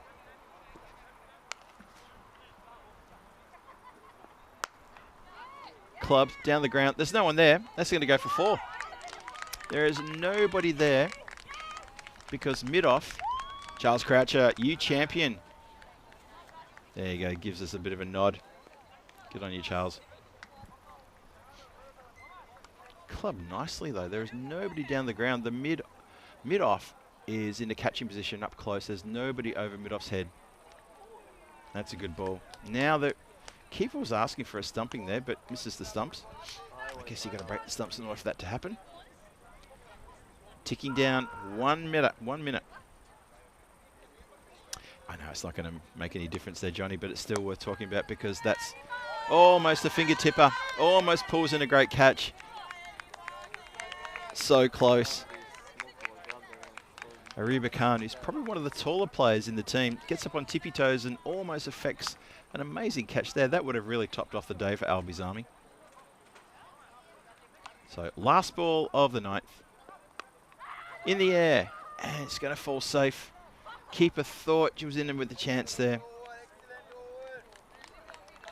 Last over coming up now. And with 30-odd seconds, no, 40-odd seconds on the clock, they escape the penalties.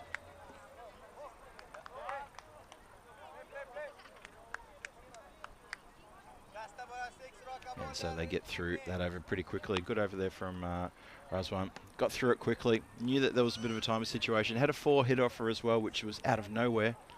Not many boundaries hit in this innings. In fact, 2. From the bat of Deepa Joshi, who's top scoring at the moment.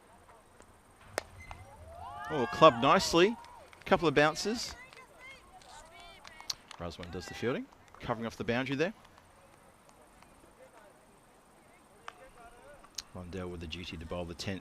Should be the last over of the day. And a dot ball there. Just goes into close infielder. 4 more to come. Albi's Army are going to rack up a very big win here. Very big win indeed. This has been a great day for them. Started slowly with a loss, but they've come good now. And this is going to be a very good win over Stockholm CC, who just haven't been able to fire a shot today. Hasn't been their tournament. They've been outclassed with bat and ball. Unfortunately, they're missing someone who's got some real firepower in the batting. That's it. That's what they're missing.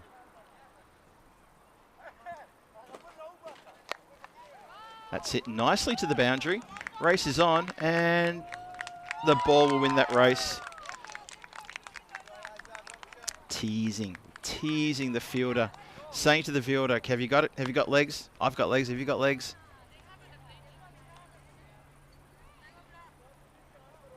So 2 more to come. As the sun is setting over in the west, the shadows are getting longer across the ground. 2 more balls to come on this day number 1 of the European Cricket Series in Sweden. And there's a dot ball. And it's fitting that Lundell should bowl the last ball of the day. I think she's been a really good competitor today. Was in the wars early with a smack on the hand. Last ball of day number 1. Hit in the air, just short of the play, puts the hand down. They declined the run. Well, backed up, and I think there was a run out there. Going to go upstairs and have a look. I've got a funny feeling that may not have got back in time. I think Pavathi may be in trouble. Watch this one more time. Backed up, wanted the run. Joshi didn't want the run at all. Not sure why. Might as well. You've got nothing to lose.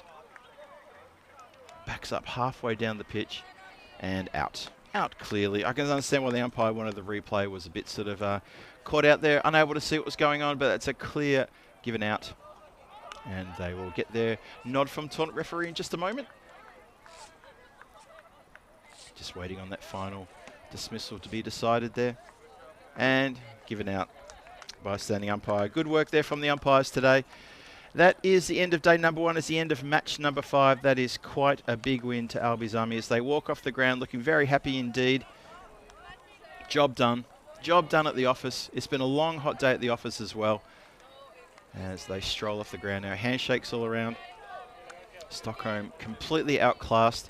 As we go and have a look at the highlights now and see what happened.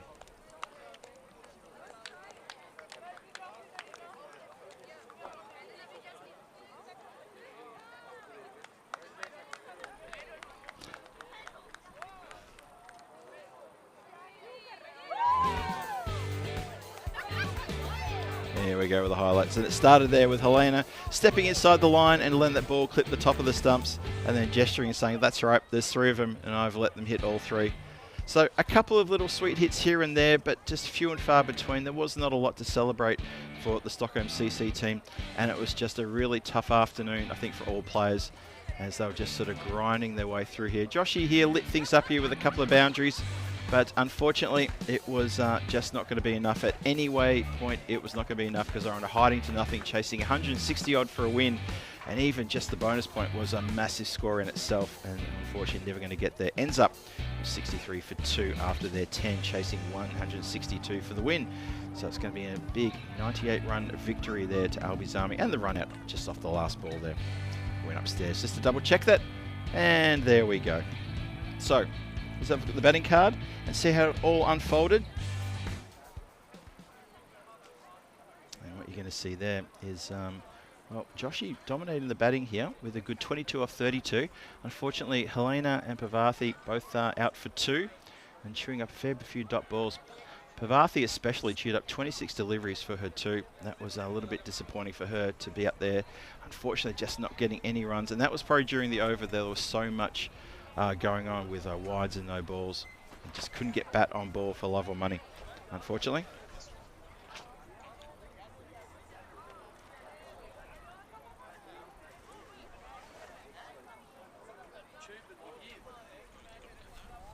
Cool. So I'm going to welcome you into the cube here. Phil G here for the European Cricket Network, saying thank you to everyone for watching today. I hope you've had a fantastic day. How about that match number 5? What an amazing effort that was from Albi's Army. That century, the 108 runs not out by Asim, that has been sensational. That caps off the day, I think, for everyone here who's been watching at the ground, hopefully for you guys at home as well. Stockholm CC. What can you say about them? They've got a bit to prove, they've got a bit to do, and a bit to sort of dig deep and try and find where they can find a little bit of magic, both with the bat and with the ball. But you know what, for what we've just seen from Albi's Army here today, they've really put a stamp of authority on this tournament. There are 4 matches coming your way tomorrow, just remember that as well. Shout out to, obviously, the team from Jurgenens as well. They played a great couple of games. They fell by the wayside in that second last game today against Albi's Army. Just came across a very strong team. So there's a fair bit to do for them tomorrow as well. Remember, 3 games tomorrow for Jurgenens.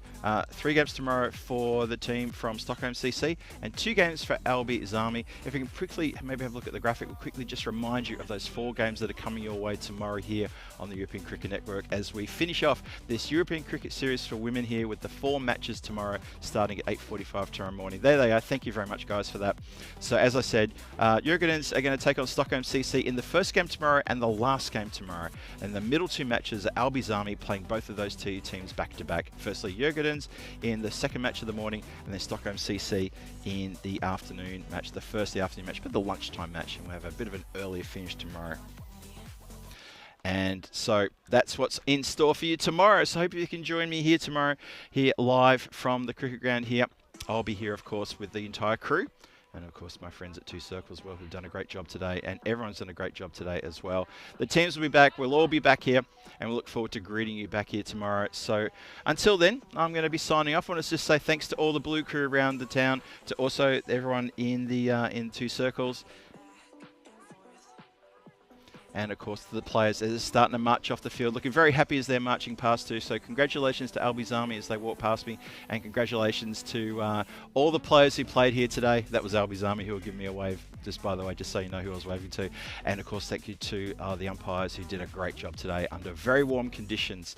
So that's it from me. I'm going to sign off, and I'm going to say good night to you all out there. Thank you for joining us today. Hopefully you can join us tomorrow. 4 games coming your way tomorrow, and we'll see who's going to hold the trophy at the end of the day.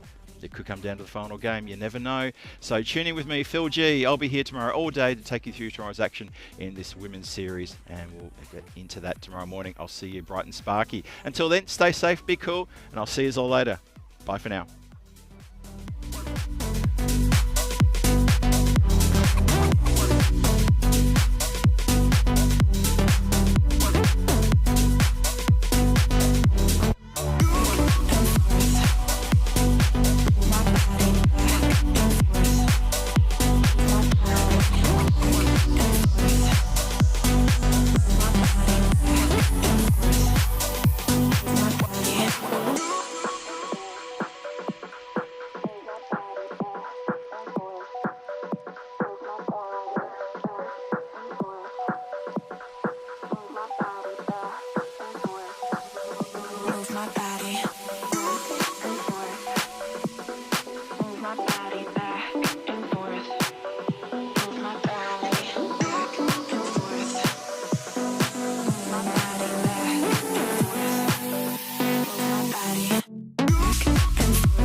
body back.